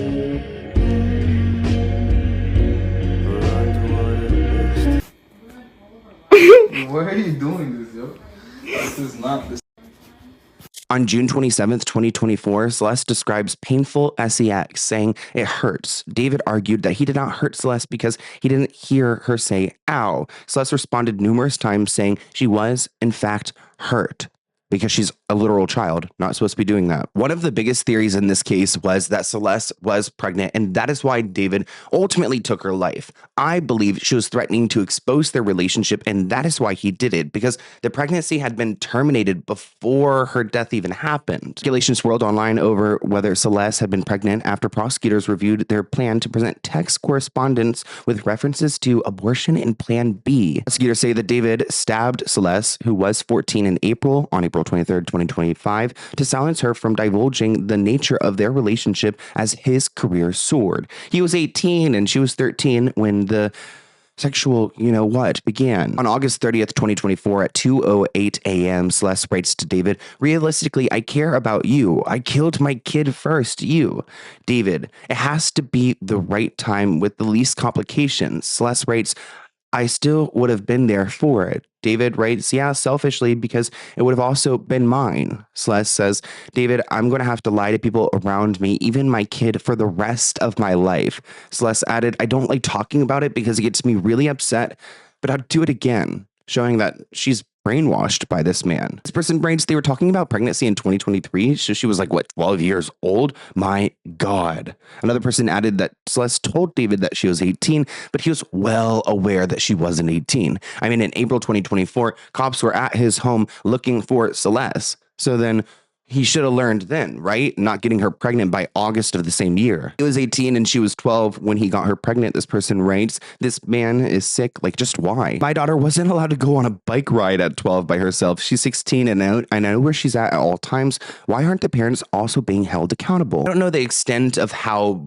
good or bad of parents Celeste's parents could have been, but I will say that they are going into courtroom every single day. They look so sad in their eyes. And I mean, I did learn that Celeste's mom, would literally sleep in Celeste's room trying to make sure that she would not run away. But at this point, David was just way too deep into her mind. She was brainwashed and she would do anything to try to escape that house to go and be with this man, whether her parents locked her up or not. November 2024, Celeste said that she had been having sex with David for almost a year straight. There was seemingly a conflict between the two. David saying, "You're treating it like the first breakup." He responds once more saying, "This is the 8th time that they had broken up." David later accuses Celeste of an initiating kiss and trying to get intimate with him, saying he folds every time I follow your lead.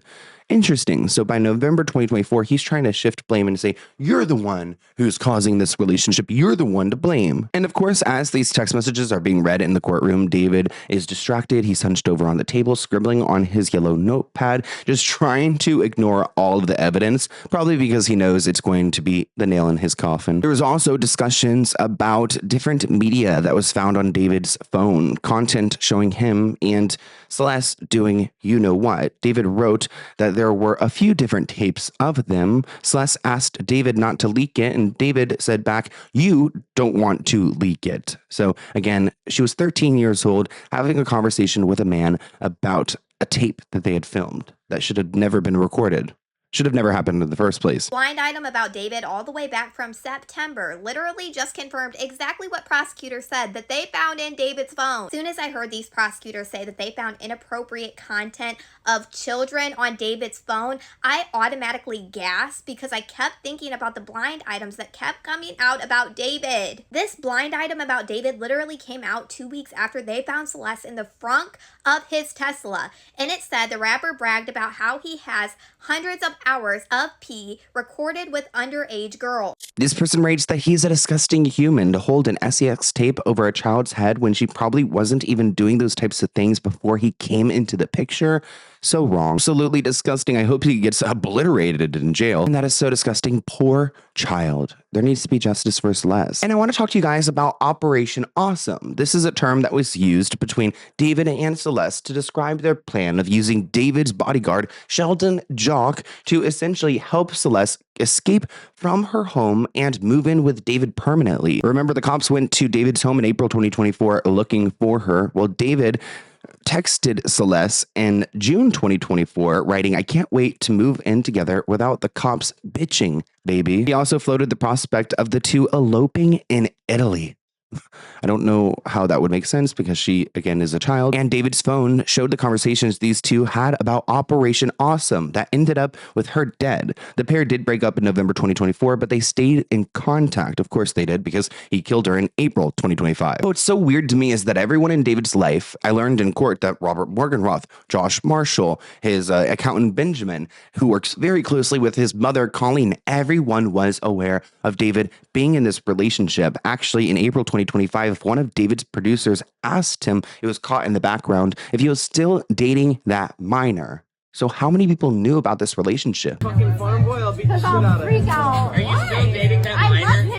This fucking farm boy, I'll beat the shit out of him. Are you still dating that minor? What takes this case to the next level is the amount of effort that David put into trying to cover everything up, which included mutilating her body. He cut her at her thighs. He did right above her kneecap and below her kneecap. He did right around her shoulders, at her arms. There were cuts all over her body, including amputating 2 fingers, one that had David's name tattooed on it. He actually even tried to get rid of his own Celeste tattoo before he was booked, but you could still see it on his hand. Conclusions, arguing the advanced decomposition made many findings inconclusive. Attorneys also questioned whether some of the victims' injuries could have been caused by something other than an assault and scrutinized the autopsy process itself. Burke has pleaded not guilty to murder. Dr. Grant Ho took the stand and he testified that there were 2 areas that had been cut in the lower extremities. Referring to the autopsy diagram, he testified that each leg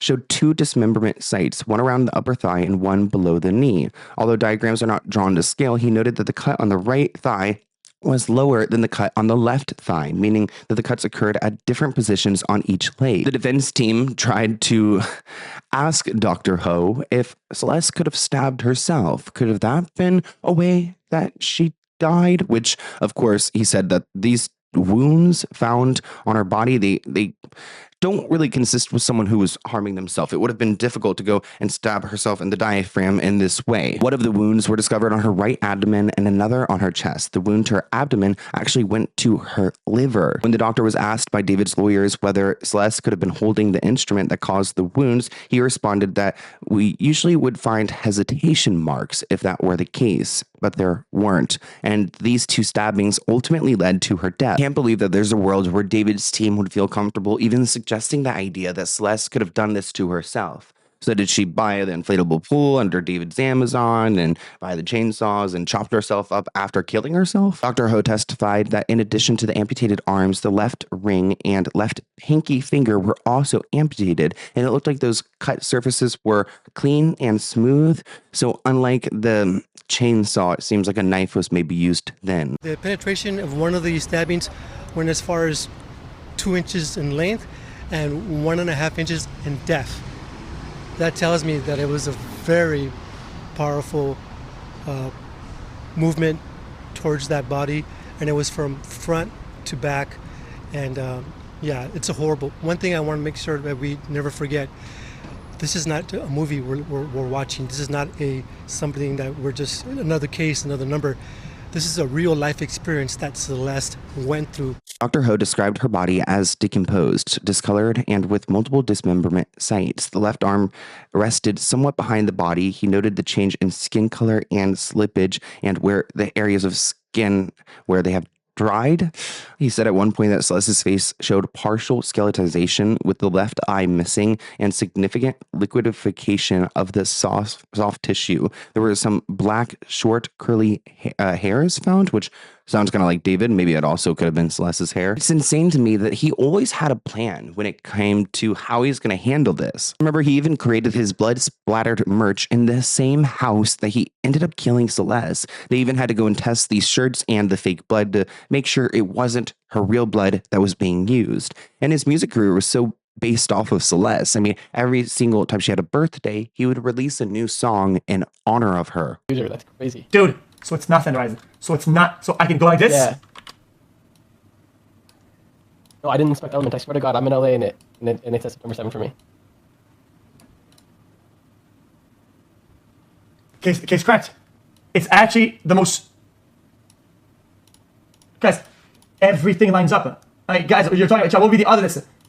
Guys, just for this very one coincidence, it'd be 365, 365. We're talking about 1 out of 133,000. It's not 3, so you take the first line as the baseline. There are also music videos where you can see it seems like he's depicting exactly what he had done to her in these videos, stabbing her in the abdomen, cutting off her arm. Like, why would his managers and his team approve of content like this? In his song Romantic Homicide, he sings, "In the back of my mind, I killed you, and I don't even regret it. I can't believe I said it, but it's true. I hate you." Nobody ever caught me, but I've spoken too soon. In the back of a police car, I forgot whatever I knew. I ain't tell them nothing. Do the same if they ask you about her. But I hope you guys enjoyed this video. I am going to keep on top of this case, and of course, we've got court on Monday. It's supposedly the last day, so we will learn if the judge feels like there's enough evidence to go and put this man behind bars. New evidence suggests that David has a plan for trial, and he and his lawyers are working together to spread bad press about Celeste Rivas. They want to make it known that she was the one who wanted to see David, and that she was the one who was threatening his career, and that David had no other choice but to get rid of her. But it turns out that his career wasn't the only thing that pushed him towards killing Celeste, because his new girlfriend at the time, Asia Collins, was getting closer and closer to David, and Celeste wasn't happy about it. In order for David to make room for his new girlfriend, he felt like he needed to get rid of the old one. So, let's get into it. Personally, for me, I used to struggle a lot with lying, and lying is the easiest thing to do. It's the easiest sin to commit. Manipulate your thoughts and continue to plant these seeds. Plant these seeds that, oh, if you do this, it's so much easier. You have no consequences. You will never have to deal with that part. And no matter what the consequences is, you have to kind of separate yourself from the sin. Wait, no matter what the consequences are, you've got to separate yourself from the sin? Completely, and kind of accept what you're doing is wrong. To understand how crazy David is, you must understand his background, and he actually comes from a religious background. His father is a big part of the church, so I don't know if this is his kind of like religious backwards thinking, trying to justify separating the sin from himself and the consequences. It almost seemed like we were watching him in real time convince himself that it was okay that he killed Celeste. This person writes word salad to come off interesting and intelligent. Sociopaths do things like cling to religion to get clout. I don't think that he has any feelings of remorse or guilt. I think he believes in his core that he has done the right things. I do believe that he and his attorneys are trying to position themselves as victims in this situation, that David had a lot to lose with his record deal and all the money that he was making, that if she went to police, he felt like his life was over, so the only reaction that he had was to panic and kill her.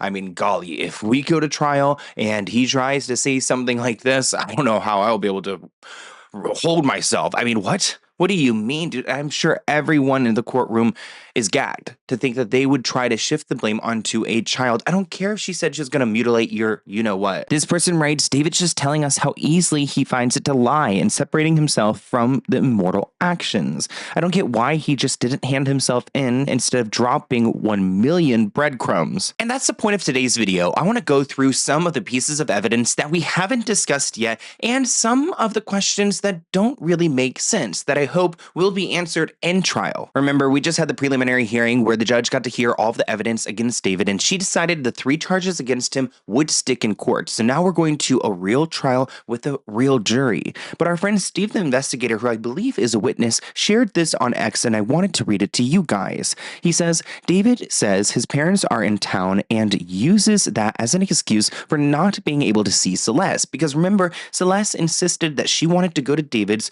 when she died. I mean, she obviously didn't know what was going to be waiting for her. He writes, she calls him out for lying and says that they're arriving Thursday, which would have been the day after the prosecution alleges that David killed Celeste. I mean, that'd be pretty crazy if you just killed someone and then your parents are coming to town the next day. Celeste asks David again, explain why I can't see you before Singapore. David responds, because my parents are here and I want to have an in-person conversation. David goes on to say, why do I have to see you before Singapore? Then Celeste says she doesn't believe him. She says, proof of your parents being there. I don't trust you. Flight or something? David, please stop lying. He said they get here on Thursday, which is when you asked to see me. I'm busy tomorrow, and that would have been April 23rd, 2025. Celeste was adamant to see David, and it's unfortunate that that visit ended up with her dead. The exchange also indicates that his parents planned to stay at the house. Interesting. If there's any truth to them arriving just hours after Celeste was allegedly killed, then I have even more questions about who knew what when. I also find it difficult to believe that Celeste's body remained at the house for 12 days, which makes me wonder whether the Santa Barbara trip played a larger role than we currently understand. Too many people had access to that house and were coming and going for a body to be hidden for that long without others knowing. I really do believe that David's inner circle knew about Celeste's death and maybe even knew that there was a body inside. And you guys are going to have to watch this entire video to see some of the evidence I have against David's alleged former girlfriend, because I feel confident that she knew. Steve adds, I will say that I think David is likely lying about his parents coming into town early Friday to attend a pop-up in New York City, and then traveled to Houston for another pop-up, although his parents may have come into town for the record release party. This person added that it was his first full debut album of his career, and that's a very big moment for him. It wouldn't be crazy if his parents were there, to be honest, since they would often be at his shows when they could, and even at some events before. We need to see David's family testify in trial because, I mean, look at this child. I cannot believe that David had this excuse that, oh, she lied to me about her age. I mean, looking at her, she was so young, 11 years old when they first started having their statutory relationship. This person writes, ain't no way he believed that she was 16 when she looked like this at 11? Be for real. This mother effer really looked at the child who clearly looked 9 and said, yeah, she's 16. Like, the delusion is crazy. Then kept dating her at 13 when he was 18, and now she's dead. David is actually deranged. No excuses left. We just had July 29th pass, and that was the date that David abandoned Celeste's body in that Tesla. But when you look back to when he killed her, April 23rd, 2025, and I'm not even adding a legend to that because I truly believe that he did, you'll see that he did interviews and was doing press. I mean, he just did Coachella, so he was kind of at a peak in his career, and it's so interesting to see how casual he is about bragging about his music that involves graphic descriptions of disturbing crimes, harming women, and he's in this interview just like so proud of his work. The first song I put in the montage, I didn't even credit myself, and I noticed people liked the song. So the next montage I did with You and I was like, first Fortnite artist to use his own song in the montage, and I put the SoundCloud link in the description for the first time. And I go on Twitter the next day, everybody's using my song. I was like, yo, what? It might have been because it was royalty free. You could make money off your video if you use my song, but people actually liked it. I was getting positive comments like, yo, this is hard, this is fire, keep going, keep going. You want more songs from David? And I was like, okay. So I kept doing it, and then it kind of just became this thing where the music was getting more popular than the Fortnite videos. My SoundCloud numbers surpassed my Fortnite videos numbers, and it was out of here, bro. I know that David's family, his parents, Dawad, and his mother, Colleen, identify as really religious people, but there's something really off here. Clearly, he grew up in a strict household. He would wear a certain outfit, he would be told to change, and then it seemed like he kind of got off on making his mom disturbed. I mean, he played his song Romantic Homicide, where he got this reaction from his mother that he found exciting. He's like, hell yeah, I got a hit here. When I used to get up and get dressed for school in the morning, I put on this cool fit. She would like, take that off, put on a suit or something like that, you know? I knew it was cool if she hated it. I played it for her in the car, and she was like, David, this song is too violent. You're talking about killing people in your music? No, not my son. And I was like, wait, I might be onto something, bro. So I dropped it right after that. And it went crazy. TikTok, viral, 1 million views overnight. I was like, oh yeah, we cooking, boy. I mean, for a kid that was homeschooled with a really heavy religious background, it kind of seems like he's had this sneaky side all along and really just been wanting to rebel. 4 years. Crazy. So, yeah, man, Romantic Homicide was just like, I wanted to feel what the other kids were feeling. Like, everybody I knew, well, in middle school that I didn't talk to anymore, everybody had relationships. I didn't have a relationship. I wanted to do that. This person writes, I don't know where to find the video, but I saw a clip of where he's talking about his phone was in China and being dismembered. Who says dismembered about taking apart a phone? There is a phone of his that is missing that they were able to recover the data from the iCloud. My phone got stolen. This is the anti-theft lock screen. Yeah, I checked my location on my other phone this morning. It's in China right now getting dismembered, so tragic. I'm David, and this is what's in my phone with Complex. This man needs the death penalty by firing squad. No needle. He should just go out the easy way. He should feel every bullet hit his body, and it should be all neck and under, so no headshot, so he feels every ounce of blood come out of it. I mean, yes, I want him to, like, suffer and pay for his crime, but that is, you guys have a vivid imagination. The way that he just sat there and talked like nothing happened is beyond disturbing. Zero remorse. And that's what I'm saying. I mean, if any of you watching, if you committed a crime like this, I would assume it would eat you alive. The guy seemed like he was thriving. I saw this interesting update. The family lawyer for Celeste's people just did an interview with TMZ saying that his mother is seeking out a new entertainment lawyer. That is true. We learned that in court. And that his publishing is still intact and they plan to continue pursuing his music career. Wait. So David's going to be making music in prison? It kind of sounds like he's going to be making music in prison and his mom's going to help him. I can't say she's delusional. This person writes, we reward men who harm women. I mean, I think this is sick. Kind of reminds me of the dude, is it Tory Lanez, who's currently in prison because he shot Meg the Stallion in the foot. He put out a new album that he filmed, recorded behind bars. So it is possible. I just think that's really so disrespectful. This person writes, mother wants the money to continue to flow. Hopefully Celeste's family will go after that in a civil trial and try to take every dime. I would hope so too, because I do believe that the family should Yeah, I don't think David should keep the money, so I guess give it to Celeste's family, even though some people would label them as neglectful. I do think that they deserve it way more than he does. The problem is that David has been shuffling around his assets. Well, he hasn't, he's behind bars, but his mother and his accountant, Benjamin Gregor, I saw him testify in court. He has been working with Colleen to move all of David's houses and properties and money into an account where it's in Colleen's name, so they can't sue David for everything that he has because it's all been moved to Colleen's account. And if that's not true evil, I don't know what is. Is she planning on releasing his unreleased songs or something, this person asks? He does have like thousands of them, I wouldn't be surprised. This person writes that her family knew that she was involved with him and allowed it. They want to pretend to care. I mean, they were in court, they seemed really sad in my opinion. I think that like David's family is also at fault. They were fully aware that she was a minor. We do have some new information because there is a world, I don't know if it's in this galaxy, but a world where David may not go to trial because he may offer a plea deal. Like a plea offer, I guess, because a plea deal, I assume, is offered by the court system. This would be David's attorneys trying to offer a plea. Now, keep in mind, there's no sign that they are doing this. I do think that they're going to try to fight this and shift the blame onto Celeste. District Attorney Nathan says the doors remain open for the defense to make a plea offer, but only if it deserves justice for the victim's family. So I don't know what that would be. Maybe life in prison with a nice payday for Celeste's family. You would work out some sort of plea deal with David to avoid any of this. And look, I have to call it out. The death penalty hasn't been announced yet. So you are correct that because it's a first-degree murder with special circumstances case here in California, the punishment can either be life in prison without the possibility of parole or the death penalty. Whether or not David wants to come forward with some offer, David and his counsel are always free to make an offer.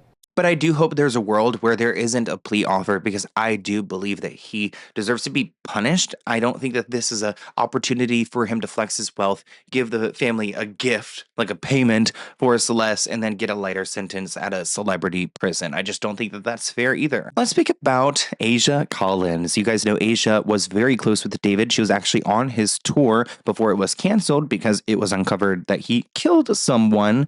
She posted this on June 9th, 2025. Tell her about me. I wonder who she's talking about. Are we talking about Celeste here? Asia was aware of Celeste's age and even knew that she was a missing person. Somebody shared a flyer about Celeste on their story, and Asia replied to them, writing, "Bro, this is my friend's girlfriend." They responded saying, "Can you confirm? Because she's only 13. Then Asia writes back, "What the F? You're lying." So she obviously knew Celeste's age back in February 2024. That's when she replied to this story. So from that point on, she knew that David and Celeste were involved. And this was before Celeste was killed. Celeste was killed in April 2025. So Asia, in my opinion, is an accomplice here. There is a snippet of an interview. It's a very low quality clip and it's low volume. I'm going to try to increase the volume as much as I can. But you can hear Asia say in this clip that she did confront David about Celeste's age and he gave her proof. What? Proof. She won't tell us what the proof is, but she claims that she got proof. Something's really sketchy here. I was like, no, show me proof. And no, like, I can't, like, explain to you guys what he showed me.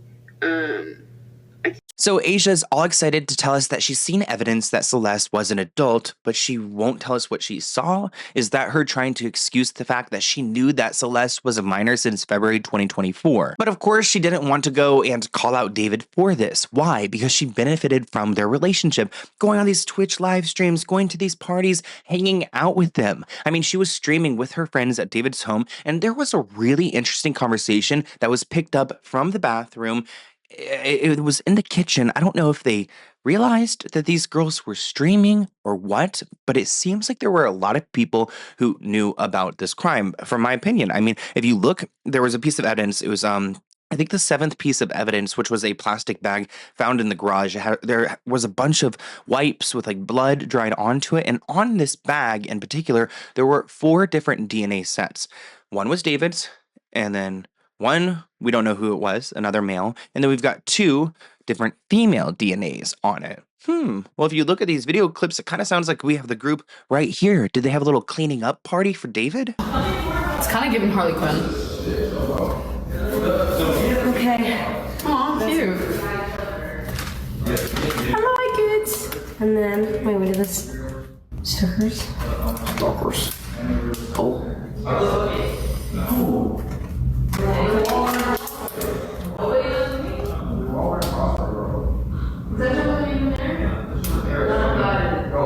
Doesn't know. Where's the body glitter? We go to the USA to out. Where's the body glitter from Claire's? Bro, body glitter from Claire's is crazy.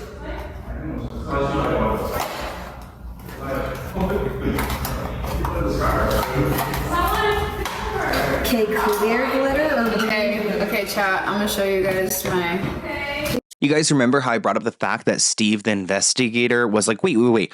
How could they have left Celeste's body in the house for 12 days? There were a lot of people in and out. They were doing a lot of things. So, like, between that 12 days, did people know the body was there? Did they not detect the body was there? Well, there's an interesting clip that I came across where they're talking about the foul odor inside of David's home. He's trying to explain it away, saying that he went to the restroom, but I don't think decomposition smells like that. Oh, yeah, the exposure? I don't care. That's the way my bathroom smelled. I took a shit there like 2 hours ago. I don't care, I just took a shit in Another one? Type shit. That's what I'm talking about. Yep. I had to go. If you're debating on whether Asia is a good person, whether she was an enabler, maybe she was completely naive and unaware, I've got a few more clips that I'd like for you to see. Like this one, for example, where she is with this guy on a Twitch stream and she makes a comment talking about essentially like hitting on a minor. Speaking about a minor, talking about getting rid of the evidence by killing the minor, it's just really fascinating that she's making these jokes about like a crime that her kind of romantic friend was involved in. They love to say that they weren't dating, but there was definitely something romantic going on. I mean, like, what do you mean? He was like taking you on tour, like along on tour. You guys were making these funny videos, like dancing with each other. I mean, that is why Celeste was upset from the beginning. But listen very closely to what Asia says in this next clip. Oh shit. I'm good. That's someone said that. Damn, bro. But we gotta be low key about it. I'm just hoping, like, we're at an arcade. I hope I don't get a minor's number, bro. Like, not. You gotta ask the age first. No, you never ask the age. You always just gotta, gamble. We gotta you gamble. Find out later, after you hook up with them. After, yeah. You just gotta gamble your life. No, it's not gambling nothing, you know. If they snitch, you know, you just. Whoa, it is. Why would they? This person rates wouldn't surprise me, but damn, this video is so awkward and odd. You can tell that he was hella uncomfortable with what she was saying. She's joking about hooking up with minors and killing them so they don't snitch. Literally anyone would be extremely uncomfortable. She almost certainly knew about Celeste, almost certainly knew that she was... What do you mean? We know that she knew about Celeste because she replied on Instagram in February 2024 saying that's my friend's girlfriend. She definitely knew about Celeste and almost certainly knew that Celeste hated her. So getting close to David's dumbass, if she didn't know that part, she certainly knows now, since Celeste explicitly texted David that she doesn't like Asia and she threatened to end his career if he kept talking to Asia. Asia didn't kill Celeste, but she's a big part of the reason why Celeste died, and I hope that weighs on her. If my friend was messing around with a minor, they wouldn't be my friend, and I would never defend them ever, especially after the minor ended up dead in my friend's trunk. Asia isn't the worst person involved in this, but she's reprehensible, and I hope that her role in this weighs on her. This is the weirdest conversation ever. She said she's concerned about accidentally flirting with a minor, then jokes about only asking their age once you break up, says you kill and hide the kid as evidence, then straight silence. Sorry, I know I didn't need to repeat everything that just happened in the video, but I couldn't even process it. The way that she reacted in the end is so beyond strange. And it is strange. I mean, take a look at this video that she posted on TikTok. It almost seems like Asia is getting off on this situation the same way David did, making these music videos and these songs that were dedicated to Celeste. Like, what is wrong with this girl? I mean, I know that Asia wants to be an actress or an influencer, but really, you're that desperate? Hey, what's up? Would you be down to be in some content with me? Sure, yeah, I could be down. What would we be doing? Oh, I'm going to exploit you, sexualize you, and then embarrass you on stream. Wait, what? Oh, my bad. I meant we're gonna go on like a date on stream. I don't really know if. Oh, and I have a girlfriend, by the way, like a secret one, but don't mind her. Then why not make content with her? It's just content. It's not like my girl like cares or anything. Like, sure, she might spam call me because she feels like I'm cheating on her, but like she understands because it's work. Right. I mean, that's a weird video. Just spell it out for us, why don't you? This person writes, I mean, it's an oddly specific thing for her to say. So many weird coincidences in this case. Holy crap, she needs to take the stand because this is a confession. I hope they make her take the stand. Asia is sus and guilty as hell. And I hope I do see her in court. I mean, I've asked her to come onto the channel. She probably doesn't like me because I probably don't seem very nice. But there's a point, you know, where you just don't care. I don't care. I'm just out here trying to figure out the truth, and she's lied to us multiple times. Like, I can pull up every single lie because I've made videos about all of them, and there's probably more that I'm going to uncover. So if she ever wants to directly talk to me, I'm not a BS person. I never have been, never will be. There's more and more evidence mounting against David, and it looks like prosecutors forgot key information during their investigation that is crucial for securing a prison sentence against David for the murder of Celeste. So, let's get into it. Excuse me, quick question. What are you up to? You call me my work clothes, bro. You know, I just got the tie. I'm just trying to clean up a little bit. You think Tyler's gonna get all that out? I hope so. What's your name? David. How are you feeling today? It's raining outside. I think I got a cold. I'm kind of sick. What song do you put on when you're in bed and feeling sick? Romantic Homicide. How does that one go? I'm scared. It feels like you don't care. This person rates work clothes. That's exactly what I was thinking. It is crazy how intertwined David's personal life and his career was, because the man was walking around wearing a shirt that has blood all over it like he had just killed someone right before. And I just know that David's lawyers are having a heyday with all of this evidence that's been resurfacing. These old videos of David acting weird. An evil version of myself that would kind of come out at random moments. I'd be like solving murder that I'm committing myself. I got the tie. I'm trying to clean up a little bit. You think Tyler's gonna get all that out? I hope so. You guys may remember that he created his own bloody shirt merchandise, which is a white button-down shirt splattered with fake blood, originally sold for $35. I hope none of you guys out there bought this. And honestly, I'm even surprised that Interscope Records allows him to sell something like this. I mean, you would like to think that the record label was fully unaware of his relationship with Celeste, but she was living in one of the homes that was ultimately funded by the record label. And what makes things even worse is that, yes, David created his own merchandise in the home that he killed Celeste in. Actually, I could tell where they are right now in the house. They're on the second level because I see the piano over there. So David killed this teenage girl, and he got what? Inspired to create merchandise that looks like, I'm assuming, the clothes that he probably wore when he killed her. And it's just so eerie. I mean, look at the dark blood in there. I'll never forget when we were in the courtroom, they were talking about the DNA found in the garage, and they did look at the merchandise and some of the fake blood. They determined that there wasn't any real blood in this, and that's what I was worried about, that he maybe used Celeste's blood to create this merchandise, like maybe mixed it in with the fake blood. I don't think he did that, but God, who knows? Because I also don't know if the fake blood could contaminate the real blood enough to where it wouldn't show up on a test. When I was in the courtroom, I heard investigators talk about going into this garage and spraying things with luminol, and when you spray blood with luminol, it becomes a bright blue color. So I'm assuming they sprayed these and it did not come out with that color, but again, could the blood be diluted by the fake blood? Literally jump scare. This guy is so creepy. Trained you. No, you didn't. That's controversial. It's controversial of kids.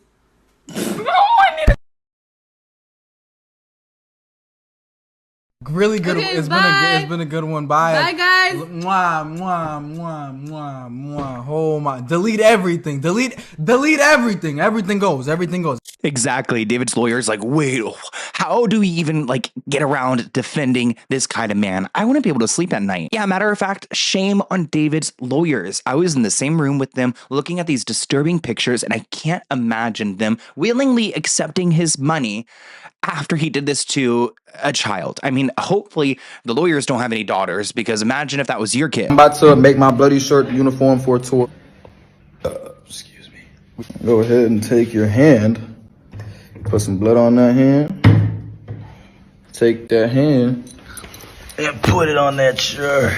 And I'm gonna do this 25 more times, and I'll come back to you when it's finished. It's the bloody shirt. As you see, my hands are completely decimated, but we came out with a good uniform. I'm about to go on stage. People in the comments are confused. 25 more times? 25 times a little bit specific, and this did not age well. During the hearing, prosecutors referenced an inflatable pool. Ooh, not the inflatable pool. Remember, he killed Celeste in the inflatable pool, let her body drain out in there, and then he put the inflatable pool into a washing machine. But they found that in the garage and noted that it had an odor of laundry detergent. David's defense team, meanwhile, pointed to the presence of fake blood in his home, explaining that the substance was related to his merchandise and creative projects, which I guess explains the clothing that he's wearing. Again, I would love to know what, like, David, answer for us. What actually inspired you to make this shirt? Does it look a lot like the shirt that you wore after you did, you know what? Sick, disgusted, and twisted. What the hell's wrong with this dude? No regard for humanity for the victim's family. Put his rump in jail. Well, no matter what the defense says, he's going to go to prison for life anyway. There's an overwhelming evidence of the child abuse. And that, I guess that's true. Like, if they can't find him guilty for killing her because they can't find the murder weapon, then maybe it's going to be the relationship he had with her that will put him into prison. But at the end of the day, I really hope it's all three charges. And just think about the three charges. You got to think about it in the stages. It's the before, the grooming and the relationship. It's the middle, the killing. And then it's the final charge, the dismemberment of the body. One person writes that he's a byproduct of his generation. Who the hell would buy a blood-stained shirt? I agree. And punishment needs to fit the crime. I didn't kill her physically, but in the back of my mind, she died. And I didn't even cry, not a single tear. I killed you. So it's not like the thought of her is gone by itself was something that she did. It was something that I decided to do. And I killed her in the back of my mind. It was really more of a figurative I killed you, especially in the back of my mind. I try to stress that in the back of my mind. That's why I say it so loud. In the back of my mind, you died. In the back of my mind, I killed you. So it's all in the mind because that's... What makes this situation even weirder is that David had little workshops where some of his dedicated fans, which I'd love for you guys to comment below if you were there, would go to these little workshops and make bloody shirts together. Also, notice the white rose, which I believe is kind of part of his, like the album artwork, essentially. This white rose, again, it kind of gives funeral energy. If you attended any of these, please reach out to me. I'll keep you anonymous because I just want to know what the vibes were in this room, making these shirts. And also, it probably doesn't take that long to make it, right? So were you just in and out?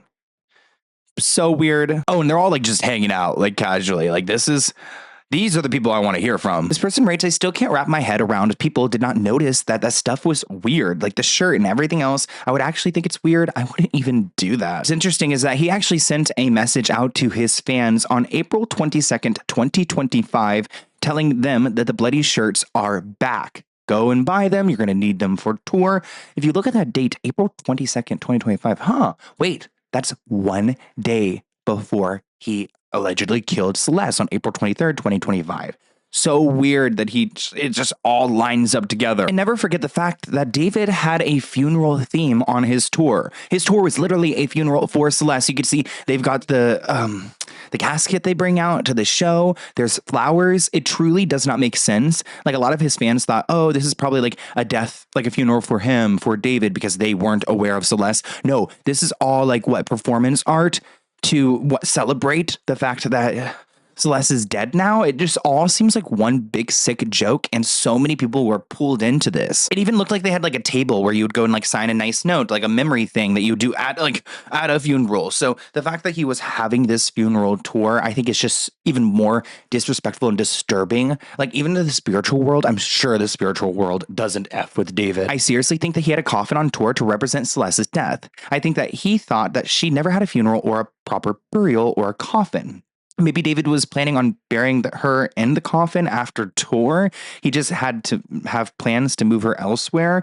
I don't think that he planned to have her in the car forever, but I think he just didn't have a plan that he followed through with, or he couldn't force himself to bury her. Maybe he bought the coffin for a plan on burying her, but then didn't, so he took it on tour. I mean, I saw some people asking, like, was Celeste's body in the... No, it was not actually in the coffin, but a weird detail, right? And if you are not convinced that this man was obsessed with Celeste, even on his tour on September 9th, 2025, right after her body was discovered, he's wearing this shirt on tour, 97, which is representative of her birthday, September 9th. I think he's wearing the 97 because of the 9/7. Again, another nod towards Celeste. And at this point, she had been dead since April. So April, May, June, July, August, September, and he's still got this obsession with her to where this whole tour and everything he does is about her. And even if you tried to forget the obvious, like, oh, the bloody shirts and things like that, the way that he speaks about certain things and the way that he acts is weird. Like speaking about his phone being stolen, and he describes it in a way that sounds very similar to what he did to Celeste. My phone got stolen. This is the anti-theft lock screen. Yeah, I checked my location on my other phone this morning. It's in China right now getting dismembered, so tragic. I'm David, and this is what's in my phone with Complex. Dismembered? Really? I mean, you can crack your phone. Maybe you can even get it wet. You could drown it. I wouldn't even say that. But who describes a phone in that way? And I do think that David was kind of losing his mind. Like learning that he was able to kind of get away with this. He got on his high horse and he looks mentally ill. Take a look at this clip with him and Neo and Asia Collins, and just they even seem shocked by his behavior. Y'all don't understand, JB. Like, bro, listen. I don't think that song was my vibe. Listen. When Justin Bieber followed me, bro, I pissed myself. I pissed my pants. I'm so serious. You guys don't like JB like I like JB, bro. I'm telling you, bro. Okay.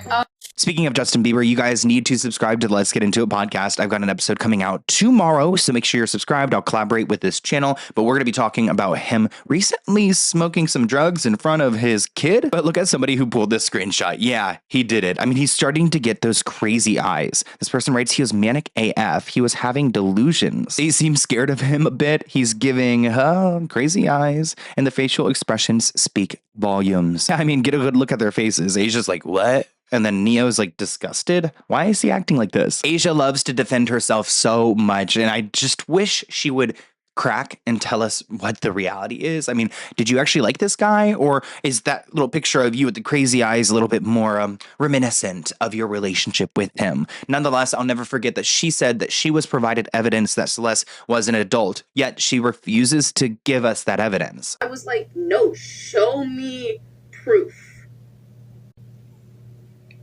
And no, like, I can't, like, explain to you guys what he showed me.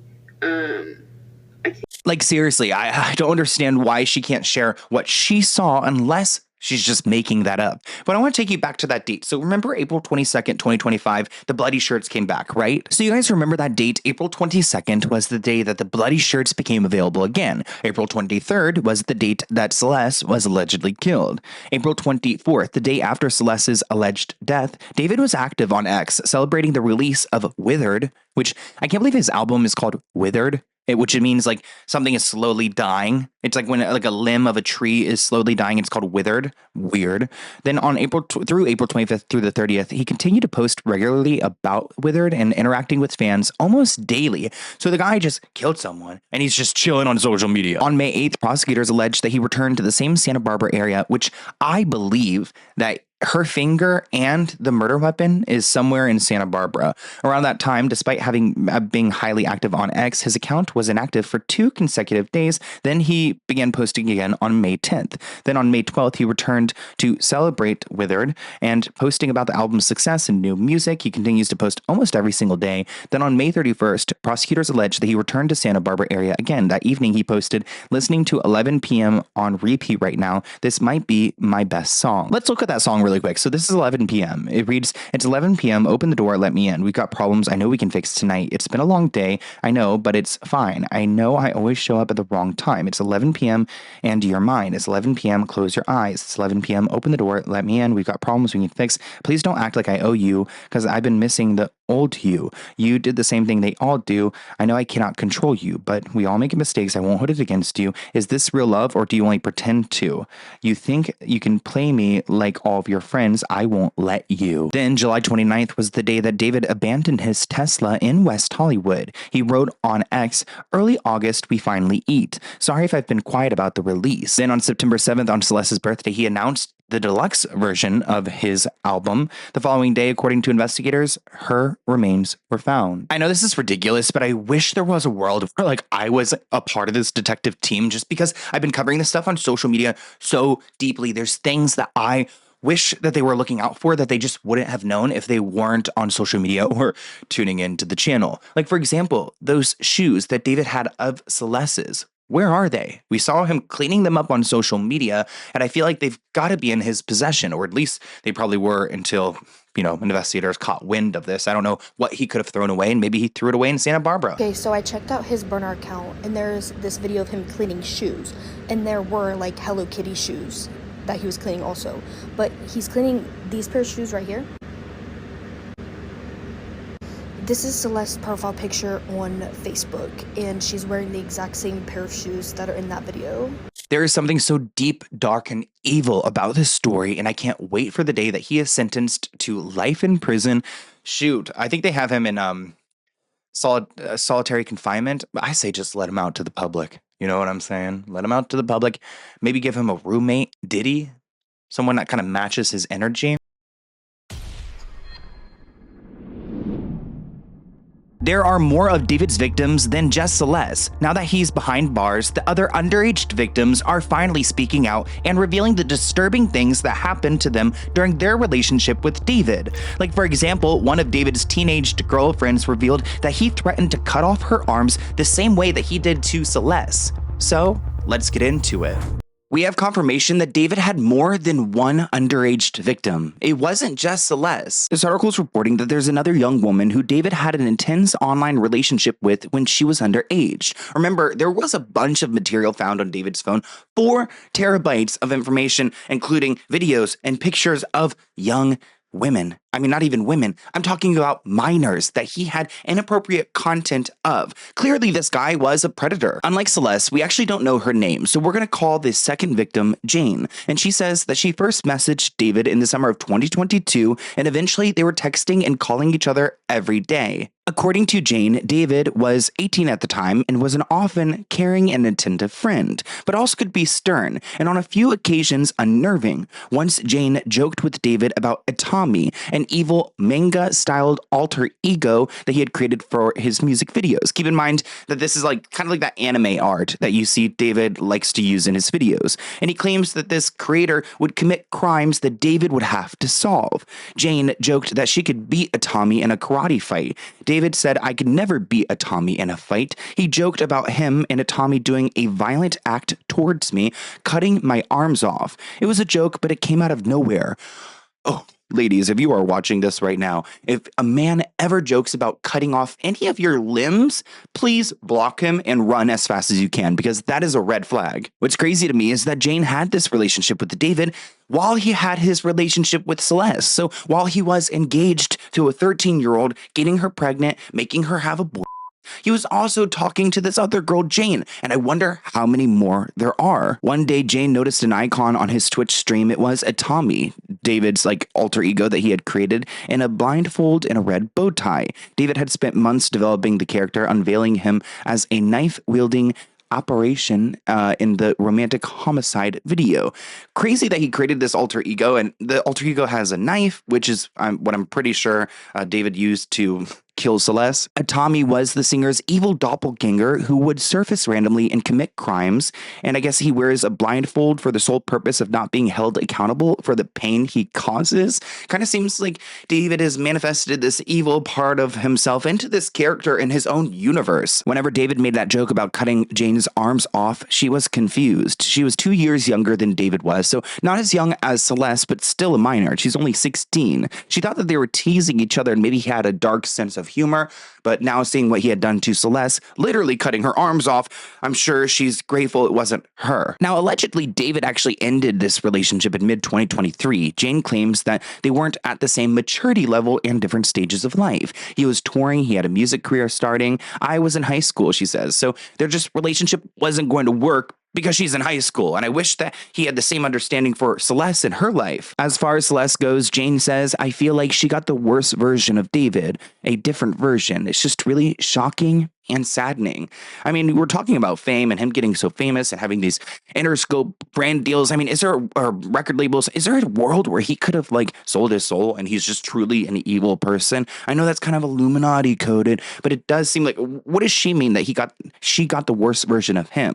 I mean, I truly believe he's just a horrible person to begin with, unless something changed throughout his career. Jane says it's really eerie to look back on, saying the whole Atami character seemed to reflect allegedly what happened to Celeste, When the autopsy report got released and it showed how her arms were cut off, Jane was like, "This is insane," and her heart dropped. I would have just probably fainted. According to Jane, David was generally caring and an attentive friend, but also stern. He opposed smoking and drinking. He was extremely religious. He said he'd never had a girlfriend before. When he was in a bad mood, she says, he preferred to pray instead of talk. Through their relationship, it was online and over text. I guess Jane and David grew closer over several months. Then he abruptly ended their relationship because of their maturity level, which he seems so immature. When you see old clips of him, he's so ridiculous. Bro, I pissed myself. I pissed my pants. I'm so serious. You guys don't like JB like I like JB, bro. I'm telling you, bro. Okay, But it does seem like David tried to keep the door open to this relationship. Jane says that he basically said in a few years, my whole perspective might change on everything. He said, once I'm out of high school, we could see if we could be friends again. For the moment, though, they were in different stages. He was touring and busy, and also had a relationship with Celeste. So maybe that was kind of his way of now shifting full focus on to his 13-year-old fiance. There was some communication between Jane and David actually in March as the criminal investigation dragged on, and many wondered if David would ever face charges, me included. Don't you guys remember being here and talking about David and wondering if we were conspiracy theorists? Well, I guess Jane, who messaged David frequently before, dreamt about him on his birthday. When she woke up, she texted him a Bible verse. Don't be overcome by evil, but overcome evil with good.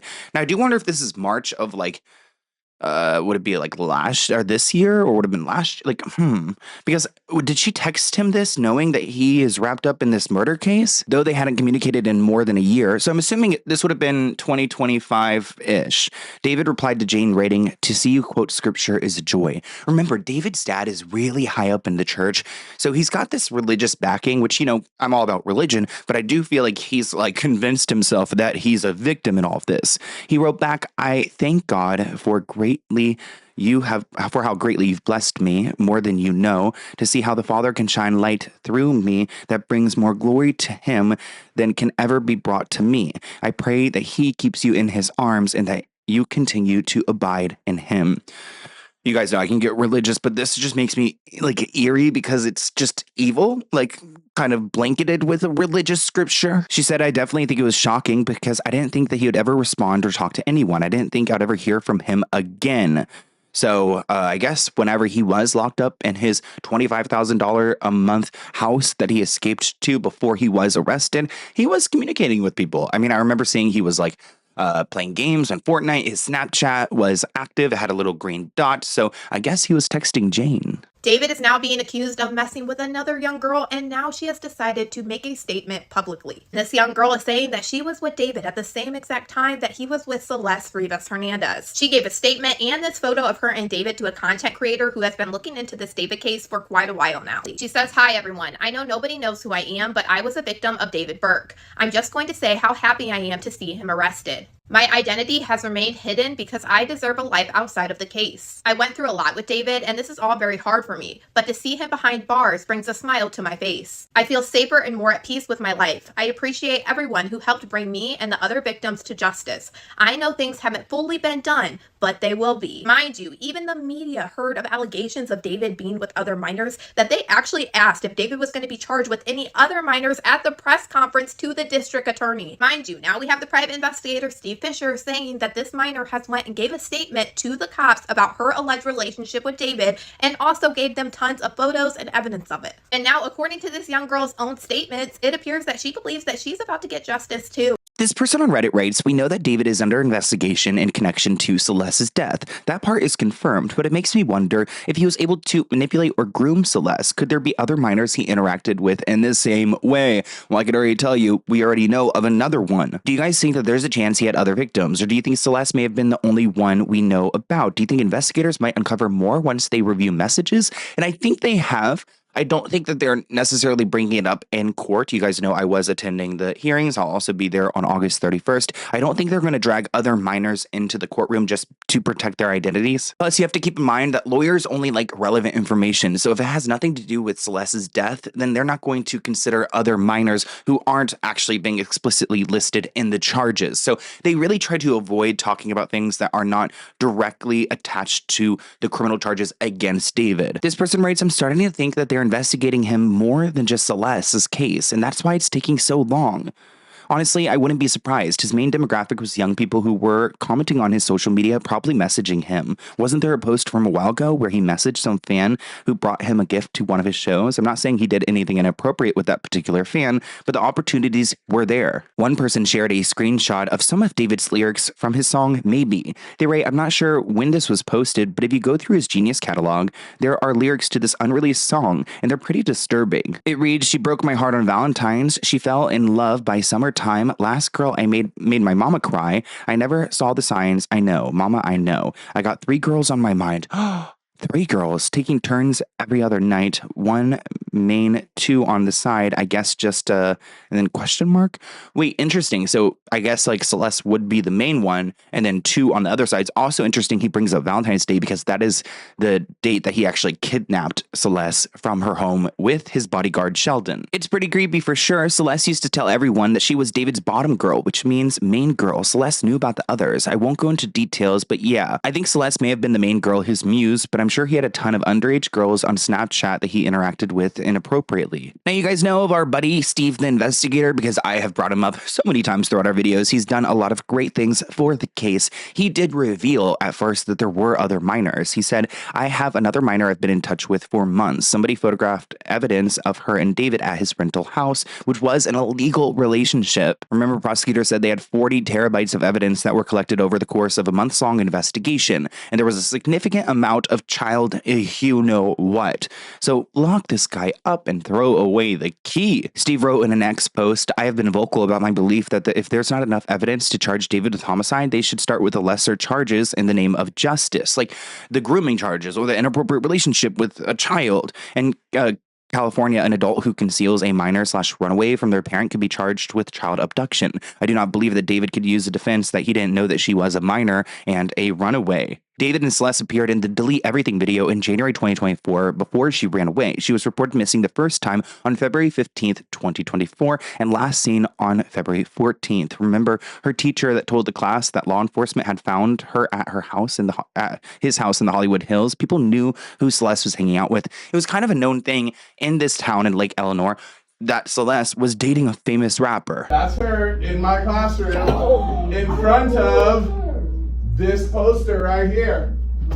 Okay, hold up. I got another one because I got a picture on TMZ of this other kid exchanging stuff with the rapper who we alleged did this stuff. Hold on a second, because he's also in my classroom. Wait, how long ago was this? We all just found out yesterday who it was, but she's been missing since I taught her. So when I taught her, she met this dude on social media. He was a rapper in LA. He came and got her. She ran away from home. She was gone for like a month. The cops found her in Hollywood, brought her back to our school. She came back to our school, kind of told people this story. She disappeared again in May of that year, May of 2024. That's when her friends told me what happened, that it was this rapper. And then I found out yesterday that she's now dead in that rapper's car, cut into pieces. You want to know how they met? I feel like I just said it. Social media.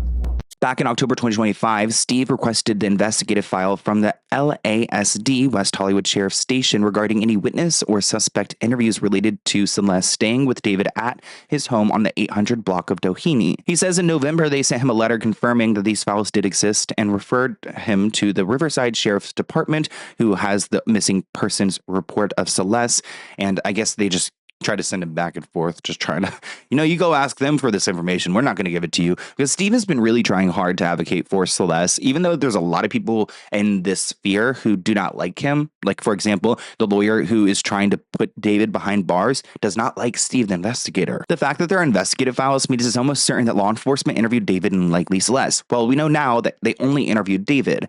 Without a doubt, they would have informed David that Celeste was a minor and a runaway. When Celeste was back in his presence after that date, he's open to harboring a minor or abduction charges. So all this time that he was sitting at home, like texting Jane about the Lord and these scripture verses, they could have arrested him because of the abduction and the relationship and the inappropriateness of their relationship. I don't even know if they needed to have like the pictures or the videos yet to really make that charge. I mean, I think just the abduction itself, it's just probably scary for them because David does have so much money, so many resources, and a record label that was ready to fight for him. You guys know we do blind item breakdown every Thursday on this channel, and there was a blind item from last year about David. It reads, police are investigating 2 other missing underage girls that were seen with the singer, David. It says, I knew someone who dated David and was a minor at the time, and they post this photo right here. Now, I ended up running this image on several different AI detection engines, and they all came back as not being AI generated. Now, at the very beginning of this case, we got text messages from David that he had sent to another underage girl that he was talking to, and he was basically letting her know that he wanted to break things off because he was going to go on tour, she was still in school, and the long distance just wasn't going to work out for him. So many people were thinking that maybe this is her, but these messages were sent in 2023, and according to these photos, at least from what I'm seeing in the backgrounds, they had to have been taken in 2024 or 2025. So this right here is an image of the inside of the home that David was renting in the Hollywood Hills when Celeste Rivas Hernandez's body was found. As you can see, there are lights that are in the ceiling, circle lights, and then there's like a caved in part of the ceiling that I think is either a light or like a sun roof kind of thing. And you can see those lights and that kind of like increase in the ceiling in this photo right here. Also, if you look at the background of this specific photo right here and pay attention to some of the details, the photographs on the wall, the dresser, the floorboard, you can see that it matches this photo right here and this photo right here. And David did not actually get access to this home until a lease was signed in February of 2024, which is conveniently enough around the same period of time when Celeste first ran away from home in February of 2024. So was David dating 2 minor girls in 2024, or is it possible that he was dating Celeste in 2024 and started talking to this girl at the beginning of 2025? Let's go through these messages that this TikToker brought up. So this is a message that David sent to one of these minors. Hola. Okay, he writes, so I've been up all night thinking logically about you, work, life, relationships, and realized something that you would agree with if you see it the way I do. Straight from my heart, I really, really, really love you, but I've been checking my schedule for the rest of the year and next year, and I'm barely in Texas. I believe long-distance relationships work under the right conditions, like you being able to travel with me, but you're still in school. Ugh. Such a creep. With that also being said, I don't like hiding anything from anyone. I would love to have a public relationship with someone, but yeah, that's such bullshit because he did not have a public relationship with anyone.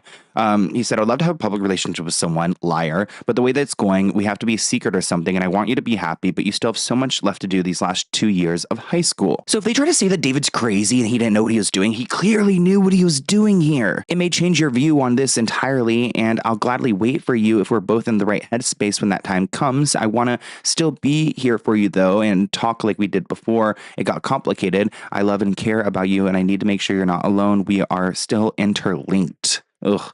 Please express yourself thoroughly. Please, not okay or KK. I want to know everything that's going through your head. And of course you do, because you're a groomer. This person writes on X back in September 2025, a new girl David had dated in 2023 while she was underage has got in touch with me, and she has multiple screenshots of everything that happened between them. Just know that there could be even more, and any people comfortable enough to come out, please do. We will do our best to help. Somebody quoted David, we're still interlinked, bro. Jesus, he's so desperate. He was so manipulative. What a weirdo. Technically, he was 18 in 2023 and only 2 years older than this person, so it's not as weird until you read his manipulative AF message. F this dude. Given the circumstances and him specifically going after minors makes it weird. Like, one thing if they knew each other for a long time and dated, but this guy picked out minors on purpose and said he didn't like women his own age. This person writes that he probably wanted to end this relationship because he had a whole girlfriend at the time, Celeste, especially with wanting to keep things secret. Like, funny how he said he's thinking logically. Sure he is. What's logical is just to avoid younger girls and save the drama. This guy is crazy. What I keep thinking about is what made Celeste a top priority over the other victims. Was it that he was able to get closer to her family due to negligence in comparison to the other girls? He mentions keeping this a secret, yet he seemed so much more brazen with Celeste. This is all an assumption, but she ran away from home to be with him. She was okay basically being his secret, it seems. Her family was clearly not super into finding her, and what I've heard, she didn't have a great home life. Seems like a certain degree that she liked being a secret of the famous guy, which is probably initiated through his grooming. OMG, he's so gross. WTF. So wait, Celeste and him go back to 2022. He was in communication with Celeste in 2023, so he was texting the other girl, telling her that he loves her. Yeah, right. This guy has a problem seeking out young girls. His logic is to choose a 12-year-old runaway over a 16-year-old in high school. He was probably breaking up with her because she became too old to hold his interest or power over her. These people prey on young, impressionable girls and move on to the next when they're done. Honestly, I think that this dude is part of a human trafficking ring. Nah, too jealous, too much focus on the victim. Sex traffickers view their victims as disposable objects. He was obsessed with Celeste and kept her around for years at great personal risks. Oh my god, he really does just like kids. Last 2 years of high school, bro, what is wrong with this guy? And yeah, lock him up for life. So this is a pattern of this guy talking to females who are much younger than him and him acknowledging that it's wrong and that he has to keep it a secret. And we see the same thing when it comes to Celeste. I mean, he had to have known that this was a child. She looks like a child. And in his Discord, we are actually seeing the messages where she admits to being 13 years old. This is it right here. And it looks like she admitted that in January of 2023. A few months later, in May of 2023, she admits that she is a missing person. Look at that right here. And it's only a matter of time before the entire Discord is aware of this inappropriate relationship with Celeste and David, where he is actually saying that he and her have a kid on the way, and then says that the kid is due in March of 2025. So we talked about Celeste and we've talked about the second victim, Jane. But then we have a post on Reddit from victim number 3. She writes, "This is victim number 3. For those saying that I did not go to the authorities, that's the first thing I did. Like, are you guys serious? Obviously, I went to the authorities. I'm involved in this. Your comments are insensitive and rude. I went through so much and you guys need to calm down and realize the victims went through so much. I know there are other girls out there like me.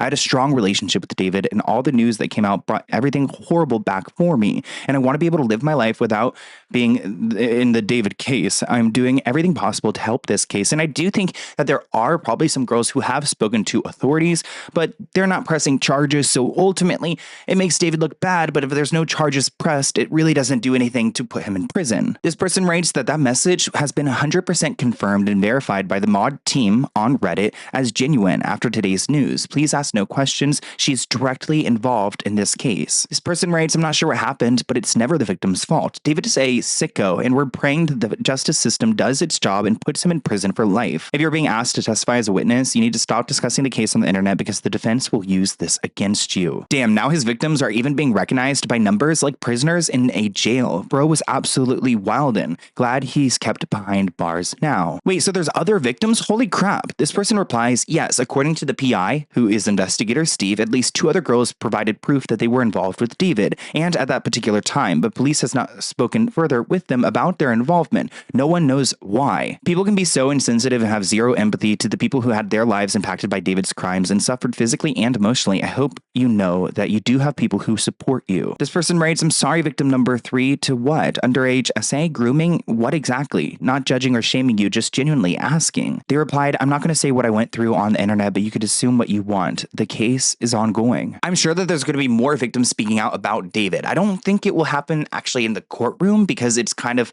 I mean, it's Celeste's moment in that courtroom just because those are the charges directly brought against him, the crimes that he committed against her. So these victims would have to go and press charges publicly to go and have their moment in court. I don't know if they want to do that because of all the media attention and the questions and things like that. So I do wish that these victims know that they are supported, they're heard, and if they ever want to come and speak out on my channel, I will protect their identity. But it's a really touchy subject, which kind of bothers me as to why people are like joking about this case. Like, I saw this video on Instagram and it really rubbed me the wrong way. This guy was like claiming to be speaking to Celeste from the death. And I'm a spiritual person. I totally I think it's valid that there's spirituality. I just don't think that this guy making a TikTok to go viral using this dead girl's name is the right way to go about this. Celeste, why did he do it?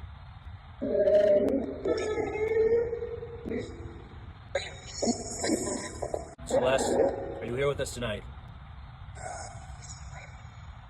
So weird. Does he have like a friend that's just like speaking into like one of those voice changers and doing this? Why would he do this for clout? Your last name? Celeste, what was the name of your killer? Or David. Celeste, why did he do it? Do you feel like you've been receiving justice? Yes. Good. Is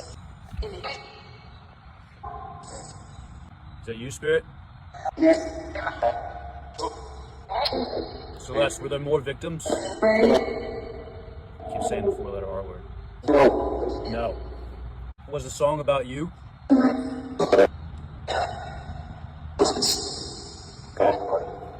Celeste, did you try to escape? Okay. Celeste, we love you. We're so sorry this happened to you. Like I said, I believe in the spiritual world, but something about that just seems phony, right? Like, do you guys agree? It kind of seems a little bit phony. So please don't use a dead 13-year-old girl as a way to go and speak to the spirits for clout, because that was just not believable in my opinion. I mean, comment below if you guys are familiar with his work. Is he someone who's reliable? But I want to hear what you guys think of this video in the comments below. You guys know I'll be attending trial. I'll be at the arraignment on August 31st, and I'll be there every single day in the courtroom to stare down David until the day that he's locked up in prison for the rest of his life, unless they give him the death penalty, which is still on the table. But I hope you guys enjoyed this video. Let me know what you think in the comments below. Do you think that there's more victims? And I'll see you very soon. Bye, guys.